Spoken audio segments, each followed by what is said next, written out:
G'day and welcome to the Riftbound Regional Qualifiers Sydney 2026. My name's Logan and that is Ricey, and together we will be taking you through some of the best Riftbound that we here in Australia have to offer. It's been absolutely wonderful, Logan, seeing all the amazing players. We got to see all 40 legends represented here in the Sydney Regional Qualifiers, and it's been fantastic to see all the different play styles and, of course, all the wonderful, amazing pilots as well. We have so many skilled pilots on display here at the Regional Qualifiers, Ricey. You are so right. And so many undefeated players as well. We have some serious conversion rates that we get to talk about a little bit later that I'm very excited for. And Pastry Time's prediction might be coming true.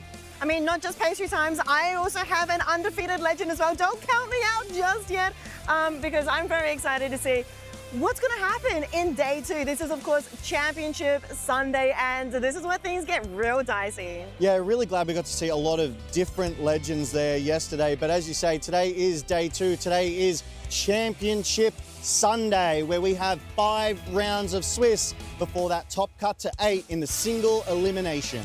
We had a long day yesterday, starting at 10 a.m. AEST, Australian Eastern Standard Time, and 8 rounds of Swiss. It was a kind of a 12-hour day for everyone involved. Today, 10 a.m. start once more, and hopefully maybe, I would like to say 10 hours today, but maybe more like that 11, 12 again. Give me more Riftbound. Yes, I'm exactly. here for that 10, 12 hour plus grind.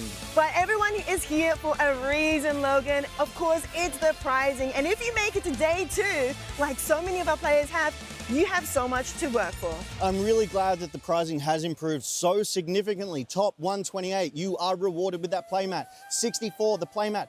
40 prize wall tickets, so they start to get those medal cards from that prize wall. Regional Championship invite, future RQ competitor passes, and it's just up from there, Ricey. Exactly, yeah, I think everybody is wanting, of course, minimum top 64 to get that regional championship invite. It's very much the next progression of these regional qualifiers, and everybody is obviously also eyeing that champion prize. Who doesn't want to come first? Yeah, look, that champion prize, that Poppy Defender of the Meek Alt Art playmat, regional invite, future RQ competitor pass, 40 prize wall tickets, and $6,000 in prize money. That's what everyone is fighting for here today, Ricey. Indeed, but let's have a look at who has made it to day 2, who is fighting for that prize wall. We have, as you mentioned earlier, quite a few players that are undefeated, 5 of them in fact. Let's look at these amazing names. The top 8 undefeated, a couple of draws amongst them there. CTCG Daniel on that LeBlanc Deceiver as Pastry Time predicted, but as you predicted, Prismaticismism on that Annie Darkchild, still able to work his way through to that top 3 undefeated, even in the new Unleashed meta. Look, I don't want to count you and Steph out just yet, because Diana is there on Dwali, 7 wins, 1 tie, so maybe your prediction is still in the contention.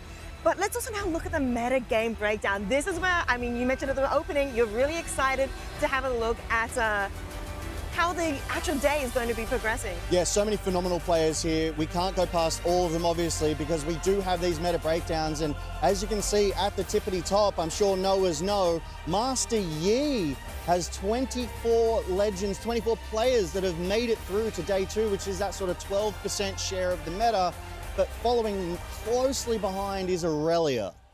Indeed, and we see how many, there's 21 total, but we saw how many Aurelias were in that top 10. Aurelia seems to be quite a strong consideration for being a really well-played legend in general, but also, of course, with those pilots that are using Aurelia, it's going to be quite exciting to see how the day progresses. I'm keeping my eyes out on those Aurelias. Yeah, Aurelia does have one of the highest conversion rates here as well, from day 1 to day 2 at 26.6%, so really nice to see that. But its field is rounded out with LeBlanc, Diana, Vex, Siva, Fiora, and Poppy. 7 Poppies with a 4% meta share have made it through to day 2 here, Ricey. Very impressive showing. Very impressive. I want to take a moment as well to see how many, like in our heads, quickly calculate how many of these are potentially Aurora decks as well. There's a lot of talk about Aurora before this regional started, and people were worried about how strong Aurora was going to be. But looking at this, maybe not even that scary. Yeah, the thing with Civet, Fiora and Poppy, that could be 23 potential Aurora decks.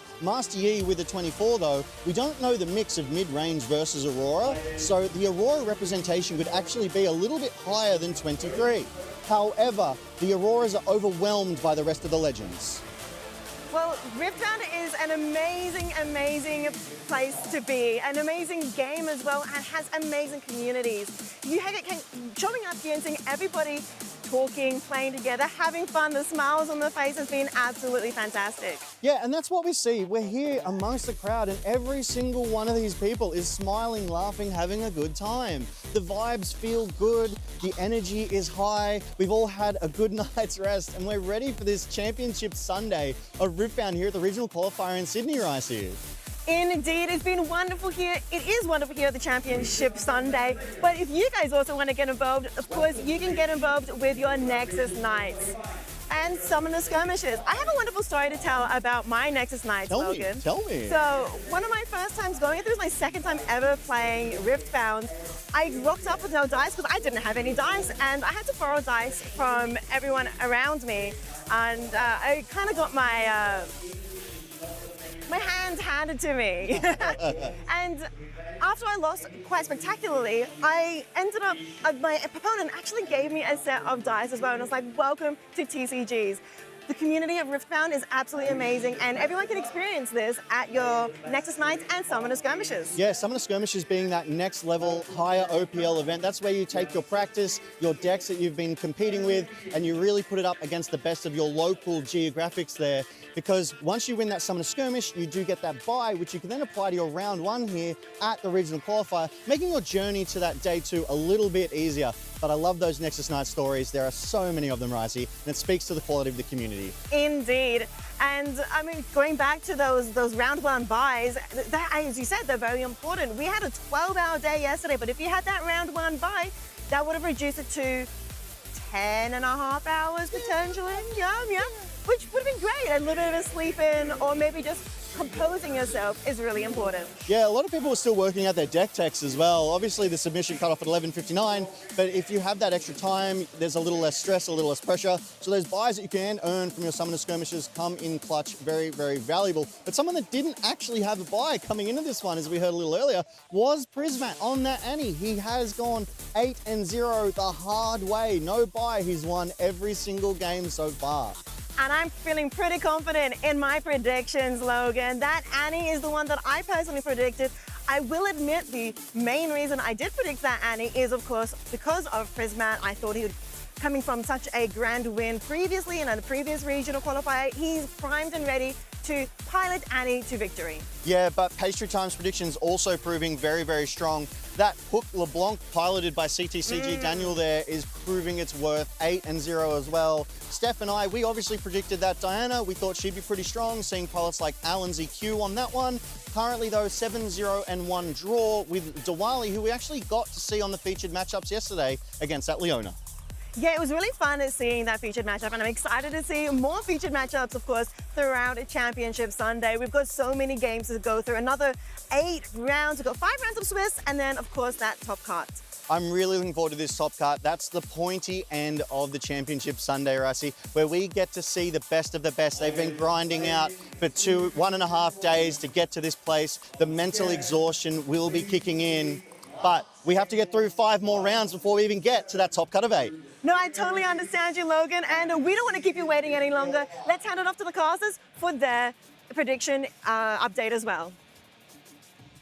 Thank you very much, Ricey and Logan. My name is Petri. Joining me once again is Steph Panicasio. 8 rounds of Swiss yesterday. Oh, big day. Relatively big day. Perhaps a bigger day upon us here. 5 more rounds of Swiss, 3 rounds of top 8, and 1 more regional qualifier champion. How are you feeling about Diana?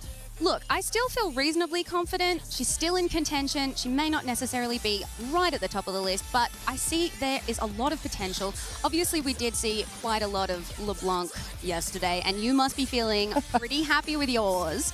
But who's to say? There's still time. There's a whole day ahead of us. There is. I think I got very lucky. Diana, just looking at the metagame, I don't think has done maybe as well as we expected, but I do also think the skilled Diana pilots will continue to be near the top of the standings. I mean, when there's a player like Alan running around on a legend like Diana, hard to think that she's not going to do too badly. We have a look at the metagame ourselves, because it's been interesting. Yeah, Aurelia converting well. I mean, Aurelia hasn't always converted well, but I think as far as decks that people know quite well, that are very comfortable with, that has been developed for quite a long time in Spirit Forge, because we had, of course, an entire set to play. That doesn't surprise me. LeBlanc, actually, I think that's kind of expected conversion-wise, given how many LeBlancs were in the field, but obviously not that many, and I think Diana probably underperforming a bit.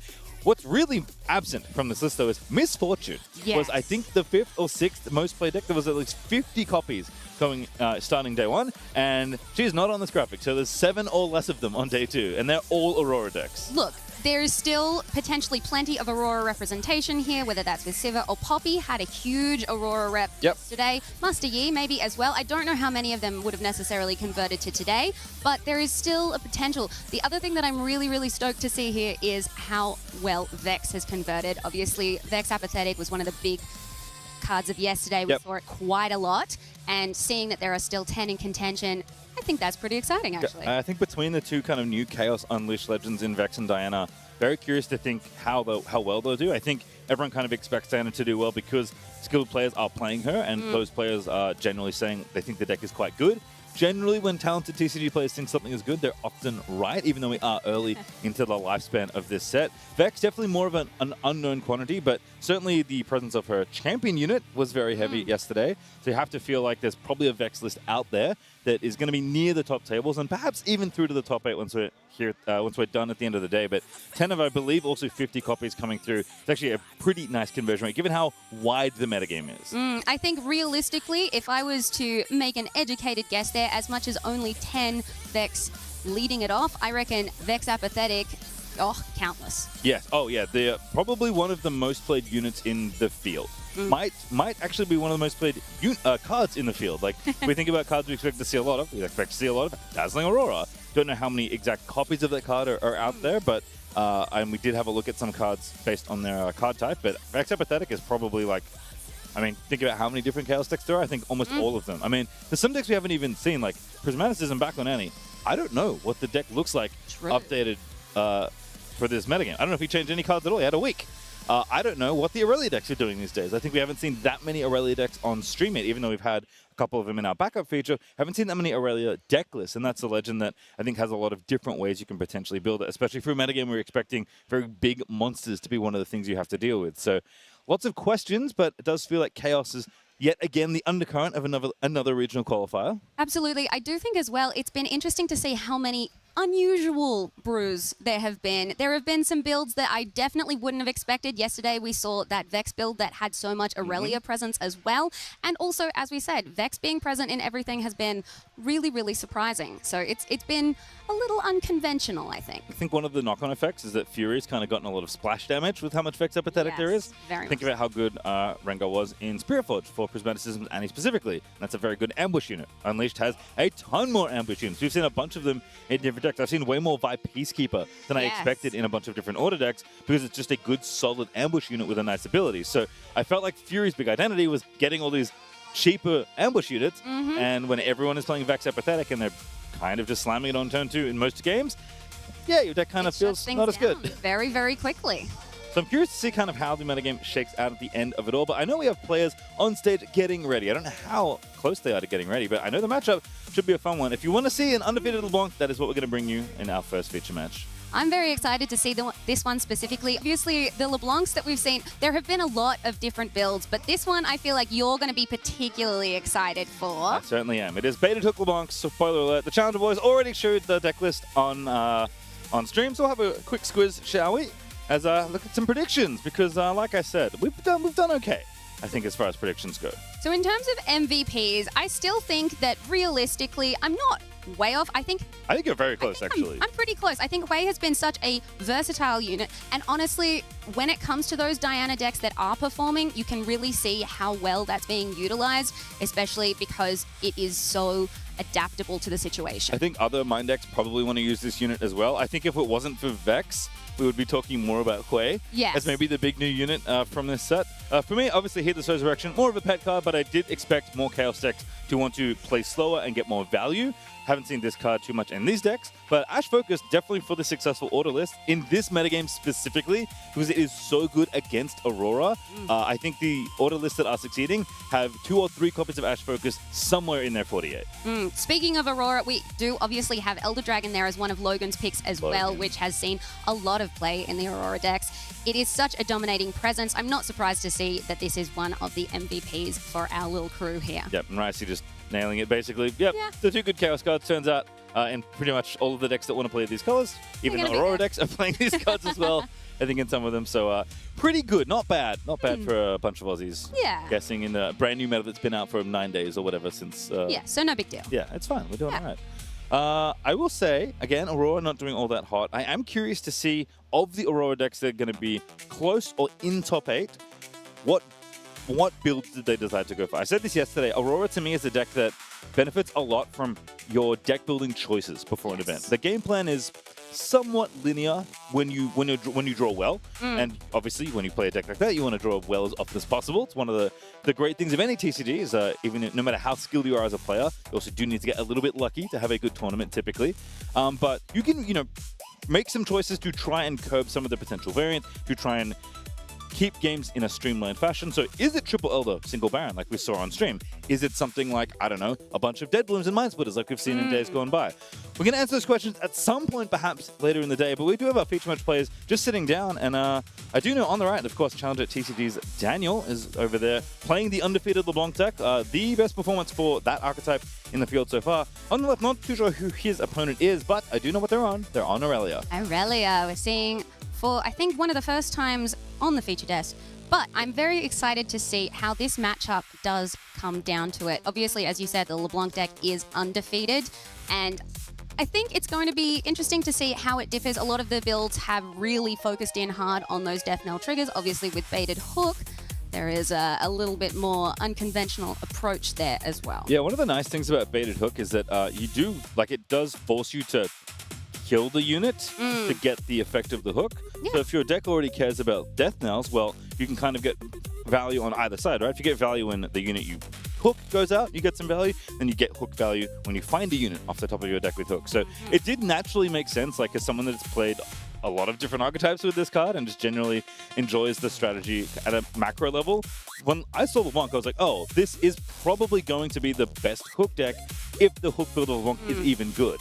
I didn't think that the hook build was going to be the best LeBlanc build. I thought the deck had enough value, enough juice kind of built into it naturally that you didn't need to play hook in order to kind of unlock the deck fully. And maybe I'm just wrong because so far this version of the deck is doing very, very well. But we'll explain when we get a little bit more into the deck list once we have that on stream. But there is a lot of a good value kind of built into something you already want to do. And generally in card games, if you want to do something and you're rewarded for doing the thing you already want to do, tends to be a pretty good kind of layering of strategy. Absolutely. I'm also very excited to see how this Aurelia build goes, because we haven't really seen a lot of how the Unleashed set has impacted on those decks. I don't know what is coming in, what is coming out in a lot of these higher performing decks, but here we go. We can have a quick look. A lot of expected things here. We do see all of the Charms, Defies, On Guards that we would normally see, a lot of Ride the Wind.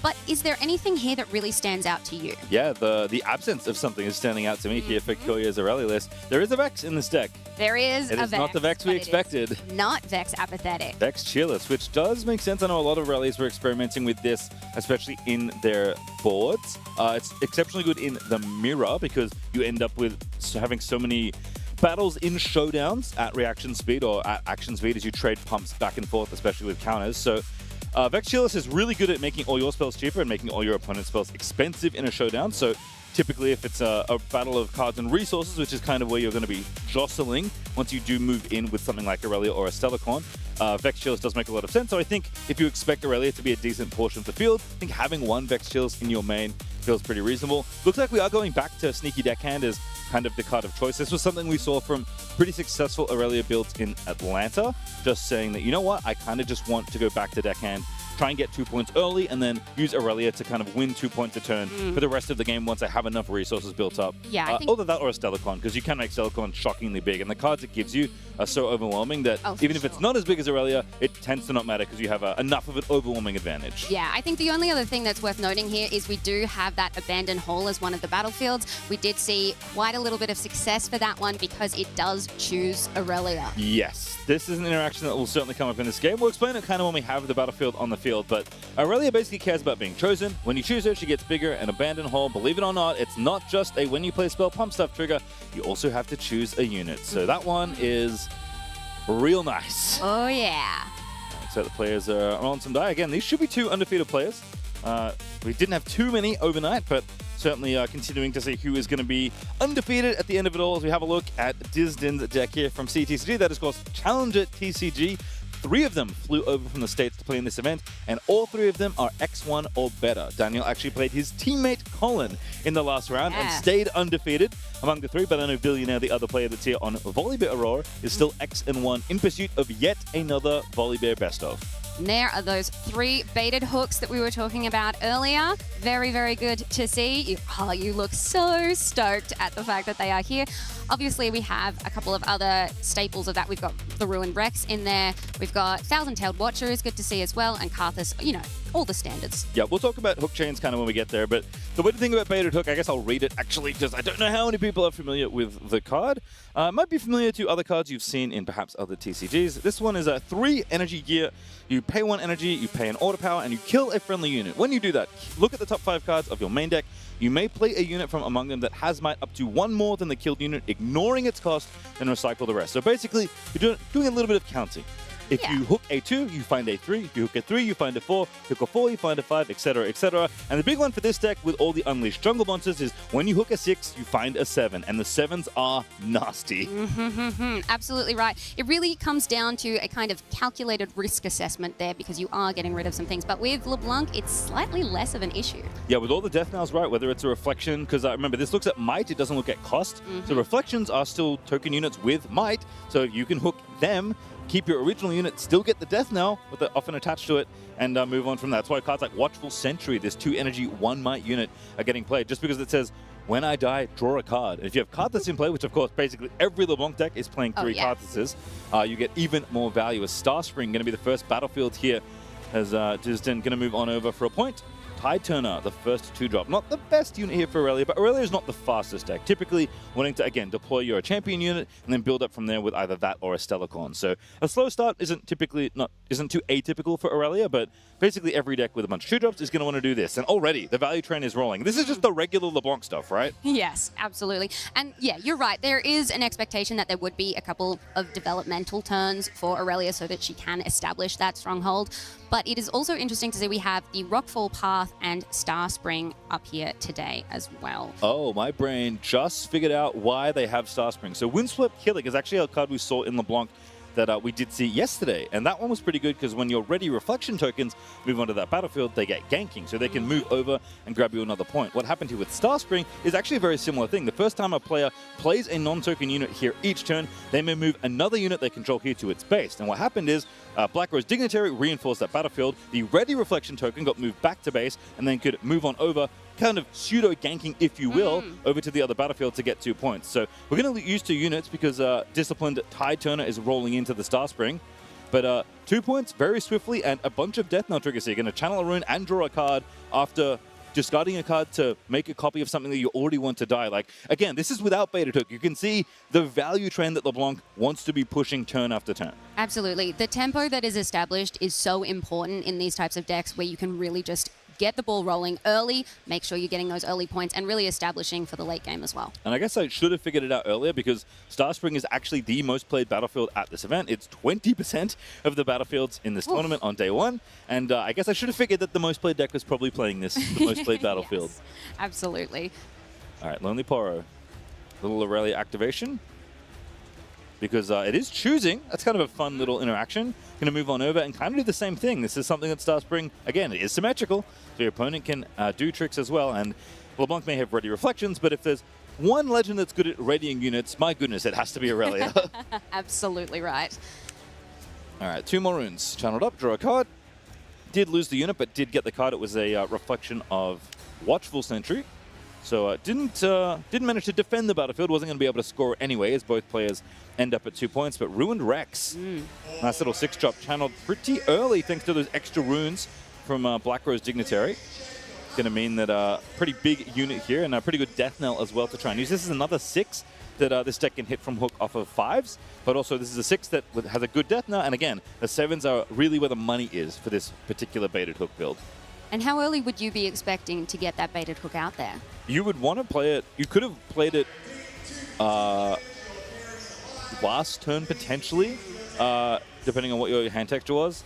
I think developing Rex makes a bit more sense here because one of the things you do want to try and do with hook is move in with use your unit's might, or use your unit in some way before you hook it away. If you just play a unit and hook it, the value is still decent because in some cases you're, maybe playing a Galio, which is a very cheap 6 might unit, and getting something that costs 7, getting a 7 might unit that costs a lot more energy and power. Like if you get an Artican for a Galio, the resource difference you manage to kind of cheat in that space is really nice. But generally, you want to use your unit first and then hook it. So I think developing a unit like Rex, which lets you set up, even if there was a hook in Daniel's hand, I think trying to win one of these battlefields, maybe even make a reflection with LeBlanc, because again, there's always value to be gained when you're conquering or holding with LeBlanc, and then you can decide which one do I want to do. Do I want to hook the reflection unit and have that find my unit, which is kind of, not exactly free because it costs you a card when you discard, but generally, whenever you need one and you have a unit that you can reasonably use, you can. So I think if this Rex lives and there is a hook, I would expect it next turn. But the other thing about baited hook, and this is true of decks that have some sort of combo element to them, sometimes you just don't have your card. Sometimes you don't have your Aurora. The difference between Dazzling Aurora and baited hook, though, is that baited hook decks are just very normal decks most of the time, and then they kind of supercharge when you find baited hook. Exactly. It's not reliant entirely on the baited hook to make everything work. Obviously, in a deck like LeBlanc as well, because you have all of those death knell triggers, because you have all of those reflections, you're still getting a lot of value, especially in the early game, being able to set up that tempo and then coming in with those big heavy hitters. Exactly. And I think this is one of the reasons why LeBlanc is maybe I thought it would be the best baited hook deck we'd ever seen. I think Darius is the other one because baited hook Darius, it worked into Darius's game plan very well of wanting to play units very quickly, and then you can cheat a bunch of units that really no other domain other than Fury has access to. Like when you pop a 2 to find Draven Showboat and it's a 6 for some reason, it's like that feels like a very good value trade for you. But there's not that many units that kind of cheat on costs in most of the domains. But LeBlanc is just such a good deck value-wise when you play a normal game of Riftbound using the text written on your cards.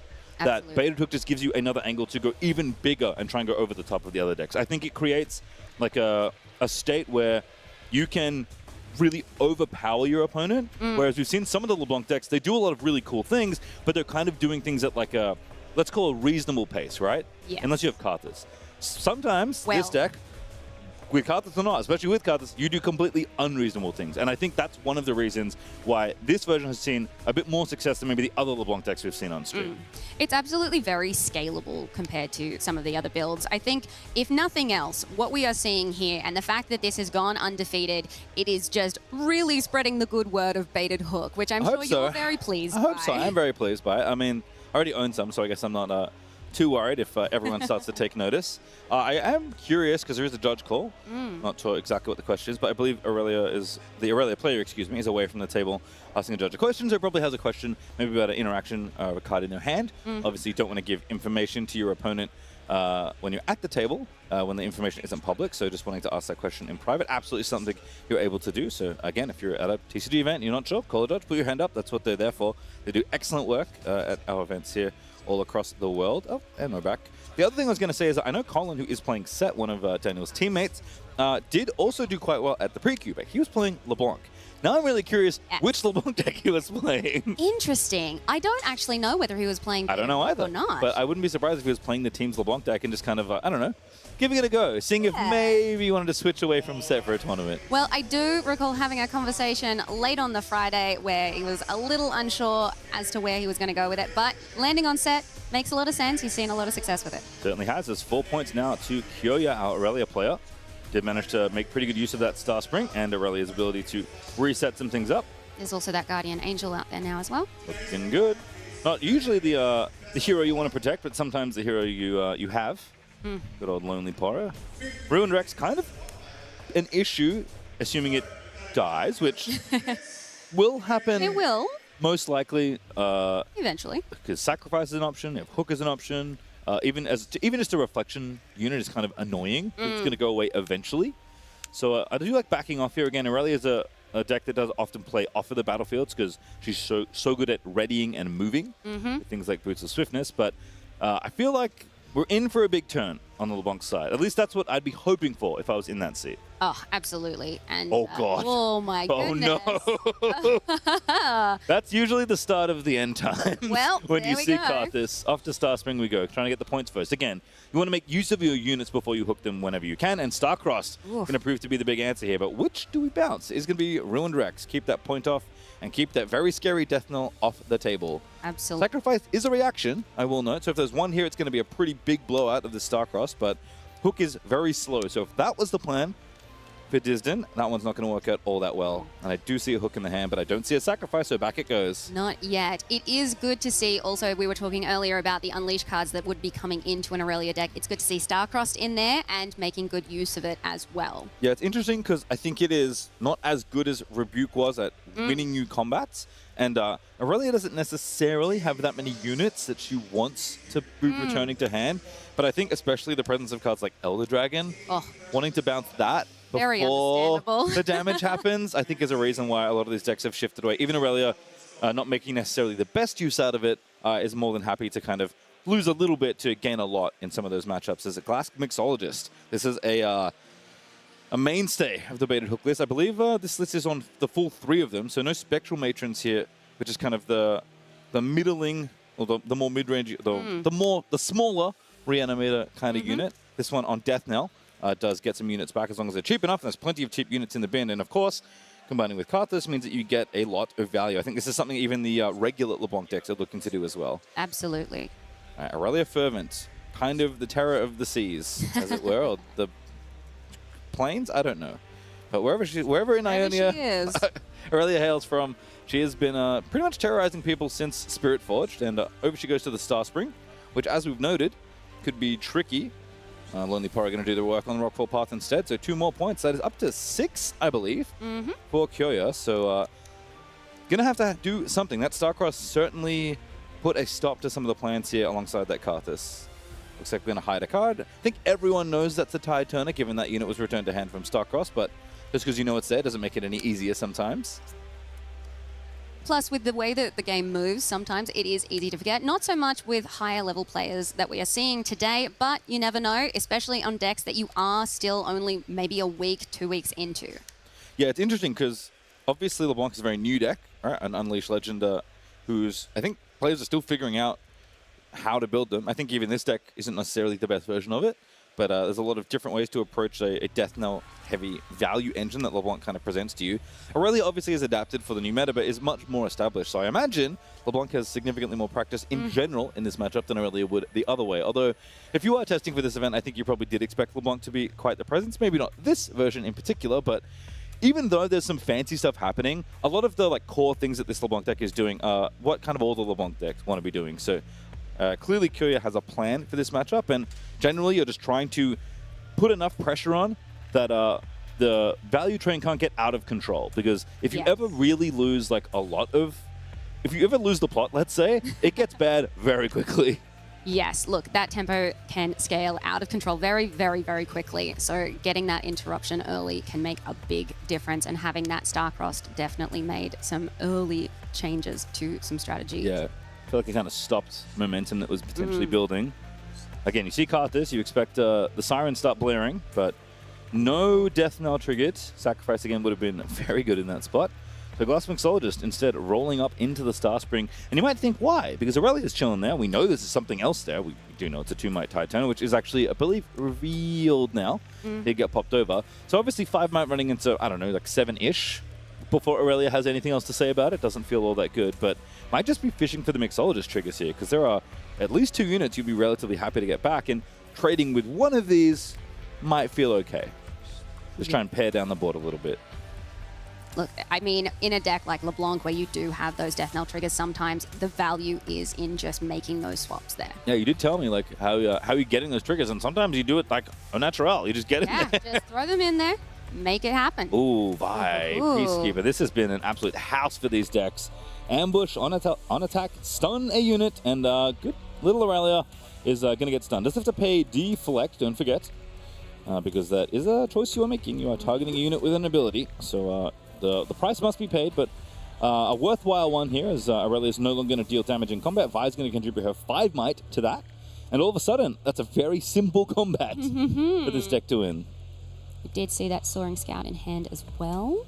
It's a fun one. Another little death knell you can get back. I see Baited Hook. I see Black Rose Dignitary. Might be time for some fireworks. Dignitary going back again, still resolving the LeBlanc trigger. This is one of the reasons you chase points so aggressively as LeBlanc, is the value you get from discarding a card and making a reflection is just so immense. And there's another fight. Oh no, something really gross might be about to happen. There's actually not enough energy to hook right now. You need 4 total, 3 for the gear and then 1 in a power. So it might just be developing hook and passing is going to be placed near the table so we can just barely see. But no extra resources forwarding, so just going to play it and pass. Hope you don't have any main deck gear removal. Off you go. An investment. And this is something that sometimes happens. Like generally, you don't want to play a hook and not use it. Because your opponent removes it, you did nothing with your card. But investing the 3 energy now, it only costs you 1 energy, 1 power, which is basically 1 rune to activate it after that. That is a significantly better rate than the 4 you pay, let's say, when you first use the hook. So if it does go unscathed, given that the board is already quite tricky for Aurelia to navigate, it is a worthwhile risk just running it out there. Absolutely. Taking the gamble that there isn't that gear hate is, you know, it's a risk, but obviously it's paid off this time around. And so Aurelia in this spot, I mean, again, generally good at fighting kind of on the chain, as it were, right? With pumps, with counters, but not so easy at this point. That Vi Peacekeeper really put an end to all the fun that Aurelia was trying to have. And generally, when Aurelia loses her champion unit, I mean, they often play more than one now. I actually don't recall how many are in this deck. But usually the first one you play from your champion zone is the one you try and protect for the entire game. Absolutely. Protect the princess, as it's been dubbed. Exactly. When the princess ends up in the graveyard, not ideal. Not so hot. Not ideal. Not ideal. Not really a great place for her to be. And again, Aurelia can still pump her units to pretty big numbers, but there's 15 might just vibing. And again, even if you do end up moving in, as Aurelia did get saved by, it must have been a G. The Guardian Angel, was it? I think so. Yeah.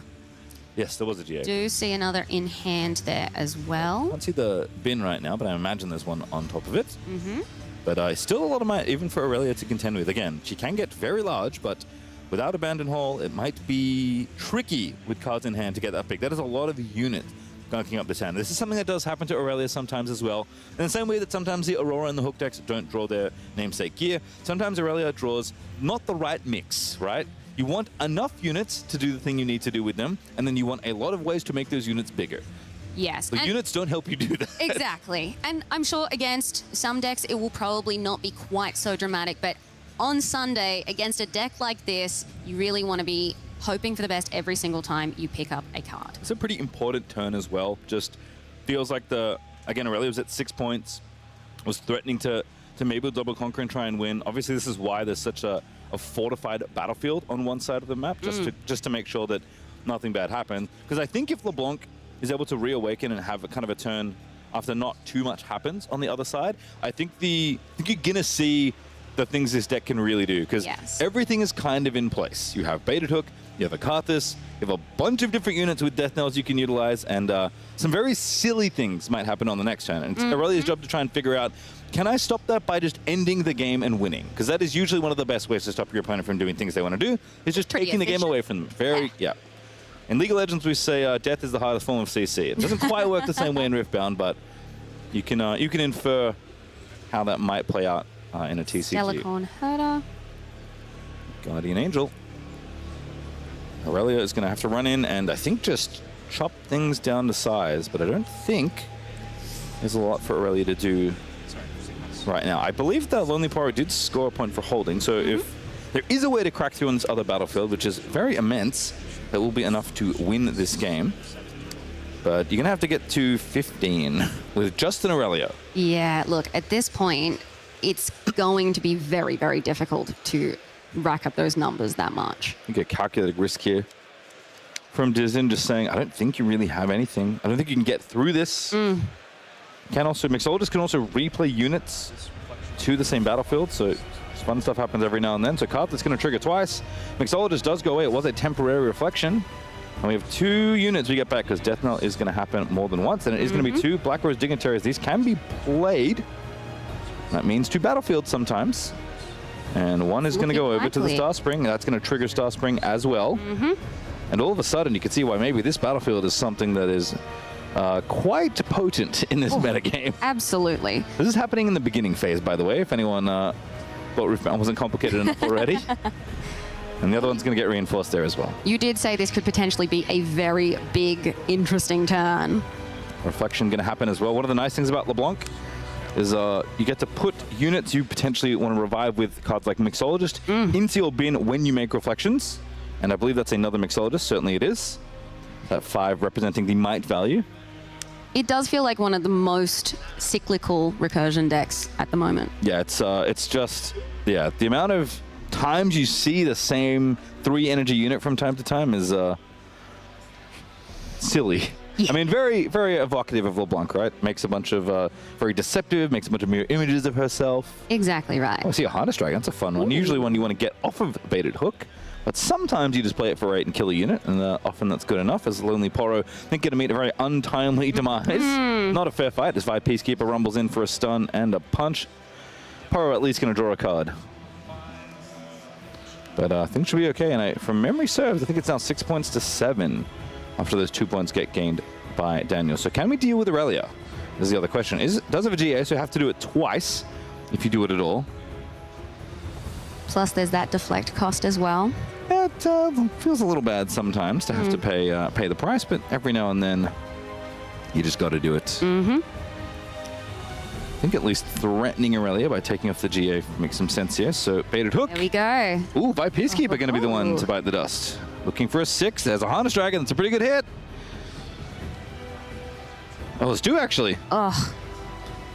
Can only take 1, unfortunately. Yes, but pretty good catch. Yeah, I imagine Harness Dragon is going to be the pick here. It is just going to knock off the GA, unfortunately, but better than nothing, as they say. And thanks to a recent rules change, you can actually reinforce the same battlefield you're hooking at, because the unit, as the ability is resolving, is still technically controlling that battlefield. So if he does want to play the Dragon and reinforce to where the Vi is, that is a thing you can do, but instead decides that, you know, I'm a point away from losing. I'm just going to try and make one battlefield as hard as possible to get through.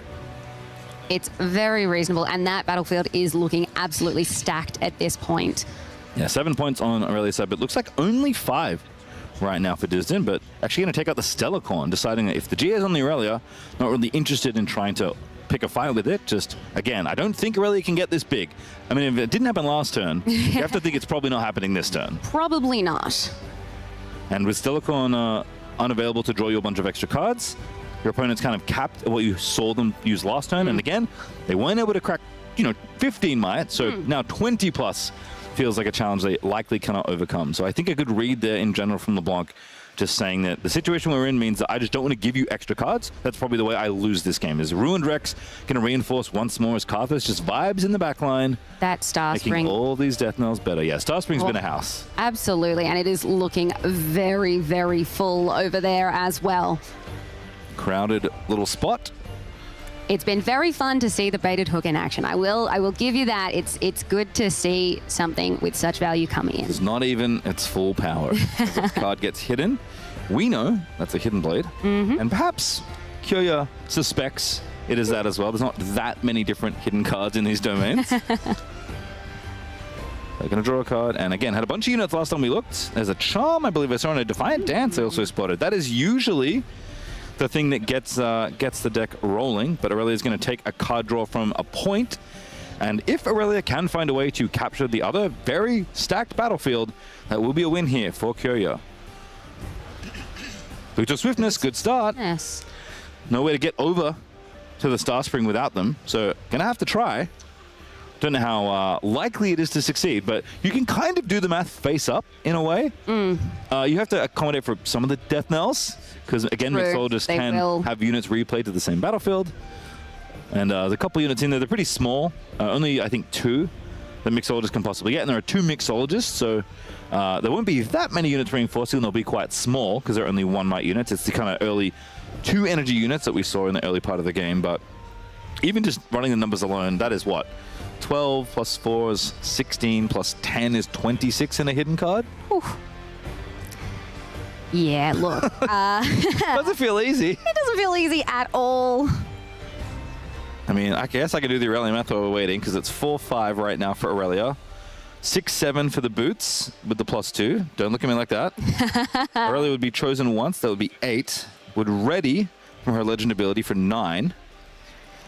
Defiant Dance is typically +5 on average. What's that? 14? That's good, but it's not enough. Not enough. By still a reasonably large margin. So there is a charm. Is there a charm in that? Was there a charm? No. No, there isn't. I see something that looks suspicious. It's Defy, that's what it is. Yeah, you've got There's 2 Defies there. Defy, Stellacorn, which is going to get replayed. And I guess just saying I don't have to win this turn. Going to actually ready up the Stellacorn here and go moving for a card. Did ready Aurelia. Everyone just making sure that costs are paid. And Stellacorn is going to draw a card and threaten to hold maybe at the Rockfall path. Look, I mean, at this point, it is feeling like a much less ominous option, but we shall see. So there's also a LeBlanc trigger when you hold. And I have a feeling Ruined Rex is going to ruin someone's day. If you didn't know what that one does, it's a big common. I think maybe built more for limited as a 6-drop, but it does, on death, deal 4 damage to a unit. Anywhere, wherever they are. Oh, Harness Dragon as well. Oh, yes. I fully forgot about that. And with the Karthus trigger as well, but it's not just for... It'll be... From memory, Reflections do not get play triggers. Yes. I become a copy of something when I play it. I don't get the card's play effect. That's one of the reasons LeBlanc is the way she is because you only get death knells. So you can't actually get a Harness Dragon killer unit trigger when you make a copy of it. So instead, gonna maybe look to make a copy of something else. Starspring also triggering as Mixologist dying moved a Soaring Scout into the spring. So that moved the Harness Dragon back. Now we're copying something. We're gonna copy Ruined Rex. Yep. And that is 4 instances of 4 damage potentially, if both Rexes go down. So each one is deal 4 damage twice because of Karthus. Aurelia and Stellacorn are relatively big. I don't think they're big enough. Look, it does feel like the Aurelia side is looking a little worse for wear at this point. The engine, no. Oh my goodness. Now it's 3 every time Ruined Rex goes down. And to be fair, like, Disden's only at 6 points. You're not going to lose, but probably not going to win.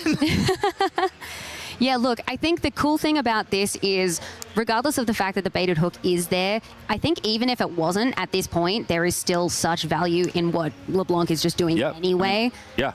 Right now, it's just for this. I want to kill a unit. Yeah. It's just to kill a unit. You get some extra value. It's fun, but it's mostly just for the text where the unit goes bye-bye. Absolutely. You didn't even hit anything. I'm going to get a Galio. That's Ruined Rex, actually. Nope. Oh, there's a Rift Herald. Rift Herald, there we go. Scanned. This is a fun one. This is one of the, this is one of the big hits in this deck. There's actually 3 copies of this card in this LeBlanc list, so clearly leaning into the power of this big 7 might unit. When it moves to a battlefield, you look at your cards and you can get a unit if you find one. So it's kind of like when you move draw a card, which is a pretty good piece of text. And then when it dies, you just put something from your hand into play. Sometimes Ignoring another Rift Herald. the cost. Ignoring the cost. Sometimes it's a Harness Dragon. Sometimes it's a Rift Herald. Sometimes it's an Atacon. Lots of fun stuff to be had here. Definitely one of the more interesting Death Knell big boys from Unleashed. Yeah, so it looks like Harness Dragon rolled on in, basically just traded with the Aurelia, lost the GA, and then Karthus going on moving to in. take a battlefield. It's the only ready unit left, and we didn't see it exactly on the table, but 3 Ruined Rex, because there's both of them, 3 Ruined Rex Death Knell triggers dealt enough damage to kill Aurelia and Stellacorn. And now it's 7 points to 7. And one player has to get through, I don't know, 15-ish points of might and the Karthus. And one is Aurelia player with a bunch of units in their hand, as we know. Yeah, look, it's not looking great, but at this point, you just have to congratulate LeBlanc there for very decisive and very effective play. Yeah, you can kind of see like how much value this deck can kind of accrue as it gets bigger. It's going to be game one over to Distin, and a very clean look at this deck and what it does. Again, it's not trying to... You're not trying to hit the high roll, right? So there's been hook lists in the past where you try and slam a 5 as fast as you can and then hook for a Harness Dragon as early as possible. That's not this list. This list is just using the hook as an additional value piece to go even bigger. But the core of the deck that we've seen in LeBlanc, right? The Karthuses, the Death Knells, that stuff, that's what this deck wants to be doing. Absolutely. It will be very interesting to see what gets sideboarded in for this.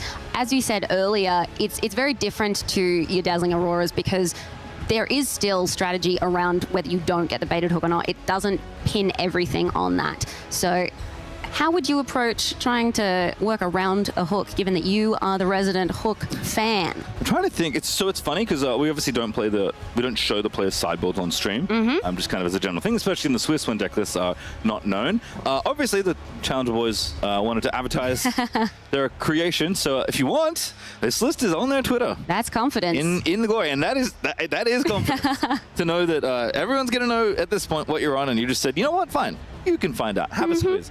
See if you like what I have here. And I just, in my head, I don't think there's anything in the sideboard that jumps out to me immediately. What I guess I'd be worried about is like some extra gear removal if my hand is really reliant on hook. But again, I think the thing that's really cool about this deck is it just isn't reliant on that card. It is simply a card that makes the deck, it like turbocharges the deck when you get it, but you don't need it to do what happened there. Yeah. Now, I don't know if you have enough consistent ways to trigger Death Knell without it. And we do know Sacrifice ×3 is in the list, but there's no Calder Weeks, right? That's another way to kind of get a Death Knell while also getting another unit. Pretty good against Aurora. And one of the reasons I think people have been interested in Order as a domain for this event in particular. I mean, there is also Hidden Blade. Hidden Blade, that's a fun one. Sometimes you just hit your own unit, draw a couple cards. I've Hidden Bladed my Unsung Hero many times. Will be interesting to see which battlefields are out in play this time around. I wouldn't be surprised if we do see that Abandoned Hall come in, just so that there is that choosing. Yeah, I'm curious if Aurelia, I guess they are going first this game, so I think it makes sense when you're kind of on the play, have a little bit of tempo lead that you will want to go to, I think, what is maybe your best battlefield in Abandoned Hall. I think just thinking about the matchup in general at a macro level, I do think that you can't let LeBlanc drag the game out like that. Yeah. Obviously, like, didn't get that much choice with how things lined up, and I think both players navigated it as well as they could. I think LeBlanc just kind of turned the corner at a critical turn and managed to stop the bleeding, stop Aurelia from getting the final point. But I think at your best battlefield on the play, I do think Aurelia should try and win before that happens again, before Karthus gets in the mix too much. And there are things like Charm, right, that can affect backline units to try and break those things up, but typically these kind of decks, when they get enough resources, can do everything kind of in one turn, right? Yes. Play Karthus, have your Rex, hook it, pop it, make another thing, take the battlefields. Like, yeah, a lot will happen at one time, and typically it's hard to stop that once you get overwhelmed. So the trick is to just put enough pressure on your opponent that they can't build the perfect little combination.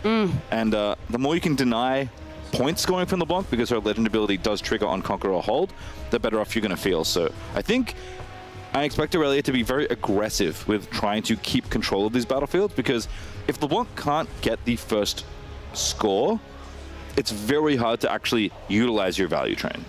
Absolutely, and I do think that in the last one we did see a little bit of, you know, trying to make it work despite not having those cards necessary for the first couple of turns there. You really want to establish that hold as soon as possible so that you can start building. Yeah, I think some little things stuck out to me there as well, like with Aurelia, with Ruined Rex's Death Knell trigger, I think actually choosing the Stellarcorn was really smart. Just knowing that in that position, the other cards you draw are going to be way scarier to me. Even though Aurelia is the single best unit in the deck, it's the whole deck, not just the Legend and the Chosen Champion, but in many ways this is a deck that cares maybe more than any other about its Chosen Champion. But so, Aspirant's Climb on the other side, I like this a lot. No Abandoned Hall, Targon's Peak. Maybe deciding that Abandoned Hall is best save for the final game. Black Rose Dignitary coming down. This is kind of like Soaring Scout with a little more might. Cost a little more, a little bigger on offense as well. notably, does have Assault 1. So if you get into a combat, you will actually contribute some might to Hook as well. But you must actually be assaulting, which means units must be there for you to hit. You don't just get it if you roll into an open showdown. So is sometimes bigger than it looks, which is nice. Tide Turner is going to go ahead and grab the target on Speak. And in general, I do like, this is another battlefield I do like on going first for Aurelia. That's because as soon as you grab it, you just hold up spells for the rest of the game. Yes. And that is a very powerful thing for a deck that always wants to be holding up an On Guard, a Discipline, a Defiant Dance. So we even saw actually in Atlanta a bunch of sneaky deckhands. So when you're on the play for Targon, so on the draw for Targon Speak going second, you can take the peek and then do the same thing and kind of get the point tempo and never let it go. Is actually, we're going to gank on over and get 2 points out of the deal. So very nice start here for Aurelia. Much, much faster. Absolutely. We did get a little sneaky peek of the hand there. I think there's a little Poro there. Yes. Little Lonely Poro, little Discipline, little Guardian Angel. 3 cards I spy, but unfortunately can't hold both as Galio going to hit the bin. Make a copy of Black Rose Dignitary. That one is ready. No shenanigans with ganking or Star Spring this time. So that reflection isn't going anywhere. But we'll at least get an extra bit of ramp happening as Channeled Rune will get exhausted once that temporary unit goes away. And just setting up here, Karthus. Karthus already? Making the value train very present. Readying 2 runes and saying, Yoga, what do you got? I think Deceiver has definitely been far and away the most popular LeBlanc option for this tournament, for sure. Yeah, this is this deck is so sweet. Again, just like I'm curious to see what the makeup of other lists is like. This is really nice, by the way. Finding a charm, able to take out the Karthus. I mean, even just like face up on the table was channel 2 runes. Yeah. Which was a pretty good death knell to get. And Tide Turner are actually going to get involved even more. And I think this is kind of how the tempo has to go. Going to look to crash through all these units. 2, 3, 4, 5 might versus 6. Tide Turner is going to win a very nice melee. And even though the death knells will happen, Karthus wasn't there. A much more aggressive start, building way earlier for Kyoyo. And this is kind of the thing. You have to kind of pick the pieces apart before things get out of hand. Definitely. So should be 4 points, I believe, on Kyoyo's side. 2 on the first turn, thanks to those boots ganking. 2 on this turn, thanks to the same thing. And Ruin Rex kind of going to get the train going again alongside Watchful Sentry. I like that Tizen is continuing to deploy units. One of the nice things about this deck is there are so many little units that channel runes for you that you can actually afford to play your more expensive 6 might 6 drops kind of earlier than you'd expect from other decks without putting yourself too far behind in resources. Because again, one of the things that is true about this deck, it is extremely resource dense, like very greedy. Absolutely. How much energy it needs to operate. All right, and we can see, yes, there was that Lonely Poro in hand. Adaptatron, not a bad one against the old Beta Took. Good against Aurora as well. Been a very popular choice for quite a while. Yes. 5 points, it looks like. Had my math a little wrong because of holding for this turn. And of course, go to 6 now. And this is kind of commonly the Doomsday scenario up against Aurelia. Could even see Aurelia maybe be deployed here. Don't know if we have enough to also play GA. Going to play Lonely Poro instead to reinforce. And maybe just pass it on back and say this could be enough. In the face of Ruined Rex, I'm not sure that is true, but making an effort here to try and put the point pressure on before LeBlanc can really get set up here. You'd also be feeling so much more comfortable with making some of those choices without that Karthus there to double those triggers as well. Yeah, playing GA but not equipping. So I think trying to set up for a big Aurelia turn next turn. Aurelia does cost 5. GA equips basically for a power, but it doesn't cost you energy, so you can leave a couple runes up to play more spells. That will mean there will be 2 runes available as Watchful Sentry awakens alongside Rex, and Rex is going to go ahead and make a reflection of itself, I believe. Off to the peak, just guards another Rex, and is starting to get some value here. It can turn around very, very quickly just because of the tempo of those LeBlanc decks. It's only 6 points, so don't have to necessarily stop the other battlefield from scoring by holding, although not a comfortable spot to be in with your opponent at 7, especially with, again, kind of the impending Aurelia next turn threatening to score the other battlefield. She can also score both. There is a Boots of Swiftness also just on the board. Second Rex. So there is some stuff to navigate here, but Rex the second, LeBlanc fragmented as well. Nice little value piece from your champion zone. Makes a lot of sense in a deck that is trying to accrue value pretty steadily, and not a bad baited hook target either. Although there aren't that many 4s in this list you're trying to crack for. So we are going to go to 7 here. Kyoyo, if he can find a way to score that very dense battlefield once again with triple Ruined Rex at it. We'll be able to take this game and push us to game number 3. Oh no, it's an Aspirant's Climb game. I'm so wrong. Foiled again by Aspirant's Climb. So actually, I changed my mind. I think this is a really rough position for Aurelia. Because Ruined Rex is going to be charmed on over, but going to deal 6 to everything. And I guess that means the Death Knell doesn't do anything, but you traded 3 of your cards for 1 of theirs. Not necessarily the value you're looking for against the very value-oriented deck. And again, Aspirant's Climb, meaning the game is a single point out of reach than it would normally be, means that Disney, I think, has actually bought enough time to turn the corner once again. With both of these undefeated so far, it's got to be rough to be in that position.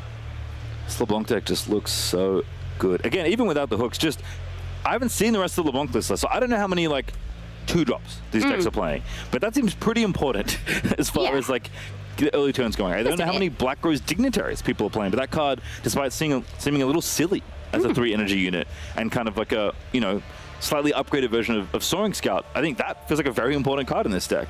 Clearly a very well thought out build from the Challenger TCD Labs, which is not surprising at all given their pedigree.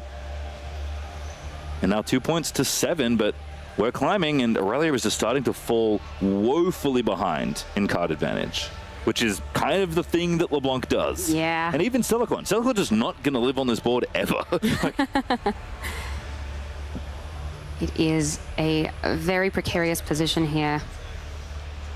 I was just thinking even more. We haven't even seen a sacrifice yet, by the way, but this is a card that I think Order was very happy to receive in Unleashed. And particularly as a reaction spell, there's gonna, like, usually we don't think about, with the exception of, I guess, Starcross now as well, we don't typically think of cards like Hidden Blade as cards you have to worry about at reaction speed, right? Because it's an action, and it has to be at the battlefield. But even something like Vengeance, which is a slow spell, right? That can kill any unit. Harness Dragon, a unit that can kill any unit. We don't typically worry about getting our units taken out at reaction speed. But with Sacrifice and Ruin Wrecked, you actually do have to worry about that. There is Aurelia coming out after all. Like, if Aurelia, if they go to equip and Sacrifice happens on this Ruin Wrecked, I'm going to lose my mind. All right. Cycling 2, so moving to equip and ready Aurelia with the Legend ability. That does have to happen because it happens when you choose. There is no Sacrifice because that Aurelia would have been instantly killed on site. Although I guess, more complex than I think, but Aurelia's going to roll in. We'll think about it later. Again, the game is getting quite saucy as Ruined Rex is going to deal 6 and deal 4. That's 10 total. GA is going to pop. And I think Diston's going to say, yeah, sure. That's fine with me. You want to do it again? I got another one. Did kill the real one, which makes some sense given that you're probably going to go back in for the temporary one. But if you don't, at least they can't make another one. Absolutely. There are still 3 in the deck in total, though, so it's very likely to see more. Wouldn't have expected a 6 energy common from the set to be one of the All-Stars, but does kind of make sense when you consider what LeBlanc wants to do. Boots are going to be equipped, and that Legend is not ready because a Conquer did not happen, so Aurelia can't even go back in even if she wanted to. So instead, we're just going to deal 4 damage, and it's going to have to be enough for now. Deflect has to get paid if that happens as well, though. I believe you have to pick. Interesting. No, okay, just thumbing through the graveyard. Yeah. I think, didn't deal the Death Knell, interestingly. I didn't know you could elect to not do that. We see Ruined Rex on screen. It says, deal 4 to an enemy unit on Death Knell. Obviously, the 4 is not enough to take out the 6 that Aurelia currently is, but dealing 4 and losing a rune doesn't feel all that good. Don't know if it'll matter, but I believe Disney would have been required to pick a legal target there. Watchful Sentry, though, going to move on over to the Targon's Peak, get another point. And worry about it later, as LeBlanc trigger is going to happen again. You have to think, nope. Moving straight along, doesn't want anything to do with that. Going to be Vi Peacekeeper instead. Played to base, and there's baited hook. Who's getting hooked? Goodbye, Vi. Ooh, going straight for a 6 here. Looking for Harness Dragon. There are 3 of them in the deck. Mirror Image, Dignitary, Sacrifice, Watchful Sentry. That is a whiff. That's rough. And this is the variance that happens when you play Beta Hook. You only get to look at 5 cards. Your odds are often very good. You know your ratios when you build the deck, but sometimes you miss, and this is a miss. Look, as I was saying earlier, having played a little bit of Aurora, I can sympathize with the feeling of just not getting the thing that you want. Yeah, unlike Aurora, sometimes you draw your thing and still don't get it what you wanted. Exactly. At least with Aurora, you get the thing that you wanted. But Aurora cost 3 times as much in terms of energy costs, so perhaps it is a reasonable understanding there. As offered to cut the recycle cards, decided, nope, I'm good. And at 7 points in a 9-point game with Aurelia ready to go, I do have to remind everyone, that whiff is pretty bad. Like, threatening to win the game on Aurelia's side now. Kind of went from a position that felt so overwhelming that there was nothing to do to, I think Aurelia's just going to win easily. Yeah, look, at this point, it's just chalk and cheese from the last go-around. I actually think the math checks out already. So is there a Hidden Blade here? That's not a Hidden Blade. Nope. That could be now. Again, LeBlanc does get a card draw, not the beginning phase, you don't get 2, but you do get 1. So if that isn't a Hidden Blade that's been drawn up, this Aurelia is going to easily win combat against 2 Might, and that's going to be game number 3. That will do it. Kyoya gonna get the W. I thought that game was done. I mean, look, a really, really tough hook there. It's rough to see when that happens, but ultimately, I think that really was the turning point there. Aurelia just couldn't really have made it quite as easily without having that be a whiff. Yeah, I mean, the line looks a little silly when you spend all this energy on Vi just to immediately kill it without any extra value, but can kind of see why you had to do it. You know, Vi Peacekeeper's trigger only works when she's attacking, and if Aurelia is coming in, even though you can ambush, you don't really get the stun, so it's not going to help you. So instead, swung for the fences. Odds would have been good there to hit a Harness Dragon and take out the Aurelia, but did not work out. So instead we play a 3rd game, which I'm kind of excited about given how sweet these decks are. Yeah, sometimes them's the breaks, and as we said before, it does mean that we will now see that Abandoned Hall come into play.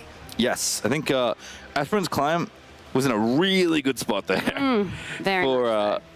for LeBlanc, and having that Climb game slip away might feel a little bad. I guess you were going second anyway, so now you're back going first in this 3rd game on a pretty good battlefield, so it doesn't feel too bad, but you can kind of see why people have been liking Climb when going second, because it kind of gives you the opportunity to potentially steal the game when you start behind, right? That extra point made a world of difference in that game, and this is also why we see Arena's Greatest often.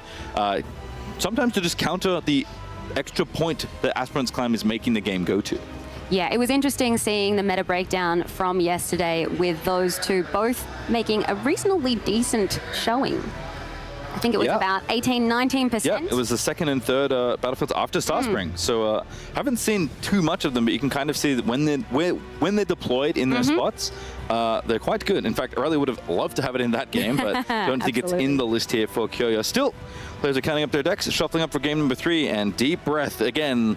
Maybe to remind everyone, not only do we have a lot of rounds to play today before top 8, but these 2 players, they are still some of the only undefeateds left in the room, and they would like to stay that way. Oh, absolutely. And coming to game 3, it does make a little bit of extra pressure. Obviously, they are both very, very good pilots for their decks, but there is that necessity of a mental reset as you come into it, because there's just so much going on. They've already played a full day. Coming into it with a little bit of extra pressure, even if you're used to it, it's still quite a lot. Yep, so the Prismaticism push-ups in Atlanta. Good to see just deep breaths in the feature match area in general. Hey, however you need to center yourself, exactly, you gotta do it. A little mental reset, a little woosah, and a little game 3 is what we're gonna get here to kick off the feature match. This has been a very intricate back and forth. But you can kind of see again that Aurelia wants to get ahead and stay ahead before LeBlanc can turn the corner, and LeBlanc wants to make the grossest looking board possible. Using all of those death knells to just build up an advantage too large to overcome. So who's going to win game number 3? Let's find out in just a moment. LeBlanc going first at Windswept Hillock and Abandoned Hall as predicted for Aurelia. Oh, we've changed champions as well. Interesting. So off to LeBlanc everywhere at once as our chosen champion. So this one it's interesting because this one, it fits kind of the mid-range LeBlanc build way more, right? If we start making copies of this, you can keep them at a battlefield, you will not stop making copies of this. And I think something I noticed with Starspring that was really valuable was that LeBlanc was able to consistently pressure the other battlefield when making reflections on hold. That didn't happen in the last game because of Aspirant's Climb, even though Climb did create some room for that game to maybe be won.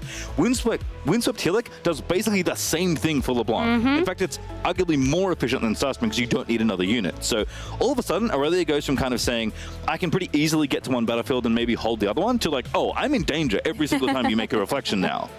Absolutely. That Tide Turner coming straight in. Yeah, onto the hall. But just kind of developing here for Aurelia. This is, again, very common. And slammed the Chosen Champion on turn 4. This is also a 4 energy, no power champion unit. LeBlanc has access to 2 very good units in her champ zone. So off to the Hillock. Starcross is going to be the answer here. Yep. And these colors do not have ways to really fight on the chain. So this is just going to happen. Yep.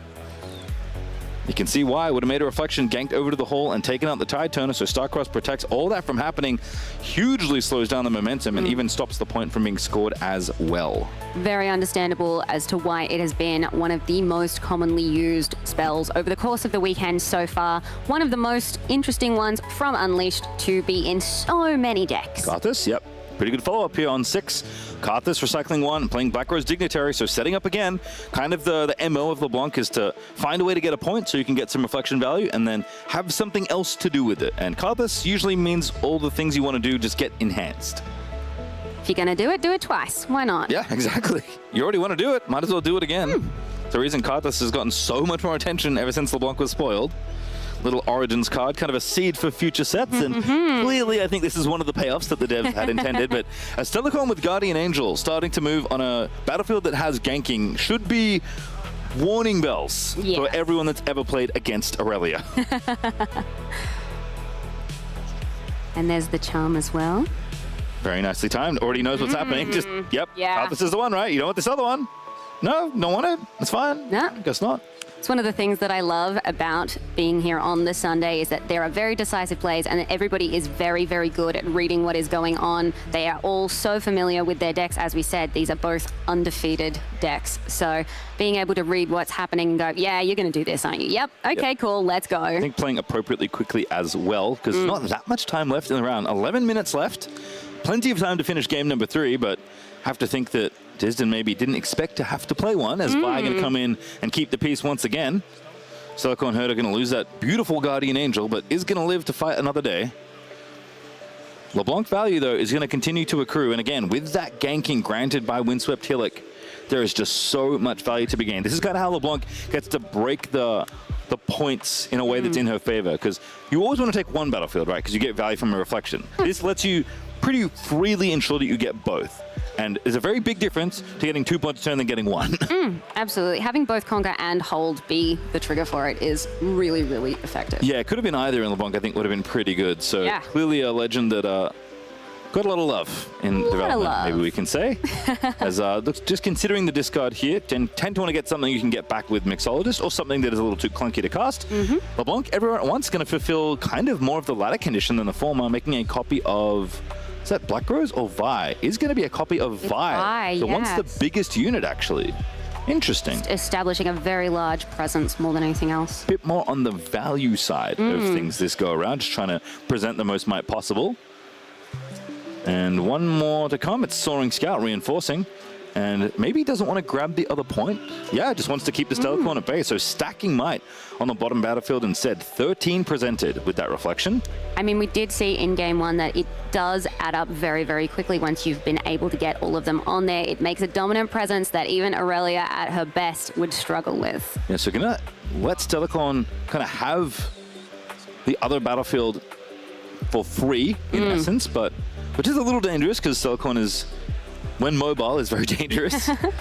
But I think valuing just holding on, trying to keep out Aurelia from getting her points rather than prioritizing getting your own, I suppose is the consideration. And certainly while Aurelia is good at making units very big, at some point the numbers will not add up for her, right? Like, especially when it's not Aurelia fervid that you're making bigger. Stellarchon can get big, but it just cannot get as big as Aurelia can.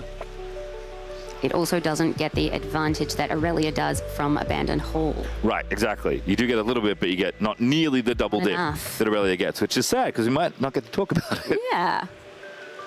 We had it prepared since Friday. I've been so excited. All right, well, a lot of considerations here for our earlier player, Kyoya. 2 points to 1, so feeling okay, but again, you just feel like the more turns you give LeBlanc, the worse it tends to feel, and you're a little off kilter as far as point tempo goes. So after the haul, that's going to be a card draw and a point. No fuss there with LeBlanc having no runes awakened. Very straightforward. Ride the Wind, Rebuke. I saw a Starcrossed in that hand. I don't see too many pumps. I think I saw a Discipline. But a single pump is usually not enough to get the job done. I think maybe Tide Turner is that card I can barely make out. Oh, it's hard to tell. Second from the right. Possibly. But 2 cards on the table, just trying to figure out what to follow up here. Not really enough resources to deploy Aurelia safely, so I think it is going to be a game where Stellacon's going to have to do a lot of the heavy lifting. Oh, yeah, there's a Discipline.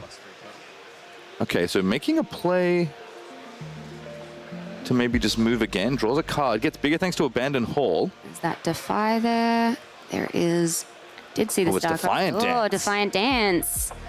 So this is going to shrink the Vi. Stellacon's going to ready, I assume, Abandoned Hall, kind of farming extra might, actually a la Aurelia.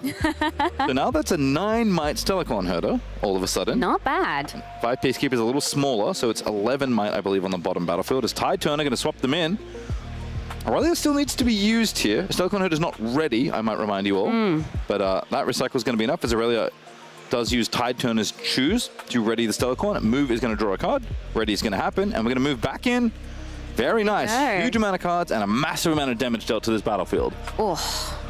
5, 6, 7, 8, 9, 10, 11. 11 plays 9. So not enough to actually do it all, but enough to clear at least all the units that aren't temporary. And that feels like a pretty good amount of damage done.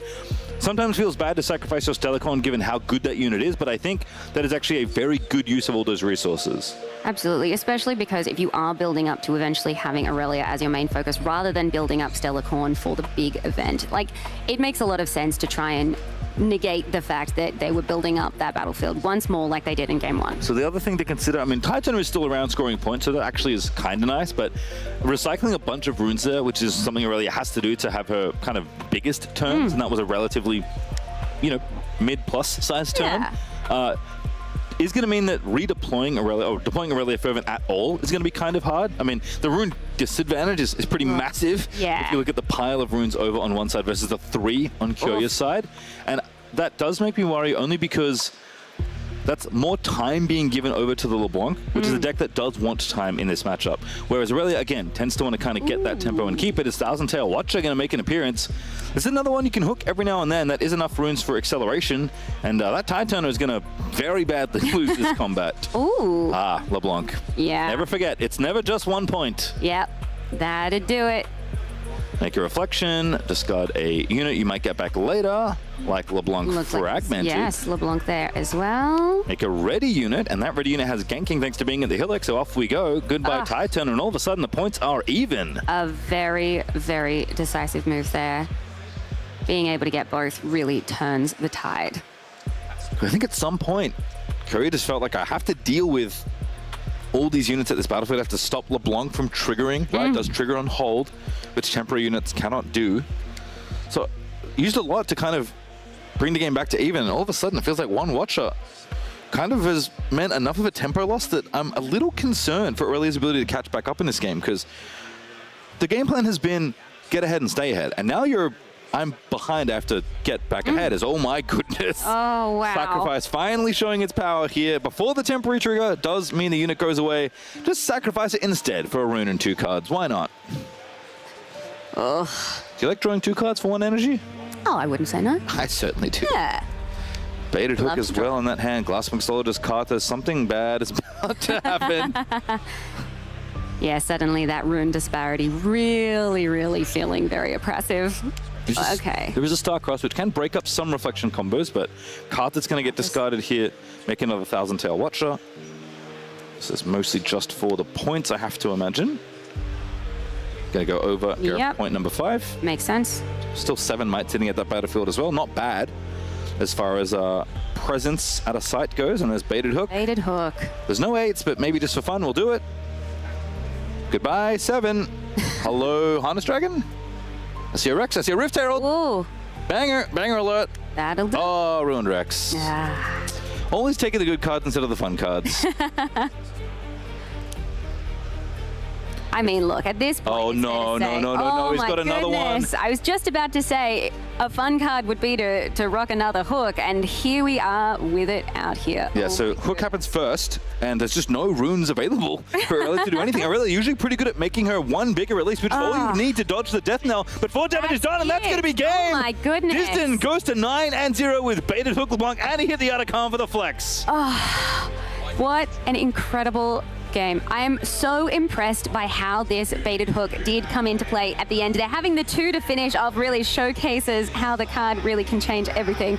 Look, the Aurelia player at that point in time, obviously with that few runes, it was always going to be a difficult position, but goodness me. Yeah, I think found himself behind, had to make a play to try and equalize the game, and then opened the door for LeBlanc to do LeBlanc stuff, and that is the LeBlanc stuff.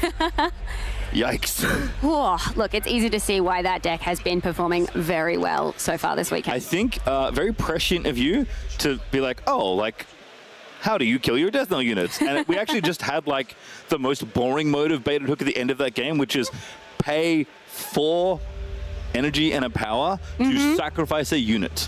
That was the only part of that text you needed. That's all you need to do sometimes, and clearly it worked. Yeah, it did do more, but like, I guess the first one did more, because it actually found the Ruin Rex that could kill the Aurelia. Sure. But the second one was basically sacrifice that cost 4 times as much energy. Oh, And didn't draw you a card. Look, it's still a little bit more satisfying than just kind of running into a wall, you know? I mean, I can kind of see what the Challenger boys have been cooking up. That deck looked nasty in that game. Yeah, look, I love LeBlanc, but I would not want to be coming up against that deck personally. Very interesting to see a Chosen Champion change as well. I'm curious what matchups Distin wants to do that. I guess we have an interview coming up, so if our other talent can hear me, maybe we'll perhaps find you ask about when you change the Chosen Champion. I'm trying to talk extra loudly because I see somebody moving up for an interview. Perhaps we'll ask about the Chosen Champion, Logan. That would be great. Look, I think it's very interesting. I don't think we've seen it on the feature desk at this point, a Chosen Champion change. We've seen one for Ari, I believe. I think yes, Ari changed to green yesterday. Ari yesterday. We've seen a little bit of LeBlanc ever at once. In fact, the mid-range LeBlanc decks tend to have been favoring that as their Chosen Champion because, like, we didn't see it in this game, but we've seen it before. Like, once you start the Reflection Train, you just keep your temporary units forever as long as they're at the same battlefield. And all of a sudden, I mean, you saw what happened. There's like 15 might hanging out in the battlefield pretty commonly. If you just make, like, I don't know, 4 copies of LeBlanc ever at once, then you have like 16 might permanently and even more units to add. Like, it gets pretty gross pretty quickly. Definitely a very dominating presence on the board there. So I don't know how the other lads are doing, but Challenger TCG, again, only sent 3 players. I mean, it's a long way from home. It is a very long way. To Sydney, that's a long flight, no matter where you're coming from. I came from LA, which is one of the closest cities you can travel from. And it's still very far. But so only great sending place to 3 of be. them, but they're all in contention for top 8 still coming into this round. And I mean, Distin is poised to make top 8 with this deck at this point. Absolutely. I think I would be feeling very confident at this point coming out of that. Look, I think realistically, regardless of how far you've traveled, obviously a lot of people are contending with jet lag to a degree, but the decks that are going well are really just thriving at this point, and it's nice to be able to see them going so well, kicking off the day for Sunday here. Yeah, shout out to LGQ who keeps tweeting about his horrible sleep deprivation who's going through this event. I mean, it can be brutal jet lag. I mean, we talk about the US being far from Sydney. My goodness, Europe is a very long way away. Have you ever done that flight, by the way? Oh my gosh, yes, I have a couple of times. And look, I'm very blessed that I can sleep on a plane anywhere. Being 5'2", it makes it very easy to just kind of squeeze in there. But I do not envy it. It is a rough flight, but it is worth it to be here because Sydney is wonderful, and I'm really glad to see so many international people coming and having a very, very fun time here, being able to explore a little bit, if not, you know, having a little bit of a break every so often. Yep, heard a lot of fun about the extracurriculars that were happening, but we have an interview ready, and I'd love to hear more about this LeBlanc Hook deck. Logan, what do you got for me? Thank you so much, Pastry Time, for that fantastic cast. I am joined by our 9-0-0 undefeated LeBlanc, CTCG Daniel. Hey, how's it going? Not as good as you, mate. How does it feel? Oh, I mean, it's great. I mean, I haven't had at any of these RQs an undefeated streak on day one. So being able to go 9-0, you know, I need to win a few more rounds and then I can draw one and I'm locked for top cut. It's a great feeling to have. You're definitely on track to get to that top 8 for the end of the day after the obviously first round of 5. You've made it through the first one. You've got 4 more to go. But Pastry Time had a question. Sure. Walk us through the decision of sideboarding that chosen champion. Yeah, so the main reason to use the 4-cost Chosen LeBlanc is for the Windswept Hillock game. Going first, you have exactly 4 runes to play on turn 2. She is just able to put out more might every single turn over the course of the game than any other combination of cards in the game because of the leader ability. I can make duplicate copies that say they have temporary, but she protects herself. So on turn 2, I'm playing 4 might. Next turn, I have 8 might in the battlefield for free, and then the next turn it becomes 12 and 16 and so on. It's very hard for most decks in the game to deal with that. So anytime I'm going first with Hillock, I'm trying to side it in. Yeah, it's that overwhelming might that you're presenting that presents that challenge for your opponents to come in towards. Exactly. And if I can ask, what inspired you to jump onto LeBlanc in the first place? My teammate Colin Kaiser, he was guaranteed to write a LeBlanc guide for this season, but he wasn't sure on which version he wanted to play. I was not a fan of like the weaknesses of the original list. Yep. But he said, I've got to try them all, so let me try Baited Hook. It looked kind of like inconsistent and weird, and it didn't look too good, but then we played it and we refined it a little bit and it started getting really, really good. And so essentially the choice was either he's going to play it, I'm going to play it, or both of us are playing it at this event. So And it ended up being you today. it ended up being me. And unfortunately, I had to knock him down into the loser's bracket on the last round of yesterday. So that's it. Not a great way to end the day. But, yeah, no, we see it on socials. You guys have obviously got that relationship, that banter, being team. You guys practice into one another. You make these decisions that hopefully benefit you both as much as possible to get into that day 2 position and hopefully that top 8. Yeah, we're both still gunning for it. I believe you. Yeah. And you've been in Australia a few days now. How do you feel about it? Do you have any thoughts? Have you enjoyed any local things? So we did a day of tourism. We got to go see the zoo. That was nice. Taronga Zoo, very good. Yeah, it was really nice. The jet lag kind of killed us for a day. So it was really just the one day where we got to do touristy stuff. Didn't get to see the bridge, didn't get to see the Opera House yet. Maybe before I go, depending on how things look, but I got a morning flight, so you'll probably see it when you fly out. Huh? Yeah, you'll probably see it when you fly out. You go over the harbour anyway, you see the house, you see the bridge. It is beautiful. But if I can ask you this, without giving away too much, what would be a matchup you might be most concerned about heading into the last few rounds of day 2 here? So the vulnerability of this LeBlanc deck, I'd say it has to be 2 very specific things. You need to have an early aggressive curve, you're able to score points quickly, and then you need the very specific interaction of Gust and Starcrossed. Those cards are very good into LeBlanc, the way that her reflection trigger works. Yep. So I would say it needs to be both those things coming into me. One or the other doesn't do it. If they're a slower deck, but they still have the interaction, I'll just overwhelm them eventually. Yep. If they're an aggro deck, but they don't have those specific tools, I'm just going to eventually find a time where I can lock up a battlefield, and then every single turn that goes by, I get more value than they do. Yeah, okay. And is that why the inspiration behind that sort of Aspirant's Climb as well, to extend that length of the game, as you say, increase your value over the course? Yeah, so in set 2, a friend of ours, Andrew Duvall, he came up with Aspirant's Climb for Draven, because Draven, as the game goes, every single turn you're accruing a few more cards. Obviously, not every deck can do that. So the longer the game goes, the more time you have to build value, the more time you have to find a spot to flip the game in your favor. And we're using the same strategy with this LeBlanc deck. Anything that's aggressive, we're going second, so we're behind essentially a point every single turn. We want to play the Aspirant's Climb, just give us 1 extra turn to fight back. Well, thank you so much for those insights, Daniel. That is fantastic. And congratulations one more time on being 9-0-0 here at the top of day 2. And that'll be all from us here on the lounge. Thank you so much for watching. We'll be right back after this break. Welcome to Riftbound Basics, featuring the ground rules. Riftbound is a trading card game based on the League of Legends universe, in which the aim is to score 8 victory points across 2 different battlefields.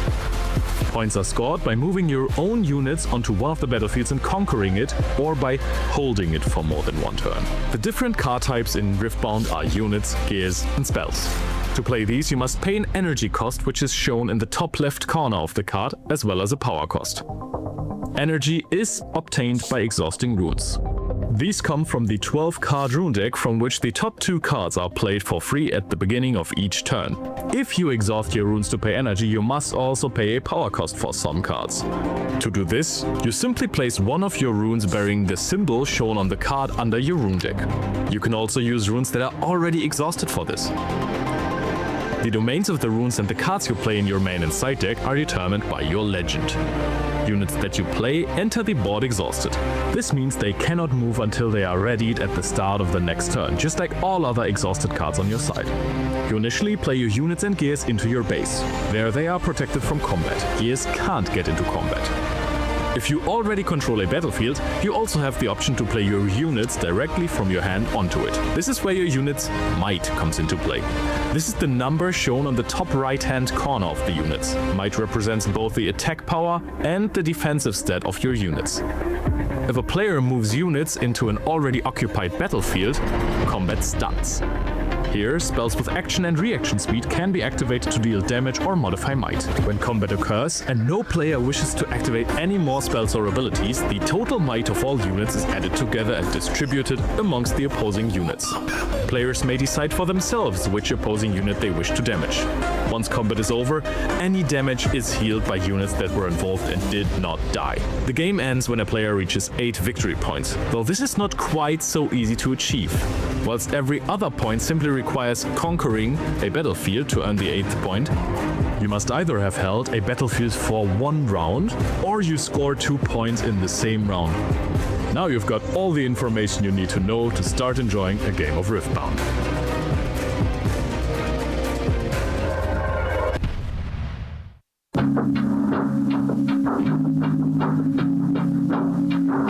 We're here at the Riftbound Regional Qualifiers in Sydney 2026, and we're going to take you for a tour of the showgrounds. Let's go!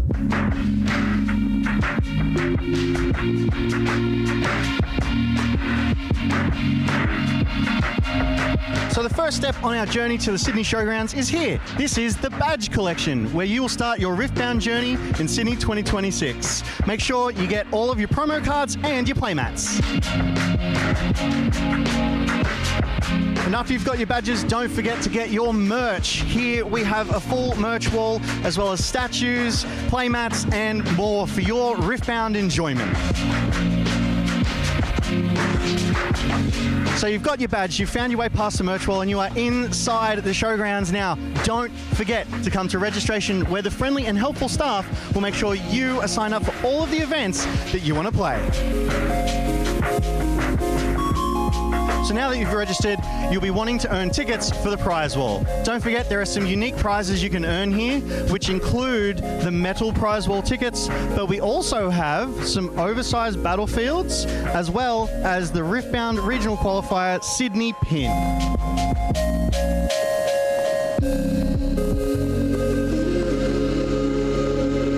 But it's not all about competitive events here at the Riftbound Regional Qualifiers in Sydney. We also have some free play areas where you and some friends can just get together and play some games. We also have cosplayers roaming the halls to bring the magic of League of Legends and Riftbound to life here today. And we also have some creator activations where you'll find some content creators putting forward their best content for you to enjoy.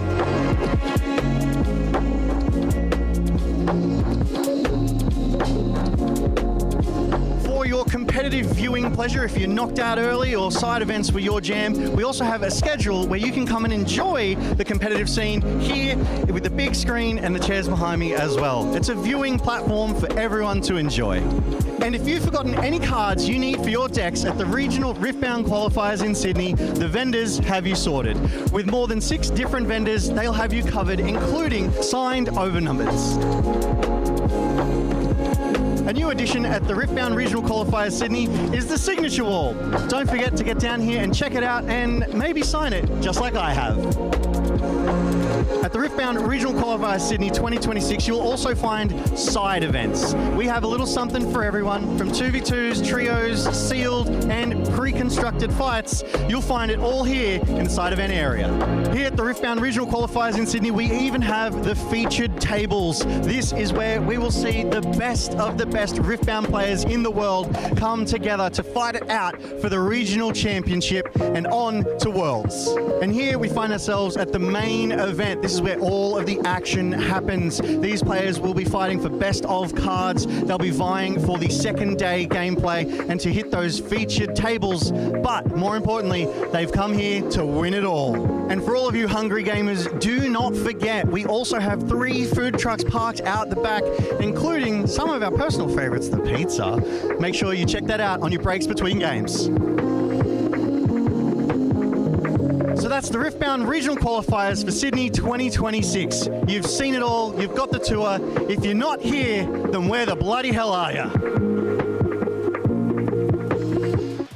Welcome back to the Regional Qualifiers Sydney. We have just witnessed round 9 and we are so excited to watch round 10. But before that, let's talk a little bit more, Logan, about round 9. I love talking, and I love talking about that round 9. What an absolute banger of a matchup there. CTCG Daniel against Kuyoya, and Kuyoya, you have a fun fact about him. Yeah, Kuyoya came from New Zealand, so our brothers just across the ocean, across the dip, whatever you want to call it, the river even. And it's fantastic to have, of course, so many OC representation, New Zealand coming over and competing quite heavily. They had a 10K tournament as well not long ago, and Kuyoya came in the top 16, but apparently that was around where the bans happened, so he had to play with a different deck. But here he's really shown up now. So he did lose that round, so he's now 8-1. He is 8-1, but it is still an admirable spot to be in. And as you say, that 10K over in New Zealand was a fantastic showing. But that's the power of having the RQ here in Sydney. As you said before, it's the first in the Southern Hemisphere. So we have all kinds of international guests. New Zealand, Southeast Asia, China and the like. We even have people from as far from America and Europe down here competing to become the regional champion.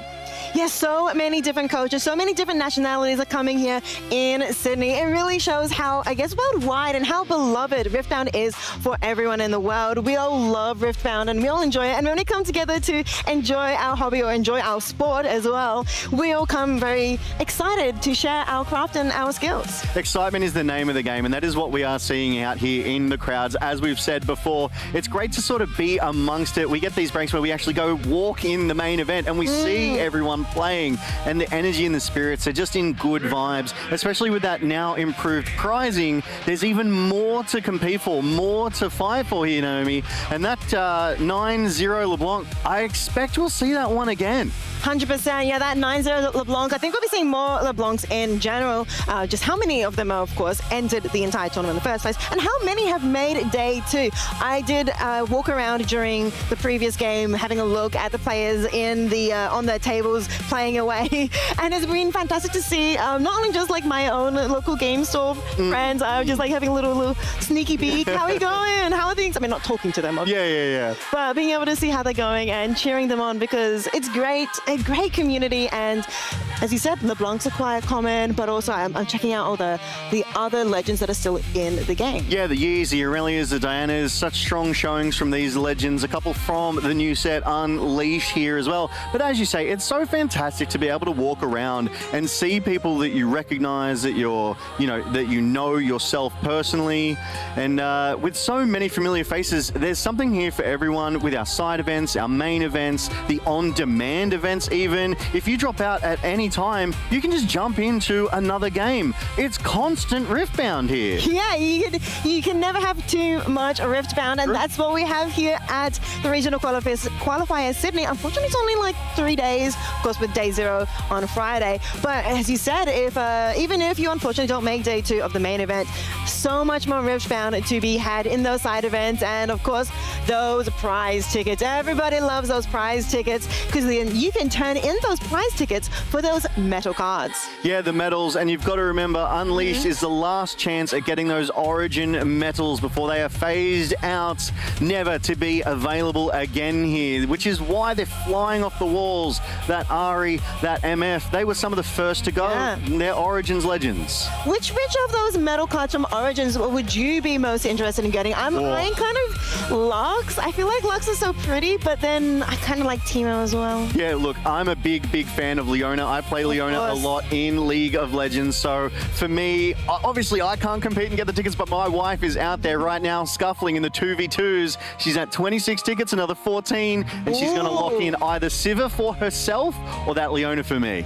Yeah, it depends whether or not she wants to get that Sivir for herself or not. It's like, do I go for the Sivir? I mean, Sivir is wonderful as well. Of course, though, it really depends what is left available because there are limited stock of these metal cards. So you really got to try and grind as fast as you can and get those medals because, I mean, they're so pretty. I got to hold one and it's like, and they're heavy. Yeah. They feel worth it. They're weighty. You're like, oh my gosh, I don't want to drop this because I'll leave a dent in the tiles, you know? Like, they're fantastic.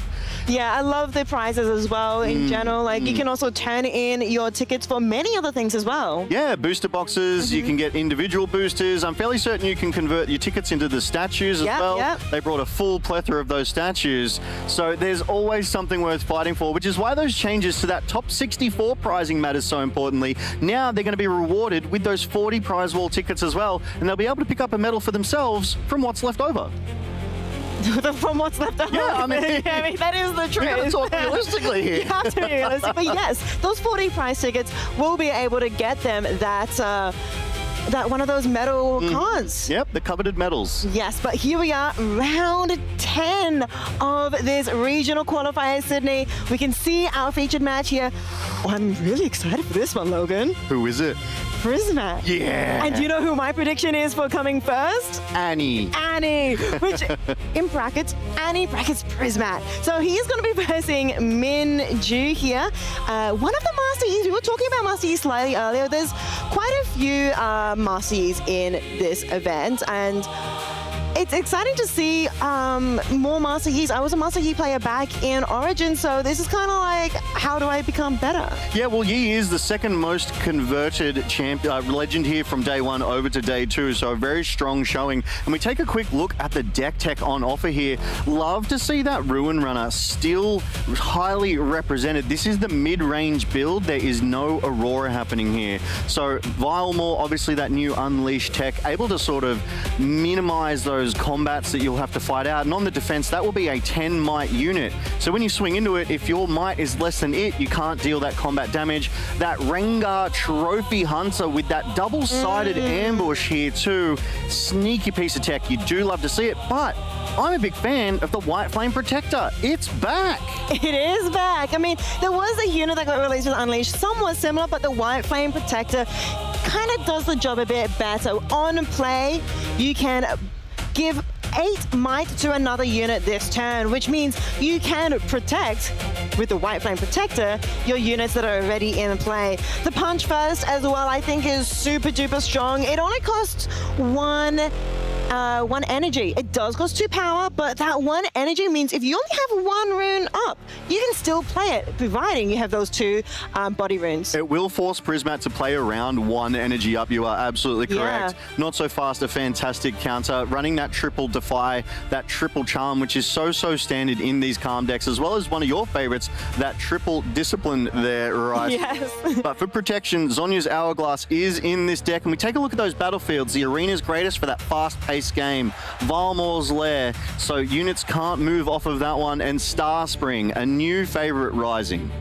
Yeah, these battlefields really dictate how, of course, Master Yi wants to play, and it really supports that play style as well. As you mentioned, Arena's Greatest will make things quite fast, but Valmore's Lair, I think it's been a staple since Origins in Master Yi playstyle because of the fact that you can't move units from here to base, and Master Yi, like in League of Legends, loves ganking. Yeah, and absolutely. And something that will help that as well is this Star Spring, this new Unleashed battlefield.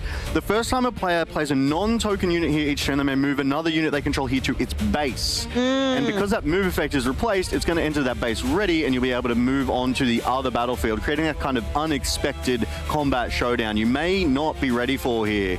So I really do like this matchup. I do like these battlefields that we're seeing in Minju's Master Yi list. Yeah, as you mentioned, that battlefield is really useful because Master Yi generally only wants one unit on a battlefield at a time, especially with that Proving Grounds Master Yi. But this is Prismat's deck list, of course, running the Annie that he is so well known for.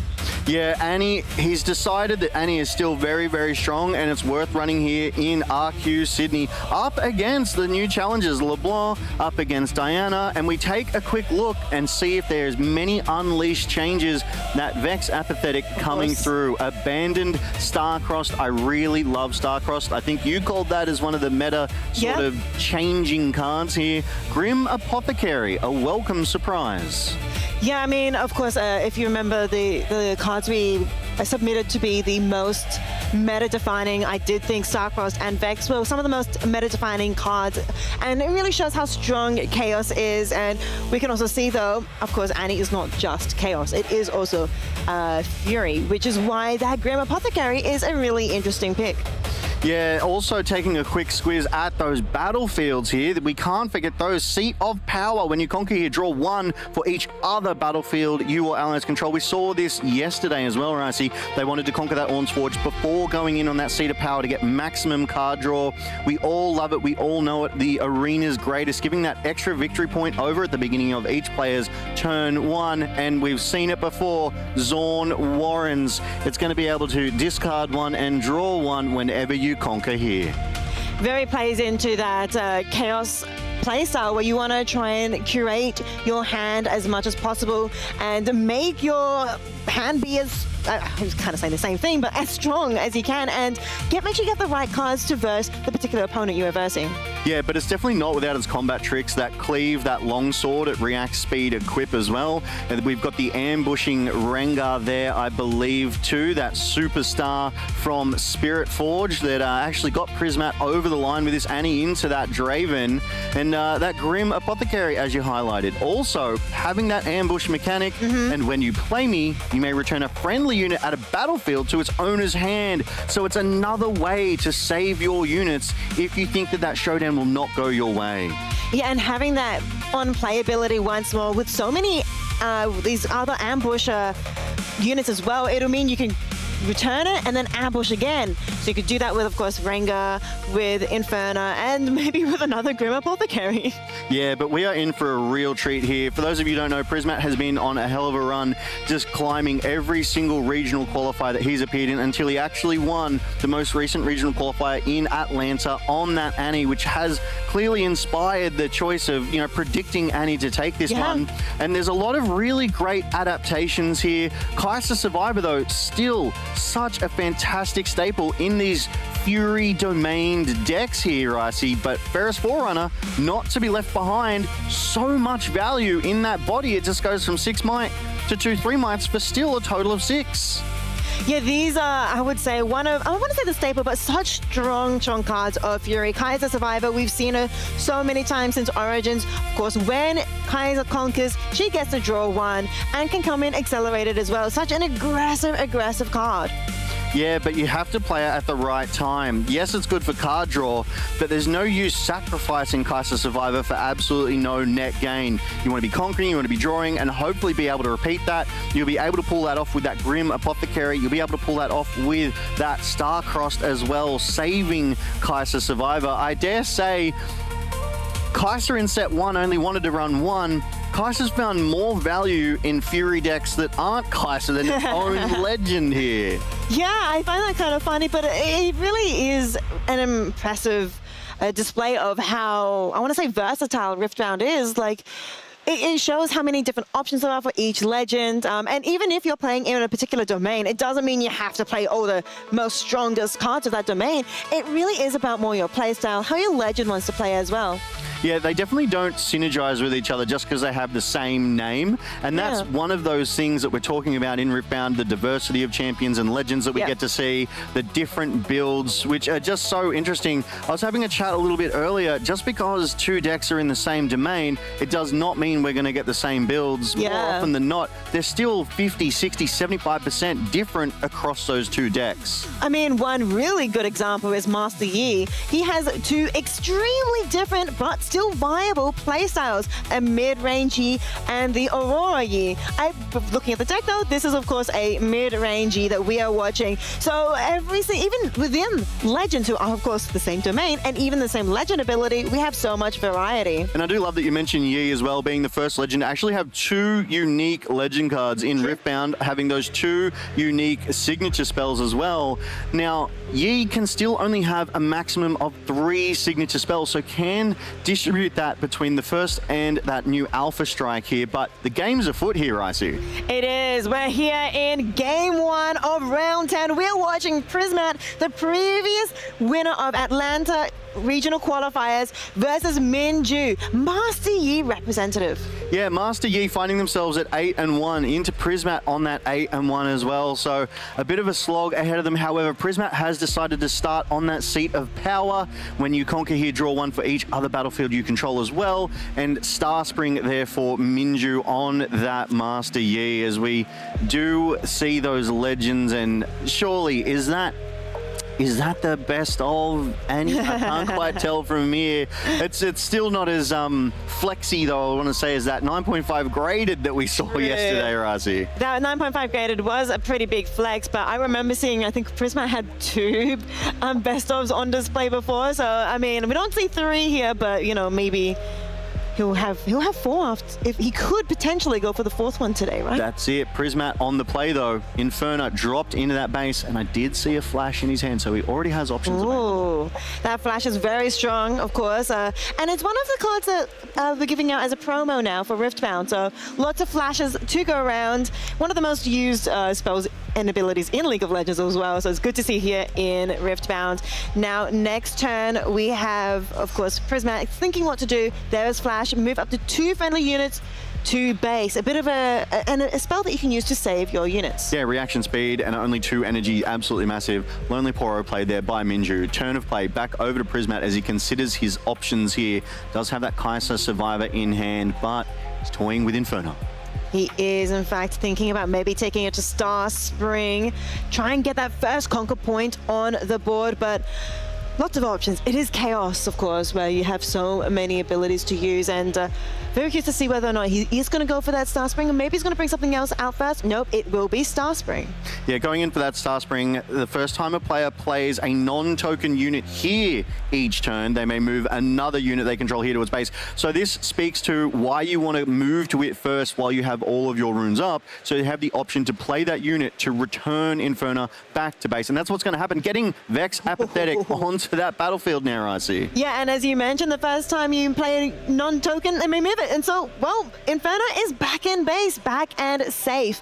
And that Vex is on that battlefield. We know how scary Vex Apathetic is on a battlefield, because when she is there, every unit that Minju is going to be playing will enter in stun. So that Scuttlecrab is stunned, but out goes the Lonely Poro onto Seat of Power.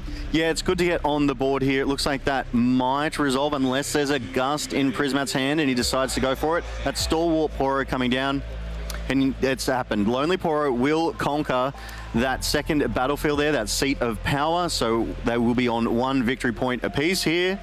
But just to that Vex, there's so much value in that Vex Apathetic here, I see. It's only 4 energy, no power for a 4 might body with deflect, so already pretty decent. But having that when an opponent plays a unit while I'm at a battlefield, stun it.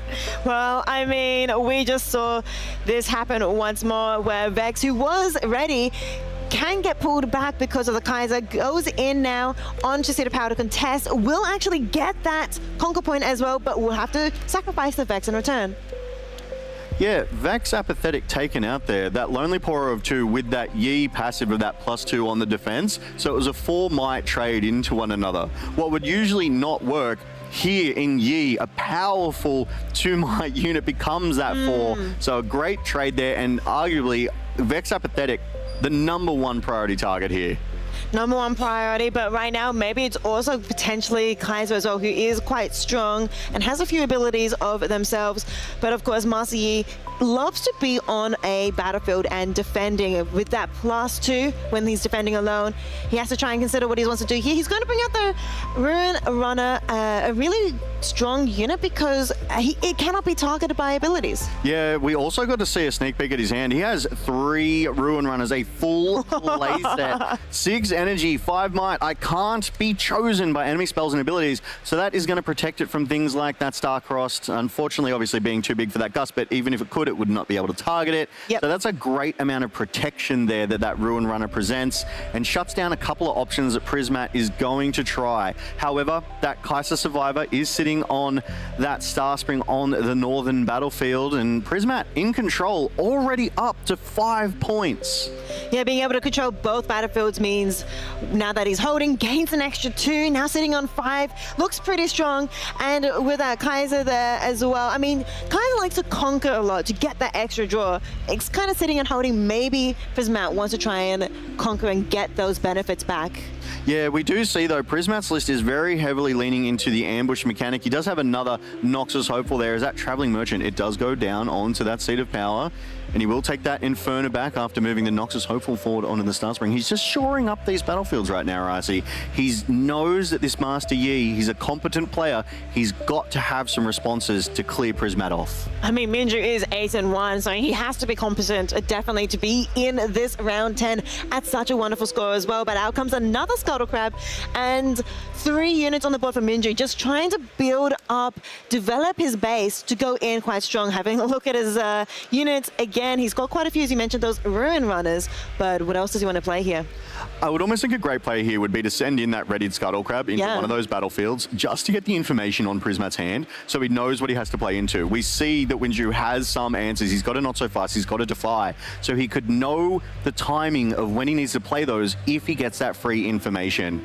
He does have what appears to be approximately 6 runes up at the moment, so still a lot of options. Probably doesn't want to play out another Ruin Runner right now. Having one on the battlefield is still quite the threat that Prismat is going to have to work around here. I think he is doing what you're thinking, considering that Scuttle Crab, because on Death Knell, you get to choose your opponent and force them to reveal their hand. You also get an experience as well. Master Yi doesn't mind experience, especially we can look at that Chosen Champion. Yeah, that champion unit, Master Yi, Tempered, has that level 6 and that level 11 XP buff there. One of those new ones from Unleashed. And if we do take a quick look, level 6, I have Deflect and Ganking. So there's no level 11, correction to myself there, but he also has Hunt, so he can generate his own XP, and he does it. That Scuttle Crab goes in and is going to get that information out of Prismat. Prismat only has 3 cards, but those are some strong cards. We see that Star-Crossed, we see that Flash, we see that Grim Apothecary as well. So now Minju has all that information. Of course, Star-Crossed can return both one of Prismat's friendly units to their own hand and one of Minju's to his hand. Of course, as mentioned before, Ruin Runner cannot be targeted, but that Stalwart Poro can, and so can that Scuttle Crab. Yeah, and like we were saying, those small units can get real big when it's Yi, that passive, the 2 might on the defense, as Stalwart Poro. I thought we were seeing Minju go into this battlefield, the Seat of Power here on that south side, and he's committed. He is committed. He's going in with both Star-Lord Poro, who doesn't, of course, get that shield benefit because he's not a defender. So sitting at 2 might only, but that Ruin Runner is a bit more mighty. Prismat does have that Grim Apothecary. We saw it. It goes in with that ambush to back up his Seat of Power. Yeah, and also has that when you play me, you may return a friendly unit out of battlefield to its owner's hand, but that is that is an optional. He did not elect to do that. He just dumped that extra might onto that battlefield to force Minju to trade and lose out here. Minju, I think, was expecting that. I think that might be why he was hesitating as well, and is going to be playing his Ruin Runner to think forward to the next turn. But with this, Prismat, if he's holding, and he is, he's got to go to 7 points. That's it. Prismat, though, he knows the hands. Minju knows what is in Prismat's hand here. And we draw one off the top. Prismat on that 7 points, holding both battlefields absolutely in the commanding position right now, Ricey. Yeah, only needs to hold one battlefield and he will take the game in his next turn. So he's very much on the cusp of victory. He is, of course, considering what do we play here, because he has lots of runes up, and as Annie does, of course, operate with that legend, he can get those two runes back up after the end of the turn. Yeah, ready 2 runes in your end step. I think he just moved the Traveling Merchant to discard that cleave, and I think he actually just picked up another cleave. But that Inferno does go in. If it resolves, if he's allowed to conquer there, he will be able to draw that one. Exactly, and it looks like he can draw and discard once, as you were saying, and out comes the Annie. The champion chosen Stubborn is in play and going to be playing on Seat of Power. And when you play Annie, you can return a spell from your trash to your hand. Yeah, he actually fetched out that cleave that he discarded just moments before, so now we know Prismat has 2 cleaves in hand. That is that Assault 3 All-Star from Origins that was so popular in those Kai'Sa decks. Action, give a unit Assault 3 this turn, and it only costs 1 energy. 1 energy. So if Prismat does get forced off of those battlefields, he can easily come in with that extra 3 might as assault and only costing 1. But of course, it's Minju's turn. Let's see what he does. Well, that's the thing, right? There's 8 runes up here for Prismat. We know he's built a lot of ambush into his deck. However, we don't have full information, full insight into his hand. He could have that red Rengar that was so famous in the back end of Spirit Forge that he used to take down his opposition so effectively and then apply that cleave. We'll have to wait and see. Of course, Minju is also trying to figure out what he needs to play as well. It's going to be quite difficult here with only 2 units in his base, 2 ready units. He has a lot of spells. We can see Discipline, we can see Not So Fast, but it's going to be hard considering how strong Prismat's base battlefields currently are. Yeah, I mean, Minju only at 1 victory point, Prismat at 7 victory points. This is Prismat's game to lose right now. Yeah. He is in the driver's seat. He has all of the points. He has that board presence. He has those runes up. Minju is considering all of his options.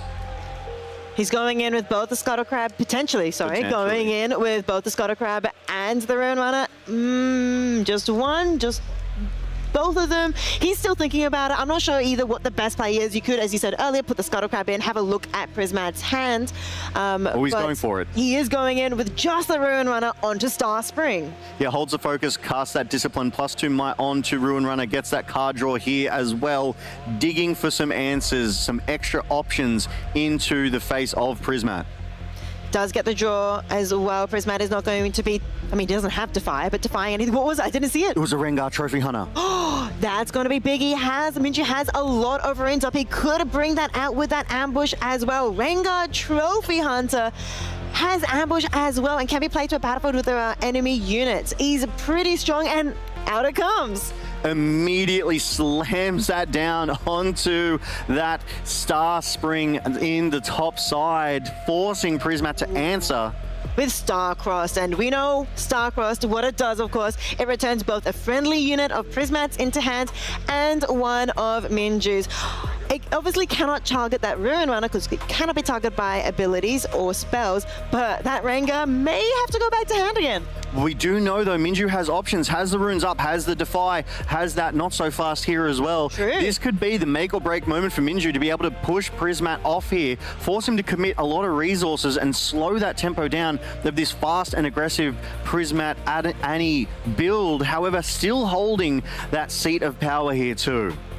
Yeah, Minju needs to get both of these battlefields, considering if Prismat holds the next round, he will hit that 8 points and take this game 1. It's a good position to be in if you're Prismat. Under the pump if you're Minju, but this is such a strong play. That Ruin Runner currently presenting 7 might. There comes the Defy, but we're talking about it. Is this the spell that Minju wants to defy? And it is. He keeps his Rengar on the battlefield on that Star Spring.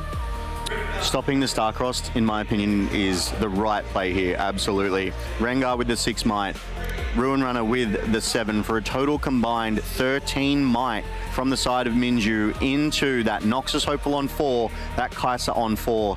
So the might total on Minju's absolutely clears Prismat's battlefield here. Prismat wondering what he can do. He still has that flash available to him, but Minju knows it. Yeah. One flash, two cleaves. The cleaves obviously aren't useful here because he is the defender. He is not the attack. It won't give that +3 assault, but that flash is the only card he could really play. It is his option to save his units on that battlefield if that's what he wants, and there he goes. Oh. He's happy to concede that one, let those 2 units trade out and die, give that point over to Minju and keep that flash in reserve. I mean, maybe Prismat is thinking he has those cleaves. If I need to go in, I can just pump up my units and go back in for the Conkers and use maybe the flash to save Seat of Power, but out comes that first mate, and is able now to bring back that unit. Yeah, using that Star Spring battlefield to be able to return that Rengar, and then Rengar goes in onto that Seat of Power as well. So a really strong, impactful turn here from Minju. Gets that Conquer for the Star Spring, able to return that Rengar Trophy Hunter. And Prismat, though, Annie is definitely more of a Conquer style of deck rather than a hold. And Prismat knows that better than any of us as he Infernus Cleaves back onto the Star Spring here. Back on to Star Spring. Prismat going for that Conquer, get that card draw because he's sitting on 7. Needs to, of course, to win here, he needs to conquer both battlefields to get to that 8. So he's looking at his card draw. He did play that stacked deck, so looking at the top 3 and be able to choose one of those cards to keep in their hand. There, of course, is that Rengar there and a hidden card. I think I remember seeing a Zhonya's earlier in Minju's hand, so that's my bet. It might be a Zhonya's. I do think that Minju has those 2 Zhonya's Hourglasses in that deck, so there is every possibility, every chance that he's hit at least one of those, which could give him some nice protection as we are, there it is, the Zhonya's Hourglass, as you predicted, that information going over there. We do see that the Annie, the Traveling Merchant, and the Rengar are on that Seat of Power. I think that's game though. I think that's Prismat taking the game. It is. I mean, Prismat able to claim that final battlefield, giving himself that 8 points. Game 1 does go to Prismat, and that means we're going over to a game 2. Yeah, game 2 should be very exciting. That game 1 was so fast from Prismat. He got to that 5-1 threshold immediately, and then was at 7-1, and I believe Minju conquered that Star Spring, so was on at least that 2, conquered that Seat of Power, so 3, so I think it was an 8-3 finish there in that game 1 here.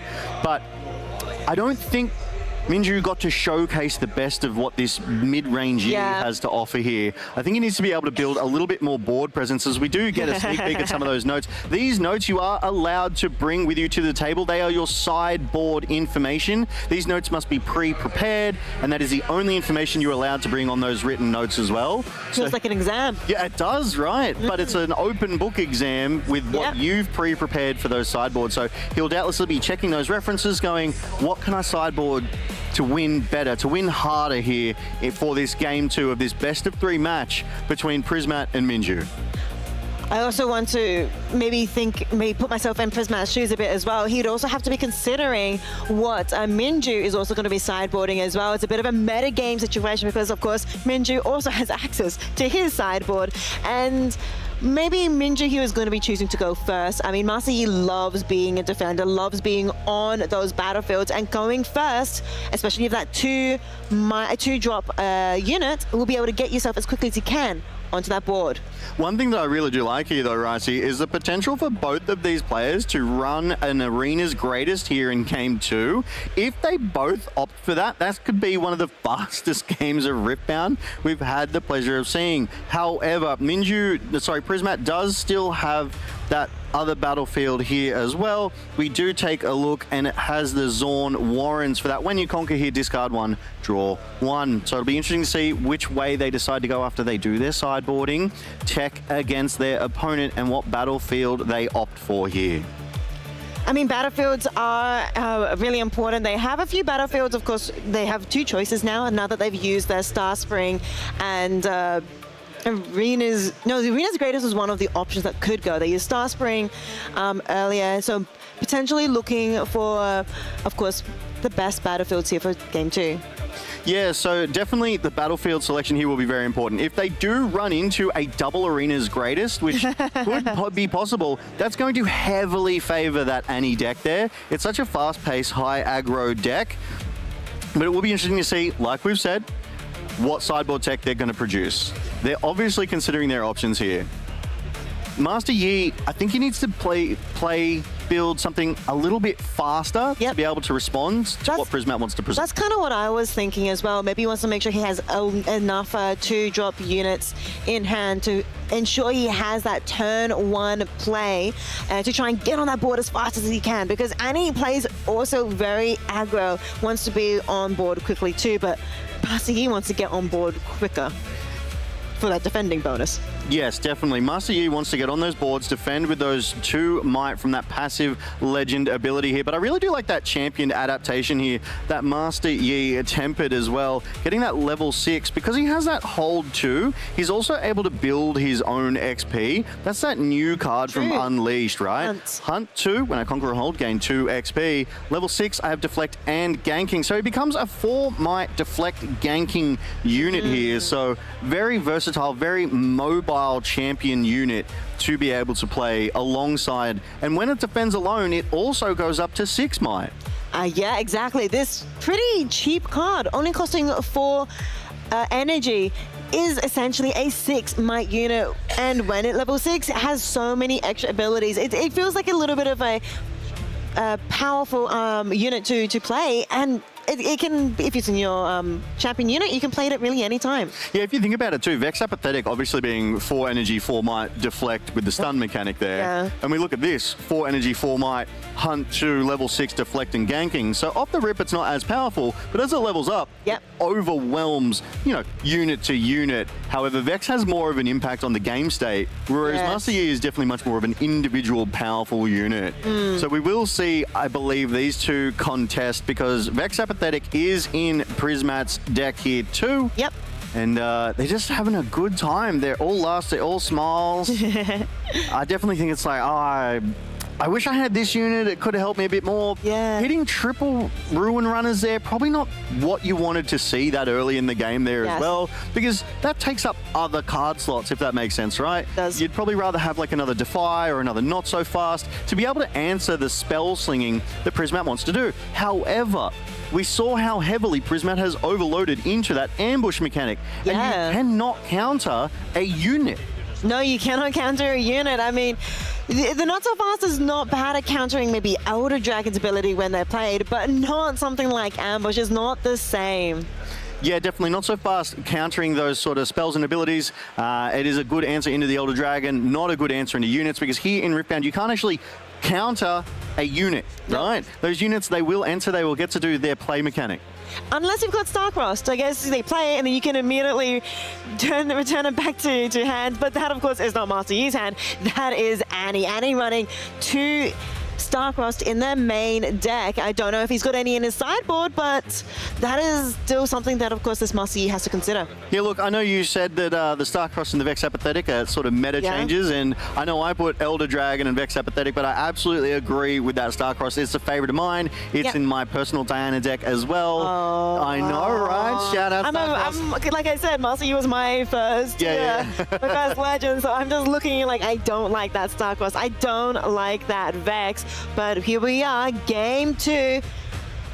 We're having a look at what they're looking at for the cards. I don't think they're playing just yet, but we do get some insights here as well, right? So we get to see some of the battlefields that have been chosen here. We see that Zorn Warrens and the Arena's Greatest. So we're not going to get that double Arena's Greatest matchup here. It was like a 50-50 chance. I know someone in chat smarter maths than me will be able to correct that one. But we're going to have a moderately decent pace game with the Arena's Greatest. Beginning of each player's first turn, you get 1 victory point. And that Zorn Warrens, you're able to move, discard 1, draw 1. So that's really going to help out Prismat's game plan of cycling through and getting the cards he needs to answer what Minju wants to provide against him. Yeah, lots of options there, of course, with that discard, draw 1. And of course, he's also running other cards that do the same, like the Traveling Merchant. So Prismat is going to be able to curate his hand pretty well. Looking at his hand at the moment, it's still only 4, so they haven't mulligan, but they might be in the process of mulliganing right now, has that longsword, 2 of them. Yeah, that longsword is a fantastic piece of equipment that actually came out in Spirit Forge, has that quick react, so it's a reaction speed equipped there, but we do spy a sabotage, Saw that. which is fantastic tech to be able to rip apart the hand of your opponent, obviously hitting those non-unit cards. Yes. So able to get gear, able to get spells, which Able to get that longsword. absolutely can get that longsword too, able to remove those star-crosses, which are becoming so important here in this new Unleashed meta. Yeah, I mean, Starcrossed, if Minju decides to play that ambush, that a Rengar ambush, he can just get completely Starcrossed back into their hand. And, well, Rengar's not a cheap unit to play. It costs so much, so that's kind of nullifying potentially, especially if it's in the early rounds, that entire turn. Right, you are 5 energy, 1 power for that Rengar Trophy Yeah. Hunter, that powerful unit, that expensive unit. So yes, it's return to hand, but it's extremely unlikely you'll be able to play it again immediately. We also see that those punch firsts are in this Master Yi deck here, which could definitely do enough damage to go over the top of any offering that Prismat has on the battlefields. But I'm looking for that White Flame Protector. I want to see that Ooh. Origins All-Star again, just because I have that nostalgia with it. That 8 energy, 2 power gives another unit 8 might this turn. But Ricey, we're on the play. We are, and Minji does have that 2-drop unit in a base. Good hand from him so far, and out comes the Traveling Merchant from Prisma. They both have that turn 1 play. And now, of course, it's once again Minji's turn. That Stalwart Pro is ready. Could go in for that conquer. It is so important to get these turn 1 plays here in the top end of these regional qualifiers. You don't want to be caught lacking. You don't want to start to fall behind. So these turn 1 plays so important. Now, each of them have had their first turn, so that Arena's Greatest will be triggering. They will both have that 1 victory point apiece, which I think is what's actually being represented here by these dice at the moment. Yep. And we do see that individual XP tracker, which matters to this Master Yi tempered down there when he hits that level 6, Ricey. Yeah, level 6, he becomes a little bit of a monster. Out goes the Sour Pro on to the Arena's Greatest. Gonna be answering with... Is that a Rengar already? That's the red Rengar. So that's not Rengar Trophy Hunter. That is the Spirit Forged Rengar, the one that actually ended up winning the Atlanta Regional Qualifiers for Prismat. We do take a quick look here. It is Rengar Pouncing. So it was actually ambushed before it was made Actually, into ambush. cold So it's ambush, yeah. reaction, I can be played to a battlefield you're attacking, and assault too. So it comes down as a 5 might unit on the attack, but right now, just in base. Yeah, I mean, because if he goes in with that ambush, he won't actually have that +2 because he will be there before with the reaction speed. And so he is going in base, going in for that assault for the next turn. And also, it's still actually Minju's turn, and out comes that Master Yi. He was considering for a little bit, but will be playing that to base. Now it's Prismat's turn. All the runes are up for 4 runes because of the Rengar being recycled earlier. And now what is he going to play? He has this assault Rengar. Yeah, the Assault 2 Rengar, I can be played to a battlefield you're attacking. So whenever that ambush occurs, it can be played to that battlefield when you are attacking. Yeah. That Assault 2 will be in play for a total of 5 might. However, it's currently in that base, and Prismat, considering his options, currently has those 4 runes open. Could push a Rengar in for 5 might, but you have to remember that Stalwart Poro is 4 might on the defense. That said, Minju will have no answers available right now. No runes are ready. No runes are ready. 4 runes in the hands of Prismat. And these really strong units out. There goes the Traveling Merchant. Discard, draw 1. Thinking about which one he wants to discard, of course. It's actually going to be a Kaiser. And he's going to draw another Kaiser. Love to see it. Oh, that all-star unit. But the thing is, he can also play Annie's again, and he does it again because of the Zorn Warren's Of trigger here course. too when he conquers. Well, now he's down to Kaisers in his deck. He likely has another one in there somewhere, but it's going to be the longsword. It's going to be equipped onto that Rengar. Remember, +2 on assault, and that longsword gives that Rengar quite a big, strong might. And that Stalwart Paro, even with that +1 on shield and that +2 on defending with a Yi, 5-might unit is going to get taken out. Yeah, absolutely overwhelmed there. 7 might presented from that Rengar, as you so correctly called. The shield plus the 2 from Yi being that 5 might presenting on that Stalwart Poro. It just wasn't enough for Rengar on its own. Sabotage gets played, and so Prismat's hand is going to be shown. Doesn't have many units in hand, doesn't have many cards in hand.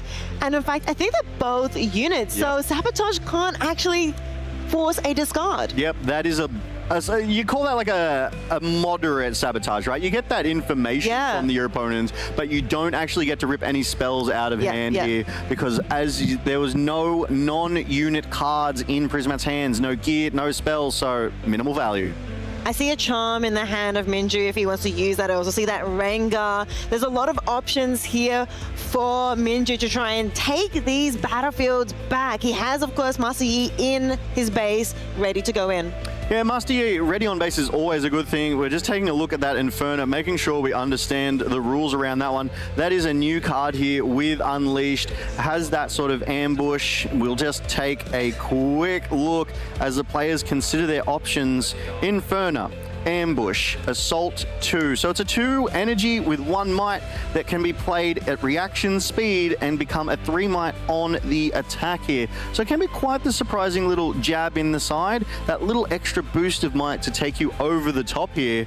The Minju, considering his options, does have a full hand of runes up and a few cards. I say a full hand of runes. Do I say like a full board of runes? Because they're ready. Yeah, they are ready. 1, 2, 3, 4, 5. Quick counting. And Master Yi, we'll be talking about this Master Yi. It is ready in base. It can go either of these battlefields, but of course you got to remember Prismat has 2 runes up right now. So he's actually more wanting to go for the squishier unit, that Traveling Merchant. In he goes, 4 might to 2 might. Prismat is happy to just lose that battlefield, lose control, and give it over to Minju. We do see the judge update here with the dice on the top of screen. So both players, 3 victory points apiece. And Minju, I think that was the right call. It was the right timing. It was the right call. He knew Prismat only had units in hand. We did see that Ferris Forerunner as well. So minimal options to respond. Now with that Conquer from that Yi, and that Hunt 2 has gone up to 2 experience, which we do see on that XP tracker as that Scuttlecrab hits the base. Scuttlecrab comes out. Of course, when you play Scuttlecrab, you get that card draw in hand. And of course, we all love Scuttlecrab. Well, I love Scuttlecrab. Maybe not everybody loves Scuttlecrab, but I love Scuttlecrab. Scuttlecrab's in my Aurelia. I slammed 3 into Aurelia. Okay, so we're on the same side here. And so when Scuttlecrab does die, unfortunately with only 0 might, but with the +2 of Master Yi's defending, he could be a bit well, on defense, that's the one. Yeah, he will, when he dies, he will be able to reveal the opponent's hand once more. But we already know what's in Prismat's hand, but now there is something different. What does a chunky Scuttlecrab look like? Like, is it He gets buff bigger as well? and bigger and bigger. Yeah, like takes up some more space? Yeah. Does it give more vision though? Yeah, in my mind he does. Yeah. I'll give him everything. I'll give him everything. I would die for Scuttlecrab. I would. I mean, not literally. Not literally, yeah. He's just I will give cute. you vision. But we do see that Scuttlecrab as you called, and then the turn is given over to Prismat, who's considering his options here. Prismat holds to 4 victory points, has reached that halfway point, could potentially win in 2 turns. However, I just don't think the options are available to him right now. Taking a little peek at the hand. Ooh, something expensive. It's Annie herself. Good call. Does get played and going to be played into the battlefield, the northern battlefield, of course, Arena's greatest, to back up that Rengar. I mean, I don't think Prismat is scared of the Scuttlecrab, but he's still scared of Minju. Yeah, because unfortunately getting no value out of that Annie either. For 4 energy, 1 power, when you play me return a spell from your trash, he had no spells to return from his trash here. So that is, I have to play a body because I've just got no spells to grab. You hate to see that sort of relatively inefficient use of these abilities on these champion cards. It does hurt a little bit. And now it's back to Minju's turn. He does get that point for holding and also the 2 experience as well. Only 2 more experience away from Master Yi becoming level 6, becoming deflected and ganking, which does give, of course, Minju a couple more options to approach the Arena's greatest from multiple angles. Yeah, once that deflect comes online, it's going to make sure that Starcross that Prismat will likely hit, becomes a 3 energy 2 power, Yeah. so a little bit more punishing, becomes less of an option, but the Annie Legend is still comfortable with that, able to ready those 2 runes at the end of turn. Battle Crab goes in. Goes in. I mean, it's a 0 might unit. Of course, he's just going to go for the combat damage and reveal the hand. We still see that Ferris Forerunner and... Open the cards up, Prismat. We Yeah. need to see. Is that 2 more Infernos? They're 2 It energies. does look like the Infernos. Yeah, reaction. Yep. That's 2 more Infernos. He's only got units in hand right now, Ricey. He's got no tricks up his sleeve in terms of spells. That doesn't feel great for an Annie, with, of course, Chaos having so many possible spells to use, like we mentioned the Starcross so many times. He's just only drawn units. I'm looking at the board. He has not played any spells. Literally every single one he has drawn for this game has been units. Yeah, right now, this game state is definitely Master Yi favored. That mid-range aggro is happy that the Annie is not able to sort of build this insurmountable lead in this early game. Prismat, though, doing well. They are 4 victory points apiece, but I almost have to think that we're reaching that pivotal moment where Annie starts to fall off and this Master Yi starts to build up and become too strong. Is that a hidden card? I don't know. I don't remember seeing a Zonya's, but no, it's a charm. Okay. He is going to be charming one of those units over to Master Yi, who will have the Defender +2 bonus, and it is going to be the Annie. He knows that Prismat has no spells. He has no answers to this. I mean, maybe he could do something, though. I mean, Prismat considering his options, but I really do think this one's a foregone conclusion here. Annie not even strong enough to fight that Master Yi, even without the Yi, but there's the Inferno play. That was what I was thinking. Is he going to be playing that Inferno onto that battlefield with that ambush ability, and also has that +2 as an assault, as an attacker, because he was in that attacking position. But out comes Rengar as, of course, his own ambush. Yeah, Rengar Trophy Hunter presents on the battlefield, clears out the other Rengar. That must feel like, how would that go? Like, hi Rengar, goodbye Rengar. Like, this is too much Rengar on these battlefields right now, Ricey. But the great turn of play there coming out of Minju, goes up to 5 victory points to Prismat's 4. Prismat on the play here, considering the options open to him, equips that long sword. Of course, the other Inferno that was, I believe, in base is now in play, and out comes another Rengar. And so this is quite a strong attack coming out from Prismat, of course, with the assault options, you know, +2 from Rengar pouncing, and of course with the Inferno as well, who also has assault +2. This Rengar, the other Rengar on Arena's Greatest, is looking a little weaker. Yeah, defending though, gets that +2 might, so is currently 8 might here for Minju's Rengar Trophy Hunter. Yep. I don't know how many more times I can say Rengar here, but that Rengar pouncing obviously contributing a total of 5 might, that longsword with +2 for 7, and that Inferno being at least the 1 plus its assault. Yeah. That is a minimum of 8 might, so they will be trading here. That Rengar Trophy Hunter will go down unless there is something that Minju is able to do. They're mathing it out. Yeah, that Rengar Trophy Hunter will be taken out. I think quick maths, it was 10-8. You're shaking your head, you agree with me. And so with that, Inferno is, of course, the one that is going to be left behind. It makes sense. She doesn't have assault when she is defending.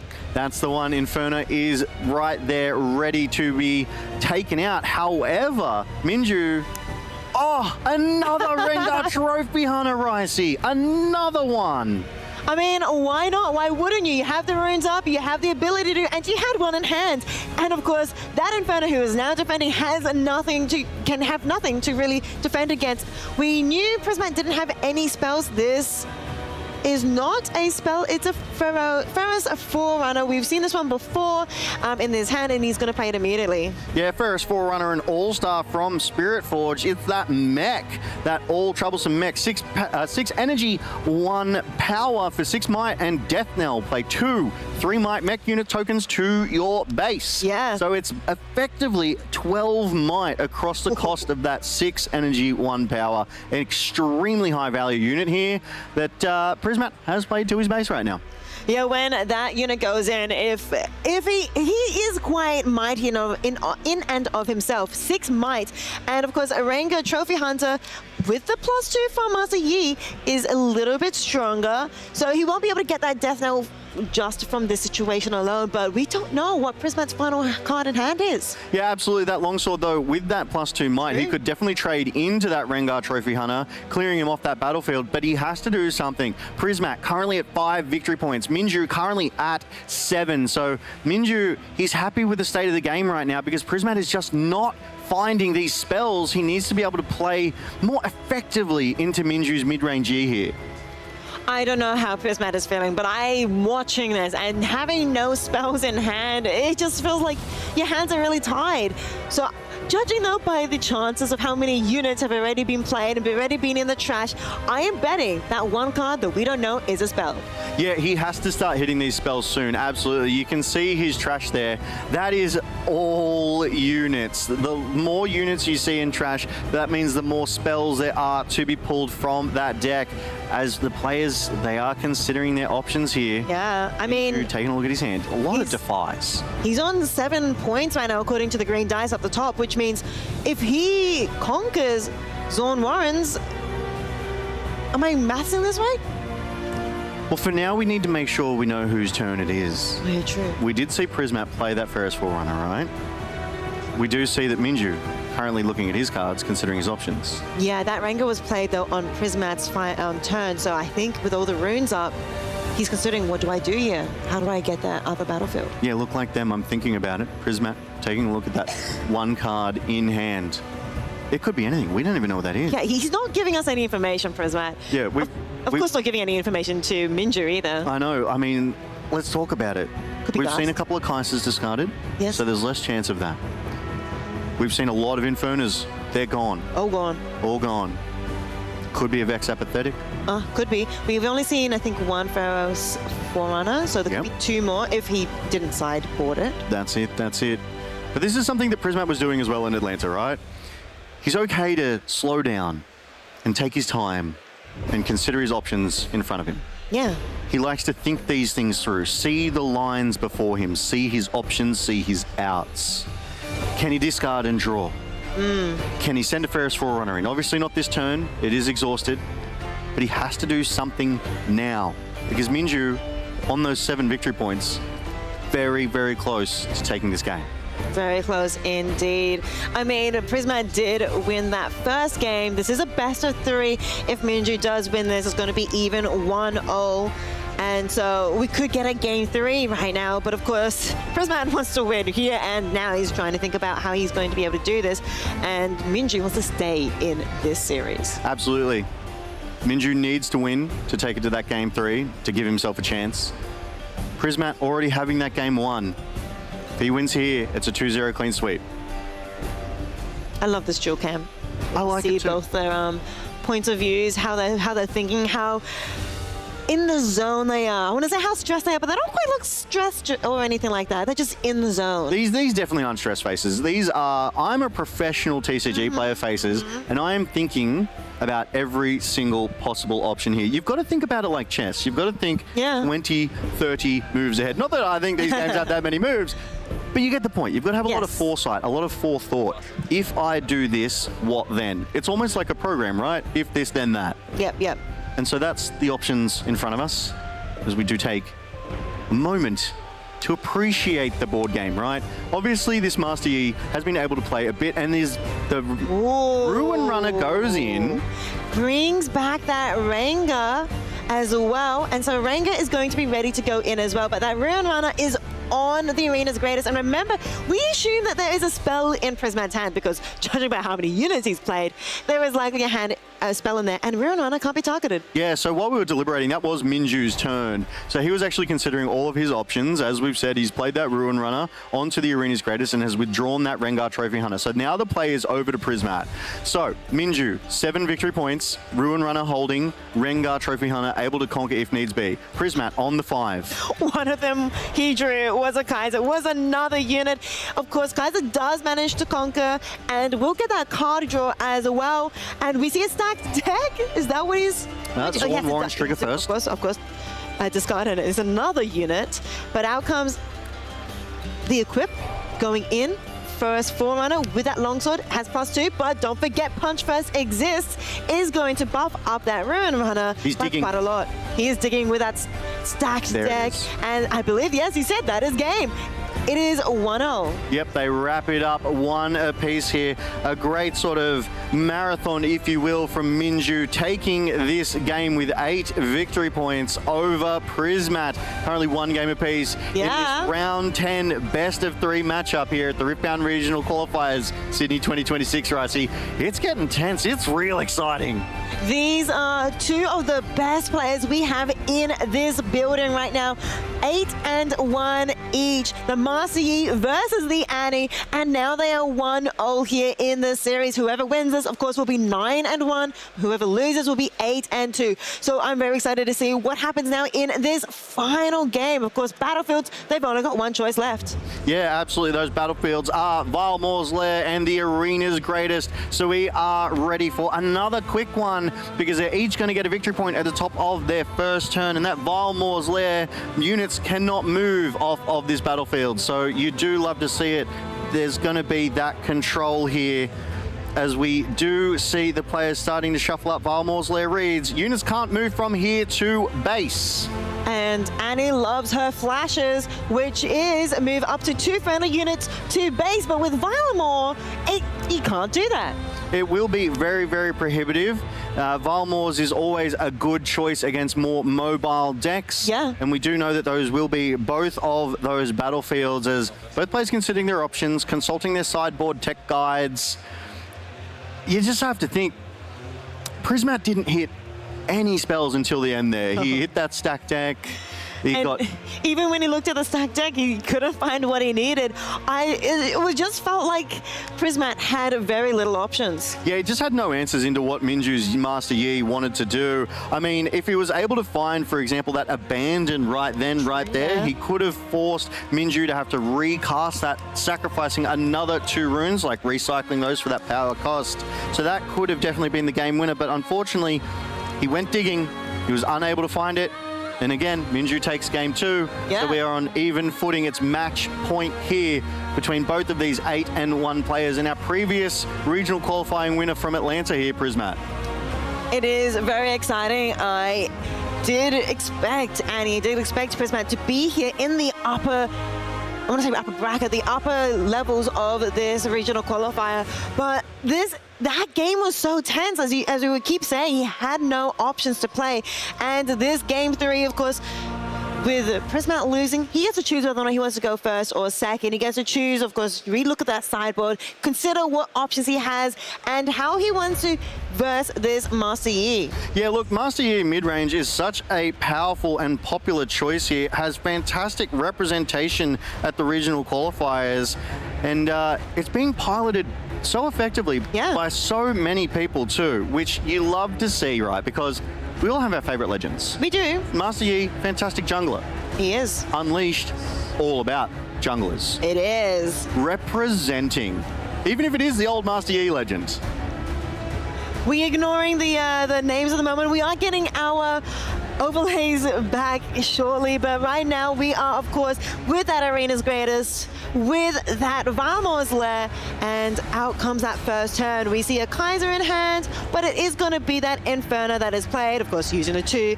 After Annie finishes the turn, gets a 2 back. Yeah, readies those 2 runes, so has the options, but unfortunately both the Fury, so that locks out any Chaos options. Stalwart Poro played there for Minju on his turn 1. It's great to have options. In goes that Inferno, going to be able to conquer that Arena's Greatest, and still has 4 runes up. What does he want to play here? He has options. I did see that Kaiser, trying to see what else is in his hands. Quite a few of them look like they're 4 might or less, 4 cost or less. I do see that there is one of those Rengar pouncings in hand. That 3 energy, 1 power is the tell here. However, Prismat with that conquer does go to 2 victory points. Plays an Inferno, plays an Not Just Hopeful. Nice. The play.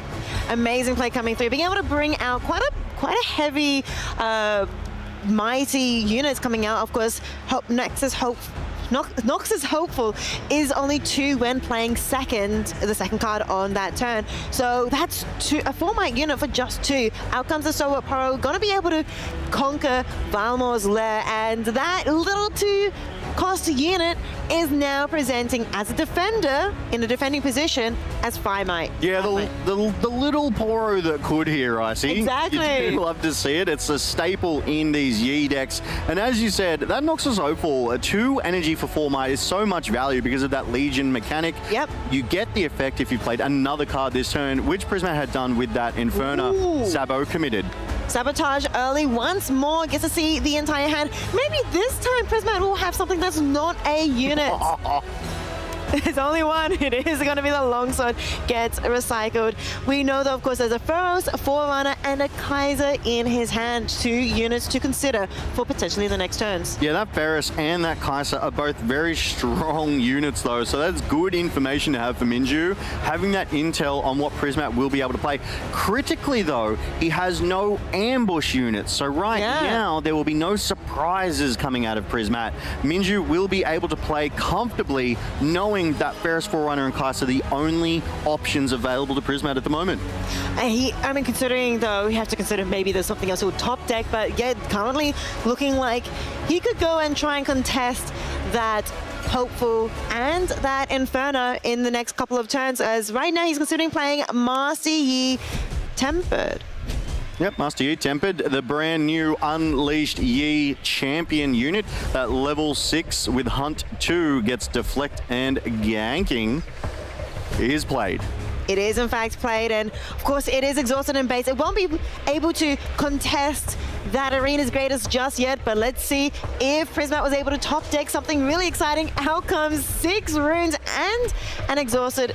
It's going to be that first Forerunner going to be played onto the Arena's Greatest. Inferno is going to be brought back, though, of course. Yeah, Inferno is definitely fantastic at conquering, absolutely terrible at holding. Yeah. And Prismat knows that. That's all he's done for this turn, and he's passed it back over to Minju. Currently, both players at 3 victory points apiece. For the viewers at home, you can see the score at the top of your screen. That green dice representing Minju, that purple dice representing Prismat.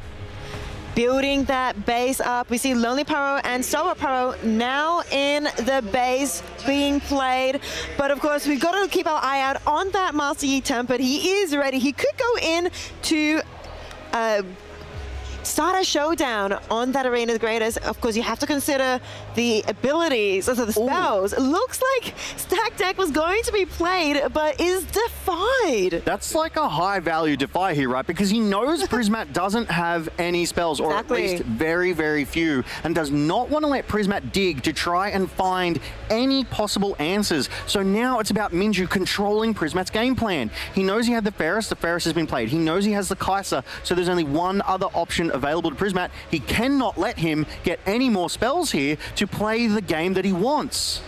Well, Prismat has exhausted all of his runes and is considering and will be playing, I believe, that Sneaky Deck hand and that Kaiser. That is an overzealous fan. Sorry, my bad. And that is a Kaiser Survivor played to the Arena's Greatest here as well. Really shoring up this battlefield, trying to present so much might that is just not an option for Minju. But Minju, that's where he thrives. That's that mid-range Yi. It has the punch first. It has the Varmals. It can move in and prevent that might being attributed back onto the Yi on that sort of defensive side here. We can see a couple of spells in the hands of Minju. We see that On Guard. We see that Defy, a second Defy, so maybe that's why he wasn't too scared about using it. Goes in with that Lonely Paro. Remember, when Lonely Paro dies alone, he gets to draw 1. Goes in with that was it a Discipline as well? And On Guard, I believe. And so that was able to take out that Kaiser. Yeah, really well done there. Kaiser's such a high value unit. You definitely want to remove that one. But I do want to point out that Vilemore has not yet been seen. We cannot see it in that hand. But if Vilemore does become present, that is an 8 energy, 2 power, 8 might drop with ambush. So you can use it on the attack here.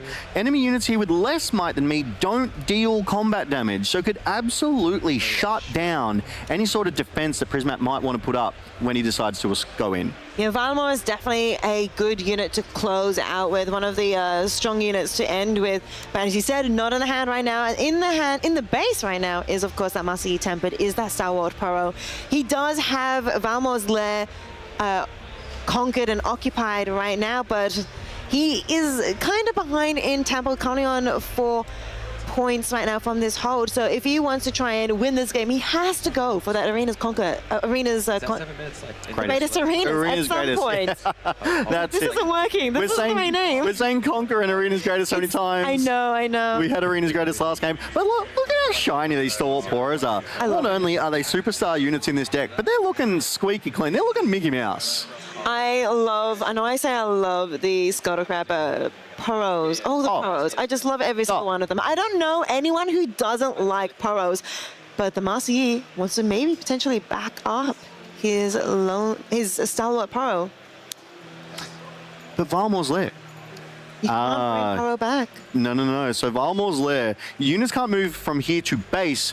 Yi, when he's unlocked at level 6, will have ganking. True. Will be able to move over. This could almost be a mental game, right?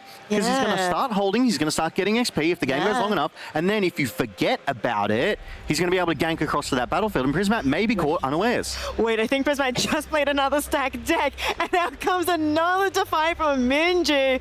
Oh, he is being so mean to Prismat. He knows in his hand is usually, I think he's only got one card in hand at the moment, and I don't remember if this is still that unit we saw earlier or not. Maybe it's a spell, but not many options. Yeah, we know the Kaiser and Ferris Forerunner has been played, so we don't add suddenly the Traveling Merchant has been played. But this is Minju's game plan. He is controlling Prismat out of this one. Defying those stack decks is so critical because it just does not let Prismat dig for those cards. With no answers, there's nothing he can do. He has no hand right now. Absolutely no cards whatsoever. He does have a lot of units. He has those 2 Infernos. He has that Overzealous Fan, and he has that Traveling Merchant. So he has something here to potentially go in with the next turn, but of course it is Minju's right now. Out comes another Lonely Poro, costing only 2 of course, but is exhausted in base. Yeah, absolutely. That Lonely Poro for the 2 leaves those 6 runes up. Prismat finds himself on 6 victory points right here, right now. However, Minju close behind on that 5. Yeah. And will definitely be comfortable with a unit kind of trade-off here, being able to fight might for might, presuming he has some of those tricks. We do know Prismat, unless he's just top decked something to save himself, doesn't have those tricks available, doesn't have those tricks present. That said, he knows 2 Defiers have been used, so whatever he does want to play, if he hits it, it can't be stopped. Out goes the Traveling Merchant. Doesn't need to discard one because he has no cards, but he gets that draw. Now, I don't think he looked at it just yet, as he's now going in to try and conquer that Valmor's Lair. Yep, 2 Infernos there with that extra assault, that Overzealous Fan going in. Discipline.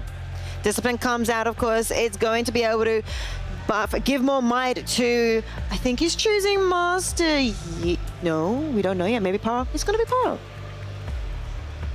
Interesting. So Poro will now be 2, 3, 5 because it's not defending alone.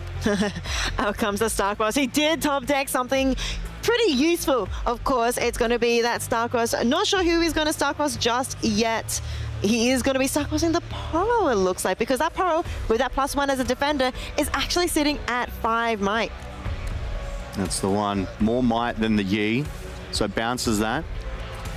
Has bounced his Kaiser from the Arena's Greatest as well. We do see 2 spells in trash. Master Yi is now alone, so he's now at 6 might, but still less than... Ooh, the back off is coming out. Going to be backing off, I believe, the Inferno, because with that +2, he's going to be a 3 might unit. And also gets that card draw played from hand. You get that extra card draw and still has runes up. He could still keep going, I think. Minju might have more spells in hand. He did draw into a Ruin Runner. Oh. So the other card needs to be the spell. We're working at the math, because the Infernos are each 3 might on the attack. And of course, that Inferno was stunned. And as the attackers, you do bounce back onto the base. And so it looks like Master Yi Turnbit is still holding on to Valmor's Lair. And, well, Prismatic is not going to be able to potentially get it just yet. I think maybe... He has played that Annie, though. And with that Annie, he was able to get that Starcross back out. It looks like he's played the Starcross. We're waiting to see if Minju has a response here. We're talking to the judge just to see how that turn of play occurred. But Both of these players know they must win this one. They don't want to go to that 8-2. They want to move up to that 9-1 position here. Scuttlecrab also, and it looks like a charm potentially in the hand of Minju. Charms could be useful here. Don't think. I don't actually know what experience that Master Yi Tempered is at. Currently a 0. 0 still. No, now on 4. Okay, now on 4 from the holding. 2, no, Yes. 2. Yeah, Prisma corrected. That makes sense from the hold just then. Goes in with that Lonely Power, gets another card draw, is able to trade that Traveling Merchant out though. Stalwart Power is available to go in, but of course they're both on 6 right now, and we have more vision. Yeah, we do love the victory points. We see that hold come through for Yi Tempered. The victory points currently showing for Minju at 5, currently showing at 6 for Prismat. So he's ahead on victory points, but I would argue he's behind on tempo. He's definitely top decking his answers right now because of those all critical defies onto both of the stacked decks. The Prismat was able to finally draw. Yeah. So Minju just stifling Prismat out of this one slowly, turn for turn, hoping to build this XP for Master Yi Tempered and possibly gank over to that arena's greatest. 6 victory points apiece, thank you for confirming. 2 XP on that tracker. And Stalwart Poro sitting in base. Just to confirm as well, Minju does not have 2 wins. That is a 1-0. It now has been corrected. They're both currently 1 win a game in this best of 3. So they are fighting here for this last game. They're currently 6 apiece too. They're both 2 conquers, or well, not conquers because one of them's already conquered each, 2 points away from winning this game. It very much feels pretty even and also very tense. Right, you are. Very, very tense. As you called out, as the graphics are now updated too. Both have won 1 game apiece in this best of 3 matchup. This is the all critical 3rd game. It's tied up. 6 victory points apiece. Prismat, 3 units in base, 2 on the greatest arena. The arena's greatest. The greatest arena could be the arena's greatest. Could be. 2 units for Minju. Master Yi Tempered up on Valmor's Lair, and Stalwart Poro in his base. Doing some calculations, wondering can Prismat win on his turn? Do we need to buff up a battlefield and bring Master Yi back for the conquer? There's so many options here for Minju. Has to do that maths, has to consider what cards does he have. I mean, he knows exactly that the Starcrossed is in the hand of Prismat, and made top deck something really, really special. Yeah, as you say, Starcrossed in the hand, returned with that Annie played a turn before. However, Minju does have that Trinity Force too. The 4 energy equipped gear when I hold score 1 point and +2 might. That could be quite the challenge, but I don't think now's the time to play Scuttlecrab. He doesn't need to get much information out of Prismat. I mean, and there it is, he thinks a lot better than I do. He's going to do that, and he's going to actually equip the Trinity Force. You were mentioning it. Prismat has something to say, though. So Scuttle played for 2. Trinity played for 4. He's like, I might react to that. Don't forget, I do have that Starcrossed. You are right. So Trinity Force is a very, very powerful gear, very powerful equipment. As you mentioned, when I hold, score 1 point. So if that Master Yi holds his next turn, he'll get to 8 from that hold. Showed the discard, showed the charm, forces the Starcrossed out. I don't remember seeing it defy. Yeah, so Minju played that charm, and in response, Prismat's played the Starcrossed. Yeah. Bouncing that Annie, bouncing that Yi.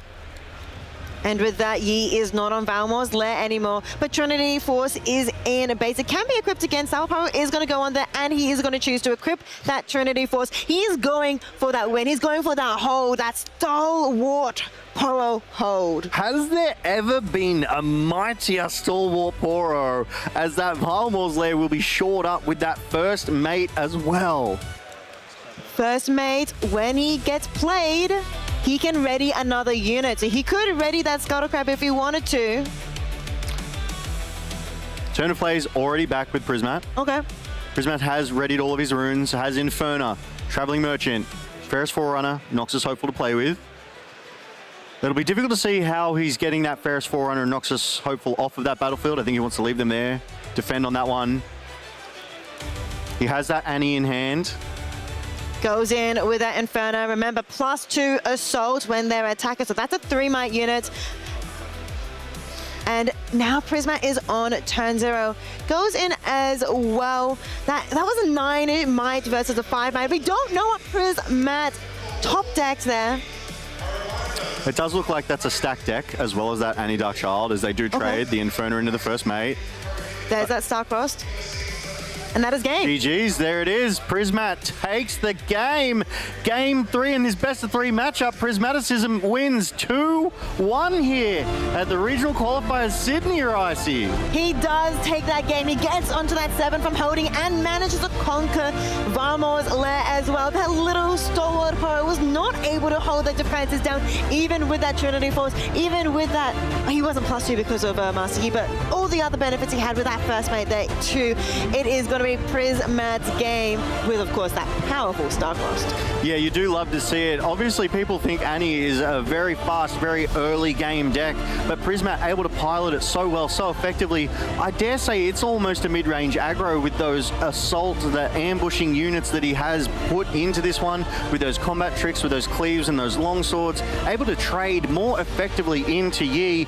This speaks to me that he's got a really good read on the meta already, that he understands the competition that he will be going into, like LeBlanc, like Diana, like the Yi he has just faced off against and beaten, taking himself to 9-1 now, Ricey. Yeah, Prismat is sitting on 9-1, and I'm pretty happy about that just because of my predictions. I predicted that Annie is going to be the top legend, and I'm just one step closer to that. But we didn't get to see your Diana in this matchup, so maybe your Diana is also doing quite well. Yeah, I'm absolutely barracking for that Diana, but there's, you know, some honor to be had in getting the correct prediction. But so far, I mean, we're all still in the running. LeBlanc on the up, Yi on the up, and Annie also on that up.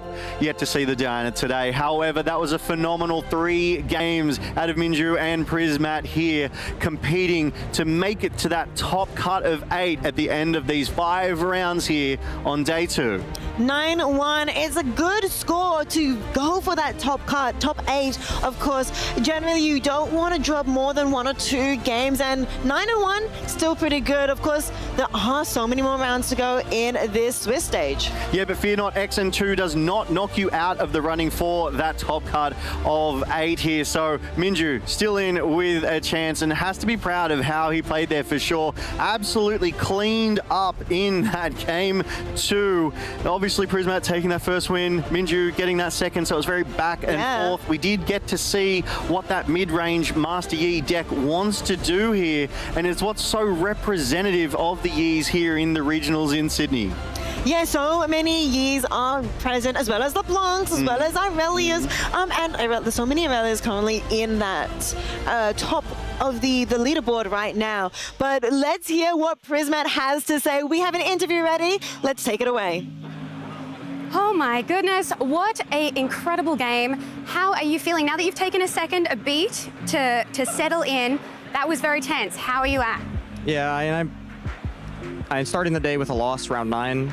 Then it's always like having to bounce back from that is tough. And then my opponent was playing pretty slowly. I was having some issues with that overall, and I was the one having to point it out, not the judge of the table, which was a bit frustrating as well. I made a small misplay game 2. My opponent did give away some information where he sacrificed his Scuttle Crab before he made his play, and he said, oh, I should have gone for the risky play first. And I should at that point have read that his hand was a Rengar with no pump spells. So then when he charmed my Annie in, I should not have played the Inferno on offense to trade with his E. I should have saved it to trade with his Rengar on defense. What ended up happening then is because I'm down on point tempo, now I can't develop my Forerunner. If I'd saved the Inferno to defend against his Rengar and trade, I go to 5 points to his 4 because he doesn't get the Conquer, and then I get the Forerunner out and the game's unlosable from there. So there was that, and then I played a little bit too quickly at the end when he charmed my Annie in. I should have star-crossed anything other than my Annie, and then that would have been a better play. Yeah, look, anything can happen in the midst of a game. It's very, very easy to get swept up in things. Were you expecting to have a little bit more of that issue against Master Yi? Obviously, you did say you dropped against an Irelia earlier today. How was your approach to these decks? It's actually my first time playing against Master Yi, this matchup, pretty much at all. I think the matchup should be quite favorable for me overall. I think especially when I go first, it's probably just unlosable. even though that last game did get a bit close, but that was some pretty weak draws that showed up on my end. I think if at any point I can just break his battlefield that he's holding on Vile Maws, I just win instantly. And unfortunately, that just wasn't possible for most of the game, so he got to develop and just cycle through his cards for a while. But even going second, I think like I have the Rengar plus unit turn 1, and in game 2, if he doesn't have a Stalwart Poro as his turn 1 play, I just walk over him, don't need to develop the longsword, and then I can get Forerunner out a turn earlier. And again, the game's just unlosable. So I think it should be a very good matchup for me overall. So what were you more concerned about in terms of opponents that you might be facing up over the rest of the day? Let's see. Probably want to avoid LeBlanc. Yeah. Ideally, I don't know how Daniel's doing. He was undefeated last I checked. I don't know if he won or lost this round, but that's an annoying matchup. I don't have as many gusts in my deck as I'd like to have for that matchup, though I think the cards that I've chosen have worked out well overall. And ideally, I'd like to avoid Aurora. I'd hate to lose a run to that deck, even though I think my matchup against it is favorable overall. That's fair enough. Speaking of your deck, you have made a couple of changes with the release of Unleashed. We did see that Starcrossed coming in clutch a couple of times there. And you also have the Vex Apathetic, which is really just a crowd favorite this weekend as well. What were the thought processes behind putting those into the deck? Yeah, so it's a lot of card upgrades overall. The Rek'Sais are gone now, replaced by Grim Apothecary and the Vex Apathetics. And then Starcrossed is just a huge upgrade over Rebuke. The fact that I can loop it with Annie gives me a lot of endgame situations that become basically unlosable, where I can bounce their one big unit every single turn and just keep them off the board. Happens against LeBlanc, happens against Aurora. And then Inferna's amazing. Just a insane 2-drop, even on defense. She could have mattered a lot if I had used her better. But then just being a 3-might and then works very well with Flash. A lot of really good cards for Annie this set. Absolutely. So now that you've finished up here, you're going to have a mental reset and going into the rest of the weekend. How do you do that? What is your mental reset for something like this? Probably just eat something. I'm going to save. There'd be push-ups, but maybe I do some push-ups. Might need it after that. Was a little bit stressed as we were hitting time at the end. Yeah. Look, I mean, the push-ups, I feel like, are kind of a staple at this point. You're going to be expected to do maybe at least 1 or 2 over the course of the rest of the day, right? Yeah. I should do some right now on camera. You want to go? All right. Let's go. How does this work? Where do I go? All right. Right here. 3, 4, 5, 6, 7, 8, 9, 10, 11, oh my gosh, 12, 13, 14, 15, 16, 17, 18, 19, 20. Oh my goodness. Nicely done. Look. Thank you. All I've got to say to that is if that isn't a mental reset, I don't know what is. Yeah, got to put the energy somewhere. Yes, all right. Well, we'll throw back to our wonderful desk, and hopefully they've recovered from a very tense match as well, and good luck with the rest of your day. Thank you. How inspiring. I love hearing what Prisman has to say, but I love how he values that mental reset. And 20 push-ups? I can't even do 1. I was very impressed. Fun fact about those push-ups, it's a story that's actually been developing since Atlanta Regionals, where he needed that reset and he went out and did some push-ups, came back and won the next game as well. And he's already in a winning position, but has the power of the push-ups? God, who knows what we'll see. But we'll be right back after this break for round 11 of the Regional Qualifiers Sydney. Hello, Riftbounders. Are you wondering how the game developed with Unleashed? Let me give you a little introduction. The Calm domain has reinvented its defensive capabilities. With powerful pump spells and counter spells, Calm decks were already good at contesting their battlefields. But with Unleashed, holding the field becomes a whole lot stronger. A standout example for this is Back Off. 3 energy, no power. This card on action speed stuns a unit and draws a card if played from hand. Incredible! But leaving 3 runes open isn't always an option. Luckily, you can also hide this card if your runes are exhausted, or you want to keep them open for another card. Fury, on the other hand, brings plenty of new ways to assert pressure onto your opponent. Every jungler's dream is coming true with Smite, finding a new way to remove units. It simply deals 3 damage to a unit at a battlefield for 2 energy and 1 power. While those stats are not too impressive, the unit will also be banished when it would die. This takes powerful death knell effects out of the equation and can also remove follow-up if your opponent relies on resources from their trash, like Fiora Worthy that can't be played through Spectral Matron anymore. Order has been known for its hard removal and kill spells. Now what if I told you that you can remove your opponent's hand as well? Ash Focus gives you full information about your opponent's hand and lets you banish a card of choice for 5 energy and 1 power. They will get it back as soon as they hold a battlefield, but with full information and 1 card less in the opponent's hand, it's now on you to not let that happen. Chaos has been chaotically bouncing cards left and right, pushing them front and center. And now you will also be able to reach the opponent's units in base. Starcross's reaction speed removal is revolutionary, especially when it hits the base as well. For 3 energy and 1 power, you can return a friendly and an opposing unit back to the owner's hand. While this can give you an incredible advantage with play effects, it also disturbs your opponent. It slows them down massively and can sometimes deny powerful effects, like Elder Dragon's passive kill ability. While this domain has already been good at controlling the opponent's units, the mind is now finally greater than the sword. The mind domain receives a fantastic gear removal card. Turn to Dust will turn any gear into a temporary problem for 2 energy and no power cost. While it does not immediately help you remove units that are boosted by equipment gear, you can easily take care of Seals, Dazzling Aurora, or other great gear that stands in your way. Now what's scarier than body units that are standing on your opponent's side of the field just waiting to overwhelm you with their physical prowess? The ones you didn't see coming! Rengar Trophy Hunter has to be on your opponent's mind at all times. Every time your opponent feels secure about the board states, the Apex Predator could be played on a battlefield where they have units for 5 energy and 1 power, either as an ambush or reaction speed to support your other attacking or defending units, or as a lonely attacker straight from hand with its powerful 6 might. What cards do you think are going to see the most play, and which domain do you like the most after Unleashed? Show us at your next tournament. Have you been feeling moody lately? Are you also tired of conquering for your points all the time? Do you not want to play a normie deck like the others? Then we got the deck just for you. Vex Gloomist appears in Unleashed, a legend that massively profits from holding battlefields. Stop your opponent from ambushing or accelerating consistently as early as turn 2 with Vex Apathetic as your chosen champion unit. Tell your opponents to back off by stunning their units when they try to conquer. Play your Shadow ready into battlefields to immediately use its ability on the opposing turn. Vex can rely on so many different defensive tools that the Calm and Chaos domain already have. Use Guardian Angel and Zonia's Hourglass to protect your units from dying. Not So Fast and Defy to counter opposing spells and deny their tempo. But also new defensive cards can be found in Unleashed, like Existential Dread or the Mutated Mouser. But in the Shadow Isles, a monster lurks supporting Vex, giving her near unlimited defensive and offensive possibilities. Enter Viamore. The Spider God has ambush, meaning it can be played offensive and defensively. With this powerful 8 might, it jumps into a battlefield that you are attacking and crushes any unit smaller than it without taking a single hit.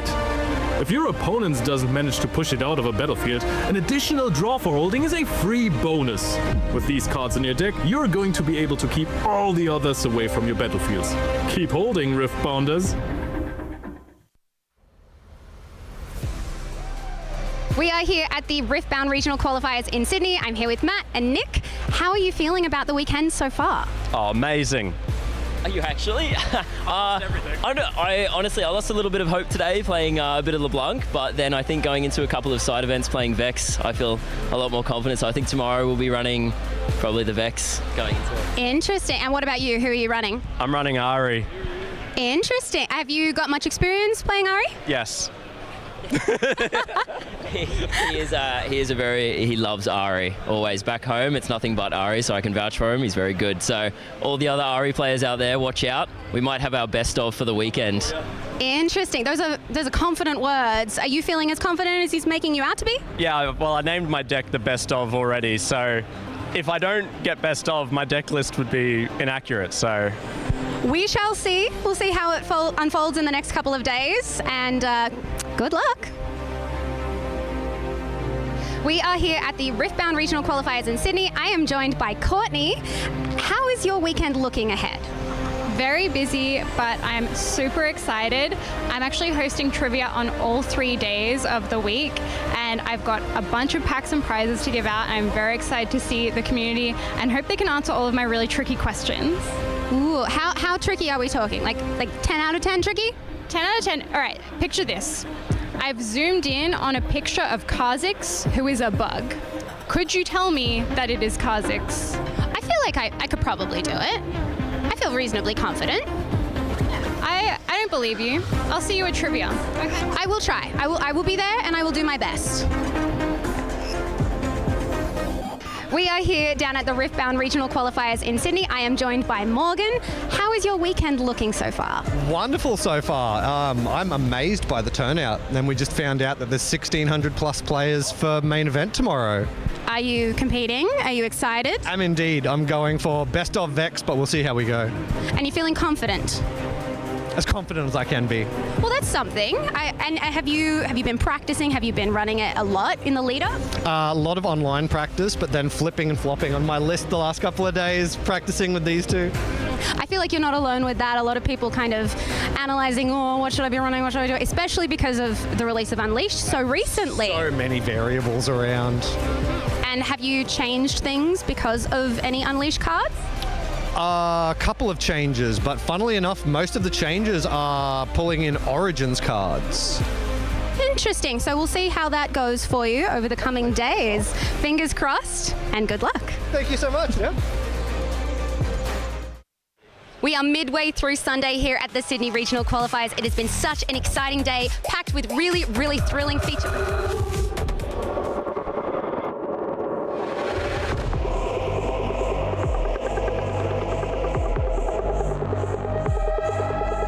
Ultimate Rarity Baron Nashor has UV light reactive ink. In the darkness of the pit, only the Baron's teeth and eyes glow, ready to consume. May the Baron spawn in your next pack and unleash the power of the void.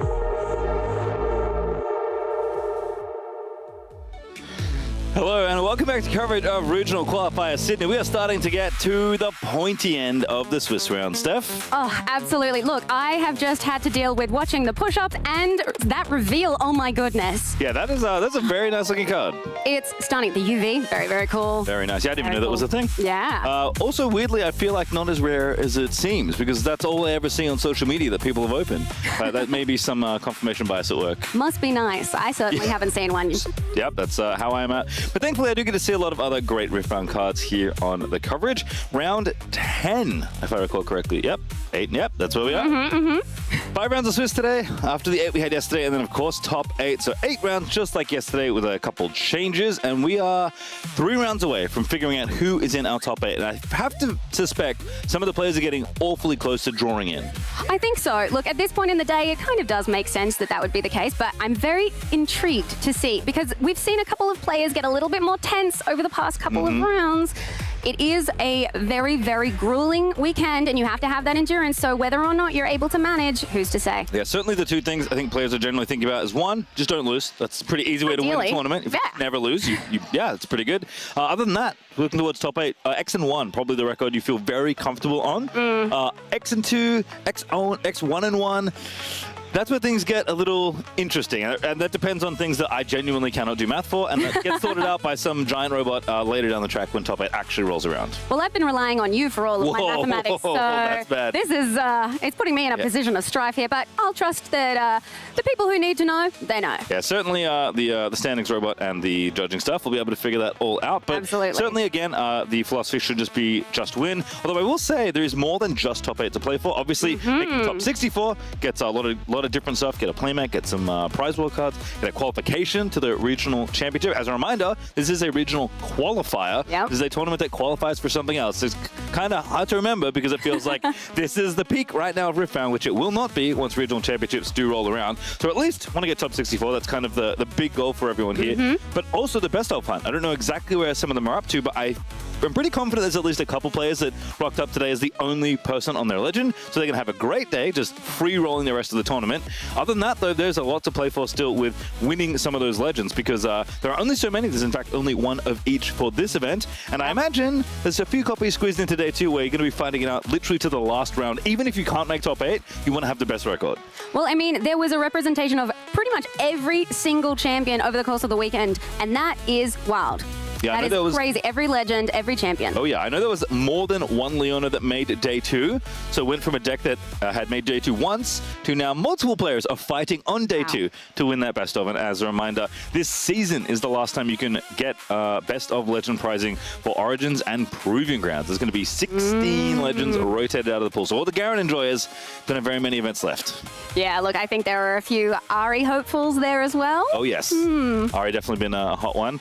We'll see, though, what happens in our 10th round. What do we want to see? We've seen a lot of things. We've asked for many things, and we have pretty much received all the things we've asked for. But especially this deep into the tournament, kind of curious what to expect. I feel like maybe not that much Aurora, but maybe someone sneaking in. I think probably should expect a lot of rounds of Aurelia at this point. Yes. Look, I think we'll probably see a lot of Aurelia. I think what would be really cool, given that it seems to be the theme of the weekend, is to see a Vex deck make it through. I don't know where they're at the moment, whether or not that's realistic or how they're tracking, but if that was the case, that would be very cool. Yeah, I think Vex and Diana, who we haven't seen, I guess we've seen a decent amount of Diana at this point, but seems like someone that isn't lurking quite towards the top tables. Don't know how Alan's doing right now, don't know how Dwali's been doing. Two prominent players on that archetype that were doing very well in day 1, but we just saw Prismaticism almost lose his second match of the tournament. So for a player that has not missed an RQ, I believe, since going to them, that'd be an impressive thing to lose this late into the tournament. Look, I still have a little bit of hope that my Diana prediction might still ring true. I think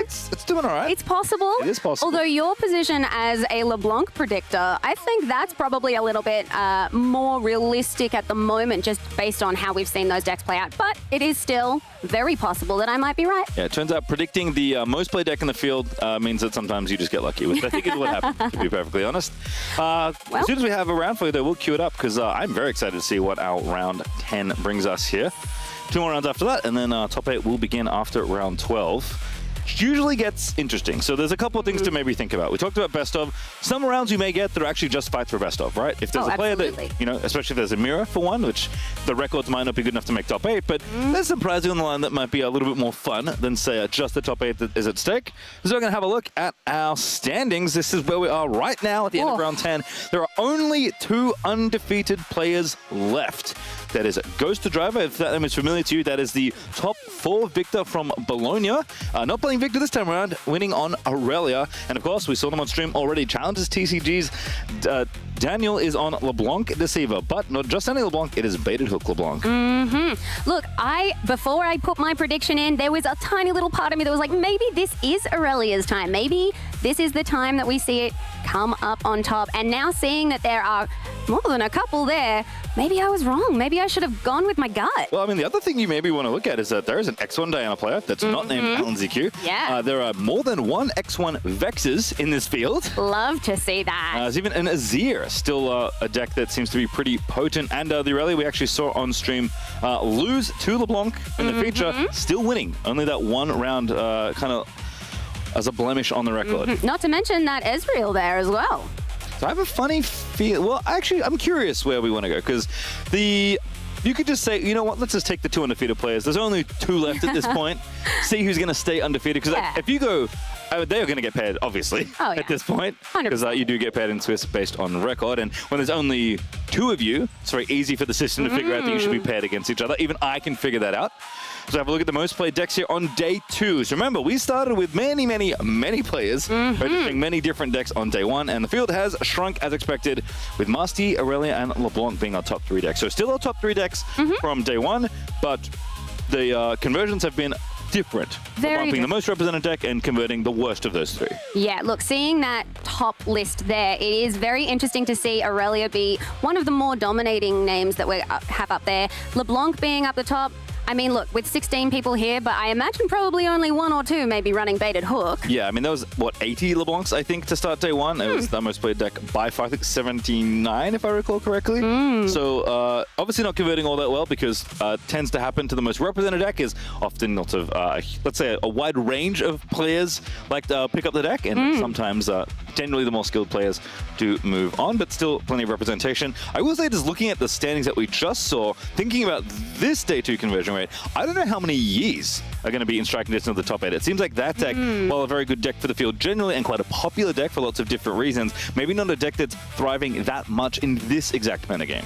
Yeah, look, I mean, having 24 people at this point in time and not really seeing a lot of it up here at the feature desk, I think realistically we can say almost for certain that it will be a case of being Aurelia, Diana, LeBlanc, all kind of oscillating around that top bit until we get to the crunchy end. So we get to talk about the fun thing we always mention every single time we have an RQ. Is it Aurelia's time yet? Look, I don't know, maybe I should have gone with my gut instinct. Maybe I was going to be right. Look, with 3 in that top round, look, I think there's a possibility. There's a possibility. I don't know. I changed my answer for a reason. I did have a little bit of hesitation there, but she's performing really well, and there is a lot at stake. So I still think that Diana has probably more of a chance just because there have been some really skilled pilots. But as we said, I didn't see Alan on that list, and there was only the 1 Diana on that list. 3 Aurelias. Law of numbers, there is a lot of probability there, and if I turn out to be wrong and it is Sydney bringing the Aurelia time, honestly, I'm okay with that. Yeah, for everyone that doesn't know, Aurelia has pretty consistently been one of the top decks in any regional qualifier game since Spirit Forge, and has made top 8 a couple of times, although not that many copies tend to leak through, so not a deck that always converts that well, especially given how many copies of the deck are typically in the field. From memory, coming into day 1, it was the 2nd most represented deck in this field. But lurking around the top 8, maybe getting a few copies in there, has not won in the West. Has won, finally, a regional open in China. But even that deck, which was also very popular over there, was not particularly good at winning. So still waiting for its first champion in some ways. Curious to see if Aurelia's time is maybe this time, because that was a deck I honestly thought might see less play. I just didn't know, with all the new legends, especially with a bunch of new cards being added, how that would kind of work out, but perhaps proving that she's still a very resilient, very powerful deck, even as the format changes around her. As we're going to buy ourselves some time as we are getting our next round underway, it is time for everyone's least favorite game. Oh, no. Well, our least favorite game. Production's favorite game, perhaps. We're going to get some flavor text once again. We went 1 for 3 last time. We'll see how we can do this time around. As production, pull up the flavor text. I know you love to watch us. We can try. We can do this. Is a leaf's only purpose to fall? That flavor text, I can tell you, is an in-game line from Yasuo. That is one of Yasuo's lines. I mean... But which Yasuo? Oh, I don't know. What do you reckon? Windrider versus... I'm going to say... I don't know that it would have been Windrider. I think it's the green one. I think it's 6 energy, 2 calm power. Yasuo. I think it's Yasuo, but it might be something Yasuo adjacent, which makes me worried, but we're going to go with Yasuo. Yasuo Remorseless, I think is the name of that one. What do we got? Let's do it! Oh! All right. Yes. Spoiler alert, this is my main in League, so I do know his voice lines quite well. Yeah, you're kind of obligated on that one. Thanks, production, for throwing me a softball. Maybe now I do like this game. It's now become my a game I am simply neutral about.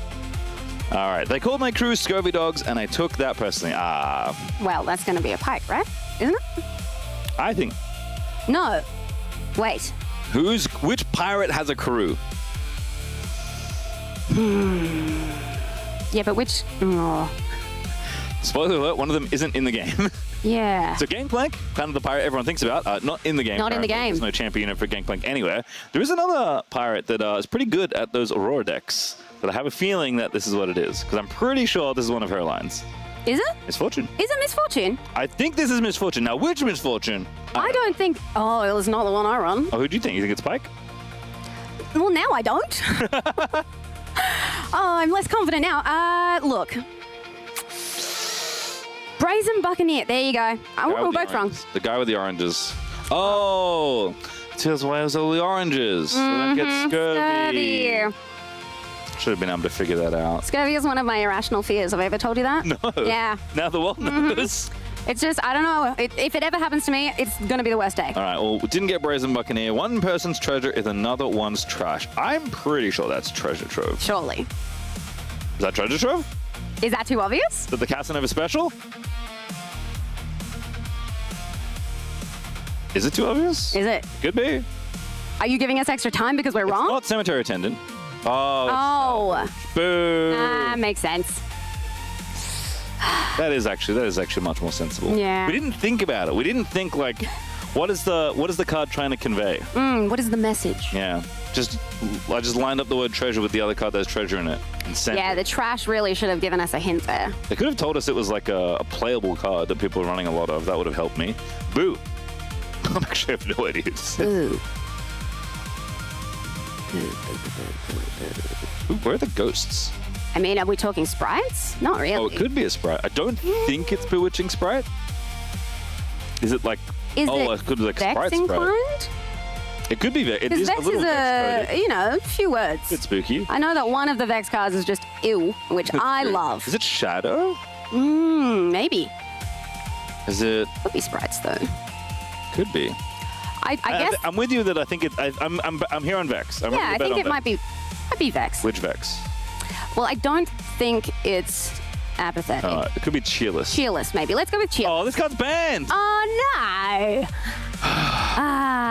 Well, all I'm I think it learning should be from this illegal. is that Show a banned card. we need to brush up on our flavor text. Clearly. But we did not get completely defeated thanks to you. So, still, production, we've got one up on you. All right, don't... Oh, no, you already saw the card.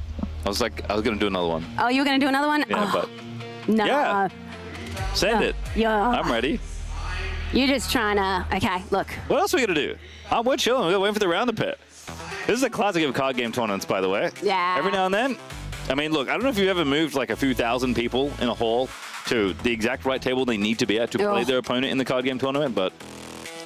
All right, if smashing doesn't work, just keep smashing. Smashing. That's very Vi-coded. Yes. But I feel like we've been burned before. But maybe this is the double bluff, and we actually should go exactly what we think gut instinct-wise. Na's not in the game. That's kind of where else I would go. Someone that would say something like that. Although I don't think Na knows English, so... Which Vi then? Because there's manyVis. Yeah, look, it doesn't really narrow it down that much. Peacekeeper, there's the original one, which I don't think it's the original one from Origins, and there's the other Fury one from Unleashed. It's not on Punch First, is it? Oh, it could be on Punch Is it on First. Punch First? I think I like could it be that. Punch First? I like that a lot. Maybe. The tension. Oh, the anticipation. Could cut it with a fist. A fist? A big punching fist. Hopefully, I'm trying to manifest the right answer. Wallop. It was a knock card. There you go. This is hard. That's fair, yeah. Look, I felt really confident with Punch First for a second there, but either way. We're starting to get into the territory of less played cards, I Yes. feel like. One last one. one. All right, I'm going to really... see, Lock now in. I feel like I'm getting tricked. Because now I'm going to be thinking of like every random Origins card that's never been played on stream, and it's going to be something really obvious. All right, as long as these 37 things go right, it'll work every time. Okay, that is someone Hex-techy. I have to feel like that is a Piltover person. So that could be Heimer, that could be Jace. I feel like Jace wouldn't say this. No, it feels more Heimer-coded. But this could just be the Dinger. I should know this, by the way. This is one of my favorite champions. Well, then... This was my original favorite champion. You got us in the right area with Yasuo. Are you happy to go with Heimerdinger? So there's Hextech Anomaly. That could be this card as well. That feels... Well, look, I feel like because they've been going with like Wallop and all of the maybe lesser common ones now. All right, I'm gonna steer away from my gut of Heimer and say Hextech Anomaly, which is the gear that makes a bunch of power. It's in mind. That might have been the real name, but I'm pretty sure that's close. I'm about to get burnt. Whatever's about to appear on the screen is gonna haunt me forever. Oh, there. Well, no, that makes sense flavor-wise. Yeah, not sure. New to it. Was a Piltover card. I was in the right zone, but I should have thought no one as practiced as Heimerdinger would be that concerned about the thing not working. I would already know it works. There's a wave. Hello. Not Big waving at us, wave. by the way. But No, but I'll take the wave as though we're part of the crowd. that's great. Yeah. Love that. Feeling involved. Love a bit of Riftbound. Very excited to see what we have in store here. I will say, sometimes I like knowing what the matchup is ahead of time. But often I like getting thrown in the deep end. I don't know what that says about me, but... Look, I feel like on Sunday, I'm down to be surprised. You know? Could be hopefully could be hopefully by top 8 we don't get surprised. Hopefully yes. we know by then. That I feel like is fair enough. But right now, I like being in the suspense. I like it too. That is an unbelievable tattoo, by the way. Oh, very cool. Players are chilling, judges are getting things involved, and I can just barely not make out the legend. Ooh. I saw the very top of... Oop! Oop! Oop! Is that Vex? It does look a little... It's a little pop of green. That is Aurelia. Yes. So one of those champions, I guarantee it, is Aurelia. Last time I guaranteed something I saw on Battlefield, by the way, I was wrong. It was but not... this time for sure. Looks so much like Vex. All right, I think it's Vex Aurelia, which, if that is true, this matchup's really exciting. Yes. Because we had Yasuo, who was a good time. Loved him dearly, but not the best, perhaps we can say. Very fun, but perhaps not the most represented at the top regional qualifier level. I think it's the nicest way I can put it. That's reasonable, I think. And then Aurelia came along. And Aurelia was, oh boy, real good. Oh, ho, and now we have Vex, all right. the same domains, but a very different Legends. We are into round number 11. Did I say 10 before? Don't worry about that. Maverick Jack on the left on Vex Gloomis versus Phantom Diver on Aurelia Blade Dancer. And who's going first? Because that feels pretty important in this matchup. And we've got the Zone Warrens there. And what have we got there? We've got the Ravenbloom Conservatory. All right, Vex going first. Feels pretty good to win the die roll here. Do you have a 2? Stack deck. Oh, it's actually Aurelia's Warrens. That's interesting. Very interesting. Well, we have seen a little bit of crossover over the past couple of days. That's true. So maybe there will be a little bit of a, not quite a mirror, obviously, but maybe there will be some cards in common here. Okay, so Maverick Jack, I spied a few cards in hand. I can see the stack deck as a charm gets taken there. This is definitely kind of more in the vein of, let's call it traditional. I don't even know if we could say this. Legend came out like a week ago, but like kind of the more stock hold Vex lists. Trying to use things like Sona from set 1 to stick on battlefields and then just try and keep them as long as you can. Because obviously Vex Gloomis wants you to hold so you can exhaust her and draw a card every single turn and get that Grove of the God Willow value no matter what the battlefield is. So Lonely Porro up against nothing right now feels pretty good for the Porro. A fight that it can probably win. Up against nothing. Up against nothing. But is it doable? But I imagine once players start getting on battlefields, we're going to have kind of two very different philosophies. And Vex Apathetic straight from the champ zone. Absolutely. The card of the weekend almost by how much we have seen it, both on the feature desk, but also across a lot of the decks on the floor today. I think it's impressive how format shaping Vex has been. I think so many of the new ambush cards, which are very sweet, have kind of been stonewalled by Vex. One of the reasons it's such a popular, not just deck, but a popular, as you noted, champion unit played in just about every prep. But in fact, I wouldn't be surprised if Aurelia had 1 or 2 copies lurking in the main. Lonely Porro, though, did score point number 1, and Stellar Corn Herder in some ways heralds the beginning of the end whenever you play against Aurelia. And yes, I know it's turn 2, but trust me, this card is a nuisance, to say the very least. That being said, in the hand there of Maverick Jack, what have we got? Can we sneak a little peek at one? It did seem like there was a star-crossed there. Shadow Sona. And a Defiant Dance off the top. That is a brutal draw of the Conservatory. Format to 2, but passing on back. Phantom Dive says, yeah, I'll take my card instead. My Defiant Dance can be used for something else. And Vex, very good against a lot of the mobility that Aurelia does want to use. When an opponent plays a unit while I'm at a battlefield, which currently Vex Apathetic is, stun it, and they can't move it this turn. So only when the unit's played. So if the unit's already there, like the Stellarcon, for example, Ride the Wind and Etar will still work. So it also has that deflect there, so it's going to cost a little extra to deal with as well. Yeah, turns off of... turns off a lot of the, like, really big turn stuff that Aurelia can do. Turns off kind of going from nothing to something. But things that are already established, and Aurelia does tend to develop her units before using them because turns out her units are a little bit expensive, like 4 for the Stellarcon and 5 for this Aurelia. You do tend to have a turn off deploying them before you move on in. So Vex will stop some of the things, but not all of the things. This isn't like isn't as big of a hammer as it is against many decks, actually. Yes. Which is one of the reasons I think Fury's maybe not had such a good time. Is Shadow gonna get deployed?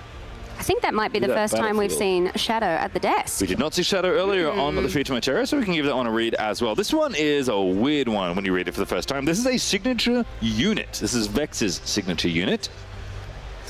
And it has an action ability, which is not usual for units. The card reads, if you play me to a battlefield, I enter ready. That's what happened. And we have one and... Oh, sorry, I can't quite see. Can you see that? One and a power exhausted. One and a power exhausted, and you can stun an enemy unit attacking there. Yeah, so it's a weird one because typically when you exhaust something to use this ability, most of those things are at kind of regular or slow speed. This one's an action, which is not as good as a reaction, obviously, but does mean that you can stun units kind of at will as they move on in. Kind of makes single units a much less attractive option for running into a battlefield. So right now, between Vex and Shadow does also have 3 might for what it's worth. We'll still contribute that to the combat as well. Feels pretty tough to break this particular battlefield. So I think Stellacorn might be going the other direction once we get there, because I think Maverick Jack is considering what else he might want to do. There is an Overzealous fan in hand, I can see. Not enough for the Sonar, unfortunately. That would be really good in this spot. Just a little short on runes there. All right, Shadow going back. Oh, actually retreats in because they're charming the Stellacorn in. This is a very critical moment if you can find it, but there is the Defy. Oh, there it is. Countering that charm, protecting their unit, and hard bargain. Hard bargain. Oh, well baited there. Oh, goodness. Sometimes, I mean, Vex does have access to Defy as well, but had the answer, and Stellacorn runs in, does draw a card, notably for Phantom Diver still, but unfortunately the Stellacorn is not going to live to see the light of next turn, and that is bad news for Aurelia. Look, we've seen in previous games that as soon as it starts getting a little bit more disrupted in that building developmental phase, it does make it a lot trickier to contend with some of these decks. Yeah, Aurelia, again, a deck that also tends to, deploy something like Azonius or Guardian Angel before committing their units to the board. Often have a way to protect them. Kind of figured that against kind of just Charm is really the only way for Vex to proactively move a unit into a battlefield where it could maybe perish in combat. Felt like Defy was safe enough, but had the answer. Maverick Jack very heads up to try and pick that fight in that spot. And curious to see Shadow actually move back. But I guess just actually values it as a unit right now. It is still a unit that can take battlefields and hold points, as now it's 2-1. Stack deck once again.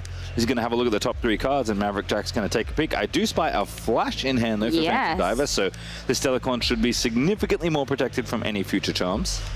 And there is another one in hand. I see it just barely at the top of the screen. There was a Starcross there, I think, as well. And obviously, we do know that there is the Defiant Dance. Yep, lots of good pumps in Phantom Diver's hands, Spider and On Guard as well.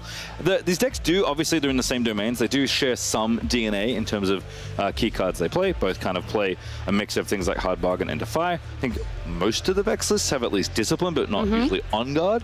So they will have some overlap in terms of tools, but obviously only Aurelia gets to wield Defiant Dance, which I guess, thank goodness, that card is unbelievable. As the Zorn Warren's going to trigger after Shadow goes ahead to claim a little bit of extra territory. Point number 3, card goes into the bin, and 1 extra goes into hand.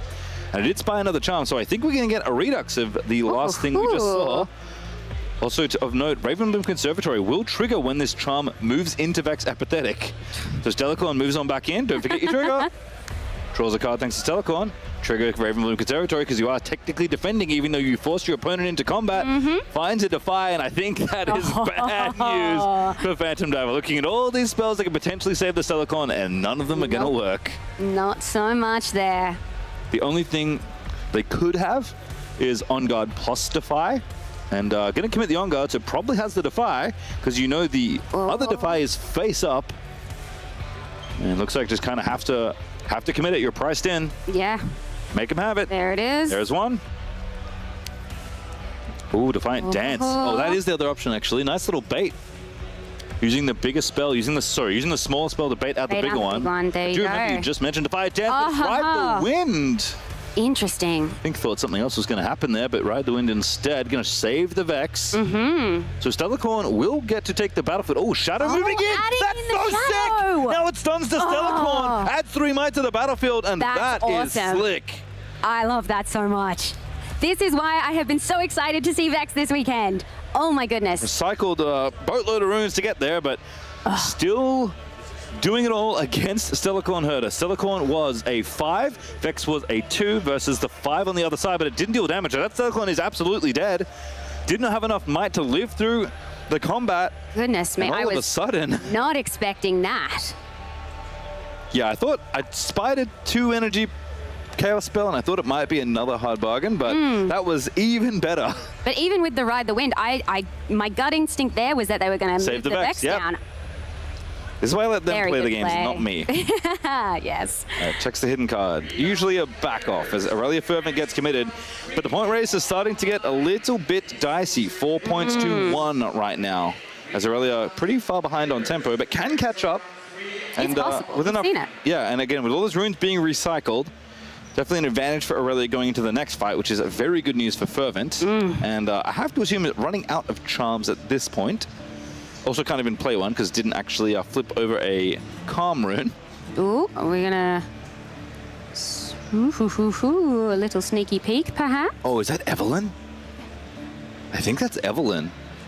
Starcross to Flash, another Defiant Dance there. It's funny that I said that couldn't charm. And then the other charm is just, Evelyn. Evelyn, so no big deal. I think that's what it is. I think just making sure that it works out. There's Mouser. Flip one over. Bring out a little tank. Yep. Yeah, Evelyn there's entrancing. Evelyn. When you flip me face up on your turn, charm a unit, basically is what this says. So you have to hide it for a turn and have it survive the turn cycle. But really nice little addition to the hidden package. A card that you get paid off for later. Usually hidden cards pay off immediately on your opponent's turn. This one only pays off on your turn, but pays off pretty big. It also has backline there as well. Assigned combat damage last. Oh, alongside that tank, kind of a lot of forced choices here for Port Aurelia. Very much so. A little Ravenbloom trigger as well. I think we're, remembering. Flip it over. That's not a spell. That's a pair of boots. Would have liked that one by the looks on the face, but still trying to win this combat. I mean, they look like they're in pretty good shape. I see another Defiant Dance. Yes, there was a few things in hand from last we checked. Little might calculation, as the shield does make the Mouser bigger. It's currently a 3.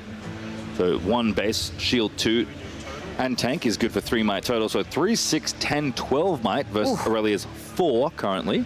I mean, we've seen her get pretty big. Yeah. So we shall see. Kind of know everything that it could be. It can only really be Defiant Dance, and that is typically the heuristic of that is +5. Yeah, I don't think it's going to be. Yeah. +2, -2, and +1 for choosing Aurelia, and that is not a big enough number to get past 12. So picks up a unit and has to lose yet another one to effectively 3 charms in a row. And only enough to take out the little cat. Oh, still a very powerful presence here. Could have used Shadow there as well to stun and make that combat even less interesting, but decided that recycling wasn't worth it. Mouser was good enough to get the job done, and Shadow's going to retreat. And this Vex deck is looking real nice right now. Did have to scale down on the runes to be able to get to this point, but there's an overzealous fan coming out there.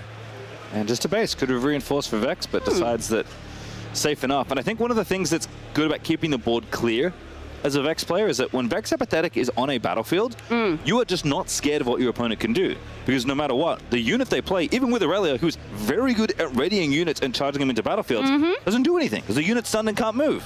It's such a very effective tactic here. Honestly, this is one of the reasons, like I keep saying, that Vex Apathetic, I'm just such a huge fan. We've got the Tide Turner coming out, is that? Yep, Tide Turner. And the Swift. I hope we don't see an oopsie. Oh. Oh no. Okay. I'm scared. I mean... Seeing Starcross, there's a Flash in hand for sure. There's the Defiant Dance. I don't actually know if Vex is a trigger or not. Oh no. Oh no. Oh no. So, everyone's out 0 might unit. Okay. I am reading Vex right? I'm going to read this again. I just want to make sure I'm fully understanding what's about to happen. I'm pretty sure Vex says, when I'm at a battlefield, which Vex Apathetic certainly is at, when you play a unit, stun it, it cannot move this turn. Yep, that is all the text. Stun units don't deal combat damage, by the way. So we can go Conquerors on Warrants. That is something actually that, although it can't, we'd have to move, but is this a can't move? Yeah, they can't move at this turn. They cannot move at this turn You can't even use a regulation move. Yep, Yeah, there's points it out. pointing it out. So doesn't lose Cannot the unit, move. thankfully, but just has to pass it back. I mean, not so bad equipping a Tide Turner there, but obviously not exactly how we drew it up, having to recycle an extra rune thanks to Aurelia. And Did Vex, they not just ready it before? Or? oh, they readied the Tide Turner. Oh, yes. But they had to use Aurelia Yes, to do it to because do it was so. played. There The you problem is go. you just can't move and doesn't deal damage. So, Yeah, look, it is what it is at that point. yeah, Vex Gloomis triggers, draws a card. And looking to go from 5 to 6 pretty swiftly here. Can move a fan into that Zorn Warrens. Get a bit of filtering there with the draw discard. Seeing that charm in hand, though, for Phantom Diver. Yeah, so... Interesting. So far behind in points. Oh, yeah. Starcross, Sona, Existential Dread, Boots of Swiftness, and... Oh, Purple Kha'Zix. Chaos Kha'Zix is the other unit. Ooh. Interesting. That one's really good if your opponent's units are alone. Whenever I attack or defend, if an enemy unit is alone here, give me +2 this turn and gain 2 XP. The XP doesn't matter, at least in this deck, but Kha'Zix Mutating Horror, pretty sweet one. It can also be played as a reaction because it has ambush. It does have ambush. Sometimes, you know, it's funny because the keywords are often like the smallest bit. Yeah. Like, oh, you know, there's a reminder text, especially on the new cards, but every now and then you just look at a card and you read the text, like, oh, that's pretty cool. And then you read again. And you're like, oh. And you're like, oh, that has tank, that has shield, that has deflect. Oh, that one has ambush. Absolutely. Alrighty. Well, Much less scary to be playing ambush on that side of the table, I think. Yep. Rather than on the Aurelia side there. Overzealous fan coming in. right, protecting that battlefield. Zorn Warren's also captured. There's Sona. Little song to be sung, 4 runes to be readied. That's fair. We were down on the rune count on that side. That's one of the reasons I think these decks are so excited to play with Sona, is that you do want to leave up your interaction to try and defend your battlefields when you're looking to hold them. And Sona gives you a pretty good discount. Resource generation is really, really vital, especially at this point in the game. I think in many card games, people say such things. It does hold true in Riftbound as well. Little Sona Harmonious. Another card from Origins that's kind of gotten a big boost thanks to Vex existing as Overzealous Fan going to get pushed away here. I think this is one of the rarely seen charm off a battlefield. Doesn't want to have to deal with this incoming trigger. Interesting. Charm resolves, there are defies in Vex's deck that we've at least seen, so not there or not used as Tide Turner at 4 power currently with those pair of shoes, looking maybe to break up the Vex apathetic finally and put an end to her reign of terror. Seeing there the on guard. Flash, Starcross, I think Sneaky Deckhand is the last one. Yeah, it doesn't matter what it is. Phantom Diver too far behind, has to break both battlefields to not, has to break at least one to not lose. The hold is good for 6 to 8, and that is enough for Vex to win game number 1 in very dominant fashion. It was efficient more than anything else. It had a very, very clear early presence. It held where it needed to, and obviously having that stun can be so effective. Yeah, a lot of really cool tricks. I think the first instinct with Shadow is kind of like, oh, this is like another thing I add to battlefields to just like help me hold, right? Kind of get not a free stun, but like a stun every turn for a minimal cost. And seeing Shadow like enter ready, then move back, and then actually do some like normal unit stuff, moving around and capturing that Ride the Wind to ensure the stun could happen again, and also adding Might to that battlefield. Lots of like tricksiness, which is very common for these domains, but I haven't really seen it manifest in a hold strategy like it has for Vex, which is I think why it's such an exciting deck. For me, as an Origins Ahri player, I look at Vex and I'm like, oh, I feel like Vex is doing all the things I wanted Ahri to do in Origins. Yeah, I can see that. It's very interesting, having not seen the deck lists, to figure out whether something was or wasn't already in the main deck after this sideboarding. Had a little sneaky peek there. I think I saw a Fizz, maybe? Love a Fizz. Love a Fizz. A good Fizz. Even Aurelia started to pick up Fizz as well. In some of the lists we've seen, turns out just one of the better cards in those domains. So players are boarding. A little chit chat with the table judge. Could be about anything. Could be about breakfast. It was a while ago at this point. Probably lunch then. Probably lunch. Yeah. Definitely remember to grab lunch if you're out in the tournament hall. There we go. And Stay hydrated. Hydrate as much as possible. Excellent example set for everyone at home. Again, we said it yesterday, we'll say it a lot again today. Days are long in the tournament hall. It is as much a physical game as it is a mental game sometimes when you are doing these longer days. And certainly round 11, 13 rounds of Swiss altogether. 8 plus 5 is 13. So this is 3 rounds until top 8 happens. And especially getting towards those later rounds, round 12, round 13. Again, looking at X and 1 is kind of the obvious way to get yourself into top 8. There's only 2 undefeateds left. So they're not going to stay undefeated for long. In fact, after this round, there will only be 1. 1 will be left. So both of these players in this particular seat, winning is pretty important here for your chances for top 8. It's not impossible to make top 8 at X and 2, but it's much harder, especially at this stage in the tournament. If you lose in if you go X2 at round 12, round 13, depending on the rest of the standings, it's a little more possible. Although at this point, though, the tournament's so big, it's also tough to Yes. You definitely don't want to be beholden to whatever mythical tiebreaker math happens to happen. Behind the scenes. By behind the scenes, I mean done by the computer, because it does all the work. But so you'd rather just win. Forehead is generally the strategy moving forward. So this is not a win and in the strictest sense, but certainly a win and get awfully close to top 8. Absolutely. And you're right, we have had a huge showing here at Sydney. I believe we started with 1,600 people. Yep. So the fact that we're here already on the Sunday, it's a huge testament to these players, but there is still a little ways to go, and I feel the hunger from everyone still remaining. Yeah, I'm not even sure. Actually, don't even know how many players we entered day 2 with. It was not very many. I think the cutoff was pretty brutal, given the size of the tournament. As a reminder, top 128 players get a very fancy new Vex Gloomist playmat that I'm very jealous of. Yes, I'm so jealous of that. I have to feel like any of the Vex players in the room that are still playing for top 8 this late into the tournament can at least say, you know what? I think I got myself a fancy new playmat to update my deck going into the next event. But obviously, you come in wanting to do a little bit better than that. Top 64 gets you a qualification for the regional championship. That is certainly a good starting point, but top 8 is where everyone really wants to be by the end of today. And unfortunately, for the numbers don't lie, there's only 8 players allowed into top 8. That's why it's named that way. Kind of how it works. So, there's really no way around that, actually. There's no way around it. It is top 8. We've never let 9 players into the top 8. All right, so sideboarding, shuffling, pleasantries, all being exchanged between players. Little card on the screen that looked very good in that game. Don't know how many copies of that card people are running, but when you consider cards to run in your hidden package, we saw a lot of Edge of Knights in Spirit Forge, kind of a one-off, where it's just like, you know what, sometimes I want you to not know exactly what this is. Even if it's mostly this card, sometimes I want to make you think about playing around another card. And I think Evelyn is so cool because it is a hidden card that punishes your opponent for doing the thing you typically do against hidden cards, which is if you can't play around them, you just ignore them. Because if you don't face check them, nothing bad can happen. But you except with Evelyn, now something can. Evelyn. Well, yeah, exactly. And sometimes when you don't know it's an Evelyn or I don't know, well, not Fight or Flight anymore. Edge of Knight, sure. When you don't, or a Pike. A what? A back off. Back off, there you go. Should have thought of that one.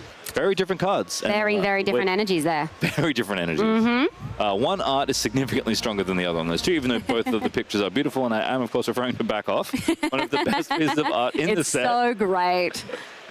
I do wonder what the flavor text is on that one, actually. Should we look it up? Yeah, why not? All right, let's find out. All right, chat, put your answers in the chat. That's the one. That's the one. That's the... Ew! Oh, I got it mixed up. This is so great. You know what? My favorite flavor text, maybe my favorite art. It's really good flavor text. Hopefully, the other talent aren't in the room listening, and they can get delivered that one for the upcoming Guess the Flavor Text segment. And we'll see if they keep me track. Sneaky hints. Seeing if they're paying attention. Yeah. All right. Well, I'm trying to think what Aurelia. I mean, I was going to say might want to change. I think honestly, just kind of got. Like it happens sometimes. You're going second, your opponent triple charms you and kills all your sweet units, and even though you have defenses, that just none of them work out because your opponent has the answer. Like that is the matchup in some ways, right?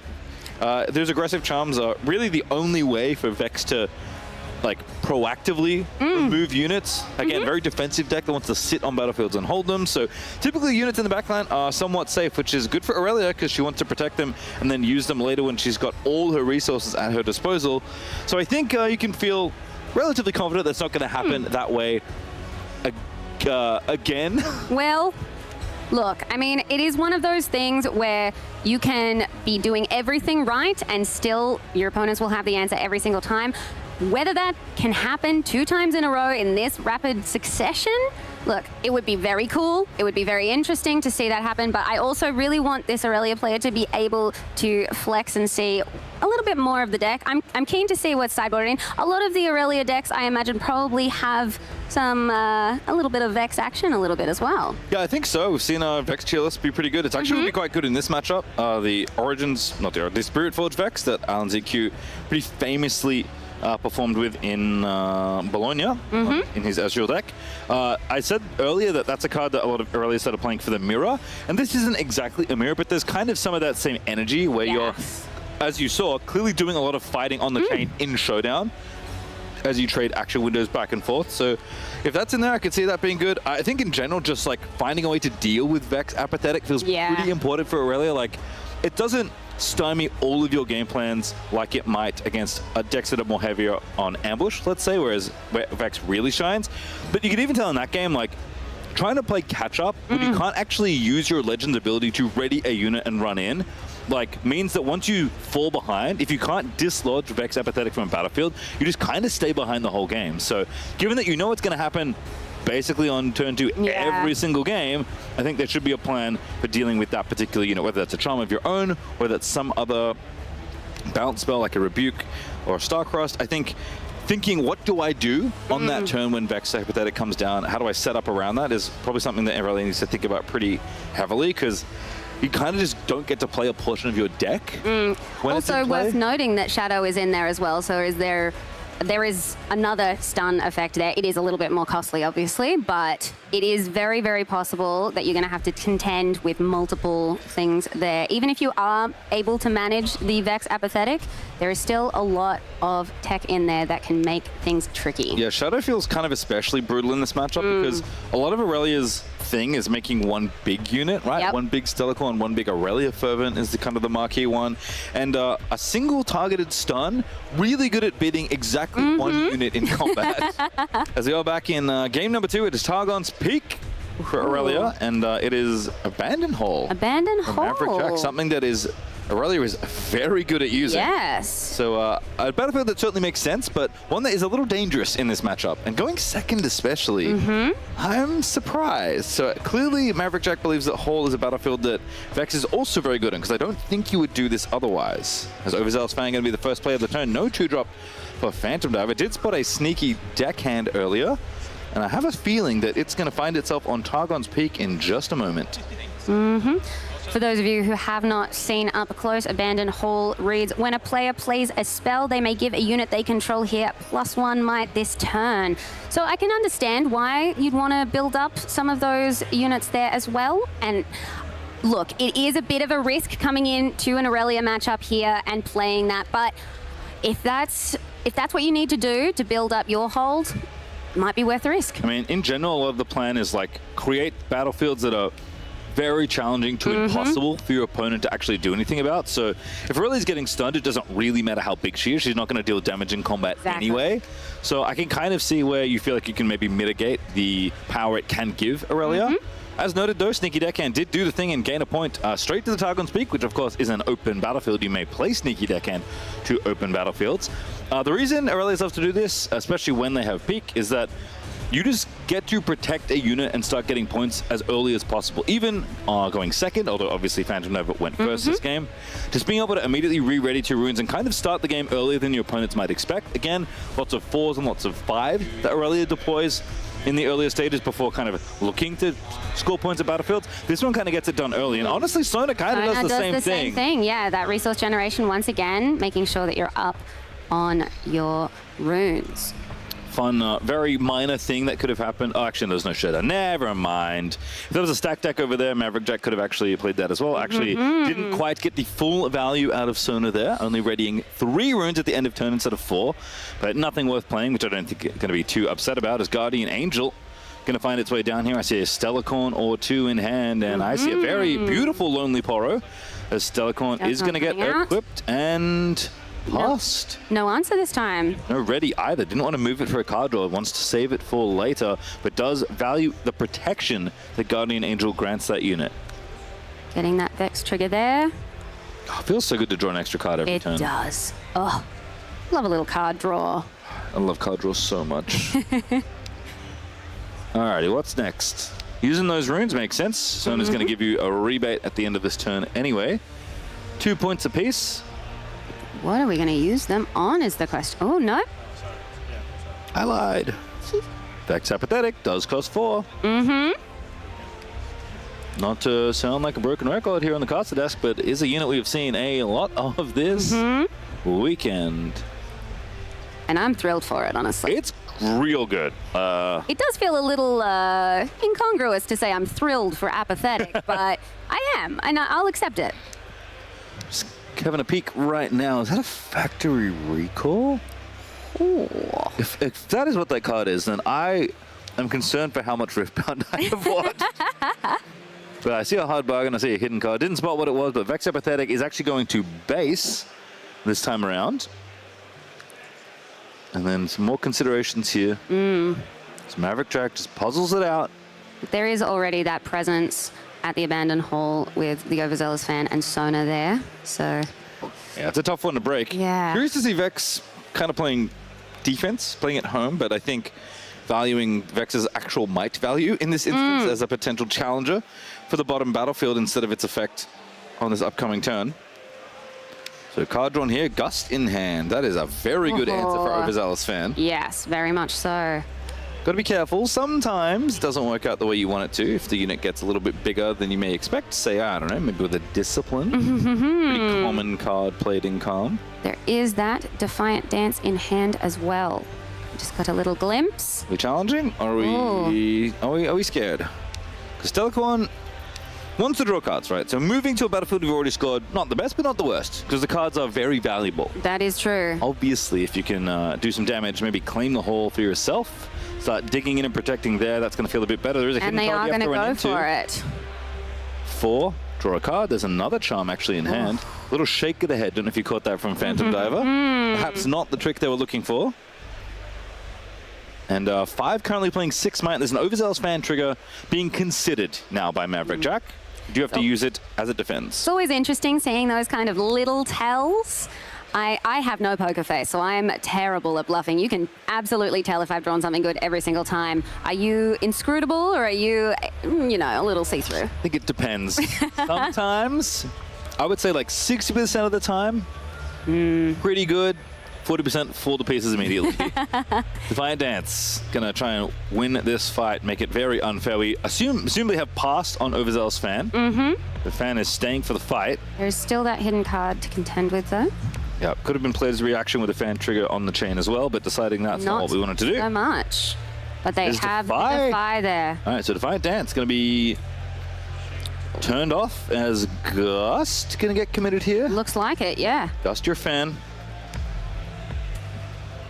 Trying to win this fight again. It's 4 for 4 right now. Defiant Dance is not going to be resolving unless there's another Defy hanging around, but it doesn't have it. So Gust resolving on Defiant Dance. Going to... Oh, Abandon Hole. There we go. Oh, of course. It looks like both players have to choose. So Sona getting bigger and Stelicon getting bigger. Gust did resolve. The Defiant Dance actually won't get to give the whole buff, if I recall correctly. So it's currently 5 playing 5. But the Guardian Angel makes this feel like a reasonable exchange for Stelicon Herder. Definitely a much safer position. It will be interesting to see, because there obviously is that Vex at the base there. I don't think I would move it, but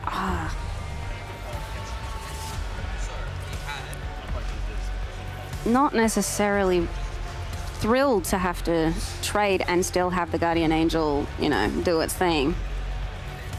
Yeah, I have a feeling both players have a bit more. I think just considering...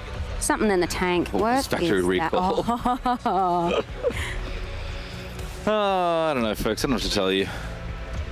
Pretty good bit of kit against Azir. It's kind of when we started seeing this card get a bit more play, but quite good against Aurelia for the kind of a similar reason. When you move the gear from hand at action speed, even though they get to replay it again, you turn off the thing that is protecting their unit, and that is worth its weight despite the tempo loss. Well, it's a tempo positive thing, but eventually they'll get it back. You just hope that the eventually basically never comes. Tempo neutral then, maybe. Sure. Yeah. Tempo-ish. Tempo, Jason. All right, so it looks like we're in Maverick Jack's action window. So Vanderdive is happy to trade. Existential Dread is going to be the card committed, though. That is a good old stun. Not repeated. So not going to be returning the unit to hand, which kind of makes sense. I think wanting to win the fight and actually try and at least remove the GA. From the Stellacorn, maybe have dreams of bouncing the GA as well and killing the Stellacorn for good. Stun an attacking enemy unit. If it's already stunned, return it to its owner's hand instead, is the text of Existential Dread. Has repeat. Does cost you 2 extra energy to get it repeated, so 3 energy and a single chaos power to do the whole thing. It's just 1 and a stun, though, in this spot, which is pretty good for Purple Thwonk, as they've taken to calling it. Abandoned Hall once again, making Sona bigger. And now Sona winning the fight very cleanly. And Maverick Jack, I think, is trying to bait his opponent into using more, because if they... I guess, no, never mind. You actually get an actual window again. Well, if you want to recall, you get an actual window back. That's what I was worried about. But onus back on your opponent, so you still have the opportunity to recall this GA and take the Stellacorn out for good, if that's what you want to do. But if your opponent passes, you can just say pass and let the GA go the natural way. Hold on to your battlefield, and decide that that's good enough. Yeah. I'll take my combat win, I'll take your GA, and I'll move your Stellacorn back to base. Not an actual move, though. Just a recall. Doesn't get to draw a card.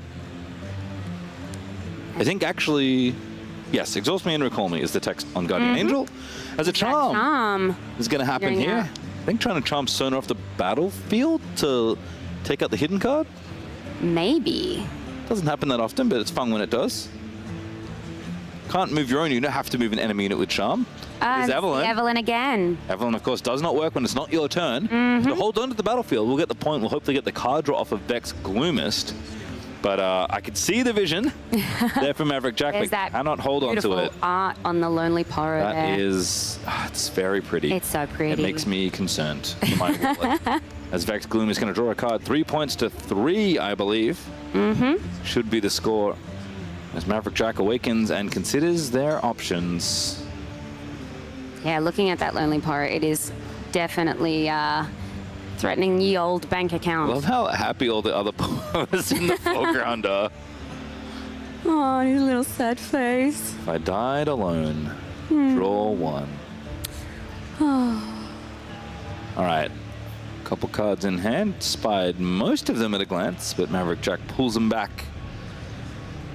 Mutated Mouser, Overzealous Fan, Discipline, Factory Recall, Hard Bargain, and one more in the grip. That is a Kha'Zix.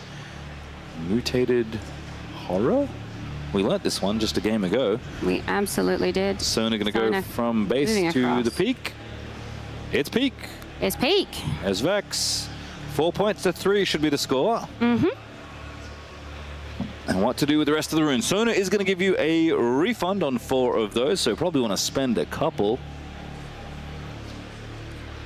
Can we see in hand there? Oh, there's little Mouser. It should be Mouser plus Fan here, it looks like. Seems like a pretty good use of the resources. Yeah, there we go. Stacking that top battlefield, deciding that the Abandoned Hall is where the stand is going to be made, leaving Sona on her lonesome down at Targon's Peak.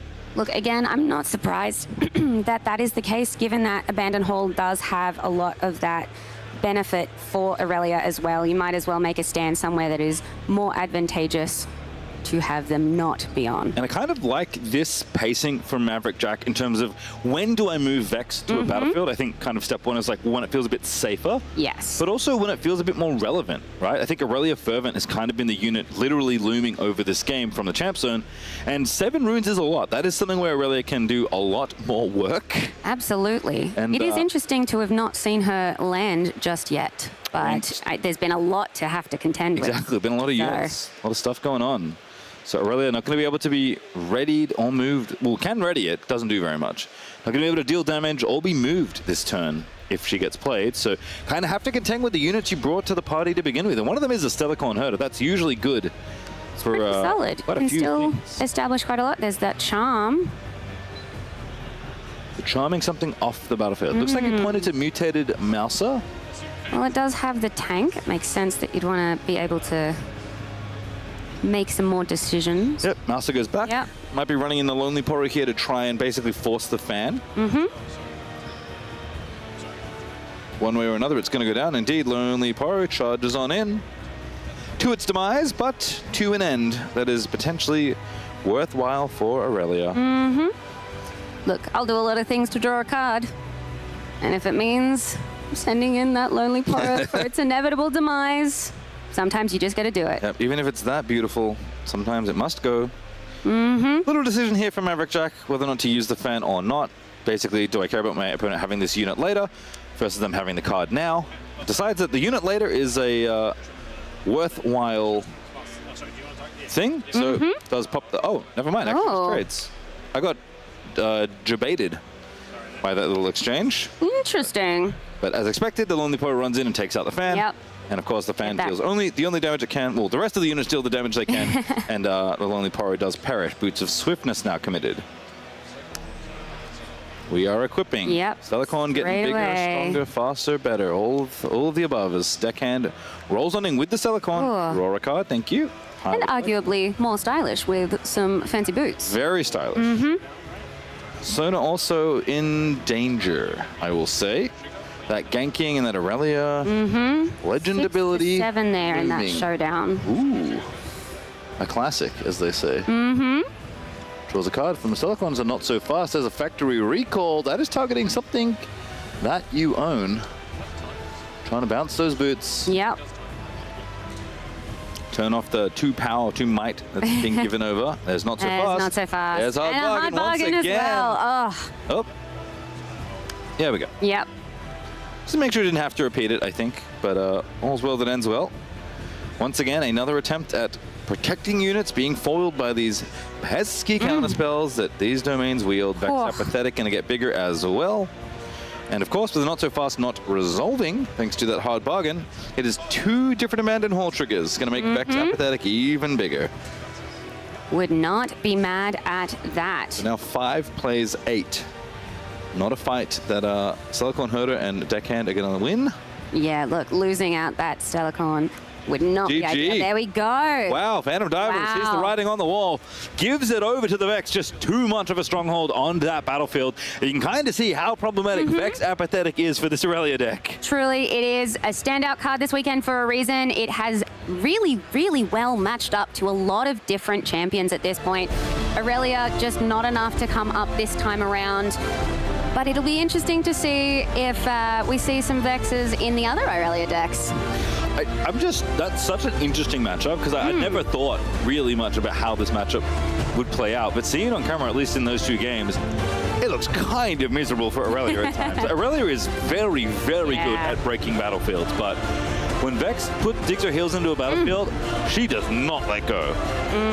I really like the use of Evelyn in this as well. I love that card. Incredibly good. It's nice to, as you said, do a little bit of a bait by having her hidden and not necessarily what you'd conventionally expect, making it work. Yeah, we saw kind of the rise of charm through the end of Spirit Forge as basically every comm deck started to realize, wait a second, this is one of my best ways to remove units in effect. And in a deck where you want to be sitting in battlefields anyway, you have all manner of stuns and pumps to play with. Makes a lot of sense to see not only the charms in the deck, but some Evelyns as well.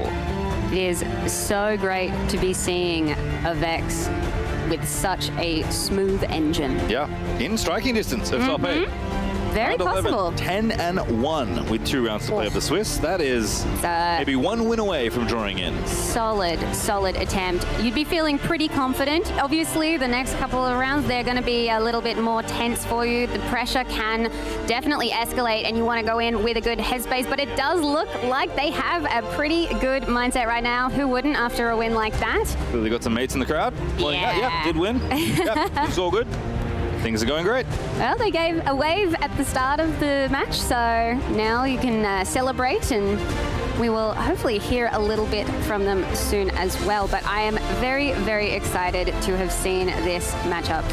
I think, given that I did have that little bit of a wobble on my prediction, this is making me feel a little bit more confident there that maybe I did make the right call in switching off Aurelia, but there are still others to contend with. Yeah, a lot of Aurelias in the field, a lot of Aurelias in the top of the standings. So a lot to play for still. But Vex, potentially one of the decks that we'll be seeing in our final rounds of the day. Really interesting to think, again, what mix of Legends are we going to get? 3 sets of Riftbound now. Origins, Spirit Forge, and Unleashed. And Unleashed, obviously the talk of the town, given it was only released a moment ago, it felt like. But always cool to see new Legends succeeding in a new format. Yeah.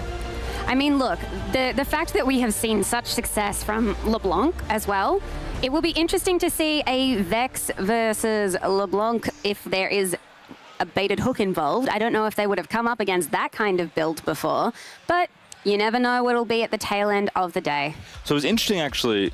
I think when we interviewed Disden on the lounge, was asked, so, you know, what matchups we were considering when you're building this deck. And I think originally he said that when they started playing, it felt like Aurelia was horrible. And then they played more and more and kind of played the matchup a bit and kind of tuned the deck and actually felt like, you know what, this feels all right. Yeah. And I have to feel, if your Aurelia matchup starting to feel all right, that perhaps your Vex matchup doesn't feel so bad either. Yeah. All right, well, looks like we have an interview lining on up. We'll get there when we get there, folks. Don't you worry. But we wanted Vex and we got Vex, so what are we going to ask for next? Ooh. I mean, if we're manifesting, I would like to see Diana, I think. I want to see if my prediction is going to be, you know, realistic or not. And I haven't seen one here. Obviously, we have seen a few at the desk already, but I'd like to get up close and personal, I think. Not exactly sure where I want to go next because I already got Baited Hook on stream today to kick it off. But I will say, as we kind of move towards the last few rounds and think about top 8, I do think we're poised to have maybe the most diverse RQ top 8 we've ever seen in terms of different numbers of Legends represented. Already the metagame, for a number of different reasons, is extremely diverse. Yes. But I think even the decks that succeed by the end of it are going to be, I mean, we've had 6 different arcs before. We might get 7 or 8. That is unheard of in Riftbound. It would be fantastic. As we said earlier at the top, I mean, there has been so much diversity over the course of this weekend. Every single legend was represented. That's wild.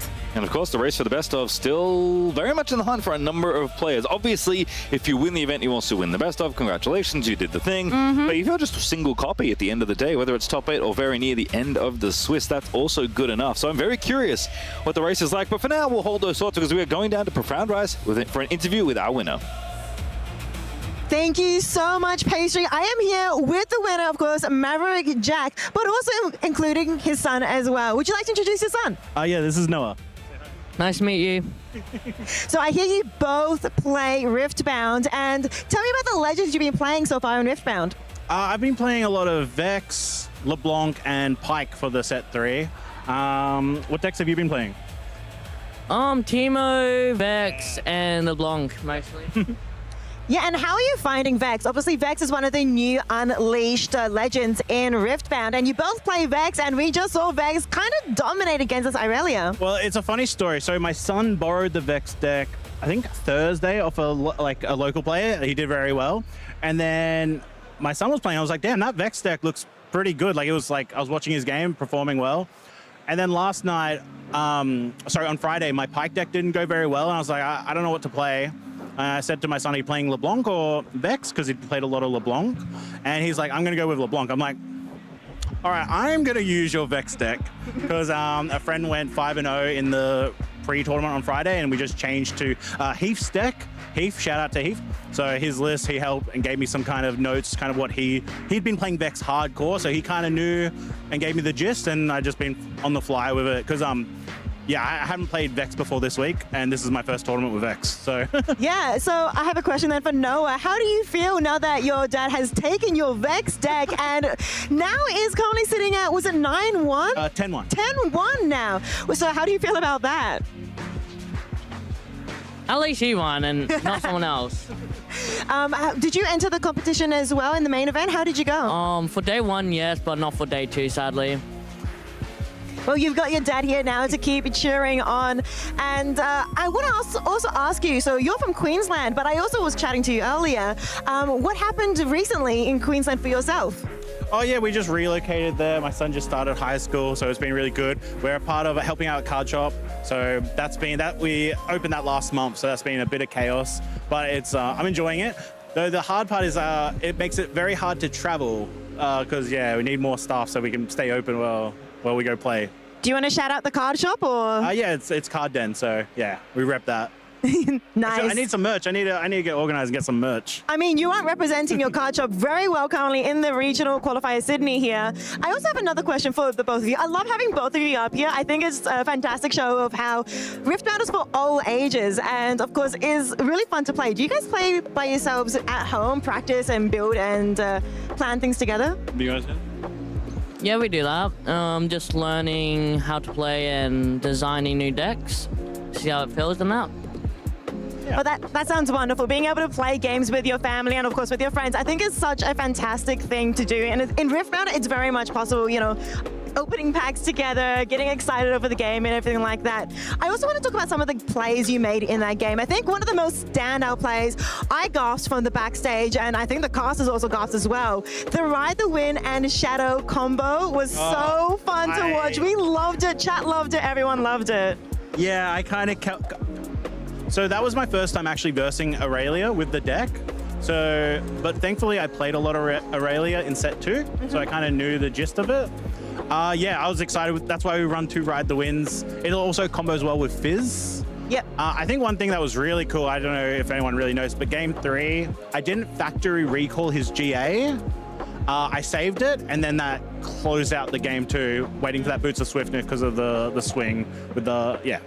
Well, your game was absolutely fantastic to watch. It was an absolute joy. Thank you so much, both of you, Maverick and Noah, for joining us here on the interview. Let's turn it back to the casters. I did notice, actually, that you didn't do that. Just kind of felt like in that spot, you didn't really mind that you were just already getting a combat win of sorts with the unit already being stunned. Look, take the combat win, absolutely. And the other thing is, it wasn't game 3, man, it was game 2. You 2-0'd that man. I don't know if you know that, but... Wild. Pretty rapidly approaching and not only being a great dad, but perhaps top 8 competitor here at Regional Qualifier Sydney. We shall see. Queensland and my Sydney RQ, we'll see. As we have 2 players here on our backup feature match, both X1 and 1. Interesting. So records are starting to get a little bit spicy. It is Kane on the left playing Aurelia, very confusing. But SD Lovely Snow, who eagle-eyed viewers may remember from a very, very, very long time ago. But fun fact, friends, that man used to be a professional jungler in League of Legends on a team called Frenetic Array a very long time ago. That was some of the first League of Legends games I ever commentated in my life. Wow, so you're coming full circle now, really. Coming full circle. Full circle. We're going full circle. Full circle. Bit of a circus sometimes here on this battlefield because there are an awful lot of units chilling. As we're a win up here for our Aurelia player, and that Vex Apathetic perhaps doing work against the old Sand Soldiers. Very good against Arise in particular. Well, as I said, Vex in an Aurelia deck, you're seeing it more and more. You see chaos, you expect apathy, apparently. As Abandoned Hall currently being contested, there are a lot of dice on the field. I have to imagine that is some might counting. Also good to see that Scuttle Crab there. We've been seeing a lot of Scuttle Crab today. I believe it was the 3rd most popular unit, which is very, very surprising, but I love the Crab personally. Everyone loves Seymour. Certainly been showing up all weekend long here, so it looks like we're just resolving this combat. I guess we'll have a look. All right, what's going on here? Trying to figure out whose Adaptatron that is. I guess it has to be Aurelia's because there's a Boots of Swiftness under it. That would make sense. That card is illegal in Azir. So Defiant Dance perhaps going to turn the tides here because it's 5, 6, 7, 8, 9 plus 3. With that BF sword, it is 12 power plus the Vi. The Defiant Dance going to try and equalize things. I believe the stunned unit is the Adaptatron, but I don't exactly know. But plus 2 for Vex, minus 2 for Vi. And plus 1 more from the Hall. Little +5 action of your own. A little bit of mathematics here. Build your own Aurelia whenever you're at the Abandoned Hall, and then if you are Aurelia, just, I don't know, go off. Yeah. What about if we did it again? Oh. Is that Abandoned in hand?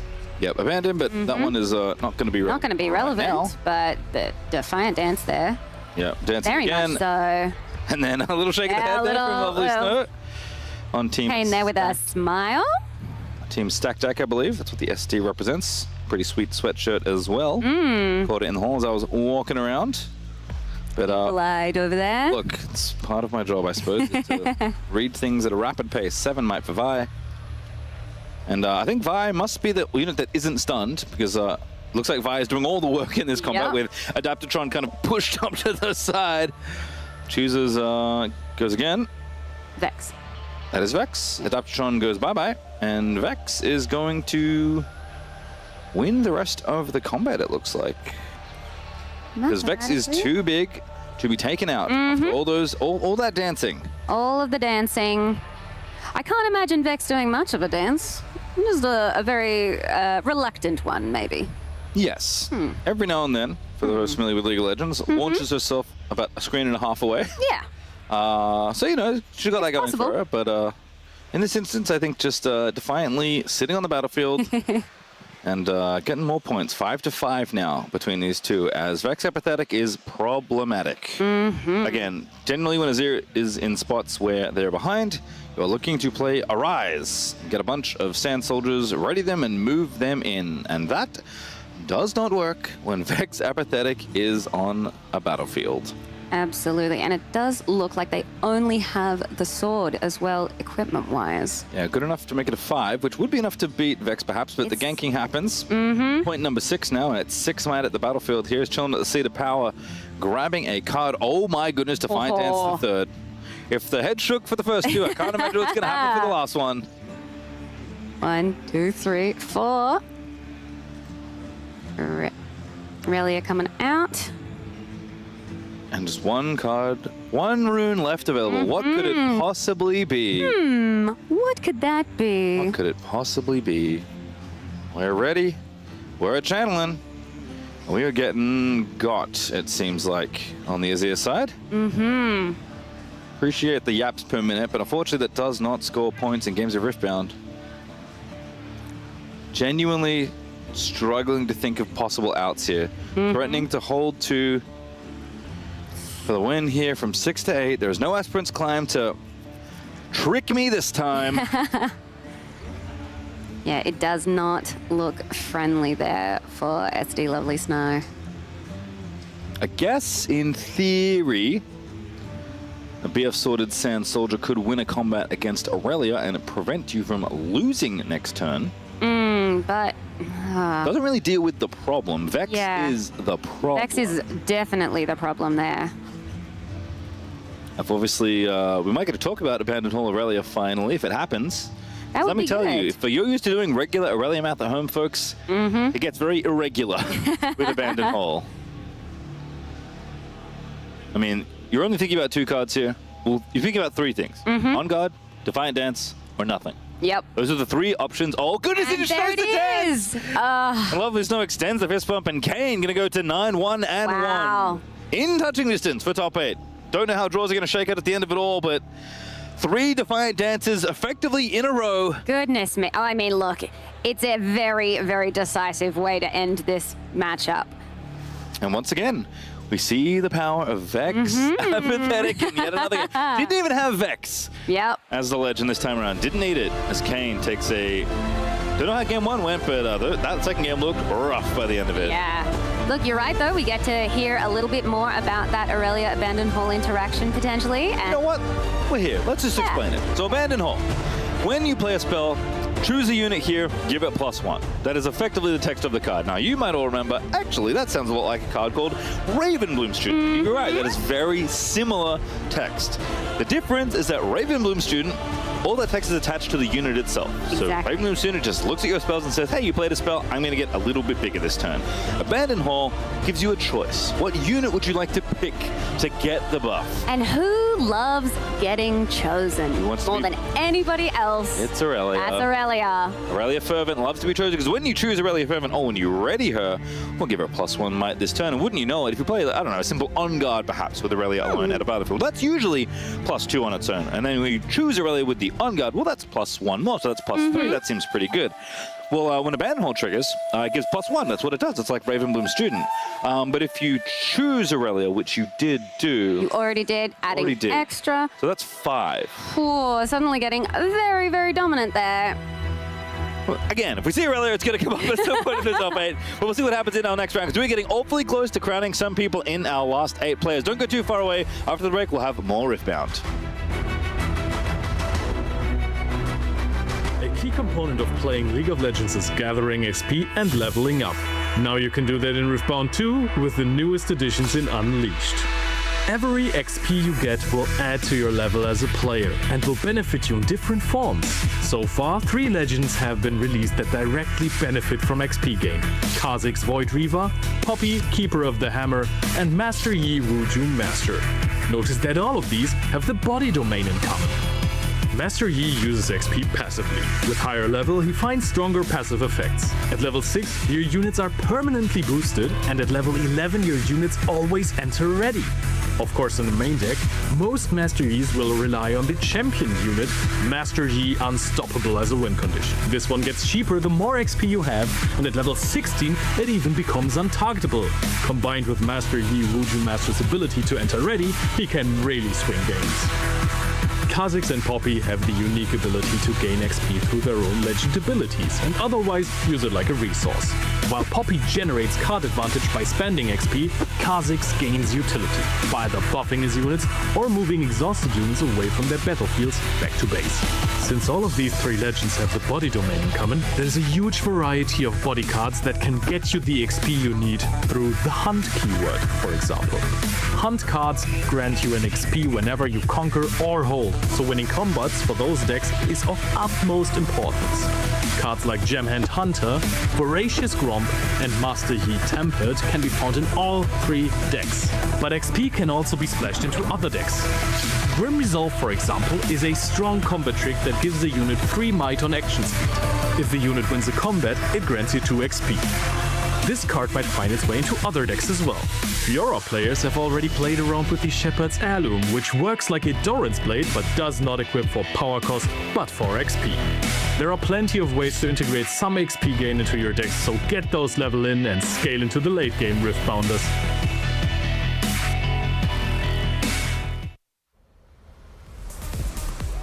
We are here at the RQ in Sydney. I am joined by Prismat, fresh off a win in Atlanta. How are you feeling about Sydney? I really enjoy it here. The weather's been really nice. I like the wildlife. And so far it's been going all right. I think maybe a bit jet lagged. I think I'm not playing amazingly, 3-1 so far in the pre-RQ, but it's all right. Got to get the losses out of the way today and then do well in the main event. As long as you get them over and done with now, and you do still have the jet lag to contend with. So how recently did you get in? I got in yesterday morning. So Thursday morning, today's Friday, and it hasn't been, I haven't felt bad, but gameplay has felt bad, so.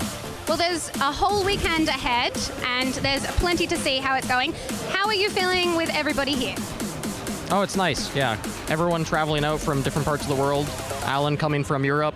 Randy, I mean, he's kind of living in China at this point, so it's a bit easier of a trip for him. But yeah, seeing everyone again, and then we'll see each other all in Vancouver as well. And obviously, we've just had Unleashed release.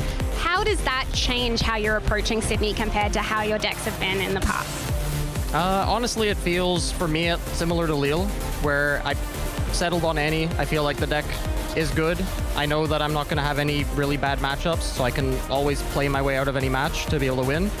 But it's not like I'm super confident. I think when I was going into Atlanta, I was thinking, okay, my deck's the best deck. And Alan's saying, yeah, your deck's still the best deck. And maybe starting to believe him over time. I think Diana's also really strong. But it is really interesting because there's a limit to how much you can prepare for each matchup.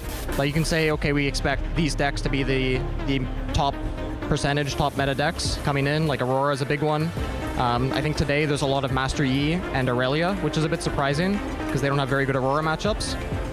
But you know, prepare against the expected matchups, and then the rest of them you just have to go on the fly. Well, we will see what happens.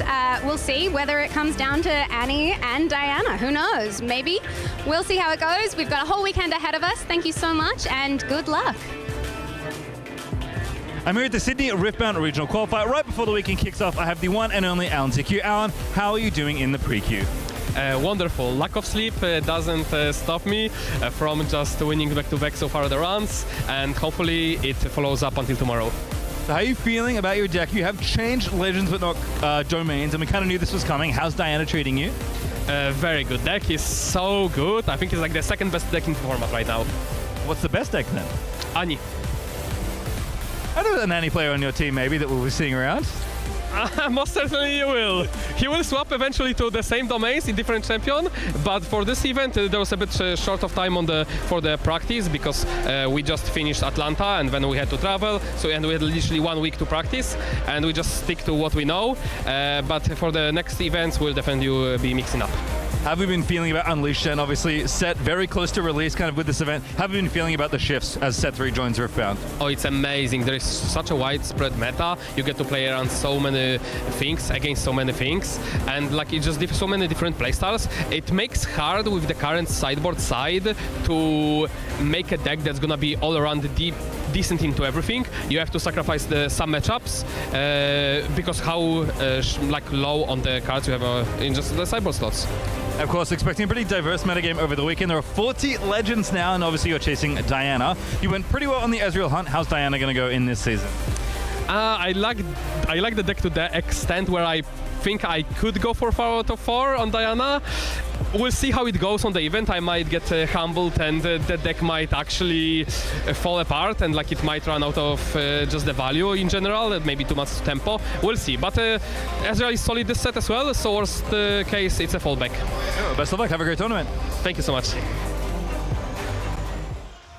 It's so great having a little bit of insight into what these top players are thinking. Of course, we just got to hear from Alan and Prismat in those interviews. It's been amazing hearing all the thoughts behind everyone here, Logan. Yeah, look, one of my favorite things about these interviews with the winners of these matches is we get to see their insights, we get to hear their insights into the decisions of the cards that they are playing and why they think they have those values in those decks that they're building. Yeah, I mean, we just heard from Alan in that interview. He thinks Diana is the second best, and what I loved hearing from him is he thought Annie was the best deck at the moment, and that makes me feel pretty good about my prediction earlier. Yeah, look at that, Ricey, the absolute #1 superstar when it comes to guessing predictions here, but we take a quick squiz at these decks and the representation as a reminder at the end of day 1, Ricey. Yeah, this is day 1's metagame. We can see, of course, LeBlanc was the most chosen legend, 88 total, 7% share. Irelia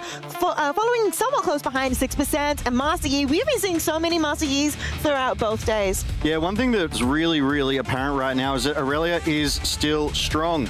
That LeBlanc currently 10-0 undefeated, and Irelia is out there 10-0 undefeated as well. Yeah. So really, really loving that performance from Ghost to Driver. Hopefully we do get to see him on the featured tables, but take another look at the lower half.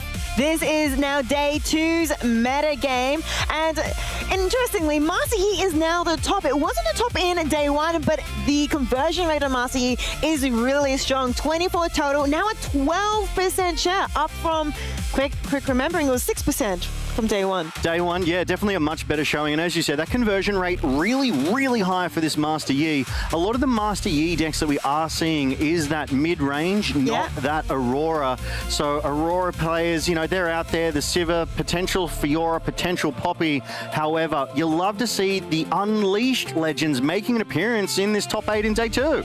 I mean, we can't not talk about LeBlanc with all the really fun, exciting plays that she has and new mechanics that came through with Unleashed. Yeah, no, so LeBlanc really indexes heavily into that sort of temporary, into that Death Knell, really brought a lot of Origin cards up into relevancy, that Karthus as well as the Spiritforged Glass Mixologist.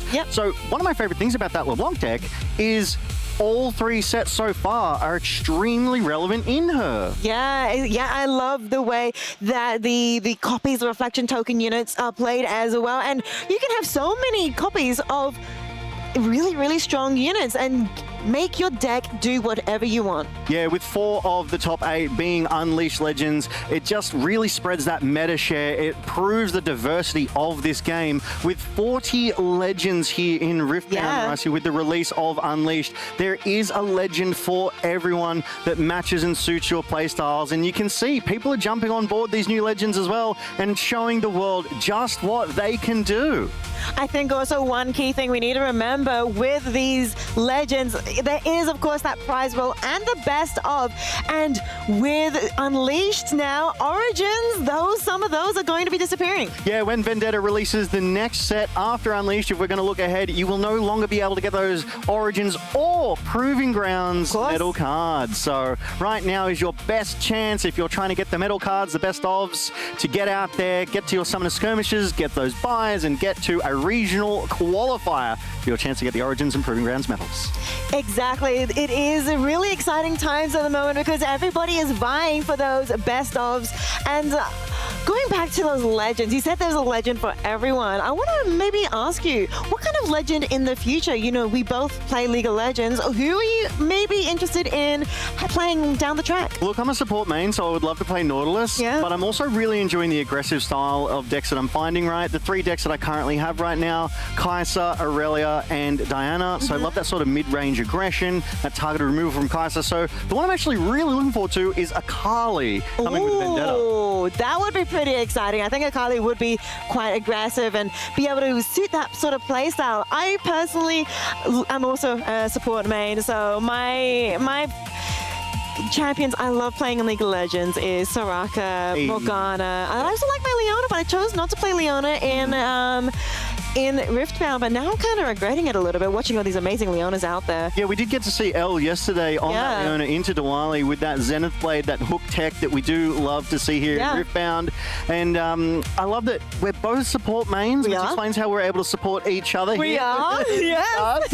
And that Soraka, absolute beautiful treatment in Spirit Forge there with that Spirit Blossom skin line. She is gorgeous. I have a really sad story to say. Hit me with it, but you got to cheer us up at the end. Okay, there was no cheering up at the end. It's gone from me. But I went to my first pre-rift in Spirit Forged, and on my first night on that pre-rift, I was opening my cards, and the person next to me opened that card, and they opened that over-numbered Soraka, but not any. It was the signature Soraka sitting right next to me. And, well, he said, I'm willing to sell it. And I was like, do I do it? Do I not do it? Do I do it? And I hesitated. And then I had to move the next day. So it was a moving truck. Oh, no. And he went to the city and sold that signature Soraka. And so it's been on my mind ever since then. Like 3 months, wait, I can't do maths, in February. A long time ago. Yeah, and your story resonates with me so much because that's my GG Easy Teemo moment as well. No. That Nexus Knight promo card from Origins, the chase with that GG Easy in the background. I think I saw one and someone was like, oh yeah, you can grab this. And I was like, oh, not for me right now. And now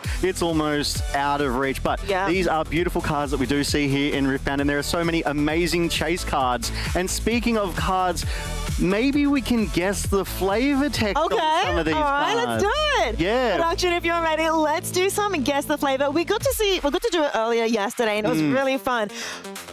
How magic and conditioner, something to do with hair. How? Magic hair. and conditioner. Oh, I'm thinking. I want to say Seraphine, but Seraphine's not in Riftbound yet. I know, but like she will be in Radiance, so it's like, oh, that works so well for Seraphine. Magic and conditioner. Who has crazy hair? Lilia? No. She does. Hair. I don't think she uses conditioner though. Yeah, you're right. It's sprites. She was magic. It's just magic. Oh, no conditioner. All right.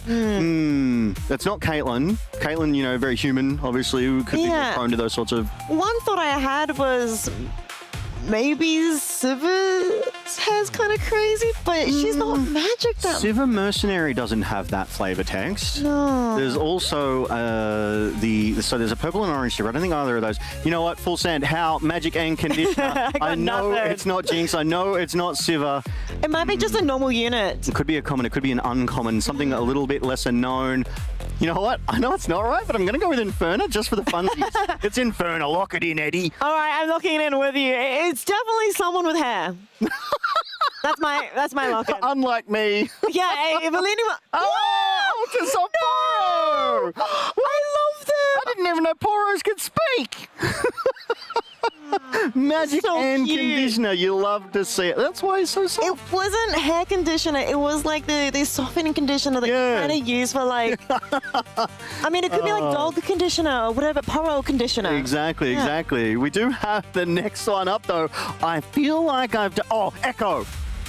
I gonna like guess it. Echo. I like it. No, let's lock in Echo. Well, you agree with me. No. Let me lock in too. Oh no! Me. Gotcha, mate. No, I actually tried playing. I don't think it was this Zillion. Yeah, this is a Zillion. This is the. Oh no, it is a Zillion. Yeah. Unleashed. Yeah, that lets you do some copy shenanigans. Actually. Yeah, I played that one on my pre-riffs with Lilia, and I tried to bring out more. It didn't work out. I lost basically most of mine, but it was pre-riffed. Everybody was learning. Hey, it was my domain. I was kind. Yeah. There's no way they can hit us at this distance. Ooh, Monster Harpoon. Ooh. Yeah, I'm locking it in. Fury, Monster Harpoon. Okay, I don't want to. You're locked in. I'm locked in. You gotta get some. Yeah. Oh. I was so expecting it because they've got such similar art as well. It's red. It is. Yeah, it's Fury. I'm getting the domains. I'm just not getting the card. Yeah. All right, surely another one. We got this one. I genuinely hope we see Evelyn's because Evelyn's is like fantastic, and I already know that one, so it'd be kind of cheating if I see it. And I'm like, oh, I know that one. Yeah. He's raised a sleepwalking to an art form. You guess. Sleepwalking. So it's probably someone sleepy, someone. No, I'm not saying mine because then you're just going to copy me. Oh, someone who's Unleashed. It's unleashed. It's unleashed. Is it a common? Ooh, Uncommon. Uncommon. I started You want the quizzing domain? myself. Okay. He almost has something to do with this in his name. Oh my goodness. All right, I'm looking at it. Trevor Snooze Bottom. Oh, of course. That's it. Come on. Hit me with Snooze it. bottom. Yes! Yay! You haven't really been seeing him in the games today, but I do remember him because when I was doing my pack opening, I would cover things and try and remember what things were, and it doesn't seem to be sticking, but... That's it. Stuck with me, that one. Oh, I'm up one. I feel good. You're up one. I'm still at 0. Hey, but one's good. I don't think the other Powercaster have any. I don't know. 1-0 going into game 5 here. I'm undefeated right now. Oh. That could actually be Siva. No, I feel like... Maybe Jinx? It's very Jinx energy. I feel like... The jungler. I actually feel like it's more of like an uncommon or rare card rather than one of the champion units. I mean, Siva's rare. Okay, fair. Yeah. I'm going to lock in Siva, but I don't know which one it is, whether it's Mercenary or the other one. But because I know the name, I'm going to go Siva Mercenary. I feel like it's a bit too... places to go, people to gank kind of type style. And you know what? Siva can't be right. She's an AD in the bot lane. This is a jungle-focused set. Yeah, I Ganking think is a it's jungle Siva. mechanic. Maybe it's like Rengar. Doesn't Rengar just go... He's going to ambush from a bush. Places to go, people to gank. It's definitely not Master Yi, even though he does ganking. That's not his style. You've got to lock in a guess here, Icy. Okay, I'm going Rengar. I don't care which Rengar. Just any. There's like so many Rengars in the game. Let's It take a could be look. one of them. I thought it was a common. Nah, it doesn't help. Bilgewater Bully from Origins got us with the old school tech there. Look out. When I am buffed, I have ganking. That makes sense to me. It's in the flavor text. It's in the card mechanics, Rossi. But hey, I am the flavor text champion 1-0. Thank you very much. My card knowledge is ingested. Apparently got one more. I called it too early. You did. Maybe this is mine. This is mine here. You're still in the game. Are you going to be the one to tell him he's not scary? Oh. Why do I think it's like the Gnar? What's the Gnar's ability code where we like... Wallop? No, not Wallop. Primal Strength? Primal Strength. No, I don't think it's Primal Strength. You're going to be the one to tell him he's not scary. God, I can see the card art in my head. Oh, you know it. I know the card, but the name just is escaping me Hey, right now. describe it to me. I'll give you half a point if you get it. Are you going to be the one? I feel like it's Fury. Production's probably already laughing because they know the card. They know if I'm wrong or right. They're like, ha ha ha, this guy. It's not Fury, it's actually Chaos, you know. Is it? No, I don't know it. You already know it? Man, are you going to be the one to tell him it's not scary? It's not Evelyn. I know her flavor text off the top of my head. I love that flavor text. It's not Syndra. It's not Vex, because Vex is talking about apathy. Crikey, I don't even know who to lock in for this one. Well, you gotta lock in someone. Maybe it's not Nocturne. I was like scary. No, it's scary. not Nocturne. Definitely not Nocturne. Yeah, are you going to be the one to tell him he's not scary? Oh, it's not. There's that Demacian unit in Order, but she gives her life and her legacy. That's definitely not her, because the flavor text is about life and legacy. Are you going to be the one? Can we get clues? I don't even know if clues are even possible here. It should be like how you play, Riftle online. Yeah. It should be like, as you say that, then show a little bit more, and then, I like Riftle. What percentage do you recognize? Are you going to be the one to tell me he's not scary? I'm going to lock in... Oh... Can I just say I don't know? You know what? I like... Okay. Okay, production's saying we cannot. I'm just going to say Primal Strength. I said it earlier. No, it's you went not. Primal Strength. It's not Primal Strength, but I'm going for it. Locking something in. Oh, you know what? I think it's Calm. I think it's something like meditating or something. No. It's also a Yordle. Okay. I think she's. I forget her name. I know her art. She's like. It's not the Back Alley Cheer Squad. I do think she's Unleashed. The name eludes me. I'm gonna look in Darius just to have the guess. I know it's wrong, but I want to see the card. What is the card? You're gonna be the one to tell me he's not scary. Oh, so cute! It was chaos. It was chaos. When I attack, you may pay 1 to move an enemy unit here to its base. Listen, Sisters, Paro, you're gonna be the one to tell him. I would never tell him. No, I would never. I would never tell him he's not scary. But enough of the guess, the flavor here. We're going to throw to a short break, and we'll be right back with the next game. Hello, Riftbounders. Are you wondering how the game developed with Unleashed? Let me give you a little introduction. The Calm domain has reinvented its defensive capabilities. With powerful pump spells and counter spells, Calm decks were already good at contesting their battlefields, but with Unleashed, holding the field becomes a whole lot stronger. A standout example for this is Back Off. 3 energy, no power. This card on action speed stuns a unit and draws a card if played from hand. Incredible! But leaving 3 runes open isn't always an option. Luckily, you can also hide this card if your runes are exhausted, or you want to keep them open for another card. Fury, on the other hand, brings plenty of new ways to assert pressure onto your opponent. Emry Jungler's dream is coming true with Smite, finding a new way to remove units. It simply deals 3 damage to a unit at a battlefield for 2 energy and 1 power. While those stats are not too impressive, the unit will also be banished when it would die.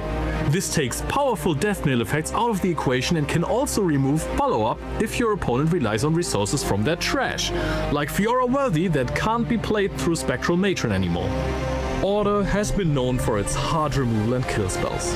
Now what if I told you that you can remove your opponent's hand as well? Ash Focus gives you full information about your opponent's hand and lets you banish a card of choice for 5 energy and 1 power. They will get it back as soon as they hold a battlefield, but with full information and 1 card less in the opponent's hand, it's now on you to not let that happen. Chaos has been chaotically bouncing cards left and right, pushing them front and center. And now you will also be able to reach the opponent's units in base. Starcross's reaction speed removal is revolutionary, especially when it hits the base as well. For 3 energy and 1 power, you can return a friendly and an opposing unit back to the owner's hand. While this can give you an incredible advantage with play effects, it also disturbs your opponent. It slows them down massively and can sometimes deny powerful effects, like Elder Dragon's passive kill ability. While this domain has already been good at controlling the opponent's units, the mind is now finally greater than the sword. The mind domain receives a fantastic gear removal card. Turn to Dust will turn any gear into a temporary problem for 2 energy and no power cost. While it does not immediately help you remove units that are boosted by equipment gear, you can easily take care of Seals, Dazzling Aurora, or other great gear that stands in your way. Now what's scarier than body units that are standing on your opponent's side of the field just waiting to overwhelm you with their physical prowess? The ones you didn't see coming!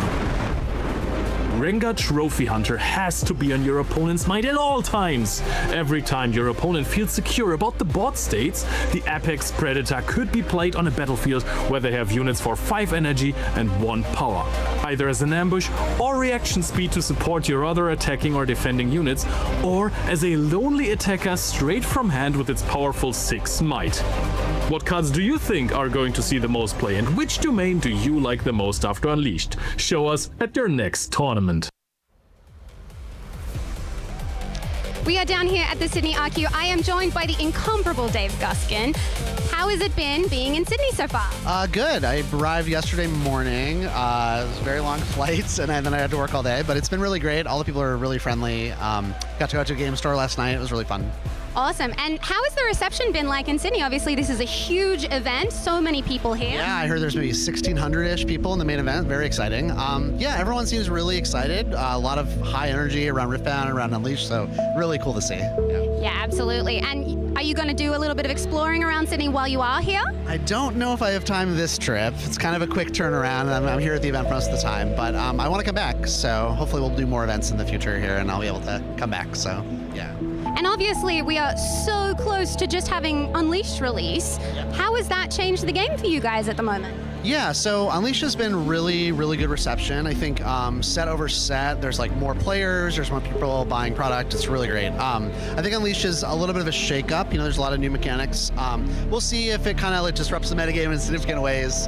Obviously, a lot of power to the Aurora decks. Some interesting kind of new builds with XP. So we'll see. Yeah, it's kind of exciting to see. So with the main event coming tomorrow, do you have a gut instinct on what we're likely to see a lot of given the release?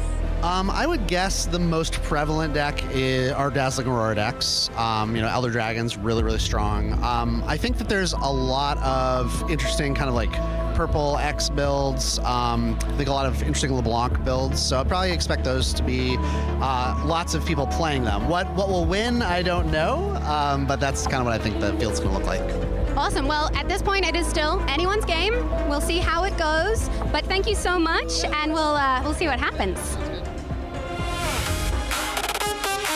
Welcome to Riftbound Basics. This time we are talking about legends, chosen champions and signature spells. The heart of your deck is your legend. This determines which domains you are allowed to play in your deck. Let's take Kai'Sa, Daughter of the Void, as an example. With her as your legend, you can play cards from the Fury and Mind domains and consequently Fury and Mind runes. You also have the option to play a chosen champion unit, Kai'Sa Survivor or Kai'Sa Evolutionary. At the start of the game, you can take this unit from your main deck and place it in the chosen champion unit zone right next to your legend. You can play this card from this zone at any time as if it were a normal card from your hand. If it dies, it does not return to the zone but goes to the trash. Another important factor in deciding which legend to play is the signature card. Even if the domains match, you can only play this card in the main deck of the corresponding legend. For Kai'Sa, this would be Icathian Rain, which you couldn't play in a Rumble deck even though it's also Fury and Mind.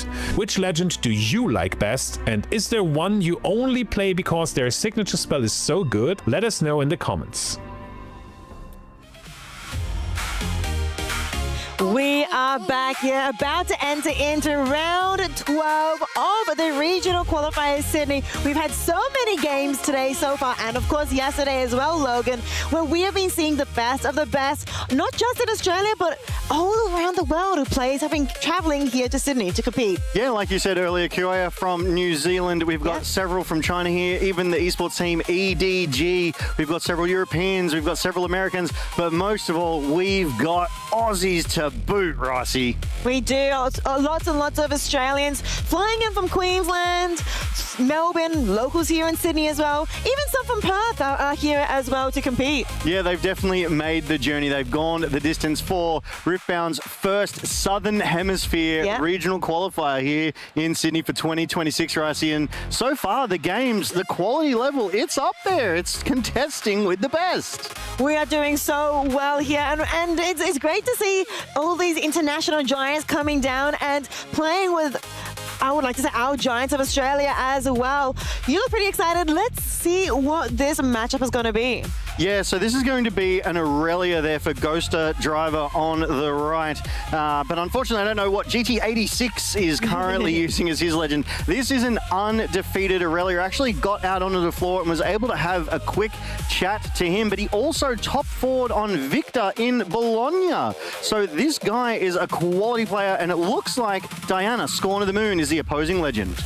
Diana versus Irelia. I mean, these are two giants of a legend as well. These legends are considered one of the best decks currently in the meta. Yeah, I mean, I was saying it. Obviously, I've predicted Diana, but I fully expect Aurelia to still be very, very strong here in Unleashed. She actually got some really powerful battlefield upgrades, and we're seeing it here. Aurelia, Blade Dancer, that legend, making a deep, deep undefeated run in this Champion Sunday matchup here, I see. Yeah, there's legend, and of course, as you said, those battlefields, they're able to boost and protect the queen of that is, of course, the chosen champion Irelia, or potentially the Ravenbloom student. Quite a lot of options, and we always talk about the abandoned hole and everything as well, who can also keep these cards very strong. Yeah, Ravenbloom student, of course, being that mind unable I was like, to hang play on, in Aurelia, but I think right you were here. referring to Diana, no longer human. Oh, I was. In that Chaos Domain, able to be buffed up with those spells. So I definitely love the energy. Definitely a card that you can play around and beef up and protect with those spells, like you were saying. Exactly, which is what GT86 is going to be playing, that Diana. And with all those spells can boost that well. Irelia, as you said, is a very strong contender still in this meta. Yeah, absolutely. Aurelia making deep, deep runs. We've also got Diana here, which is obviously my prediction. And we'll take a look at the matchup in a minute. There is the Diana deck list of Nice Boy. And we do see here some Unleashed tech. Unleashed, that Moonfall, that new signature spell, that Vex Apathetic, and one of your favorites there, Icy, in the bottom left corner. Yeah, that Star-Crossed is here as well. We've got also Vex Cheerless and Vex Apathetic. Both the purple Vexes, the Chaos Vexes, are in this deck. Of course, that Abandoned Hole I was talking about is in play in Diana. You don't not want to have Abandoned Hole when you're playing Diana. Also, Hui is also, I would say, a staple of a Diana deck. 100% Hey Hui. I put the W in the wrong place. Yeah, it's a staple. 100% Hey. But one thing that I'm loving, right, and I'm not a professional player, but I've got Vex Apathetics and Vex Cheerlesses in my Diana deck. So I'm like, justification, because the pros are running it here as well. But interesting piece here is that Frigid Jewel. That's not something we get to see too often. Now, we do take a look at Ghoster Driver's Aurelia deck. Still very much, as you said before, a Protect the Queen build with a small amount of Unleashed upgrades.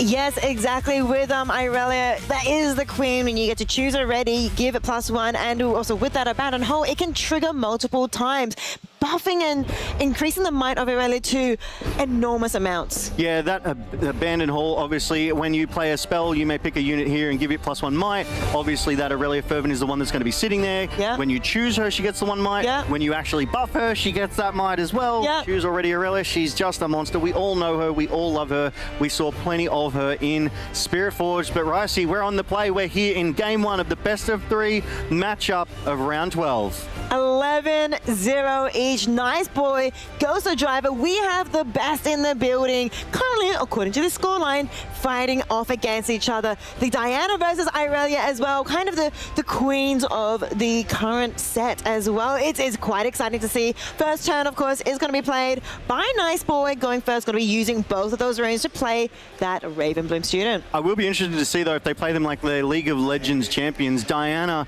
a very, very effective jungler, but can also be in that mid lane to get that early tempo. Or Ghost Driver on that Aurelia in the top side, plays that sort of island style, builds up the deck before sweeping through the rest of the battlefields and conquering to victory. In goes that Ravenbloom student, of course, onto Abandoned Hole, because Ravenbloom student loves spells, and so does Abandoned Hole. easily going to be able to conquer that. Ghost Driver has nothing to respond. Yeah, Abandoned Hall, a great one to sit that Ravenbloom student on. You really want to be able to pump that Ravenbloom up and over what Aurelia wants to do. Both of these decks presenting very pump-heavy styles here. More spells, more might. Out comes Diana on Nice Boy's turn. Going to be playing that from that chosen champion unit spot. When a showdown begins here, you may pay 1 if you do predict, and then you can reveal the top card of your main deck if it is a spell. Draw it. This Diana card is really good at curating the deck that Nice Boy has in hand. Yeah, definitely wants to filter, definitely wants to control the cards that this Aurelia player here, the Diana player is going to be seeing next. With that sort of the predict mechanic that we do see on Diana Lunari, with those Abandoned Halls as well as the spell pumps, we do get to see a lot of spell slinging coming out of these decks as Aurelia Fervent moves in.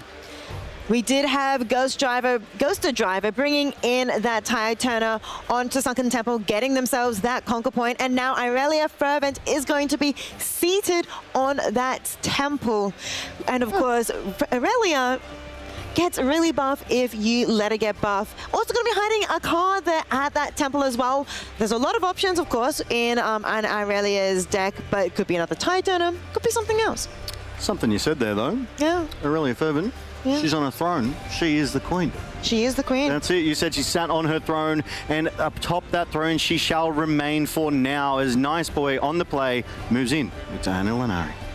Goes in with Diana, is going to also exhaust that legend, which remember when you exhaust it, it does use that resource for themselves. And also when Diana starts a showdown, can look and predict and grab that card. Yeah, great draw there, getting Stupefy off the top. Ghoster Driver, though, will take that publicly available information and write that down in his notepad. So he does have that information on one card in Nice Boy's hand, but that's exactly what you want with Diana. Instead of using that Stupefy, going for that Starcross, and is going to be targeting the Ravenbloom student to return to hand, and going to be targeting the Aurelia, paying that deflect cost as well. Very, very important to note, with Aurelia Fervent having deflect, she's going to cost 1 additional power to target, and that Starcross has resolved. Ravenbloom will be pumped as indicated by Ghoster Driver return to hand. My mistake. He did, Nice Boy, indicate towards Ravenbloom student. Ghoster Driver obviously retreated that Aurelia to hand and made sure the Ravenbloom did too. Out comes a Gust. This hidden card was Edge of Night, which is a card, a gear that you can, on reveal, can actually equip it immediately. But I mean, if you're gusting that unit to hand, that equipment is just going to stand on base. Yeah, definitely a great turn of play there from Nice Boy, going in with Diana Lunari with a full hand of runes, able to remove that Aurelia Fervent, able to remove that Tide Turner as well. Now they did both go back to hand of Ghoster Driver, so he does have the option to play them again. But if we can get a peek, there's a Ride the Wind, there's a Flash, there's a Stupefy. Nice Boy, he's in a good position to control this game. Ghoster Driver has been set back a little bit. Nice Boy has those 2 runes up, but yeah, as you said, Ghoster Driver has been set back, doesn't have any units currently in base to to start a showdown with Diana. But I mean, there are options, of course, that Ghoster Driver could go for if he wanted to potentially ready that Aurelia, which is what I believe is happening right now. Yeah, one thing that I do love about that Aurelia Legend is when you choose them, you can pay that the rune, and get that readied unit up. It is that second half of the Aurelia Legend ability, and it reads, when you conquer, you may pay 1 to ready me, but when you choose a friendly unit, you may exhaust me and pay 1 recycled rune to ready it, which is exactly what they've done. So back on the board. Back on the board, and we're able to win that showdown. Nice Boy was trying to ride the win and save that Diana, but was not able to because Ghoster Driver used that Defy, and that pumped up Aurelia with the Edge of Night as well, and of course the +2 from targeting Aurelia twice there. Readying, and then also with the Edge of Night, had that +2 and went in quite strong. Yeah, definitely had the might to overcome that. That Defy obviously helpful to keep Aurelia sticky on that battlefield. And that Sunken Temple, because she'll be mighty when she conquers, if Ghoster Driver had that rune available, he could pay the 1 to draw that card here. As we do see Ghoster Driver, it looks like he's channeled his 2 runes, drawn the card, and he's ready to go here. I feel like that was a really quick turn. Yeah, Ghoster Driver has ready the Aurelia, now wondering how Do I want to potentially hold up on Sunken Temple a bit more? Maybe go to Abandoned Hull? He has obviously these options in his hands. I can't see what he's holding at the moment. I do see that Defiant Dance though is available to him, but that's not what he's holding. The reason it was so quick is because Nice Boy played that Hui out and then passed. Nice Boy doing some really quick, clean hand gestures to indicate, yep, that's going to work. Yep, that resolves. And so it's creating this nice cycle between Ghoster and Nice Boy where it's just quick, clean comms and they're able to play this one out quickly. Love the way that Ghost Driver did that. He brought out that Titan, and of course on play you can exchange a position of with another unit. Irelia being ready, it does go in onto Abandoned Hull and gets that conquer point. Now Nice Boy here on 3 points is going in with the Hui, and when Hui moves, get to draw one, discard one. I don't think he's discarded just yet, so of course if he discards a spell, he gets to draw another card. If he discards a gear, he gets to ready up 2 runes. But maybe in this situation, he wants to discard a unit and give him +3 to get him onto 8 might. Dare I say, definitely wants to discard a unit here. That Aurelia currently sitting at 10 might, and Ghost Driver has 2 runes available, and like you saw before, does have that Defiant Dance. They've both passed focus. It's back to Nice Boy right now. Going to be discarding a very expensive unit. That is the Mind Splitter. I reckon, I don't know how Nice Boy feels about losing that Mind Splitter, maybe hopefully getting another one. Maybe it's another one in hand, you never know. He definitely valued that Fizz a bit more. There's the Stupefy. Yep. Stupefy happens, going to be -1 might on the Irelia. Also gets that card draw as well. Yeah, Aurelia though with the -1, currently 10, -1 will take Aurelia to 9. Yep. Hui currently only 8. So the might being presented is still in Ghoster Driver's favor. However, both players...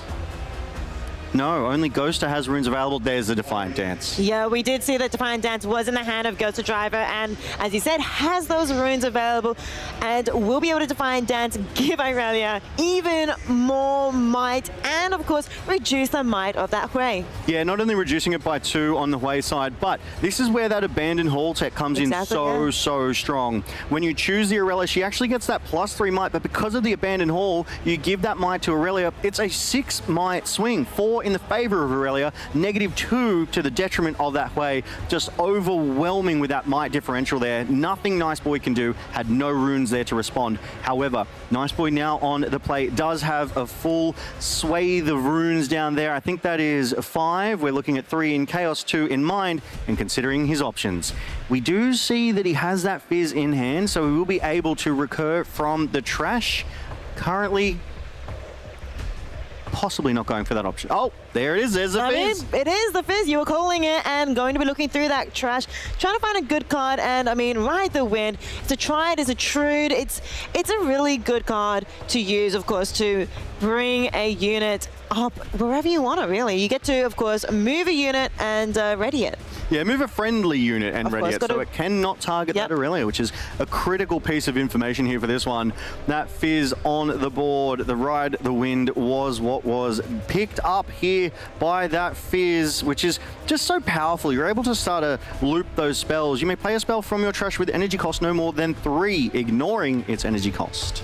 You can see, of course, Fizz is ready, and it goes in onto that Titana. 3 to 2, quick math. The 3 is bigger than the 2. Nice Boy wins out on that Conquer, goes back into base because, remember, ready from Ride the Wind, and is now safe. That's it. Always great to be able to conquer and return to base. However, not able to take any benefit from that Sunken Temple trigger. Was not mighty at the time of conquering, and even if it was, didn't have any runes available to pay that 1 energy for the card draw. Does play a Ravenbloom student, though, to end the turn, so he could have actually gone for it. Wasn't mighty. Goes for the Ravenbloom and just presents a couple of units in that base there, I see. A few cards in hand for Nice Boy. I do see the stacked deck and the flash cards that may be useful in the future, but of course it is Ghost Driver's hand right now. Turn, and we can't see his hand at the moment. Considering a card, trying to look around the corner, trying to see what he's holding. Yeah, he was just having a quick flick through his trash. There are a few cards in there. There's a hard bargain in Nice Boy's hand. That sneaky deckhand, though. It's a bit annoying when you're versing a sneaky deckhand because they can play to an open battlefield, meaning Ghost Driver doesn't even have to wait the next turn for it being ready or try and spend extra things to ready it up and or come accelerated, it goes straight to that open battlefield, getting Ghost Driver now onto 6 points. Irelia also comes back away from a battle hole, keeping that queen safe. Yeah, Ghost Driver there, reading the next play from Nice Boy, wants to remove Irelia from the battlefield, protecting her. Only having 2 runes open likely shows to Nice Boy he just doesn't have the answers in hand, so would prefer to remove her to safety. Nice Boy moves in. Moves in with that Fizz. Once again, Fizz, even though it's a small unit, 3 is still bigger than 2. Ghost Driver did have 2 runes up, but didn't decide to do anything to keep Sneaky Deck hand alive. Maybe didn't have anything in hand. And that conquer point goes to Fizz, now sitting at 5 points. Nice Boy does have that Ravenbloom student and is not going to go for Pattern Hole and is instead going to the Sunken Temple. He's going to be... he's doing it. I was just about to find that Moonfall. I think he's indicated towards Irelia, so you'll have to pay that deflect cost. Yep, that is 2 recycling of the runes right now. Moonfall, you get to choose a battlefield where you have units. You may move up to 1 enemy unit to that battlefield and give all the enemy units there -2 this turn. So Irelia, of course, is the target, has paid the deflect cost, but it's going to get defied. It is below the defy limit. Yeah, defy limit for energy and the hard bargain. Potential, there it is. Doesn't have the ability to respond to it.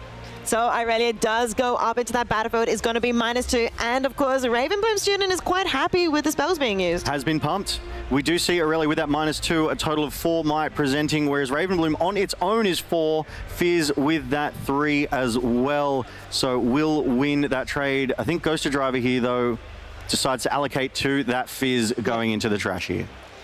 Fizz in the trash, but that is Irelia out of the game now. Ghost Driver has no units currently on the playing field right now. Has to try and figure out, what do I do here? I mean, if they have another sneaky deckhand, can go on to that abandoned hole, but looks like it's just a discipline going to be, of course, disciplining the Ravenbloom student, the only target just for that card draw. Yeah, both of these players, they are closing in. Ghost Driver at those 6 victory points only needs to get that sort of double conquest win con, which Irelia is so capable of. But that Irelia now in the trash, unable to return to the base right now. Ghost Driver is developing his board, has some pieces of gear. Nice Boy also on 6 victory points though. This is a close one here, Ricey. They are racing to the finish.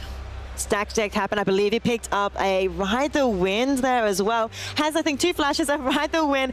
Looking potentially to go and conquer that abandoned hole.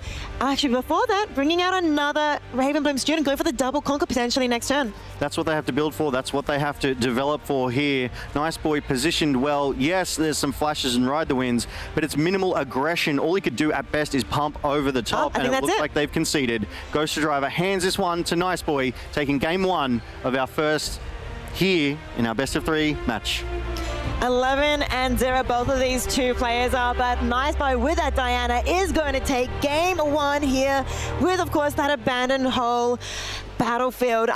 We can see, of course, Ghost Driver was not able to take that game out, close it out, because no units in hand. You cannot conquer without any units. Well, Nice Boy had those 2 units and was easily going to be able to conquer that next turn. Yeah, he was definitely presenting those answers, and I just saw a sticker on the top of Nice Boy's cap. It says made in Canada, so it makes me wonder if this gentleman is actually from Canada. We'll have to find that one out. That is just another international guest that we have here present in Riftbound Regional Qualifiers Sydney, as we're just taking a quick moment to sideboard Ghost Driver. We did see, obviously, that Nice Boy, though, has the Vex Cheerless and the Vex Apathetic, neither of which we saw because this aggressive Diana was just able to get the job done into Irelia.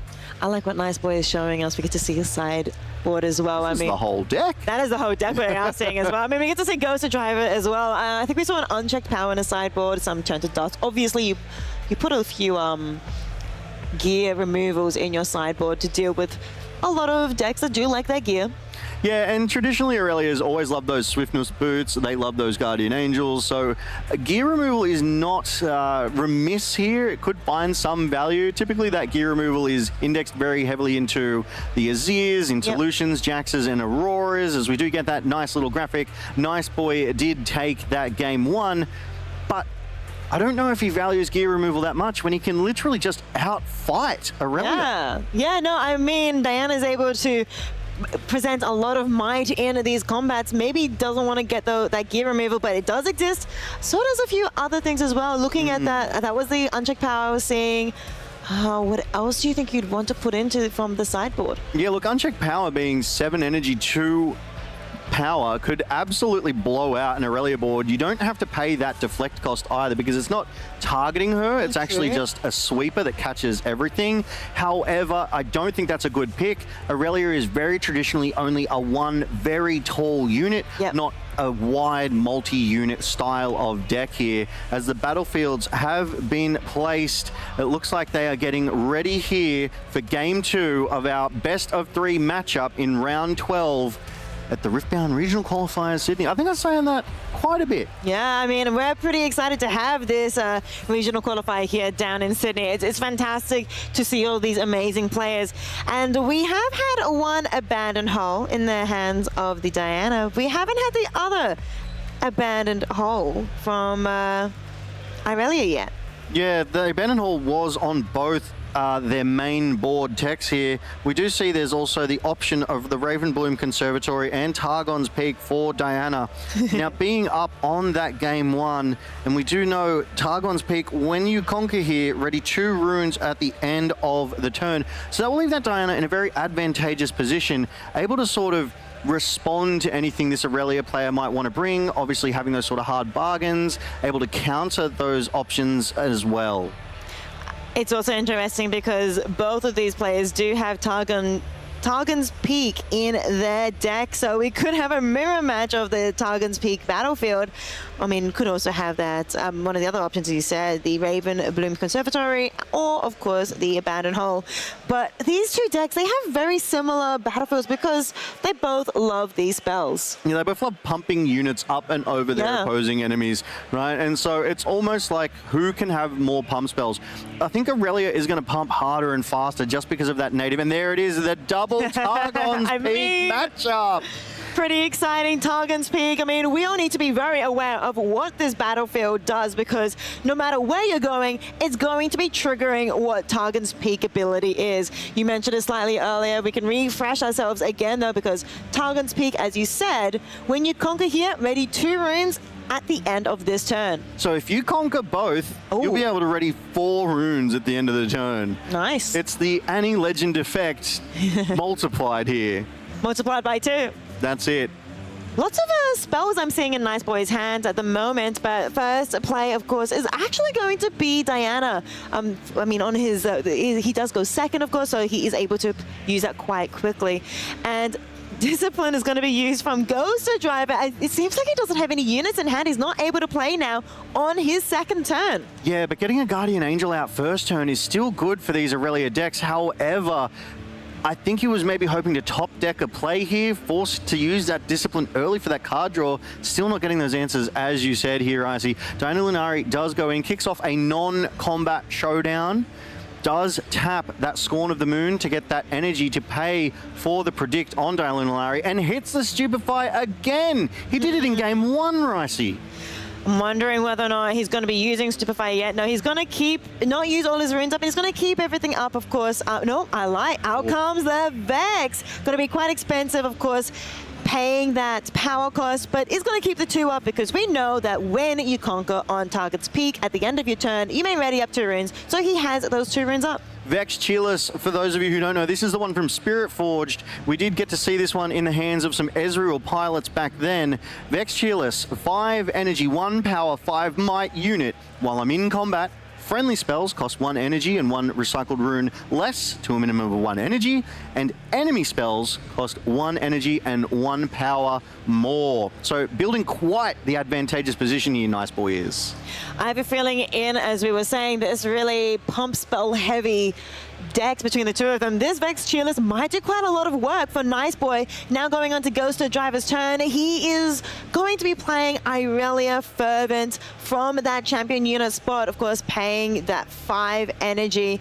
Looking at his runes up, though, he still has 1, and he's considering what can I do here to try and maybe contest this turn. You know, he's just going to go for the equip.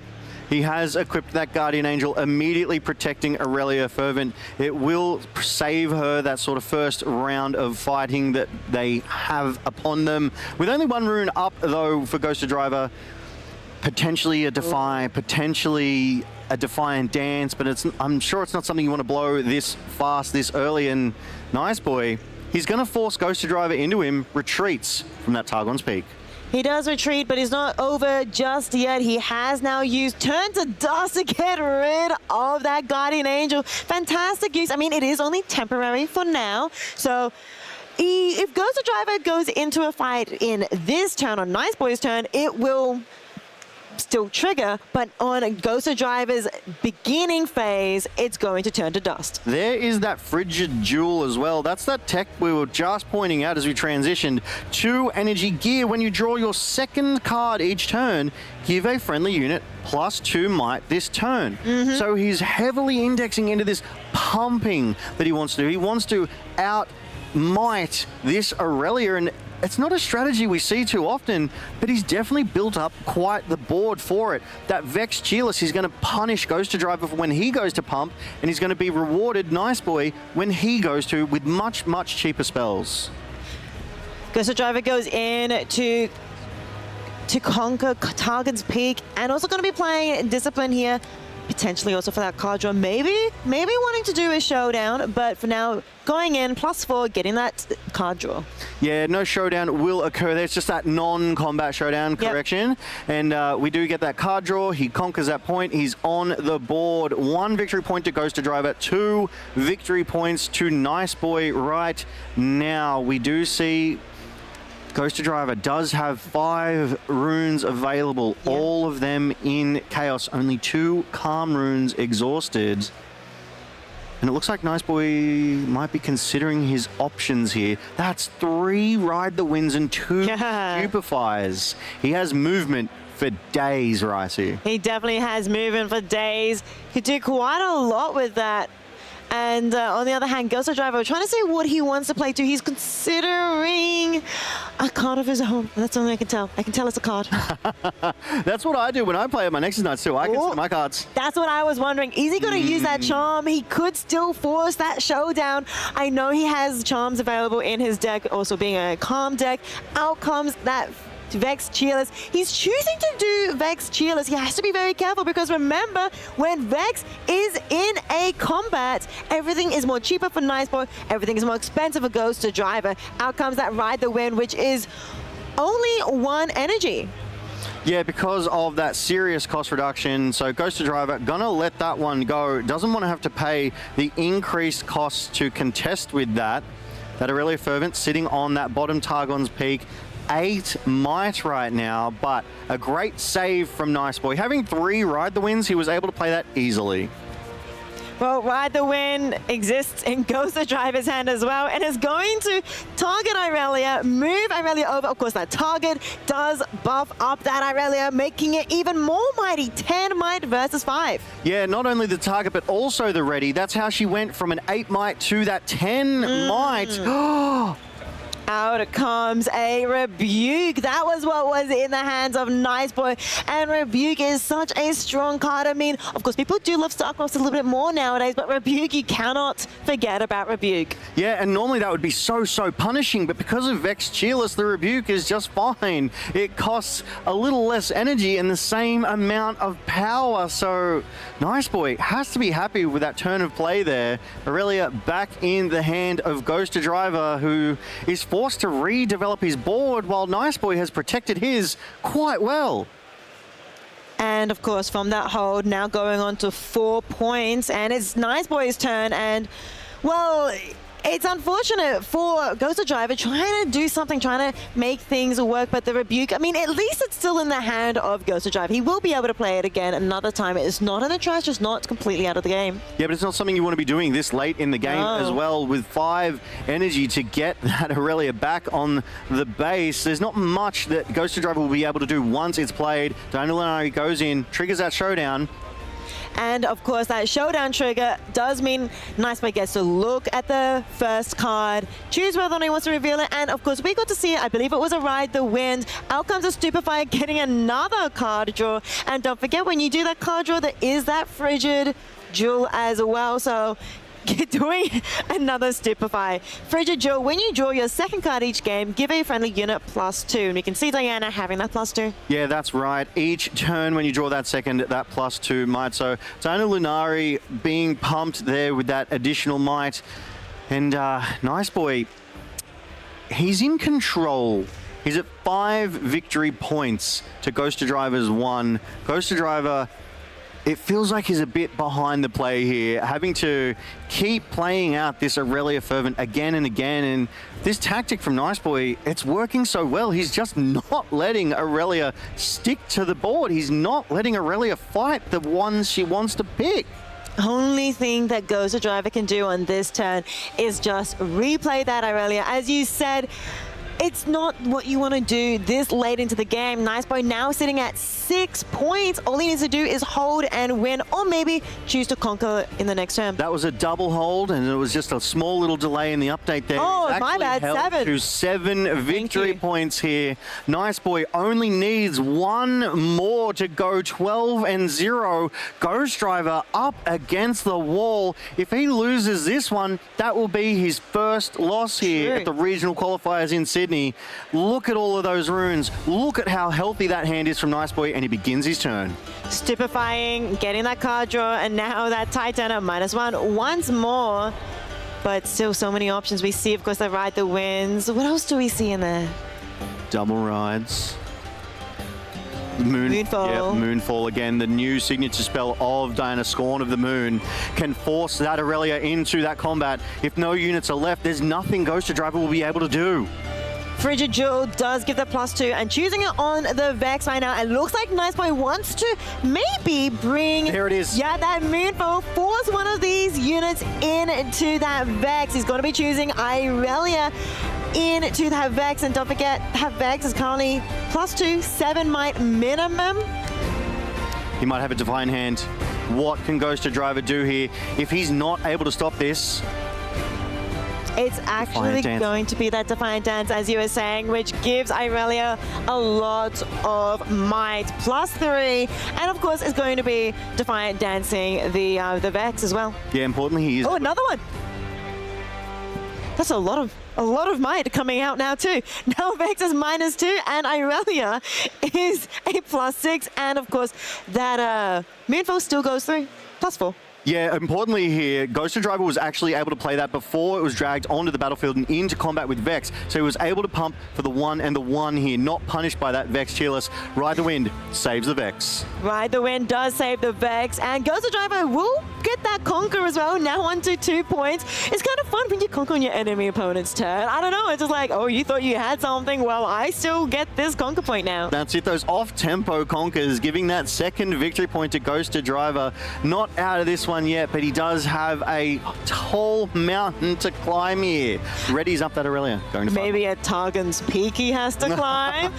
Plus, you're now on 3 points for Ghost Driver, and it's his turn now. Of course, if Nice Boy is able to hold the other Targon's Peak, he will get to 8 on his beginning phase next turn. So Ghost Driver has to work really hard to try and get this unit, these 2 units off of that other Targon's Peak. Yeah, you're not wrong. Ghost Driver is up against it. He has to conquer not only 1, but 2 peaks here in this mirror-matched battlefields that we see. Both of them utilizing them very well, having those runes up, able to answer each other's plays, forcing you to consider all the options. Ghost Driver. Going to be playing that Silicon Herder onto Targon's Peak and going to be flashing it. And because also targeting a unit can also pay the legend cost to ready it as well. Trying to do as much as they can to get many moves out of this Silicon Hoarder and get more draws. Yeah, Silicon Herder has definitely been a favorite in the Aurelia decks. If it's able to stay on the board and draw a lot of cards, it means that Aurelia can dig and find the answers. He has drawn that 1 card. He's considering his options. We can see a hard bargain there, so he could potentially counter the next sort of big play that Nice Boy goes for. Nice Boy does have 3 runes up, but those 3 units of Ghost Driver are going to be starting the showdown. And let's see what's going to happen. Of course, moving the Silicon Herder gets to draw one more time, so maybe able to top deck something useful. But Diana has started a showdown, and with that showdown, did you see it? Yeah. So he predicted and put it to the bottom of his deck, and he actually top decked the flash, which he put into his hand, and now he's played the Ride the Wind. Oh no, that is gonna technically conquer the other battlefield, which means on 7 points, he gets to draw again. Yes, so we do see Ghost Driver going in. He's going to win the Targon's Peak on the bottom side, which gets him to 4 victory points. And Nice Boy, as you said, draws, and there it is, GG's. Not able to conquer the other Targon's Peak once more, using all of his ability to try and get down to the southern peak, and he won't be able to get in return back to that northern peak. It is, of course, going to be the winner, the Diana. It's going to be Nice Boy. Nice Boy takes this round 12 best of 3 match, 2-0 clean sweeping the previously undefeated Aurelia of Ghoster Driver here, Ricey. He's got to be feeling good about that one. You can see him. He was like, whoa, that was intense. He did it. He won. He is still undefeated. A 12-0 Diana. I have to believe I did predict this, Diana. This is are you rubbing it in, are you? No, because obviously Prismat on and he is doing fantastically, but we have no time for accolades. Nice Boy is keen. He's got his bag. He's going to be packing that up. But congratulations, Nice Boy. My hopes on Diana's predictions ride with you, but he just had the answers every single time, Ricey. Ghoster Driver on that Aurelia was never able to find a good fight because he just was never there to fight. Yeah, not having enough units to go in while the Diana Nice Boy was still able to hold firm on these peaks here in this game, able to hold 1 or 2, and the Ride the Wind shenanigans, I loved them so much. Move a friendly unit and ready it, and when they're ready, they can even do more things. Yeah, you took the words right out of my mouth. I was going to call that one as the MVP for Nice Boy, and it even had a great moment for Ghoster Driver there, but Ride the Wind, it found its preferred player, and that was Nice Boy here in this round 12 matchup that I was frankly humbled to watch. It was phenomenal, and I'm such a fan of Diana. I'm now going to slam some Ride the Winds into my deck. Yeah, I mean, you said you love playing a Diana as well, and you said you were justified by having, was it the Vex Cheerless? The Vex Cheerless? And we can see the Vex Cheerless in the play right now. It was fantastic to watch him be able to ride that win for cheaper because of that Vex Cheerless. Lots and lots of users coming up on this amazing deck, and well, right now, it is the strongest Diana deck. Oh, yeah, absolutely. It could potentially even be the single strongest deck here at the RQ so far. I don't have a read on all of the standings right now, but we did have that previously undefeated Hook LeBlanc being played by CTCG Daniel. Yep. But this is an undefeated Diana. I mean, we can't not talk about the deep, deep run this new Unleashed legend is making. It's very exciting to watch, and I'm just very excited to hear what we just saw the interview being set up slowly and hear what he has to say. We can see, of course, the tech being played today with that Ride the Wind and also all the other chaos shenanigans. Let's hear from Nice Boy. Thank you so much, Ricey and Logan. I'm here with Nice Boy, the only undefeated player left in the room, which I have to think means you are locked for top 8. I should be. I think tied the last round, I should be good for top 8. Yep. It's pretty How you big. feeling? Amazing. It's incredible. I flew all the way from Texas, so I was, it's crazy to be here. Feels insane. When'd you get in? I got in Friday morning. Friday morning? Yeah, I had no time to prep. Did you freak you at all? No. I rested all day. Okay, that makes a lot of sense. Yeah. When did you decide on Diana for the event? The second Diana was revealed, I saw her ability. I'm like, I'm playing that champion, even if she's bad, which apparently she isn't. I'm gonna play her. All right, so how have you found the deck that you're testing? When you started playing, what were you like, oh, I feel like this might be a deck? The second I put 3 Hui in the deck, I was like, this deck just feels completely insane. I tried every single deck you could dream of preparing for the event, and Diana's the only one that just felt like truly unfair. Yeah. Where like I'm doing things that are just so much better than anything else in the game. Yeah, Hui's an interesting one because I've seen a lot of chatter about that one. I think the Aurelia players are used to their Stellarcorn. Yeah. Standard unit. Is Hui kind of that unit? So I played Aurelia all of last set, and Hui is just Stellarcorn times 1,000. Wow. It's better in every single way. All right, so it's pretty incredible. How are you feeling coming in as far as the meta goes? Because a lot of different decks to prepare for. I feel really good. I think the main matchup that's really sketchy is Ezreal, but luckily I got I played one. I got extremely lucky against them, so I was able to them. And outside of that, I don't think Ezreals are doing too hot. So all my other matchups are pretty good. I feel really good going to top 8. So looking at this match, I feel like in game 1 there was a pretty interesting moment where I kind of felt like Aurelia was doing the thing Aurelia does, and you're obviously an Aurelia player where she's at 6 points, she's ready. And it's kind of like, okay, well, kind of help me hold on to these battlefields. The sneaky means that Aurelia can actually be played to the back line. And now you're like, well, I'm going to now pass the turn to my opponent when I can't win on points and have Aurelia conquer 2 battlefields with Boots of Swiftness very easily. Was that turn kind of scary for you, or did you feel like you could navigate it? Yeah, the whole match was super stressful. Every turn it just came down to draws. Ghost Tier Driver is a good friend of mine. We've known him for years. Extremely good player. I drew completely insane both games, which is what it takes. But it's, I think the main mistake people make against Aurelia is they don't force stuff out from her. Yeah. So you just kind of have to play cards and see if she has the answer or not. Because if she doesn't have the answer, you win. And if she does, then you try again next turn. You just keep trying until eventually they're out of stuff. Yeah, so I'm curious, because obviously Chaos has seen a decent amount of representation kind of throughout Riftbound's history, especially from Spirit Forge. Defy, obviously a spell that everyone always has in the back of their mind. Obviously, as Diana, you don't have access to that. How has Hard Bargain and maybe Abandon been for you this event? I'm not playing Abandon, but Hard Bargain has been incredible. I'm playing the 1, and you just have so much deck filtering and card draw and everything that times where you need it, you're always going to have it, and you normally never need it more than once. So it's been really consistent for me. How have you found Diana's Legend ability? Because I feel like that's the thing where everyone looks at it, it's like, oh, free resource every turn seems kind of good. So when I first saw her Legend, I didn't realize it was any kind of showdown. It doesn't have to be a combat showdown. So it just, every single turn cycle, you are getting an extra energy, like no matter what, always. And it's really adds up over the course of the game, where you're, on one game, you're getting 10 energy over your opponent. It really adds up. Yeah, so obviously kind of zooming out, looking pretty good as far as your positioning goes. Almost assuredly going to be making top 8 one way or the other. Obviously, we don't know who you might be playing at this point, but looking at the field, especially at the top tables, which I'm sure you'll have your eye close on, how are you feeling about your potential matchups kind of in the run to maybe first? I don't know if he won this round, but my only loss in Swiss was to Rico. He was an extremely good Aurelia player, which that match was pretty tough for me. So I'd really like to dodge him if he also makes the top 8. But everywhere else, I feel pretty good. All right, well, so far so good. Good luck. Yeah, perfect. All right, let's head on back to the casters. Thank you so much, Paisley. So wonderful to hear from Nice Boy, the undefeated Diana, doing such amazing work here at the Riftbound Qualifier Sydney. But of course, there is still more Riftbound to watch, Logan. We are going to go into our second featured match. Yeah, we will find ourselves in game 2 here with CTCG Colin, previously the best of set at Atlanta RQ, into Delusion, currently 9-2 on that Master Yi Wuju Bladesman. The Proving Grounds Yi proving his strength once again.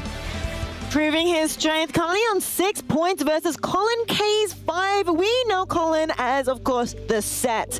Now, having won that first game, he does have that advantage here coming into the second game. We can see all these buffing shenanigans happening right now on Valley of Idols, where a showdown is currently taking place. There is a Rengar that Delusion has there, but maybe played from ambush, maybe they're from defending, not entirely sure just yet, but there is now a repulse coming out from Delusion. Yeah, repulse a fantastic answer into any sort of targeted responses here. It does resolve, but I do want to point out we have both Fey Folk on the bases here as well. We have that brand new irresistible Fey Folk from Unleashed looking fantastic, but this is a big showdown, and I will not trip up over this Vi again. When she attacks, she can stun an enemy unit at the battlefield here, as these players, they've been at this for a long time now, nearly more than a day and a half. Yeah. We're into our 4th round now out of the 5 before we go to that top cut.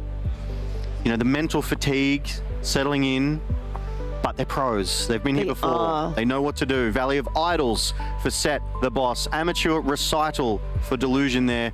And 5 XP, almost at that 6 XP threshold that will start to turn on some of those experience mechanics. Set just Vi moved away just to show that Lucian underneath. Just a reminder, when a player plays a unit here, they may pay 1 to buff it on the Valley of Idols. And that may have been what happened with that Vi. He did get that buff. It's going to be Lucian that does win out that battle. Well, technically Colin with the Lucian, and we'll be able to stay on that Valley of Idols. Now going in on to the Amateur Recital. And with that Irresistible Firefolk, as you mentioned, when they go onto a battlefield, they're able to tempt one of the enemy units onto that battlefield. And that means the Lucian now has no units currently in play. That Tasty Firefolk is gone. Yeah, Lucian there has been bounced back to the base. We do see that Amateur Recital, right? When you hold here, you may move a unit at a battlefield to its base. Yep. So Colin, holding that one, just bringing the Lucian back, I believe there. We found ourselves in the middle of this one, so we're trying to get our heads around this. They are both at 6 victory points, however, and that is a hand full of options for Delusion here. But do they have an option to go in with a unit? Is that a Valmors I'm spying at the end? I'm not entirely sure. We only see just a little bit. I see a little bit of green. I see a little bit of purple. It looks like a really strong, mighty unit, and that might be the answer that Delusion needs to stay in this game. And remember, game 1 went to Colin K.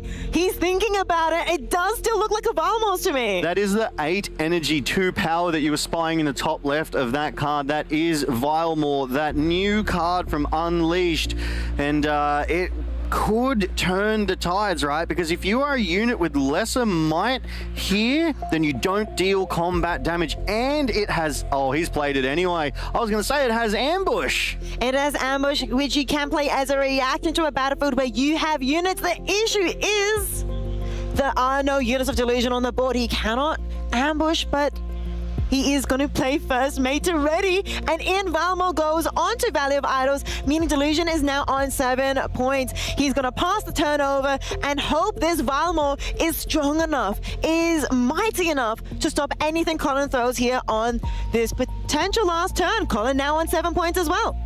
Yeah, definitely, as we do get the fist bump here, revealing the hidden blade that would have been able to remove that Vilmore. I do believe Colin takes this 2-0 in this round 12 best of 3 matchup and moves on up. Congratulations, Colin, on that set, proving why he won that best of set at the RQ in Atlanta. Absolute incredible set. Colin K is known for being the set, and here in Sydney, nothing has changed. He is still considered, I would say, one of the best sets in this room, looking to be the best set in this room, with his scoreline being incredibly high. Yeah, definitely. I do believe that was a 9-2 situation, so I believe he's gone up to 10-12. 10-12? 10-12? 10 plus 2 is 12. He's gone to 10-2 now after this round 12 matchup into that year. And we did get to see a Vilmore, which I'm pretty happy with. The art is fantastic, but it is such a powerful, oppressive unit. But set in order, had that hidden blade, was just going to go, thank you very much, conquer and win. Well, we got to see 2 amazing feature matches here in round 12, but we do have another round after this. Let's go to a break while our players get ready for round 13. Oh, next one. Welcome to Riftbound Basics, featuring actions and reactions. There are 3 different types of spells in Riftbounds. Normal spells, which you can use to start a chain during your own turn from a neutral game state. Actions, which can be used in exactly the same way, but can also be used in combat to start a chain. And reactions, which have all the advantages of the other 2, but can also be used to react to triggered abilities or spells. Reactions are super fast and can lead to lots of exciting interactions, as they resolve before all other spells. For example, if you have a Stupefy in your hand and your opponent activates a spell that really bothers you, you can use Stupefy as a reaction and draw a card before your opponent's spell is resolved. This might allow you to draw another reaction that saves you from the situation, like a Defy.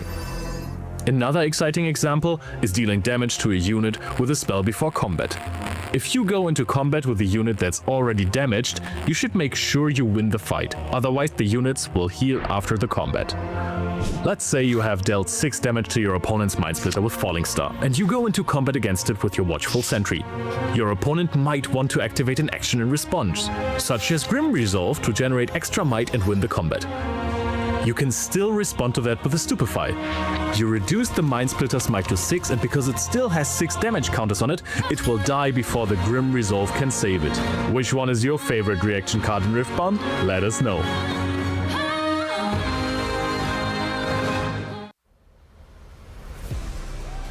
We're here at the Sydney Riftbound Regional Qualifier. I'm Pastry. I'm here with Randy, one of the members of the legendary team of traveling players that seems to keep doing pretty well at RQs, but although haven't had maybe the best luck lately.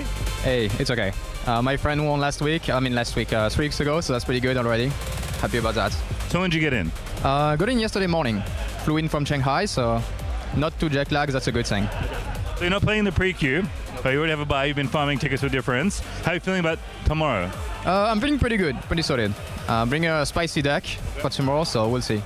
Said this last time, bring a spicy deck, and maybe it worked out not how you intended. Is this better than your last spicy brew? Yeah, it is. What? Are you playing domains you've never registered before at an RQ? I think I registered every single domain except green so far, like Calm. So no, I'm not. I can be, but I haven't topped with either in EU or NA. So I'll say that. Is it a legend you've played before? I have not played that legend before either. Is it a new legend? It's not a new legend. It's a set to 1. So. How are you feeling about Unleashed in general, especially given how close it's been since the release of the set? I'm feeling pretty good. Been testing Unleashed since before Atlanta, was since it's released in since the spoiler got out, so I'm feeling pretty good about that. We'll see how it goes, but I'm feeling pretty. This weekend is looking pretty good for us. And of course, you have lots of different teammates. You guys usually register different decks. Is that happening again? So I have 2 other friends who are on the same deck as I am, but Alan and Priest are also registering different decks. So all 3 of us are going to be on different decks, yeah. What a surprise. All right, well, good luck. Hope you have a good tournament. Thank you. Have a good weekend as well. I'm here at the Sydney RQ with the one and only Billionaire. You got into Sydney on Wednesday. How's your trip to Australia been so far? I'm loving it so far. It's my first time in Sydney. Been having good food. I like the weather. And yeah, everything's upside down, but that's kind of weird, I guess. Yeah. You do anything fun? Yeah, we went to the zoo. We met up with Ali Eldrazi too, so that was fun. He was just randomly there. But yeah, so all of the team went to the zoo and the Taronga, I think that's how you say it, yeah. That was really cool. One of the best zoos I've ever been to, so that was sweet. And other than that, just jamming. So Challenger TCG has done pretty well at the regional qualifier level, I would say. How many of you traveled here for this event? It's just 3 of us this time. Australia is very far, obviously. So we've got Colin, me, and Daniel. Obviously, Colin and Daniel, some of our best performers. And then me, the best of guy. So the Aurora guy, yeah. All right, so what's the plan this event? Are we going back for best of, or are we playing something else? I will be playing Volibear tomorrow in the main again. I think he got a lot of really good tools in set 3. Not just Elder Dragon. I actually think Rengar 5 is insane for that deck, so yeah. And obviously, you played a lot of Aurora, and there's a lot of chatter about Aurora. Yeah. How are you feeling about its position in this metagame? I think it's positioned pretty well. I do think Purple Aurora is a little bit too all-in still. I think you have some really bad matchups because of that, but obviously when the deck does what it's supposed to do, it can still be really oppressive, can still crush almost any deck. But I do think some of the other decks that play a little bit better without Aurora, like Poppy, Master Yi, and Volibear are actually really well positioned. We've had pretty good tournaments so far, winning some best offs. How do you feel about your chances this weekend? I feel like I'm going to take it home again. Best of luck. Have a good tournament. Thanks, brother. A key component of playing League of Legends is gathering XP and leveling up. Now you can do that in Riftbound 2 with the newest additions in Unleashed. Every XP you get will add to your level as a player and will benefit you in different forms. So far, 3 legends have been released that directly benefit from XP gain. Kha'Zix's Void Reaver, Poppy, Keeper of the Hammer, and Master Yi Wujun Master. Notice that all of these have the body domain in common. Master Yi uses XP passively. With higher level, he finds stronger passive effects. At level 6, your units are permanently boosted, and at level 11, your units always enter ready.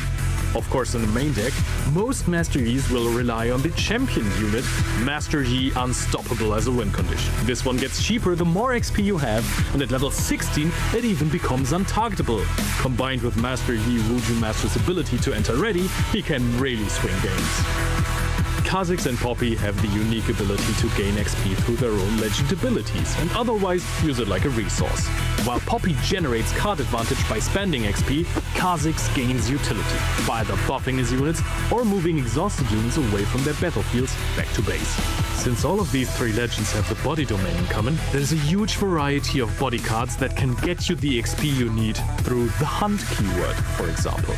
Hunt cards grant you an XP whenever you conquer or hold, so winning combats for those decks is of utmost importance. Cards like Gemhand Hunter, Voracious Gromp, and Master Yi Tempered can be found in all three decks. But XP can also be splashed into other decks. Grim Resolve, for example, is a strong combat trick that gives the unit 3 might on action speed. If the unit wins a combat, it grants you 2 XP. This card might find its way into other decks as well. Fiora players have already played around with the Shepherd's Heirloom, which works like a Doran's Blade but does not equip for power cost but for XP. There are plenty of ways to integrate some XP gain into your decks, so get those level in and scale into the late game Riftbounders. Welcome back to Regional Qualifier Sydney. We just got to watch round 12, but we watched 2 very, very quick matches. So we are having a fun match coming up while we wait for our round 12 players to finish off their games on the floor. Yeah, look, this is a surprise show match that we have here for all of you today, and what a treat it is. Whilst this won't be a 2v2 match, I hear rumor, I hear whisper that they are the production 2v2 champions, Rosie, so this will be a matchup for the ages. That is so true. We have one of our amazing production players, team, Barrett versus the one and only Pastry Time. Players are ready. Let's enjoy some more Riftbound while we wait for the main event. Look, I have to imagine that Julian is going to be playing his hook degeneracy. Ooh. He's always been an advocate for baited hook. He has Pastry Time, but Barrett, he's in good spirits. He's going to have that mental edge.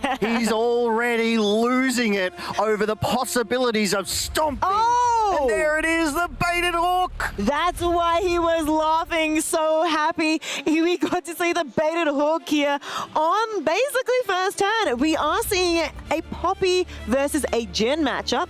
One thing that I do love about that Poppy, just a small flex that Pastry Time has to his name, is that has been signed by local Australian content creator Fasfi, who is actually here at the regional qualifier as well, taking part in all of our content creator activations. But enough about that. Jin is on the base. Jin has been played, and out comes that amazing staff, Shepherd's Loom, I think it's called. The Shepherd's Heirloom. Oh, I did it. Shepherd's Heirloom, which is such a unique item where it gives you an experience when you play it, and then it costs an experience to equip it. That's it, that's it. Oh, we are in for such a treat here, right? We've got the XP tracker online showcasing that new sort of hunt and XP mechanic that has come through with Unleashed. We've got Jin, who is all about the number 4, and Nidalee. Nidalee comes out to play, only playing to base, nothing too scary just yet, but that is a 4 might unit looming over the edge right now, but still Pastry Time hasn't decided to conquer any point just yet, any battlefield just yet, but I mean, has some things building up in the base. Yeah, definitely wants to build those units, present a lot of might here for our esteemed Barrett to struggle to overcome here. Jin, though, with that sort of deadly flourish played out, is going to ping a unit for a serious amount of damage here, I see. And going to also use a Frigid Touch, not repeated twice, I believe.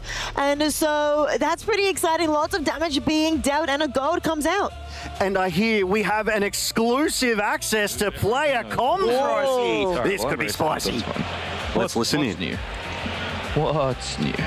Oh, what's new? I'm gonna read this. What's going on over here? So when I cast a spell of 4 or greater, I can banish it if I played it successfully. When an opponent is telling you what the card does, that's not a good sign. 4 and I'll draw 1. So many 4s. Yeah. So many 4s. Just like Jin. It is Jin. 4, 4, 4, 4. Dodge. Hidden Blade in Pastry Time's hand. Die. Ooh, that's an excited sound. That's good deck building. You complimenting your opponent. Dude, we needed it for this. Considering his options. Hidden Blade in hand. Baited hook on the base. don't have an XP. Very sad. Oh no, we do. From you did Alien. from there, yeah. That's the whole point. That's why I play the card. Great All right. sportsmanship Not there, usually I like Barrett. to play it, but, Reaffirming you do have Spectrum XP. Agent. Yeah. Paying costs feels bad, man. It does feel bad. Getting Nidalee back is absurd. Which is why Elder Dragon's so good in Aurora, because you don't have to pay for the Elder Dragon. Oh. Out comes the Nidalee from the trash because of never Spectrum mind. Matron. Let's But open the casino. Casino opening. We're gonna pitch for 7. Rift Herald off the top. That's the hook. All right. Little hook action. This is the hook degeneracy that Pastry Time advocates for. Barrett's excited. 1, 2, 3. What's he gonna get?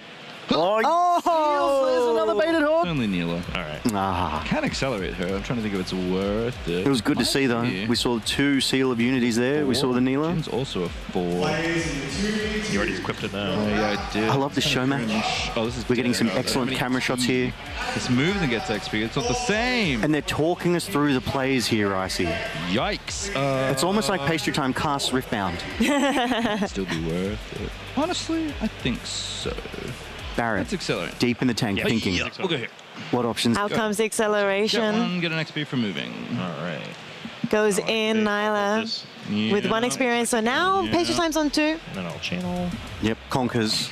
Goes to 1 victory point. Pastry Time ahead. Insane whiff. Barrett did conquer with that Jin earlier, also on the 1. Thank you, production. This is a real match now. Yeah, Barrett, Stop it. Jin, Virtuoso, Murderous Artist currently on the Gardens of Becoming. I don't think. Don't deal with both. Good. This is what we need more of. We need more player comps. The banter here is Watch out, Plucko. chef's kiss. We've got to be careful. Sometimes players do say things. Not as well PR trained as the rest of us, you could say. They do say things, yes. And I'll pop this gold Don't instead. singularity me, big dog. I'll play this. Don't singularity me. Big dog. I mean, Thousand Tailed Watcher isn't a singularity, but it is still pretty strong. It's still a big dog. It is. All right. Pause. All right, Jin ganks over, conquers that battlefield. Neela goes to the trash. Barrett I'm gonna. up 3 to points. 2 for that conquer. Oh no, he held, you're right, and then conquers to 3. Yeah. Yeah. My mistake here. Got him, coach. We'll just remove. Got him. Now it's Pastry's time. Turn. Gonna be, of course, drawing, reading up the runes. I mean, he still has units in base, quite a lot of them.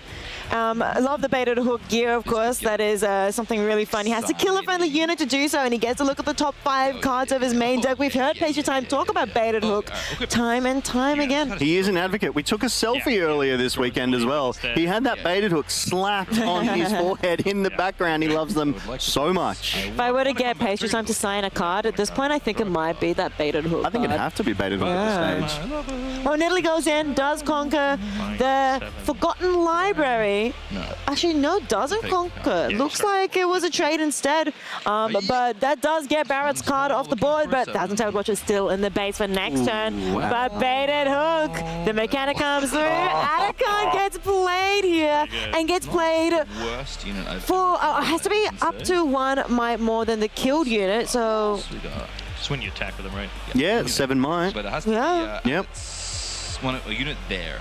So they can't attack your base. And this is great, right? Reading the card explains the card. So they're playing these cards out, and then they're reading them and explaining them, so they can't get it wrong here, I see.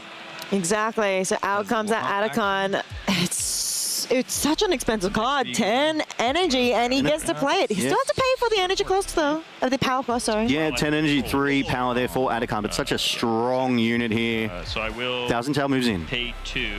Oh no, you don't have to pay the power cost. I misread that. The Atacon. Give it -4. Ignoring its cost completely. Completely. Usually when they say ignore its cost, accept its power. This is unique that you don't ignore it. And goes a Thousand Tailed Watcher, does claim that Forgotten Library, but... You could hook into an Elder Dragon. Full additional cost is Could? Yeah. I want to do that. I'm on board the hook degeneracy now. And then you've seen this play. I've seen the light pastry. Once again. Extremely cringe. Jen, and then I've got this cup. I don't know if I agree if that's cringe. You just didn't like that one, pastry. Another. Same card. No. And I generate that gold. Yep. Dat gold. Yeah, look, he's got the professional card flick in hand going here, though. And then I get Just making sure he can see all of them. Barrett plays Jin. It has vision. Does play Jin. I've already predicted twice and kept it on top. Yes. And I'm going to go ahead and hide. Hides a card. It's a Fury and Mind deck. It could be a few different options, but it's going to be hiding it. Showing it. Nice. He's playing for the audience here. He's got that card draw, but we heard him say he wasn't going to do that vision because he's already predicted the card on top and he knows it's something he wants, so he's kept it there. Yep, okay. Makes sense, makes sense. So, Few options in the hands of Pastry Time right now. I want to see more. Yes, Baited Hook shenanigans. Yep, Spectral Matron, that Hidden Blade, that first mate in hand. Hex Tech Anomaly for Barrett, and Echo, who has some real degeneracy about it. If Pastry Time wants to see some degeneracy, wait till that Echo is played. I suppose we simply find out. Yep, you got to make him have it. Okay.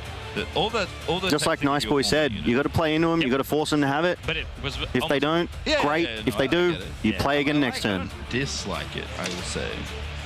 I don't know if I can abide. A lot of thought going into this one, Rice. A lot of back and forth.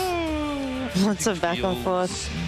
Pastry Time taking a lot of time to think about this move right now. Have to do this? He might be forced into a choice he doesn't like. Is he thinking about that Hidden Blade? He is thinking about the Hidden Blade. But does he want to Hidden Blade himself or the enemy? I think it is going to be the enemy. It's going to be believing, yeah, of course, the Thousand-Tailed Watcher. Got to react to the Consult the Past, be able to, of course, get that important card draw. Oh, that's how that works. That makes sense. And he's drawing a total, I believe, of 3 cards there for that Consult the Past. Come on, come on! No! Oh, Time Warp! That's going to be pretty big for Barrett to be able to take this game potentially in the future. We also see that he has 4 spells over in the Banish region, which, remember, Jin loves the number of 4. Did I say 4? I meant 3. He's 3 spells over in the Banish region. I wonder if the Banished region is Shadow Isles. No, it'd be Okay. Yeah, Could be. because that's where souls get banished to, right? In League lore, I think. I trust you. I don't know, I'd have to ask Thresh, but Thresh isn't in Riftbound yet either. Not yet, but there is that Spectral Matron we saw earlier. You're like, let's talk about the game, Logan. Fair call to you, as we do see that gem hand move in and conquer that Gardens of Becoming. And we do get a little bit of a heads up on that Jin Meticulous Killer with the vision. If you've spent 4 energy or more to play a spell this turn, you may play me for 1 recycled mind rune. Yeah. Sorry, that's fine. No, you're done with it. Oh my god, Rook there is abound. Oh, good sportsmanship though. Okay. It's Pastry Time. Still turn. He's going to be returning that gem hand back into the base to keep it safe.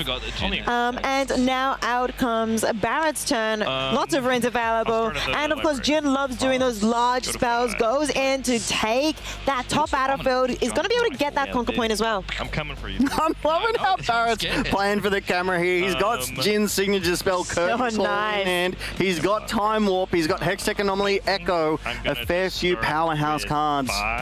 Well, of course, energy there going to be used, and we know if a spell costs 4 or more, it goes into the banished region, and it's getting to that important 4 banished cards amount. Yeah, that's pretty important for Jin Virtuoso. That brand new legend from Unleashed does love a good number 4 here, Icy. We do see that curtain call coming up, but Jin Virtuoso reads, when you play a spell, if you've spent 4 energy or more, you may banish it. Then, if there are 4 spells banished with me, put each in its trash, channel 4 runes, you can see that happening. And draw 1. So there is 4 runes. Interestingly, you need to note that those 4 runes that Barrett is channeling, they're not exhausted. They're actually ready, which is really, really helpful for being able to play more spells later on. And of course, Curtain Call, you can repeat it if you'd like for 1 power, 1 energy, 1 power, 1 energy, 1 power, and you can draw 1, do 2 units at a battlefield, do 3 unit at a base, or give a unit at a battlefield -4 this turn. Lots of options. Feels kind of like Way in that you've got lots of options available, but a bit different. No, stop counting. And then with the 5, I'm gonna play Sprite Burst. Yep. So I'll play 2 ready Sprite units. Yep. They exist. They should exist somewhere. Surely. We have to check the back of the tokens. I got 2. Oh, there's one. Oh, I got one. I've literally one. Haven't we had this card played on stream already? Here we go. I've got 2. It's Okay. a mech. It's a mech. It's a mech. But Jin says I played this again, so. Yep. All right. So I've got my 2 sprites. Yep. Did I score my point? I don't even remember. Yeah, you did. For this, yeah. Yeah, the you 5. This works again because I use the thing. Yeah. I don't need this. That's not good for me. Yes. I will yes. move the sprite into here. Sure. And I'll go to 6. Yep. And then I will go ahead and play this. Yep. And I would like to recycle 1, 2, 3, 4, 5, 6, 7, 8, 9, 10. I don't think I can do it. No, I wanted to. I see what's happening here. I wanted to do it. I know, that's bad. I'll reinforce here. Okay. And I'll just hide a card. I don't like what's happening over here. Sure thing. And then you've got that over there. Yep, my little guy. And I think I'll hide an additional card. Okay. Not bad. Okay. Just to be safe. Yeah. Just to be safe. Draw a card. Oh, goodness. See, I didn't generate enough gold. No. Because then I could do the 10. Yeah, then you could have some extra power left over, perhaps. Yeah. Maybe 4 even. Just showed my hand a little too. Well, I don't know if I can do anything about that. Guess we'll find out. Thinking. All of my units feel very slow. I'll look for a sprite while you while you cook. While I cook. All right. Gonna equip Heirloom to my Gem Hand Hunter. Yes. We'll try and run in here and see if you fancy a trade. 4 to 4. 4 to 4. Pass to you. Sure. I'll react first with this Sure. consult to draw 2. Yep. And I will fancy a trade. Okay. Not dead yet. Maybe dead soon. Not dead yet. Oh, that is so awkward. Well, I hate that. Well, I really don't like that at all. Boo! Alright, well, gotta do what you gotta do, I guess. Mixologist, go. Okay. You're up. Notably, I'm missing order power. So these will temporarily leave. Yep. I'm not going to bother using this because it doesn't do anything. But it was in case you wanted to swing in. Trap though. Very nice to hear what these 2 players are here thinking and saying to each other. Barrett and Pastry Time, they have been having such a wonderful time, of course, backstage, on stage, and of course with Riftbound in general. We do love stages here, backstage, front stage, the arena main stage. Yeah. But right now, Pastry Time and Barrett on that feature table, as you were saying, just showcasing some of the tech with Baited Hook here that you can get with the Poppy going as well. And also Jin Virtuoso, that new legend that was released with Unleashed, but doesn't mean you can't use some of those classic favorites like a nice old Kaiser Survivor here, Icy, going in on that top battlefield. Forgotten Library has been conquered, but that is going to be game because both of those battlefields have been conquered with that Plundering Power claiming the bottom, the southern battlefield, and Barrett is going to win this matchup here. This show match between these 2 wonderful, wonderful legends. We even give him the victory music. Of course we do. Full honors to Barrett here. He takes this best of 1 show match between Barrett and Pastry Time.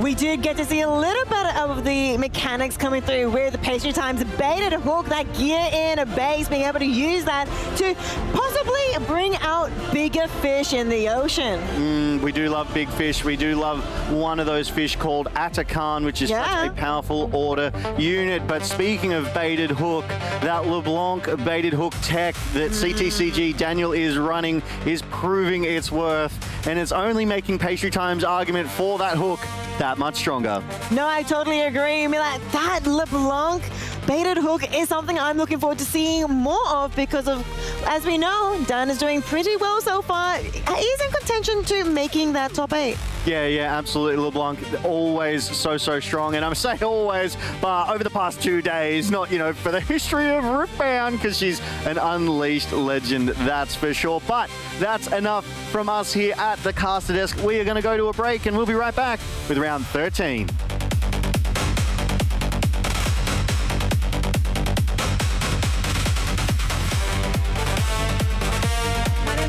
Bracewell, and I am from New Zealand, but I live in Melbourne.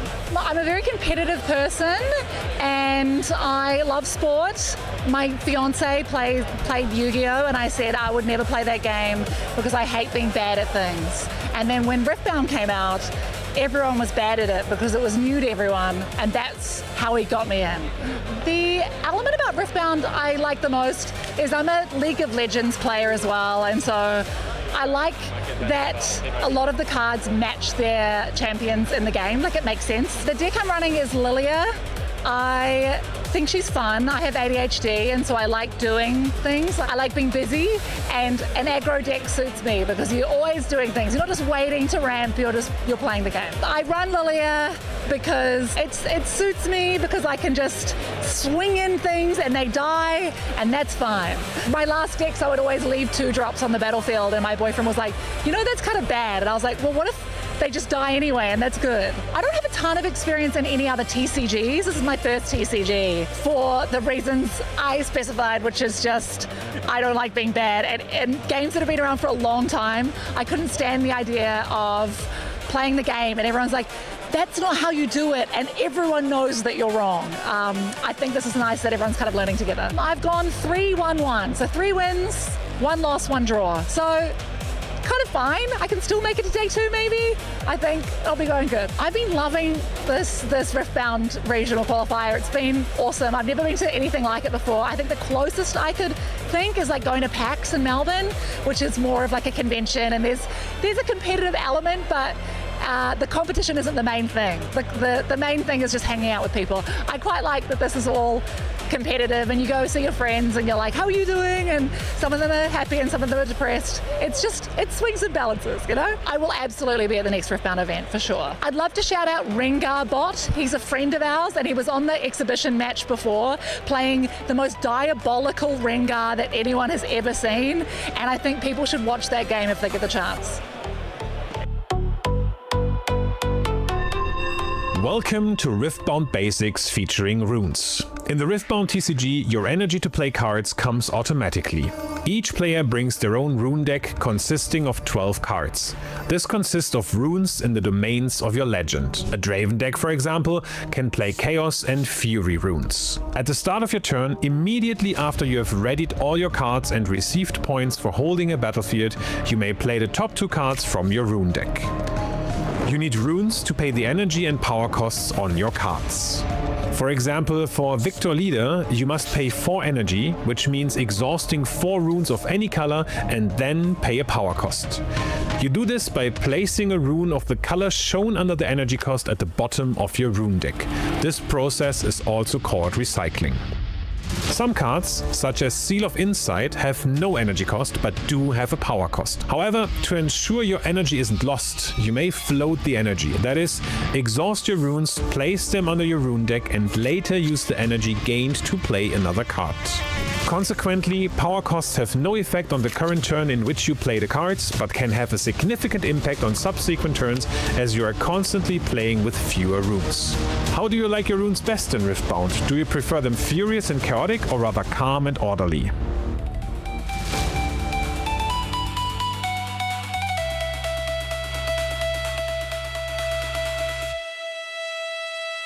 I'm Shimon. I'm actually from Poland, located in Melbourne. I used to play League of Legends, so I knew all the IP. Our friend, who is actually standing next to us, invited us for a quick play. That was when they're doing the pre-release of Set 1.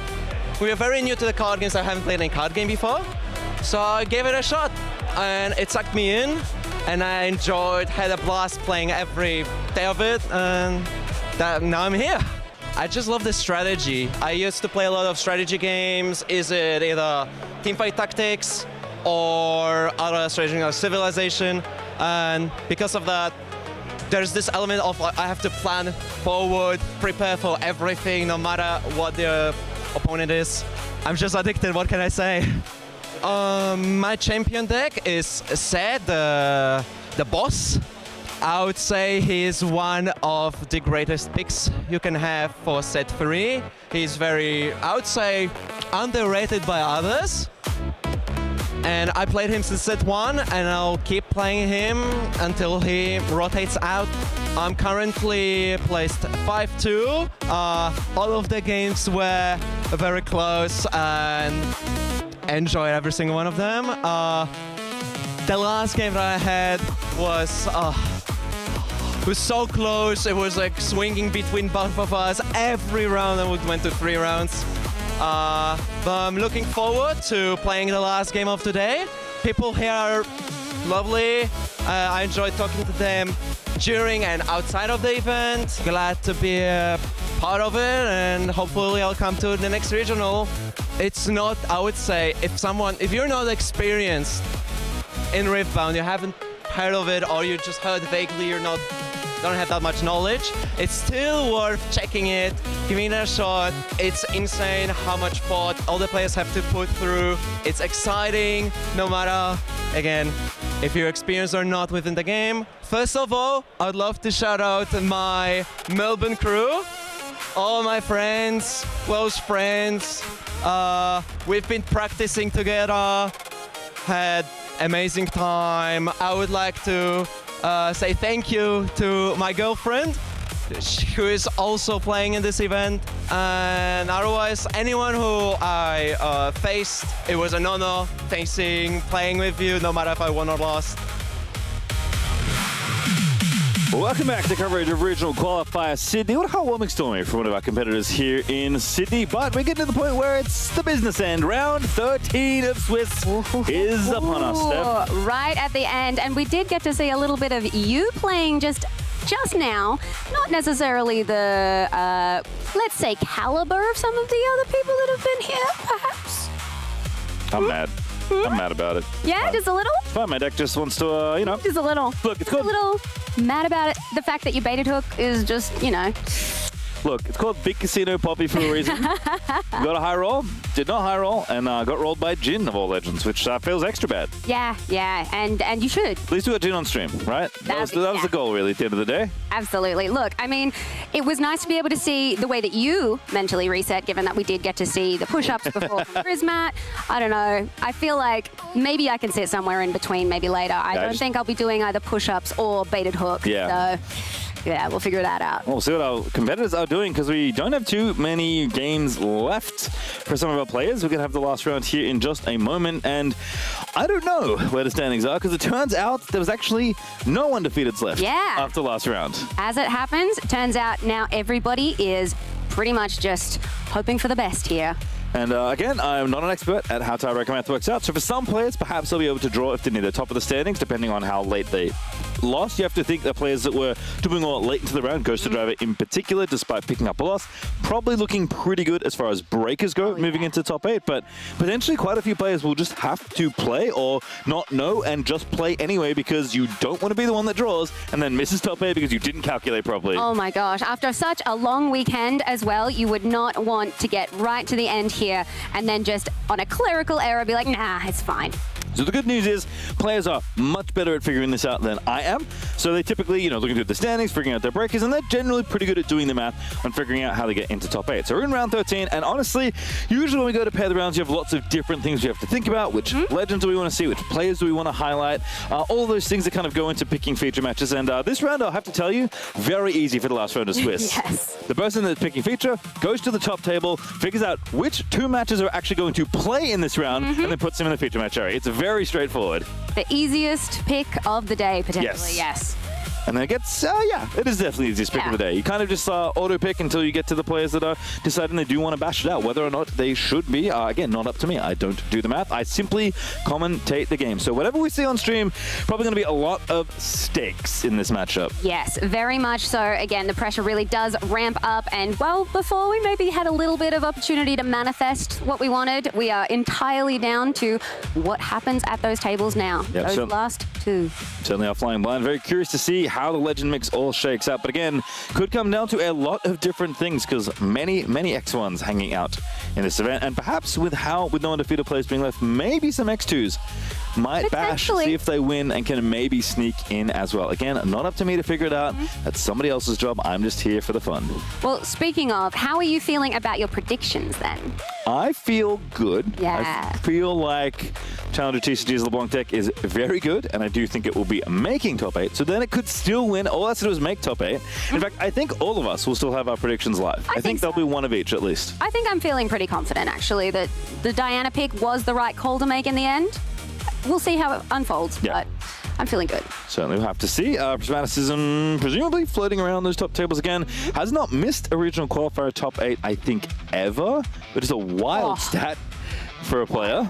I mean, look, it is a really, really thrilling thing to be like, yeah, that's me. I've not dropped it. But also the pressure must be immense. I mean, at some point, like, variance does get you. Like, you should not expect to be this consistently successful, but maybe they know something I don't. Priz is a very good player.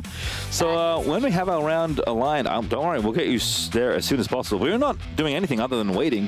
The same thing you are all waiting for home at. More matches of Riftbound. More bated breath rather than bated hook. Yeah. At this point, yeah. Aurelia, Diana, Vex, maybe there's an outside could Vex. be up there. I think I saw an Azir floating around near the top. Ooh, that could be interesting. What are potential matchups we could be getting here? I will say, kind of thinking about the metagame more holistically and thinking about the decks we maybe haven't seen a lot of. Aurora. I don't know if a single Aurora deck is going to be making top 8, so I'm sure a lot of very normal discourse will erupt from that little fact. Also, Master Yi, one of the most represented decks in the field. Actually, I believe not the most, but certainly the best converting, and one of the most present from day one. And I don't think, despite Yi's recent success in Spirit Forge, I don't think Yi's going to be making top 8 this go around either. Although, again, still a lot to work out for those final 8 players. Absolutely. I do believe that day one was a LeBlanc nomination Yes, you're more right, than it was anything LeBlanc. else. And obviously, yes, Master Yi did convert really, really well. LeBlanc, I think, came down maybe a couple of spots, but I think we'll see definitely more representation there in the top 8 than the Yi. Yeah, and thinking, I mean, it's funny to think how far we've come as well. Like, Spirit Forge was a set all about Draven, and Fury in general. Haven't really seen a lot of that domain as we have a look at the metagame on day 2, just to kind of paint a picture of where we might be going. So Master Yi, Aurelia, LeBlanc, and Diana, Vex. I actually think those, well, 4 of those 5 legends, I think we likely will see in top 8, or at least very close to. I do think Yi has not had the best run down the stretch as a deck, despite how well it's converted. And I think Sivir is just nowhere to be seen. I will say, though, the poppies that are on there, obviously a little bit more unlikely, but we did technically see a poppy from you, so that kind of counts. I think there was another poppy on stream also that was maybe a little bit better, maybe a little bit more suited for this metagame, we can say. But yes, we have now gotten poppy on stream at least another time. Again, thank you. We're doing the work for you all to make sure we get lots of unleashed representation across it all. I did actually end up checking as well, and it turns out that there was also 7 MF for the... Oh, yep. Same as Poppy. Same as Poppy. Down from the 43, I think it was, on day 1. I mean, look, it can go either way. As an MF player, I can say with absolute certainty, sometimes it's your day and sometimes, oh, it's not. Yeah, I think one of my favorite moments from yesterday was actually a team player in the last round who was talking about matchup and said, well, I don't really want to play Aurora when they have the God draw. And I'm like, yeah, that makes sense. Most decks don't want to play against that. It's kind of tough to beat it when they draw. But like I said, that is the higher end of variance. You don't expect to see that all that often. And even though it is a deck where you can navigate the games that aren't straightforward and try and eke out percentage points to get yourself wins, it is a deck that could certainly not only have its own failure rate, but just in general, like, players were very clearly prepared for that strategy, I have to think. And we don't even have the top 8 yet. We actually have no idea where some of these decks are placing. Look, yeah, it's one of those decks that if it is your time and you do get that God draw, oh, it feels so satisfying. But look, there is a lot of hate around it, and I do think you are right that people did come in preparation for that. There was a lot of gear hate built into these decks, understandably so. But Yeah, look, it was always going to be a tricky one as to whether or not it would actually convert, whether or not those god draws would happen consistently. And I mean, we all know, having played, you cannot consistently draw well every single time. It's just not going to happen. And I do think some of that main deck gear hate might actually be all right in general, even thinking about potential matchups we could have in this round and our last 3 rounds as well. Aurelia certainly has some gear that players do like to pick off.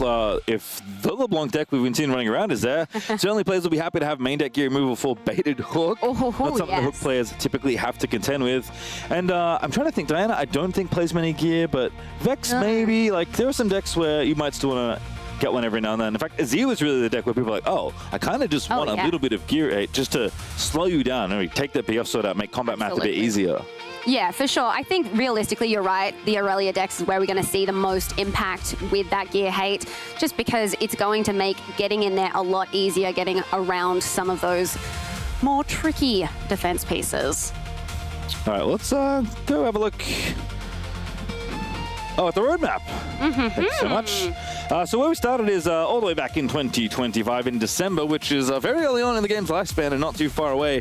But that was the first regional qualifier won by Annie in the hands of Diwali, who we have seen on stream at this event here in Sydney. Spirit Forge then came out, a lot of Draven happened at Bologna and Vegas, and then some other things happened, and maybe a couple cards were taken out of the pool, and Lil and Atlanta showed us that the metagame was still really fun, even with Draven still being around. And now we're here in Unleashed, and that was only a week ago or so, and Sydney has landed, and things look very different after this set came out. Absolutely. I mean, the fact that we had this many legends at this weekend, it's crazy. Of course, Vancouver, Utrecht, and Hartford are going to be continuing on the season of Unleashed, but there's even more where that came from, because Vendetta is going to come out and trigger the last, not even the last season, the next season in the roadmap with Barcelona and Singapore, and then Radiant Set 5 is going to hit in October, after LA in September, which is going to be the 3rd event in that Vendetta season. I'm excited. Yeah, Vendetta, obviously a set for a lot of people that is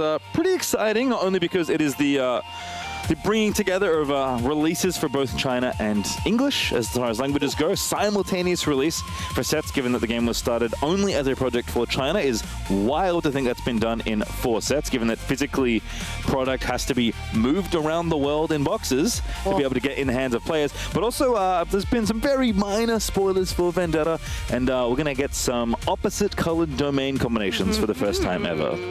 Very intriguing. But yes, we've learned even just from today, it's hard to move this many people around, let alone that much product. And we've had so many people here this weekend. We've had over 1,600, I think 1,400 actually ended up living it out through the days. And now we are down to getting to that top 8. It's crazy how quickly we can go from that many to just a few. Yeah, about to thin out the field even more in this final round, but still a lot of matches to be played. Don't forget, there are still best of prizes on the lines potentially in this final round as well. Even if your record is not glamorous enough to make top 8, you may want to win to make sure you secure that very precious best of metal card.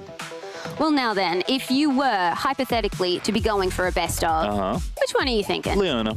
Oh, interesting. And I'm running out of time, to be honest with you. There's not that many events left. Again, as a reminder, the Origins and Proving Grounds Legends are going to be rotating out of the best of rotation the end of this season, when Vendetta will usher in their own Legends into the pool. So it's fun. There's not only the 12 from Origins, but the 4 from Proving Grounds on the chopping block, as it were.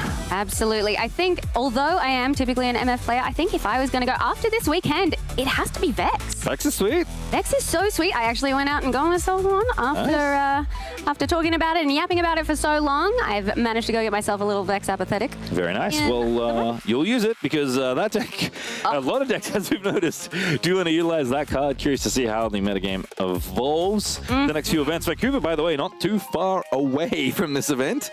So if you thought Unleashed a release to Sydney happening was a pretty short turnaround, which it was, Vancouver, I think, is less than 2 weeks away from the end of this event. As we have a look at the prizes on store, some beautiful, there's so many metal cards on display for all these players to play for. But of course, the Champion Poppy and Champion Playmat, and alongside the top 8 Playmat as well. You may have, eagle-eyed viewers may have noticed, I'm a Cafe Cuties Poppy enjoyer.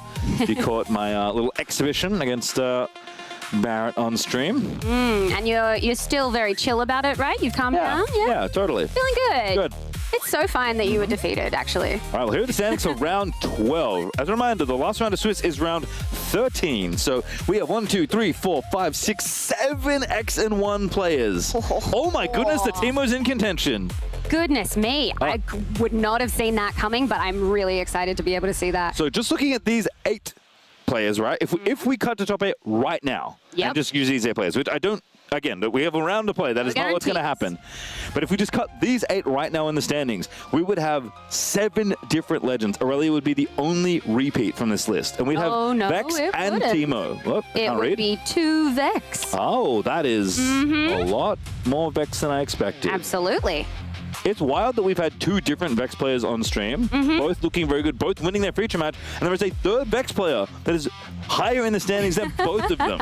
But Bolon Zhang still in contention from round 4 yesterday? I believe so, yeah.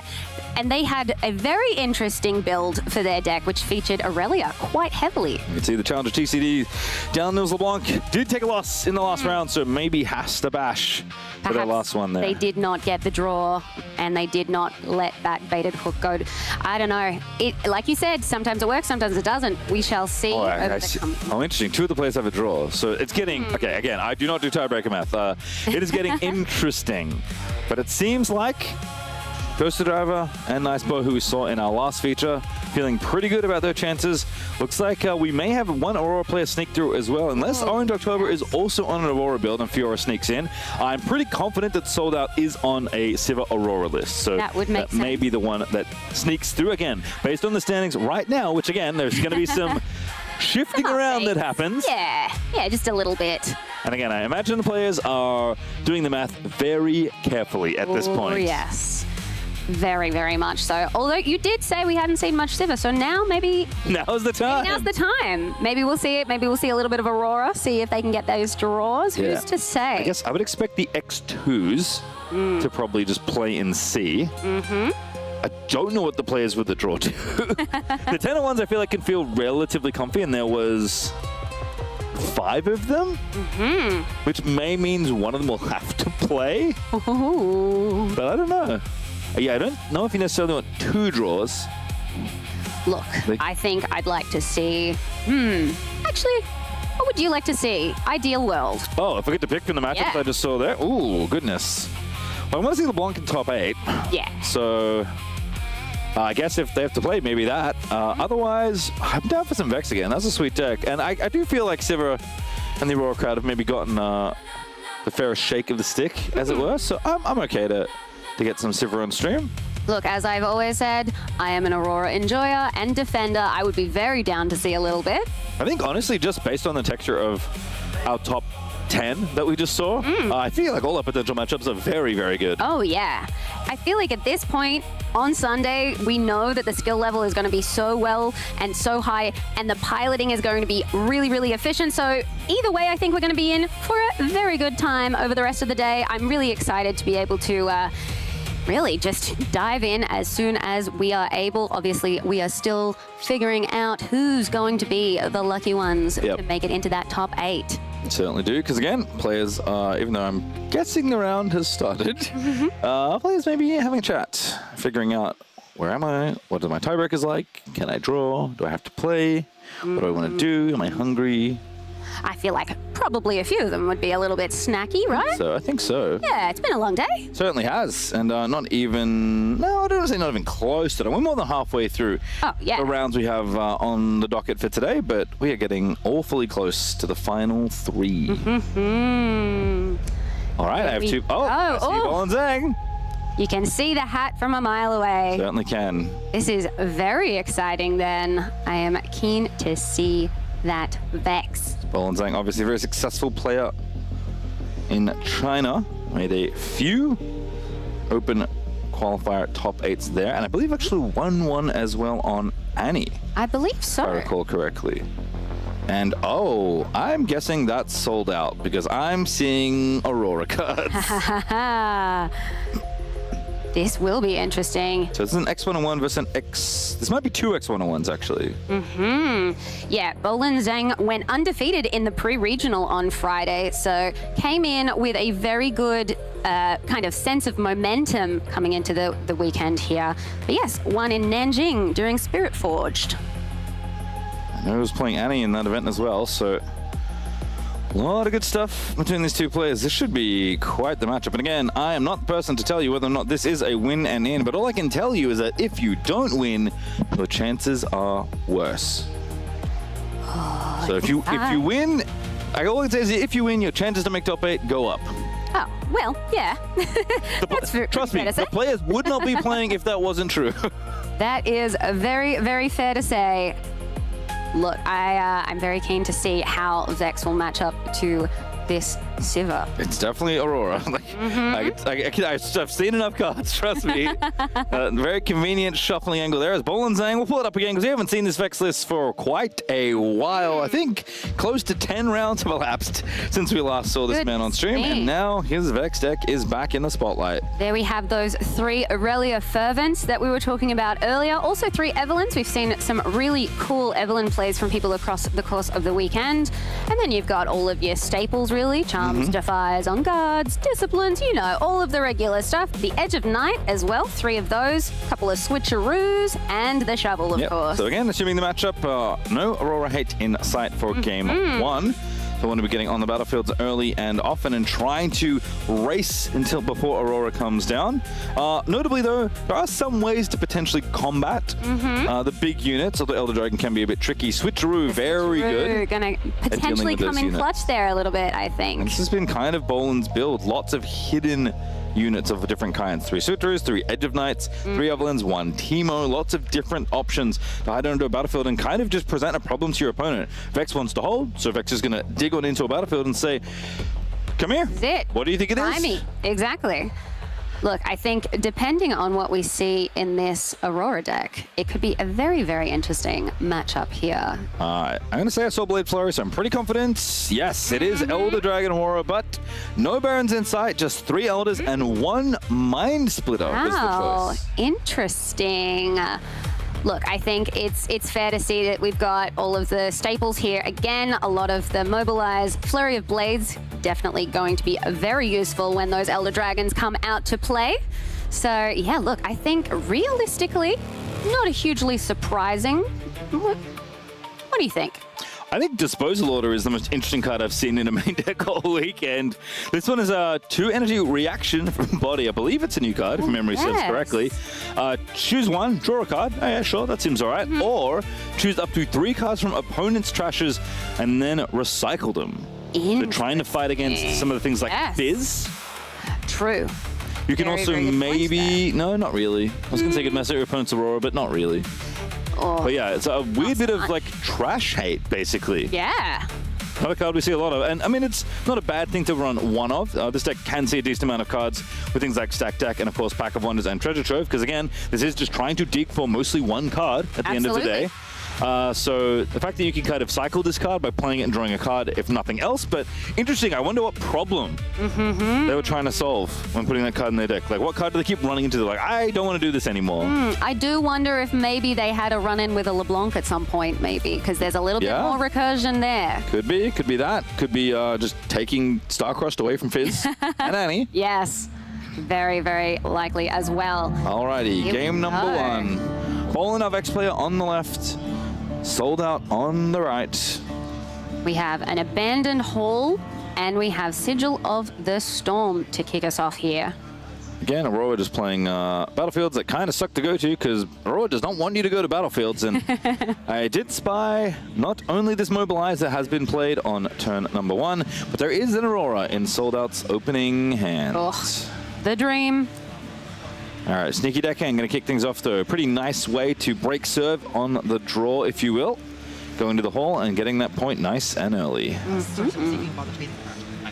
You really want to try and get in there as quickly as you can when you know that there are other threats coming. All right, so pass it on back. Not sure what... Oh, I guess Bolin has hidden cards. Yes. That would be something that to tank on at this point. I'm trying to like, what else is there? Well, there's the Evelyn's. Yep, there's Evelyn's, and there's lots of hidden cards in Boland's Vex list. Yeah, so actually, just you're deciding right. deciding if it's worth it or not. Not a lot you have to worry about. I mean, technically, Soldat does have Sivir from the champ zone that could come in ready as long as you can pay enough power, which Sivir can do on her own. But Boland decides against hiding a card, just goes ahead, passes it back. Don't see a Catalyst. That would be the best possible, but Stack Deck could find one, I suppose. Again, it comes down to that draw. See, Immobilize. It's not quite the ramp spell you're looking for. Put one in hand very quickly. You must have liked it. All right.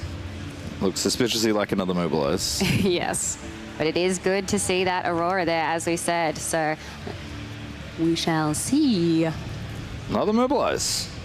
Can't play Catalyst at this point. Didn't take the Mobilize by the looks of things. Sold out very quick looking through these stack decks, which kind of makes sense given the how many rounds of Riftbound we've all played it. Well, not me, but the players have played at this point. And again, Gust. Deny that extra point. Very common tool in Aurora decks. Seen a lot of Gust. I think it was one of the biggest, one of the most represented spells this go around. It actually holds up some runes, so I'm pretty confident Sold out how to Mobilize, but did not want to use it here. Just goes ahead and passes on back. So does mean that Gust number 2 will happen. Keep those deckhands at bay. The Mouser.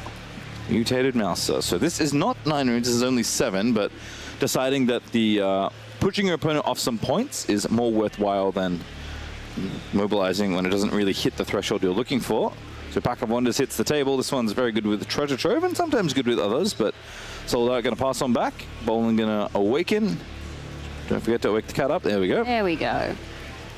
And I will say, not the draw you're looking for. Because again, kind of have to get on board early, get those points, put that pressure on Aurora. And 1 point only, thanks to all those Gusts, means that plan is not really working out right now. Well, potentially 2 then, actually. Once again, looks over. Do you have Gust number 3? A little pause there. I appreciate the panache, whether or not it's there. Thumbs up. Thumbs Point up, there number we 2. go. All right. Yeah, you really do want to make sure. Oh, there you go. And another over there, unless they've got an answer. But I imagine they would have answered earlier if that was the case. Yep, back up. Well, same deckhand that got gusted earlier, so good for a 3rd point here. Not too much of a loss as far as overall point tempo goes, but Vex Apathetic going to reinforce the battlefild and hide a card as well. Hidden card. So I think Boland at this point is saying, I hope you don't have Aurora. And I got bad news, buddy. Yeah, look, as we said, you really do want to establish a hold very, very early when you can see how quickly the turn around. Oh, I was like, I don't think I'm going to play that one. That was an interesting showcase of what you have there. 9 runes. Make a gold thanks to Sivir. This is one of the advantages Sivir gets. Does not fall nearly as far behind on power costs, thanks to getting a refund pretty often. And we'll flip on over and likely hit an Elder, but I guess it could be the other one. Could be the Mind Splitter. Well, it's an Elder Dragon it's an today. Elder. Very pretty Elder Dragon, I might add. Absolutely. Yeah, look, the one thing that I will say for Sivir is that because of that resource generation, it does make it a little easier if you do have to go more with a natural Elder Dragon at some point. All right, well, I kind of like this from Boland. Hiding an extra unit, knowing the Elder Dragon could only kill 1 unit apiece at each location. Vex Apathetic actually being left alive, curiously. The deckhand is the unit that gets shot down by the Elder's flames, but 2 more points holding to 5. And it looks tough because, again, Elder Dragon is just so good at efficiently cleaning out units, but Boland is at least giving it a go here, trying to get the points on the board and maybe steal away a win here. Oh, never mind. That was a very quick decision there. Well, we know the Boland doesn't have any way to answer Aurora in game number 1. Look, understandable at this point. When you know, you know. We will have to see what gets sideboarded in here. I have to imagine that they had something for this for the weekend, given that, as we said, we did anticipate a pretty significant Aurora presence. Yeah, I think every player has come in being like, how do I beat this deck? Whether they're playing it themselves and playing the mirror or needing something from their sideboard moving forward. But I'm trying to remember if Boland talked about his matchup as much in the interview we did on day 1. And if he did, I have a feeling wasn't that fond of this matchup. And after that game, I can kind of see why. Yeah, look, it's never fun to know that you don't have the answer. but there is still opportunity. Yeah, I think in games where those gusts maybe weren't as frequent in those early turns, does feel like would have been maybe a bit more manageable to try and eke out a win. A slightly for 8 different points, story. but yeah. I mean, that Aurora didn't even get cast that early. No, it did take a little while, but ultimately, when it works, it works. All right, well, Bolin is unintentionally giving us a flash of a few cards in the sideboard. Deep in thought there. I did see a Mind Split, and I did see a Disarming Rake. That would be very useful. That one's really good against Aurora. Yes, it is. It is, unfortunately, one that I'm acutely familiar with. Well, players are going to thumb through their boards, shuffle up, and nice thing about scooping early in the game, plenty of time in the round to think. Think about what decisions you might want to make, what changes you want to make. Curious to see if Solda has other units in the board. We saw this in our other Aurora match on Feature, where we had way more units in the later games. So an option here, but very slim in general for these Aurora decks that we've seen, at least on stream. Pretty much been sticking to 3 Elder Dragons and 1 other unit. In this case, Mind Splitter for Sold Out. In our other matchup, it was the Baron, which was quite fun. I would be very curious to see if Sold Out has another Mind Splitter maybe in that sideboard.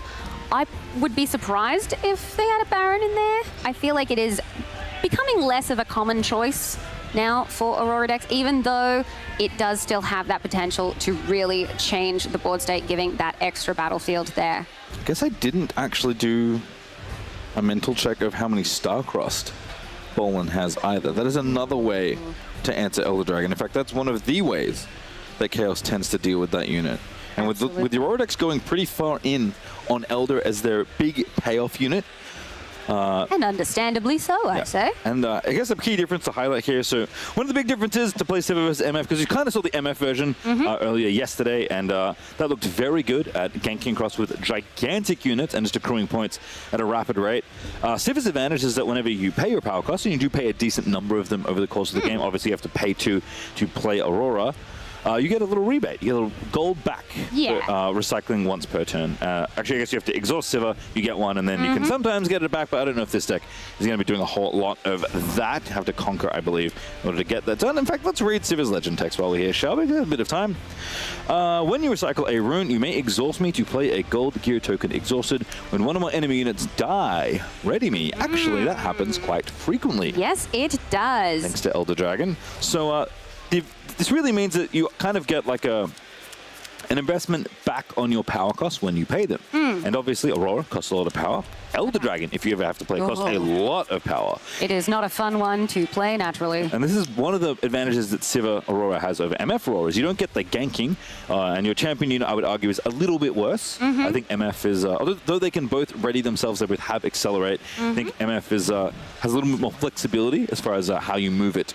Yeah, it really, so that's a little bit, it's pretty close in just cost. comes down to resource versus mobility. Right. And obviously, Siva did have, I believe, the Boots of Swiftness in there as well. So there is that element of mobility there. They are covering that base as well. Yeah, for how few units these decks have, they do have a lot of things like Boots of Mobility. Some lists have Punch First. Like this, they do know they have to do some, you know, unit-based things at some point. They just want the units to be really, really big. But the big thing I was going to say is that because you get a bunch of gold back, as we have a look at Bolin's main deck once again, and I, did not successfully see any copies of Starcrossed.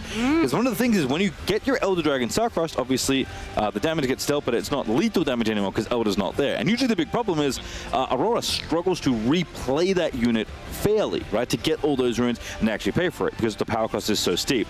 That is not something Siva has to worry about because he gets so much gold. And Siva actually kind of just gets to a point where it's like, yeah, you can bounce my unit. I'm just going to keep playing it. And eventually you're going to run out of bounce. I still have this Elder Dragon.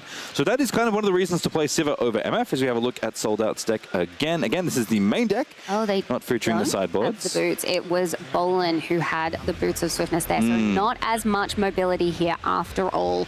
Comparatively. Does have a last rights. Obviously very good at looping your units. This is kind of one of the things that Siva has done for a while, actually, as a deck. No challenges in this main deck either. The 3 Sabotages, clearly respecting the mirror. Also, Flurry is a removal spell you can use very effectively, but only really when you have the Elder Dragon, I guess, unless you're playing Victor. But blast rates means that at some point this deck can just keep looping its units indefinitely with Aurora. I don't know if you've ever been mind splitted every single turn of the game, but it's really tough to win that game. I've not been mind splitted every turn of the game. But I have been a menace at the table, so a little column A, little column B. Well, let's have a look at what our players are doing at game number 2. Underway in just a moment, I have to imagine. Sold out 1-0 up in this best of 3 series. And again, we are very close to the top 8. These players had very good records coming in, but winning likely gets you inning at this point. Did see that Aurelia in hand there. Yeah, new card as well. So Bewitching Spirit actually in Bolenzang's hand. That is not in the main deck. So a way to try and disrupt Aurora early is fortified position. Going to be up against Forgotten Monument. This is not a card we see all that often. We've seen a lot of Forbidding. We've seen a lot of Rockfall Pass. We have not seen Forgotten Monument today. So Forgotten Monument reads, players cannot score here until their 3rd turn. Giving a little bit more of a kind of developmental run to be able to get to that battlefield and have a score there. Seems really good going second when you're the deck that doesn't play units until turn 4. Yep.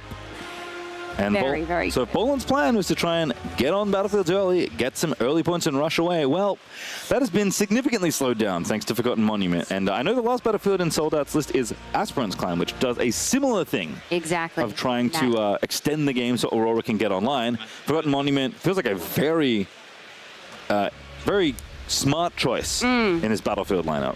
Yes, absolutely, especially knowing that Bolan is going to try and go as hard as possible very, very early on to combat the fact that that late game for the Aurora, if it goes off, is just so dominating. All right, Mobilize to start things. A Gust was found again. Not sure which unit that may have bounced, but 2 Scryer's Bloom, another one that Aurora players have been enjoying. This one's pretty simple. Comes in exhausted, but you can pay some energy, kill it, and then predict 2 and draw 1. And again, the theme is really just look for one specific card in your deck. It does also grant you 1 XP. It's not necessarily the most useful in this situation, but good to note as well. Certainly does. I don't think anyone's gone all the way down to playing something like Investigator, because it is a small unit and you tend to want a big unit, but maybe Aurora players will move on to do something with their excess XP, or maybe it's just a fun thing to keep track of in the game. Hard to say, as this deckhand still holding down the fort, now 2 points to 0, but this is very normal for Aurora. Doesn't score points for a little while, but tends to start scoring them in... It's hard to say in big chunks because you can only score so many points a turn in Riftbound, but that's what it feels like when you play against this deck. Well, I think that often is the case because a lot of Aurora decks, as we said, do run Baron as well, and you can get bigger chunks when you're getting on all 3. Certainly can. I think that certainly makes more sense in MF. As Aurelia are going to be committed here. Deckhand going to retreat on out, and hopefully that hidden card is enough to protect this Aurelia. But we saw the Gusts early on. That was very good at dealing with the early units Bolan had. Aurelia significantly bigger than Gust is able to happen, as Aurora, I believe, ripped off the top. But not enough runes, I believe. 1, 2, 3, 4, 5, 6, 7. Yep, only 8 in play. So starting to dig with the Scryer's Bloom. Navigate these next few turns, moving into that first Aurora turn. You would be feeling okay about it so far, having Aurelia there. Obviously, on the fortified position battlefield, when you defend there, you choose a unit that gains shield to this combat while it is a defender. So a little bit better off, but obviously when we get those Elder Dragons out here, it's still going to be very contentious. Pretty sure one of Bolan's hidden cards is a Zonya's? Yes, I believe so. So that would be maybe okay for the upcoming turn.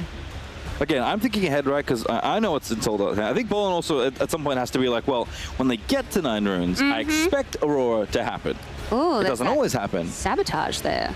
They do have to suspect it as Sabotage comes through, looking for something to take. Notably, you cannot take Disarming Ray because it is a unit. And Mind Splitter also very, very good here. Oh, yeah. With 3 units, actually. So Boot's going to go away. On Guard going to stay in hand alongside Aurelia Fervent, Bewitching Spirit, and Mind Splitter. And we saw Mind Splitter do the opposite for the Aurora deck, take the Gearhead out of hand. Now I feel like the Mind Splitter is going to take the Aurora out of someone's hand. Oh, it's rough to be an Aurora player when there's a Mind Splitter on the other side sometimes. Vex draws a card, channel some runes, get conveniently all the way up to 7, and perhaps even get another point, because I believe we have now had enough turns pass. A Forgotten Monument is ready to go. Is that even true? 3, 4, 5, 6, 7. Actually, I don't think... can't score until their third turn. Okay, Yeah. It is now the third turn. So technically speaking, The Monument is open. Monument is open for business, ready to be scored at. It is wild how much work this battlefield has done, though, to kind of curb the point total. Granted, that would mean Bone would have had to had another unit to play and try and take control, but these 3 points could have easily been 5. Oh, yeah. Which still is not necessarily enough to feel confident against Aurora. No, but that's kind of what we saw last game. Poland got to 5 pretty easily, even in the face of an Elder Dragon, and immediately scooped up their cards. All right, so decisions. Mind Splitter going to reinforce this battlefield, and there it is. Show me what you got. You have an Aurora? Oh no! He has 2. Double Aurora there is rough. Little nod of the head. I wonder if you just take the shovel here ever, or the blade flurry. 3, 4, 5, 6, 7. No, it's 9 exactly. The soldier gives a little look to the camera, I believe, understanding the situation that has befallen his opponent. Look, if you take the flurry, though, if you do draw one of the Elder Dragons, it can be a little, you know, well, you'd never want to have to face into an Elder Dragon coming right at you, but taking that away, maybe, it's hard not to want to just... Yeah, I don't think there's anything other than Aurora that makes a lot of sense here. At some point, you have to work through one of them. Oh, yeah. It's inevitable, really, that one of them at least had to go. Having 2 on the board would be rough. All right, looks like should be point number 4, I believe. Yep, up to 4 for Bolin. So feeling good as far as points go, but those points might be washed away in a moment as the incoming Aurora and the expected Elder Dragon. It could be a Mind Splitter. Now, it could be a Mind Splitter. Never know. It is a 25% chance to be a Mind Splitter. Well, we don't know. There could possibly have been more units coming in from that sideboard. That's true. Could also be more. Could be, in fact, that I wouldn't be surprised to see one more Mind Splitter in the sideboard. Yep. And I feel like in general, bringing it in your other matchups where you expect to have to work through some gear hate does make a lot of sense. Unlike Sabotage, which we saw played earlier. Oh my goodness, there's the third Aurora. Oh my goodness. When it rains, it pours, and when it roars, it roars. There Gonna exhaust a few more runes. Just a couple. Uses that gold, gets a gold exactly back. What's coming here. And flips it on over, looking for probably an Elder, but could be something else. Could be anything. Could even be digging all the way through there. My goodness. Sometimes you got to flip through a couple, you know? It's part of the fun. Oh, it is a Mind Splitter.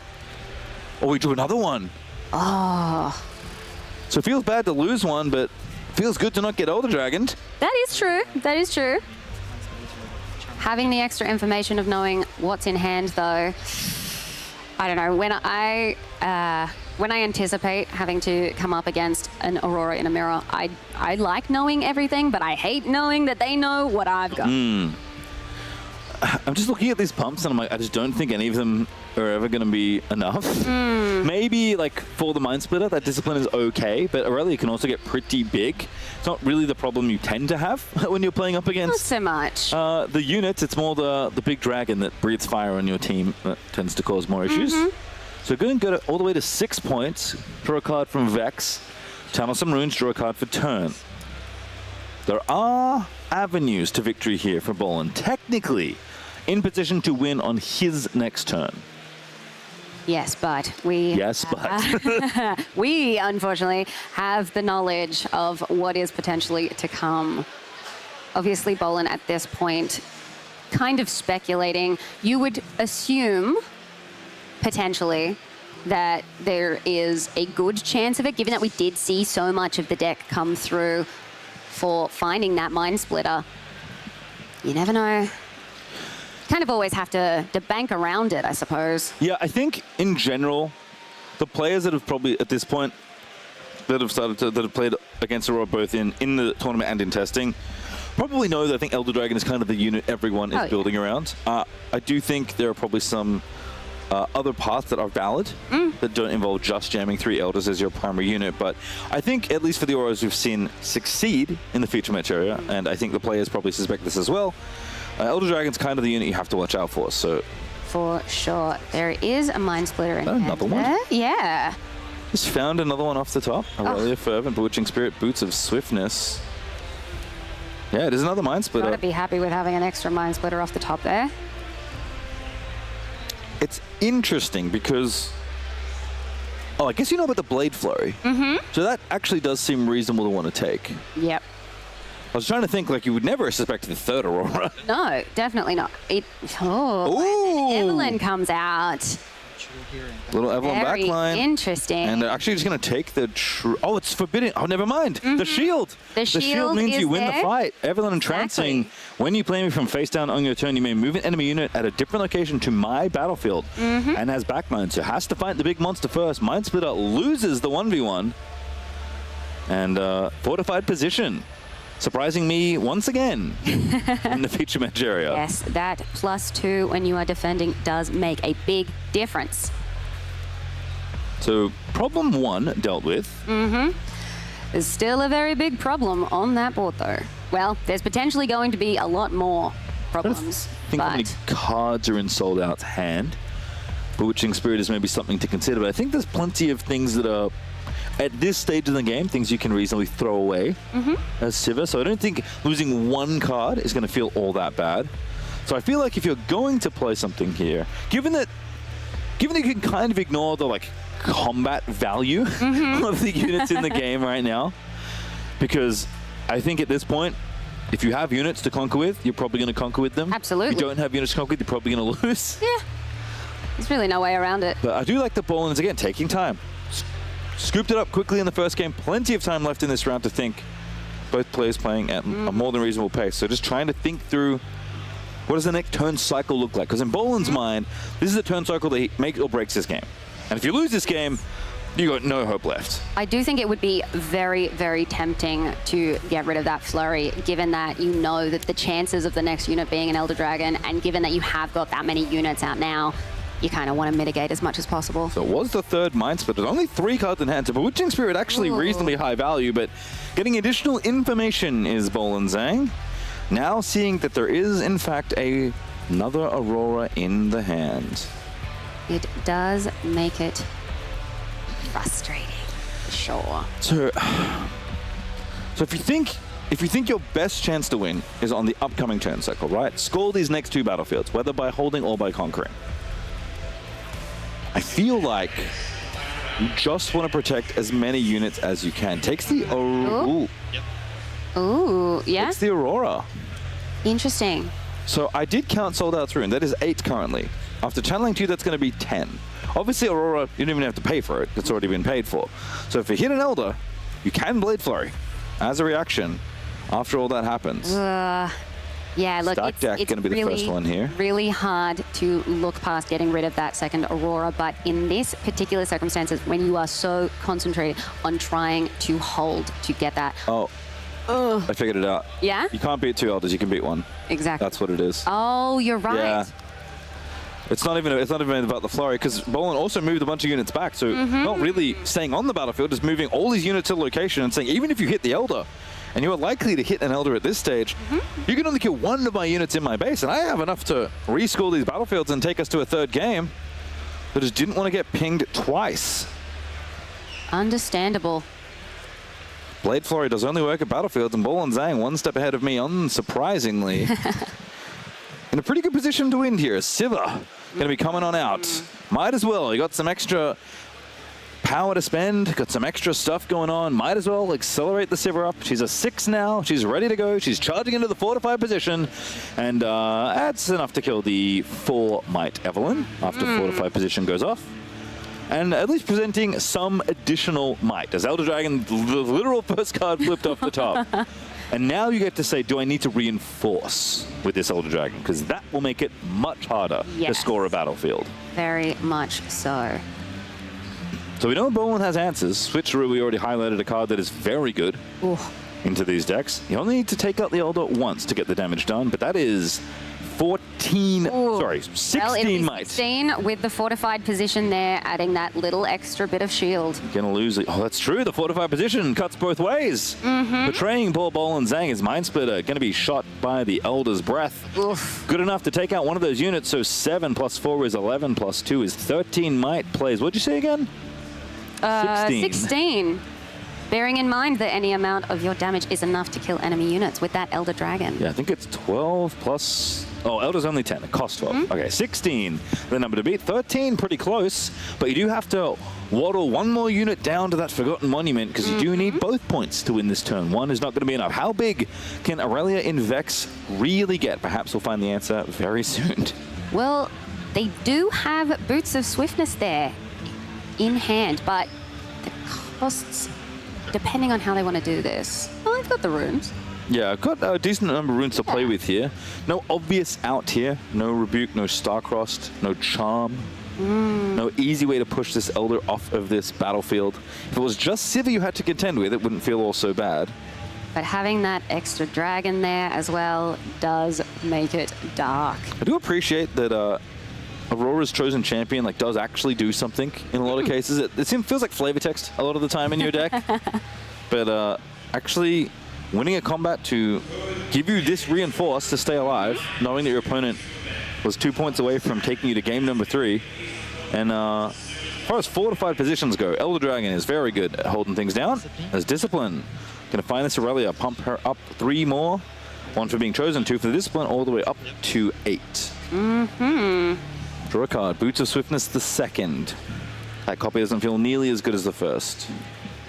That does bring total of all of the units, I believe, up to 60. Quick mathematics. 4. So you gotta let somebody live.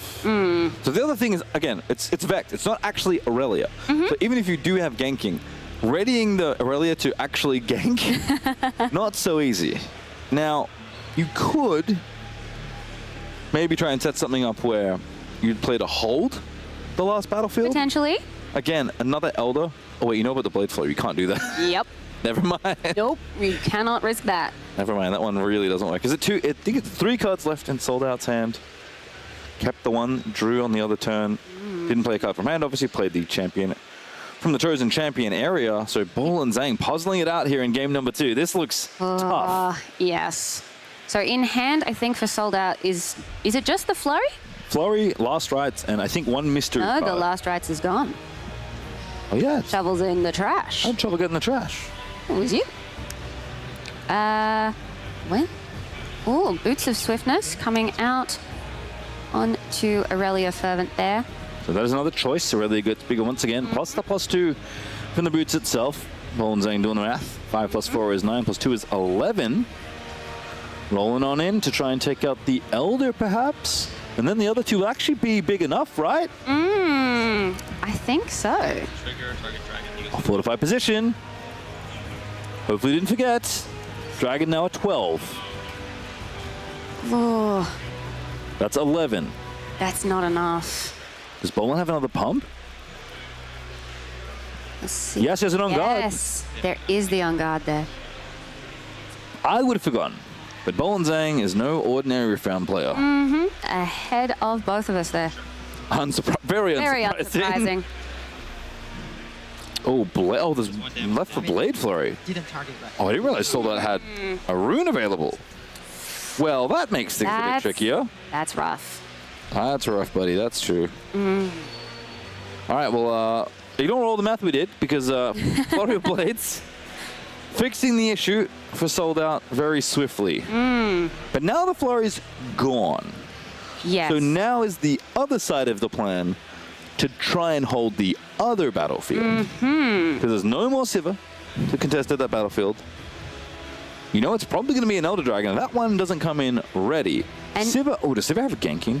Well, no, Sivir doesn't have ganking. And we were discussing earlier, there isn't as much mobility unless they have sideboarded in some boots of their own, which I wouldn't imagine they would. Oh no, you can get ganking if you have spent Okay, yeah. a little bit, yes. Yeah, if you spend 2 power, which is something Aurora is very easy to do. In fact, So I know you're allowed to recycle a rune just as a thing. Like, you're allowed to do that in the game. That is something an action you're allowed to take, which every now and then Sivir does to make a gold in a funny spot. Sivir also going to get taken out, and Mindsplitter going to try and hold down the fort. With hidden card there as well. No need to think. Yeah, no way to equip the boots because out of Chaos Power. The Elder Dragon is going to awaken. Scored a second point of the game for Sold Out, but it feels like even though it's a 7-2 point game, I don't think the points are particularly relevant here. So Sivir, which could have gotten ganking, is going to get dealt with. I do like that decision. I agree. So now, how do you prevent your opponent from holding?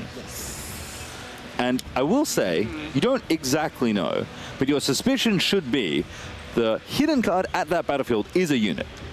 I would imagine so. I feel like having seen the Evelyn in that first matchup, maybe there's a suspicion there.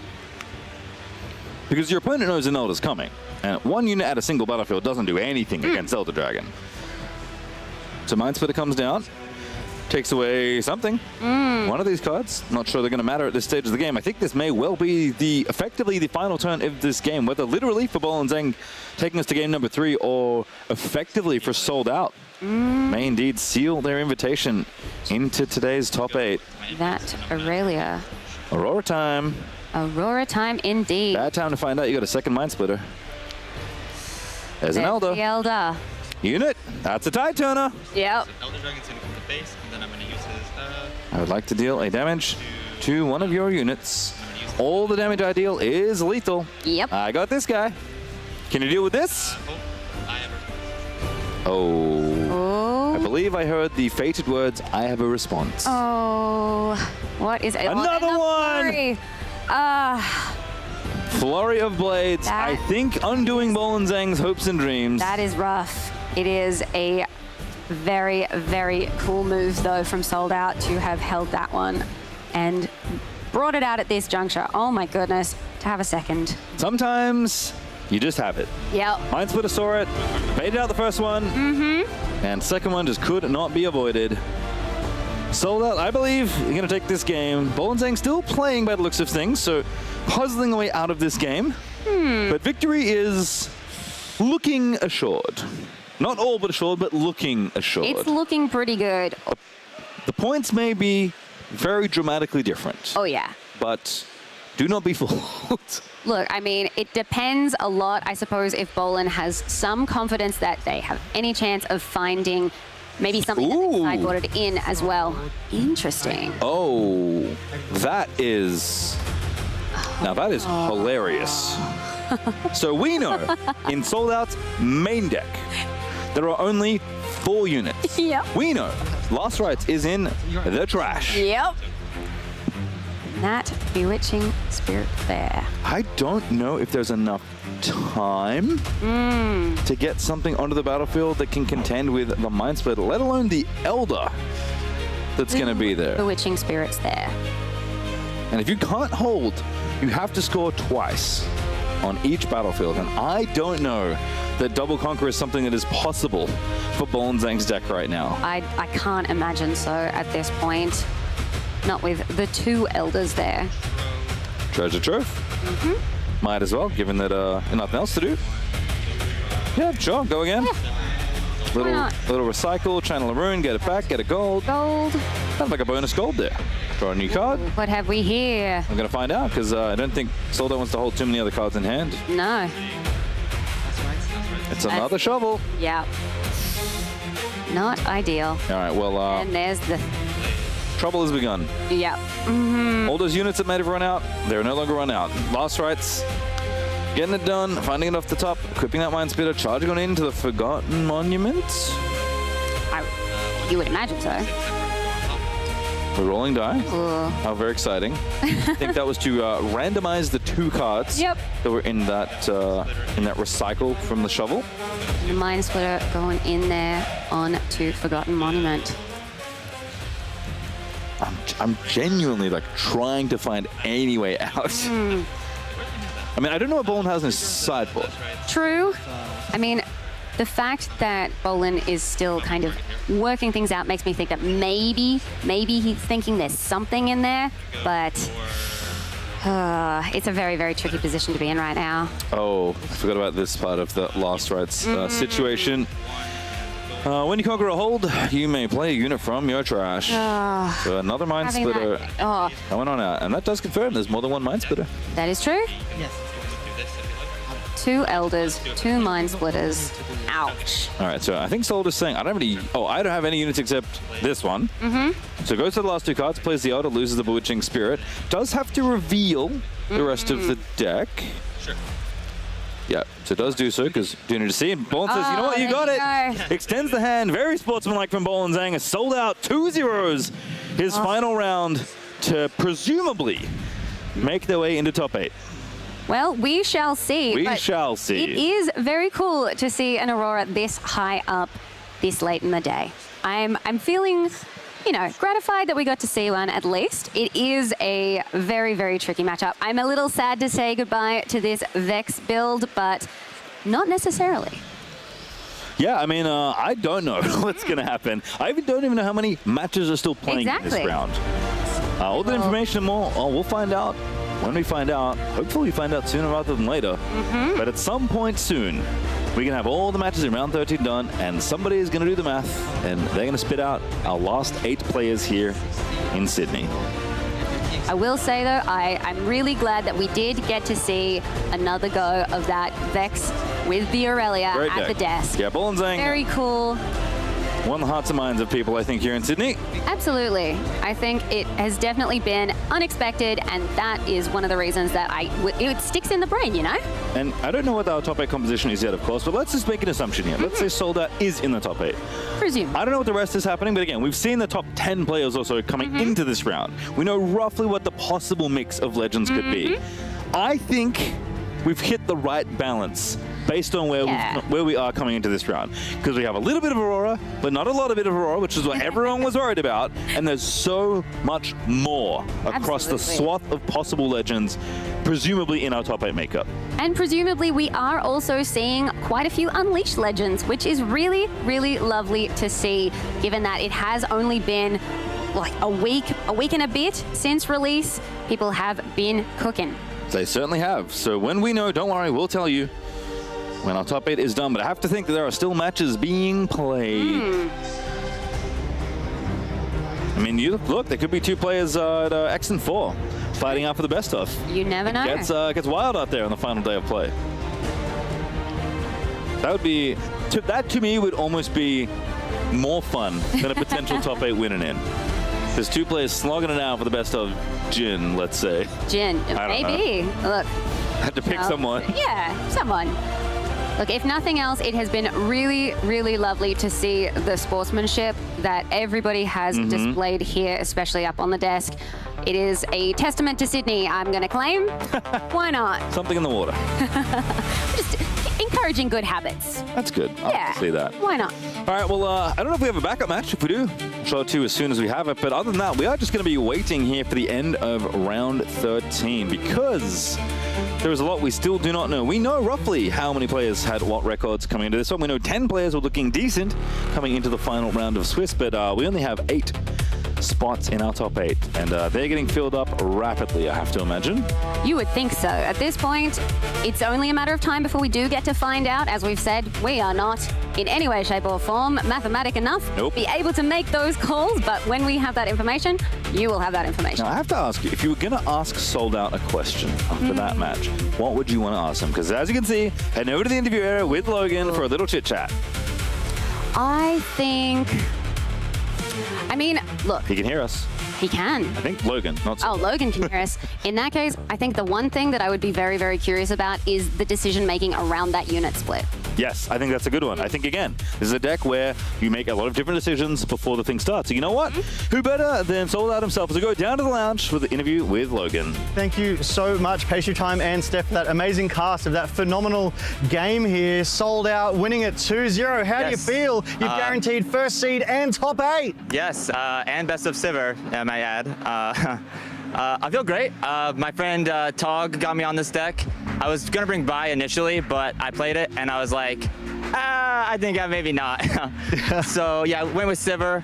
cannot believe I've made it this far. Yeah, 12-1 right now. Yeah. My one loss was I just had never played Riftbound so badly in my life. It was it was awful. It happens to the best of us, just like it happened to you. But walk us through that game. Who was it into? What was the legend? Oh, my loss? Yeah. I lost to Diana. Okay. I just like made bad decisions. My mind splitters took the wrong cards. Game 2, frankly, I just didn't channel runes when I was supposed to. It was a whole mess. It was a whole mess. But that was great practice for this one, where you clearly played a lot better. Yeah, I'm very lucky, very lucky. Every single game, I just draw every card that I need, and I go, oh, okay, that's the card I needed, and then I win, and then I go, oh, okay. And I really like this particular build. You ran multiple Scryer's Bloom, so you're able to get a lot of that sort of predict and card draw energy, giving you the cards you needed when you needed them. Yes, Scryer's Bloom is situationally better than like stacked deck even. It plays around Sabotage very nicely. There was a couple times during the tournament where like I'll pass on 8, go to 10, come back, pop the Bloom, grab Aurora, and then because I got it off of the Bloom, it can't be Aurored. Or if you look at Bloom, you see Aurora in the 2, you draw 1, leave the Aurora on top. Very, very powerful. I mean, the whole deck is draw and Aurora, basically. Yeah, so. fantastic. But I did ask, how does it feel to be in that top 8? How does it feel to be that first seed here at the regional Riftbound qualifiers Sydney? Oh right yeah, now? First because everyone else drew in. So I didn't even think about it until just now. You're totally right. And first seed, they decide first or second. So I'm actually, I'm doing great. I feel fantastic. Yeah. I mean, hasn't even sunk in yet. I was like, wow. I'm amazed. I'm speechless. That's it. And have you traveled from far to get to Sydney? Yes. I'm originally from the West Coast, Oregon. Yep. My friend Tog, who got me on the deck, he's Australian. Nice. Yeah. He comes to America for the regional qualifiers there. Yep. And so literally the last 2 weeks before Sydney, I was like, yeah, I'll go to Sydney. Why not? Yeah. And then I picked up Sivert literally 2 weeks ago, and just like absolutely spent 2 weeks grinding, figuring out the matchups. It was a very hectic 2 weeks, I'll tell you what. I don't doubt it. Yeah.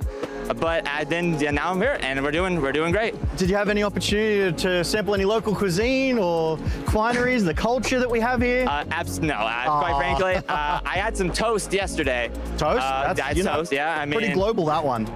But no, I've been playing and then going home and sleeping and coming back and playing. I mean, absolutely deep in the tank, making sure this Sivert Aurora deck works. Yeah. Being 12-1, being guaranteed locked in for that top 8, the first seed. Yeah. I mean, surely that's made it feel worth the trip down here as well. You've got a real shot at winning with this Sivert Aurora deck. I think it's pretty likely. Oh, feeling confident as well. Well, you have to be. Like, if you're not the deck only works if you believe that it's going to work. If 1 second you're like, I'm not going to draw the Aurora, or I'm not going to hit the unit I need, you're dead. You're done. It's kind of the mental game. It is very mental. And I'm an unstoppable force, and everybody else are movable objects. I mean, what else is there to say? That is definitely a fantastic perspective, and I think one that we absolutely need to roll with when we are playing Aurora. There's obviously a lot of conversation around Aurora decks and how they play, but I did see on social media before coming out here that you have some fans out there, the SS, I think it is, the... TSS, the Secret Sauce, just my teammates. Yeah. It's new tagline. It's easier to look us up. Yeah. We'll probably do some content. Everyone likes doing group content, so it'll be a good time. I'm really looking forward to it. Fantastic. And just one more sort of Australia-related question while we've got you here in Sydney, because it's not often going to happen. Yeah. Do you have any plans to stay a few more days and hang out? No, I'm flying out tomorrow morning. I'm gone. Yeah, I got to go home, get ready for Vancouver. It's a whole deal. Yeah, Vancouver is the next arc in Unleashed. 2 weeks from now. How are you feeling about maybe taking this Sivert Aurora there too? Do you think you might change anything or keep it as it is? Without revealing too much, of course. Yeah, I mean, there's not really much to reveal. I mean, 99% of the deck is set in stone. You can't cut your engine pieces, you can't cut Aurora, you can't cut your units. So it may be 1 or 2 slots I would move around, but not really. No, I really like the deck how it is. It's served me really well so far today. I'm very, very happy with it. Fantastic. I think every Aurora player out there right now will also be very happy with it. And seeing you represent it so highly in these regional qualifiers here in Sydney. And I mean, we're at the tippity top of this game. What do you expect will be a tough matchup for you tomorrow? Sorry, it's this afternoon. This afternoon? Yeah. What's left? What do you have to go in? So I know that there's an Aurelia that's in. Yeah. Probably another Vex or 2. I don't know. It's hard to say because every matchup can be tough. It just depends on like what I draw, what they draw. Yeah. Every deck has, the thing about Aurora is every deck has answers to it. Yes. But not every deck is going to draw their answers as consistently as I draw the Aurora. Yeah. And we saw in that second game, I drew all 3 of the Auroras in my deck. Yes. And he split 2 of them, but you know, he spends almost all this time splittering the Aurora while I'm getting to my you know, incremental value effectively. Yeah, So, absolutely. But obviously with the mobilizers, Yeah. the catalysts, the Yep. lunar boons, Yep. the scryers, Yep. you have so much of that card Yes. draw Yeah, valuing that's- extremely yeah. highly. Yes. But I did actually take note on your main board, it was 3 elders, 1 splitter. Yes. So you sideboarded that splitter in for that second game. Yeah. So the idea behind Splitter is that it's good, and you kind of want a 4th guy just because you need a guy to be on the field, right? To get points, to prevent your opponent from scoring. But the Splitter, like, hand rip isn't as good in game 1 because the cards in your opponent's hand don't matter. Yep. Like, after post board, it's like, oh, they're going to side into the things gear. that beat me, effectively, right? And there's always some people that are like main decking Gear Hate or like main decking, you know, Star-Crossed or whatever. And so Splitter's nice to take like that stuff, but it's not something you want to hit multiple times in a row, especially in game 1. So Yeah, definitely. I really like to see those sideboards and the tech that these pro players such as yourself have here. And I think that's actually going to be all from us here at the regional Riftbound Qualifier Sydney. Thank you Thank you so for much for having your me. time. Yeah. Congratulations on your 12-1 top seed, top 8 guaranteed. Yeah. And that's all from us here. Back to you. All right. Thank you very much, Logan. And I keep hearing this name around these regional qualifiers. Some little Australian, apparently, that I never met, genuinely, called Tog.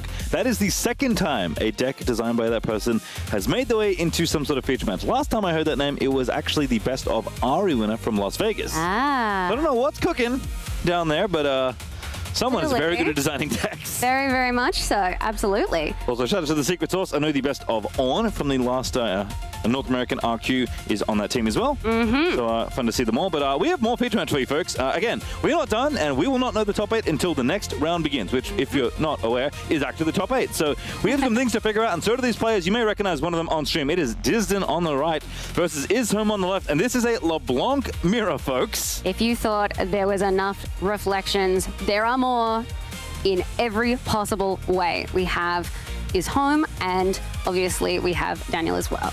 All right, so X and 2 certainly cannot make top 8 if you don't win this round. I don't know if you're guaranteed top 8 if you win, but you certainly got to get it done here and then just see what happens. So what's going to feel like a win-in, even if it isn't, it could be a win-in bubble, which is absolute daggers, but we are going to gank on over with that Ready Reflection. That Windswept Helix does cut both ways. I have to imagine that we're only going to see one of these LeBlancs running the baited hook. Yeah, I think that's just going to be the Challenger TCD special, as runes get channeled. Points get scored. It's 2-0 right now, as the first early lead has gone to Ishome on our left. First game, though, did go to Daniel, so points on the board in that regard, as points get scored thanks to Black Rose Dignitary. That Assault actually coming in a little bit handy up against that Soaring Scout. They both kind of do the same thing when they Death Knell. You channel one rune Exhausted. And LeBlanc, of course, is going to make a reflection at the Hillock Vi Peacemaker. In one of the key cards in a lot of order decks this weekend. Gank on over, does still have Assault. Again, it is a copy of that unit, so easy combat to win on the other side and get 2 more points on the other side. It is crazy how quickly that tempo can ramp up. I was going to say, LeBlanc. I was going to say it's crazy how quickly the players are playing. Well, that too. They are rapidly flying. moving here. They know exactly what they are looking for and hoping to achieve. Kind of have to, I think, because there's only 19 minutes left in this round. You got to play maybe 3 games total. So LeBlanc moving on in, getting her win over there. Fragmented when she dies. Does draw a card, and if it was the beginning of if it's your beginning phase, you draw 2 instead. And oh, when would that happen? I don't know. Maybe if there was a copy of it that is temporary, which is exactly what happened, as Deceive It does get exhausted to make yet another clone. So Reflections Abound is 4 points now to 2, and it does feel like if the players are going to be trading Reflections back and forth, well, that's going to favor the player that's already ahead on points. That LeBlanc also does have Assault, but only when attacking. So at this point, the defensive position is not going to get that little bit of extra might. Yeah, it's pretty comical, but the players can kind of play the same turn back and forth right now. Again, the problem being that, well, if this keeps happening, one player is going to lose on points before the other. And of course, that's the player that I presumably went first. As Vi also in the hand, I saw, but that one doesn't work on defense for the stun. It does work for the 5 might that it adds to the board. Oh, if this is a Vi on the other side, it's actually going to be such a beating. There it is. Oh my goodness. Vi peacemakes both ways, stuns one, moves on in, and that's going to be a very well won combat. Mirror indeed. Oh, smoke screen, shrink it. Now it's getting wild. So a stunned Vi, I assume, on one side, but is 5 might, a 4 might LeBlanc, and 5 might total. So which unit do you want to take out? Because one of them is going to live, and unfortunately the attackers have to leave if the combat doesn't resolve. You cannot have 2 units occupy a battlefield at the end of a combat. That's not allowed. What have we got in hand over here on the right, though? Any responses? Not really. Yeah, I don't know how many copies of cards like Smokescreen players are running. I think that's the first time that I have seen it on the desk this weekend. Yeah, I haven't seen too many copies of that card. It was a mainstay in Kaiser back in Origins. Was somewhat seen in Ezreal every now and then, especially out of Alan's initial build before the cold shot culling. Players just discussing where they want to assign damage. So both fires going to hit the dust. And yeah, you got to leave, buddy. And which means you do not get a conquer, which means you do not score a point, which means you do not get to make your reflection or Pasco and collect 200. Follow-up is going to be Mirror Image. I think the first time we've seen this card in the feature match area, actually. Makes a copy of LeBlanc Fragmented, much like Reflections, does make it happen. If you haven't seen, the text on that card reads, choose a unit, play a ready reflection token to your base. It becomes a copy of that unit. Give it temporary. And still the unit you can make a copy of. So, well, LeBlanc Deceiver yet to be activated. Sacrifice discarded. Reflection made. And again, that assault still staying as the ganking happens. And 2 reflections now sitting on those battlefields as 4 points now should be for Disden. Very, very rapid pace here, as we said before. It is very impressive to see how well both of them pilot these decks. You have to wonder, do you reckon they would have drilled much for a mirror match? I mean, if you're going to play a matchup quite a few times coming into an event, I think you're probably going to play LeBlanc, Aurelia, and Master Yi. And Aurora, I guess. I think those are probably the matchups you've drilled more than any others. So I would suspect that both players would have a good amount of experience in the mirror. I don't know how much experience Ishome has against the Hook version specifically. I also don't know what version he's on. True. Could, in theory, be on a Hook version too. But I guess I'd say that's unlikely. Although I won't say it's impossible. It's not impossible, but yes, coming into a weekend where we know that LeBlanc was the most populous deck. This is going to be a draw 4, by the way. Ooh. Those are, remember, copies of LeBlanc Fragmented, and they are temporary and they're dying in the beginning phase, which means you don't just draw 1 for the death knell, you get to draw 2. So 4 cards after equalizing the points and back kind of on tempo to retake these battlefields. Gotta be happy with that. Yeah, I think if your opponent just plays Soaring Scout as their only card for turn, you feel pretty good about your turn. That LeBlanc coming right back in. And right back out as another reflection is going to get made. The ganking's going to happen. We'll do the whole dance again. Watchful Sentry hits the bin. Absolutely.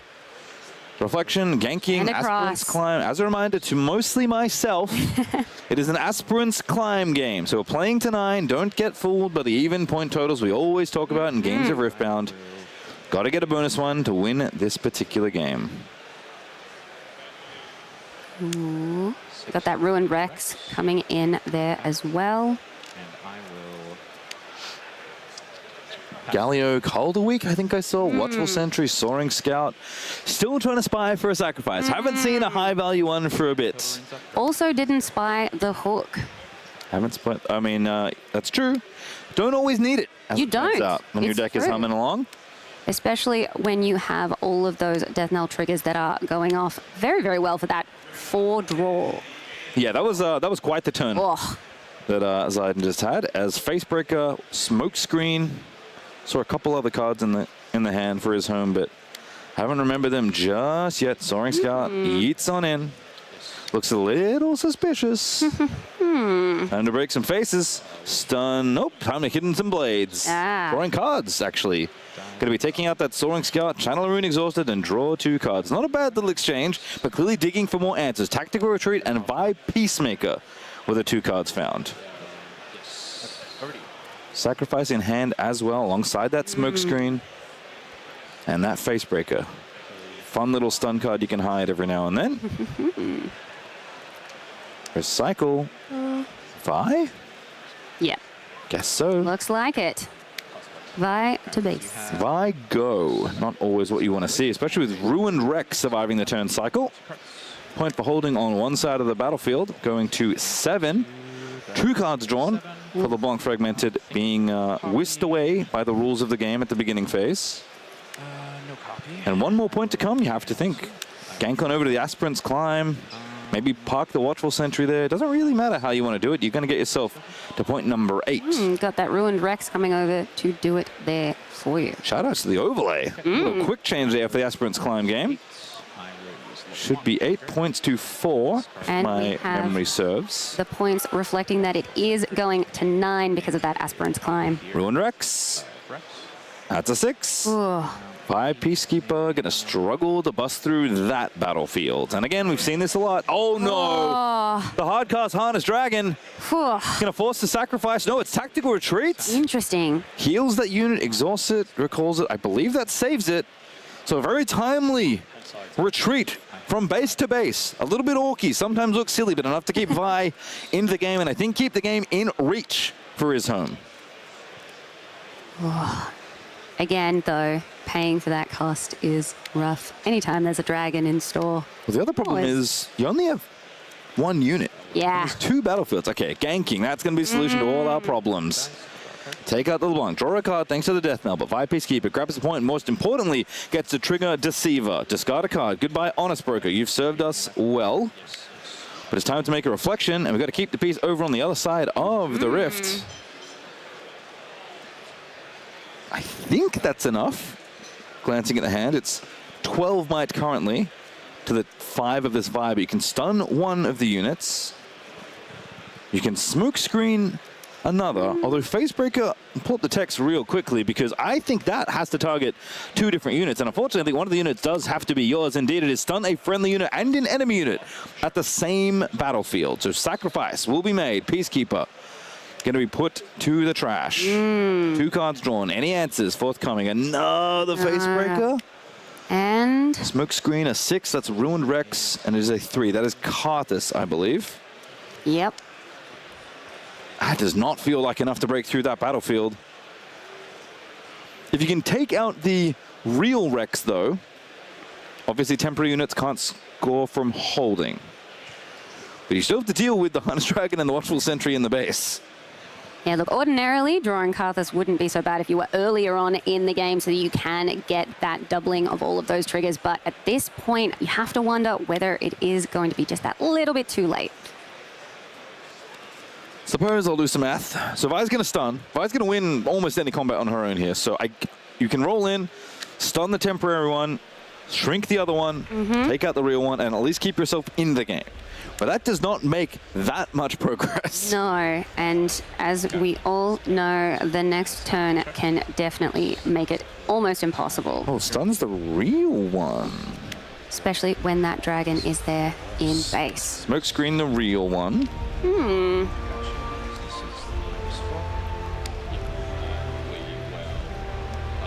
All right, go to damage. Clean it up, choose that. The temporary Rex is going to take out the temporary Vi. This is fine. Just fine. Yeah, no, I'm not trying to counter. Just trying to treat it. Gotcha. Okay, so I think a little bit of not the play maybe Daniel expected. I think he expected to. Well, I guess it's kind of all the same at the end of the day because the unit would have been kicked out. It's temporary anyway, so like it doesn't really matter, I suppose. You have no units there. Oh no! Try to reinforce at the hillock. Is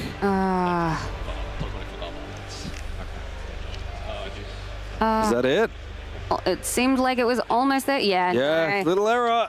Unfortunately, nothing left to do. Nowhere to get through.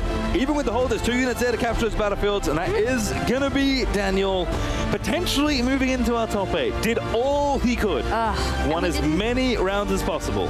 We didn't expect to see a LeBlanc mirror at the end here for this one, but very, very exciting to see how this went. Unfortunate for his home to have gotten to that point, but ultimately only one person can win and only one person can potentially make it through.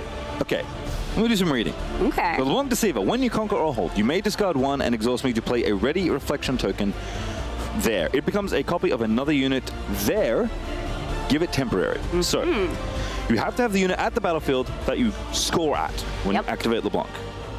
And you can only put that unit there. So I'm trying to figure out what line he wanted to take.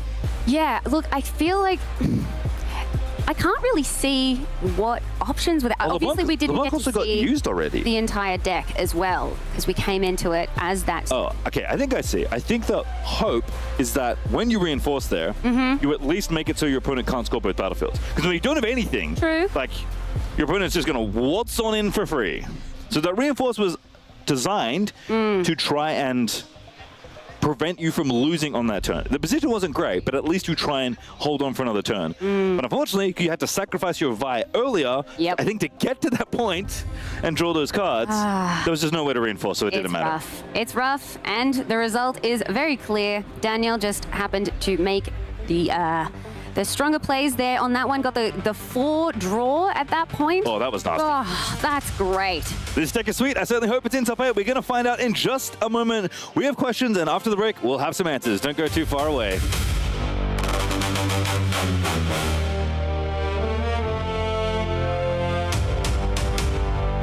I'm Chris. I'm from Melbourne, so I'm pretty local. Used to live in Sydney, so this is really local for me. I got into Riftbound because I recently moved to Melbourne. I was looking for a quick hobby to play.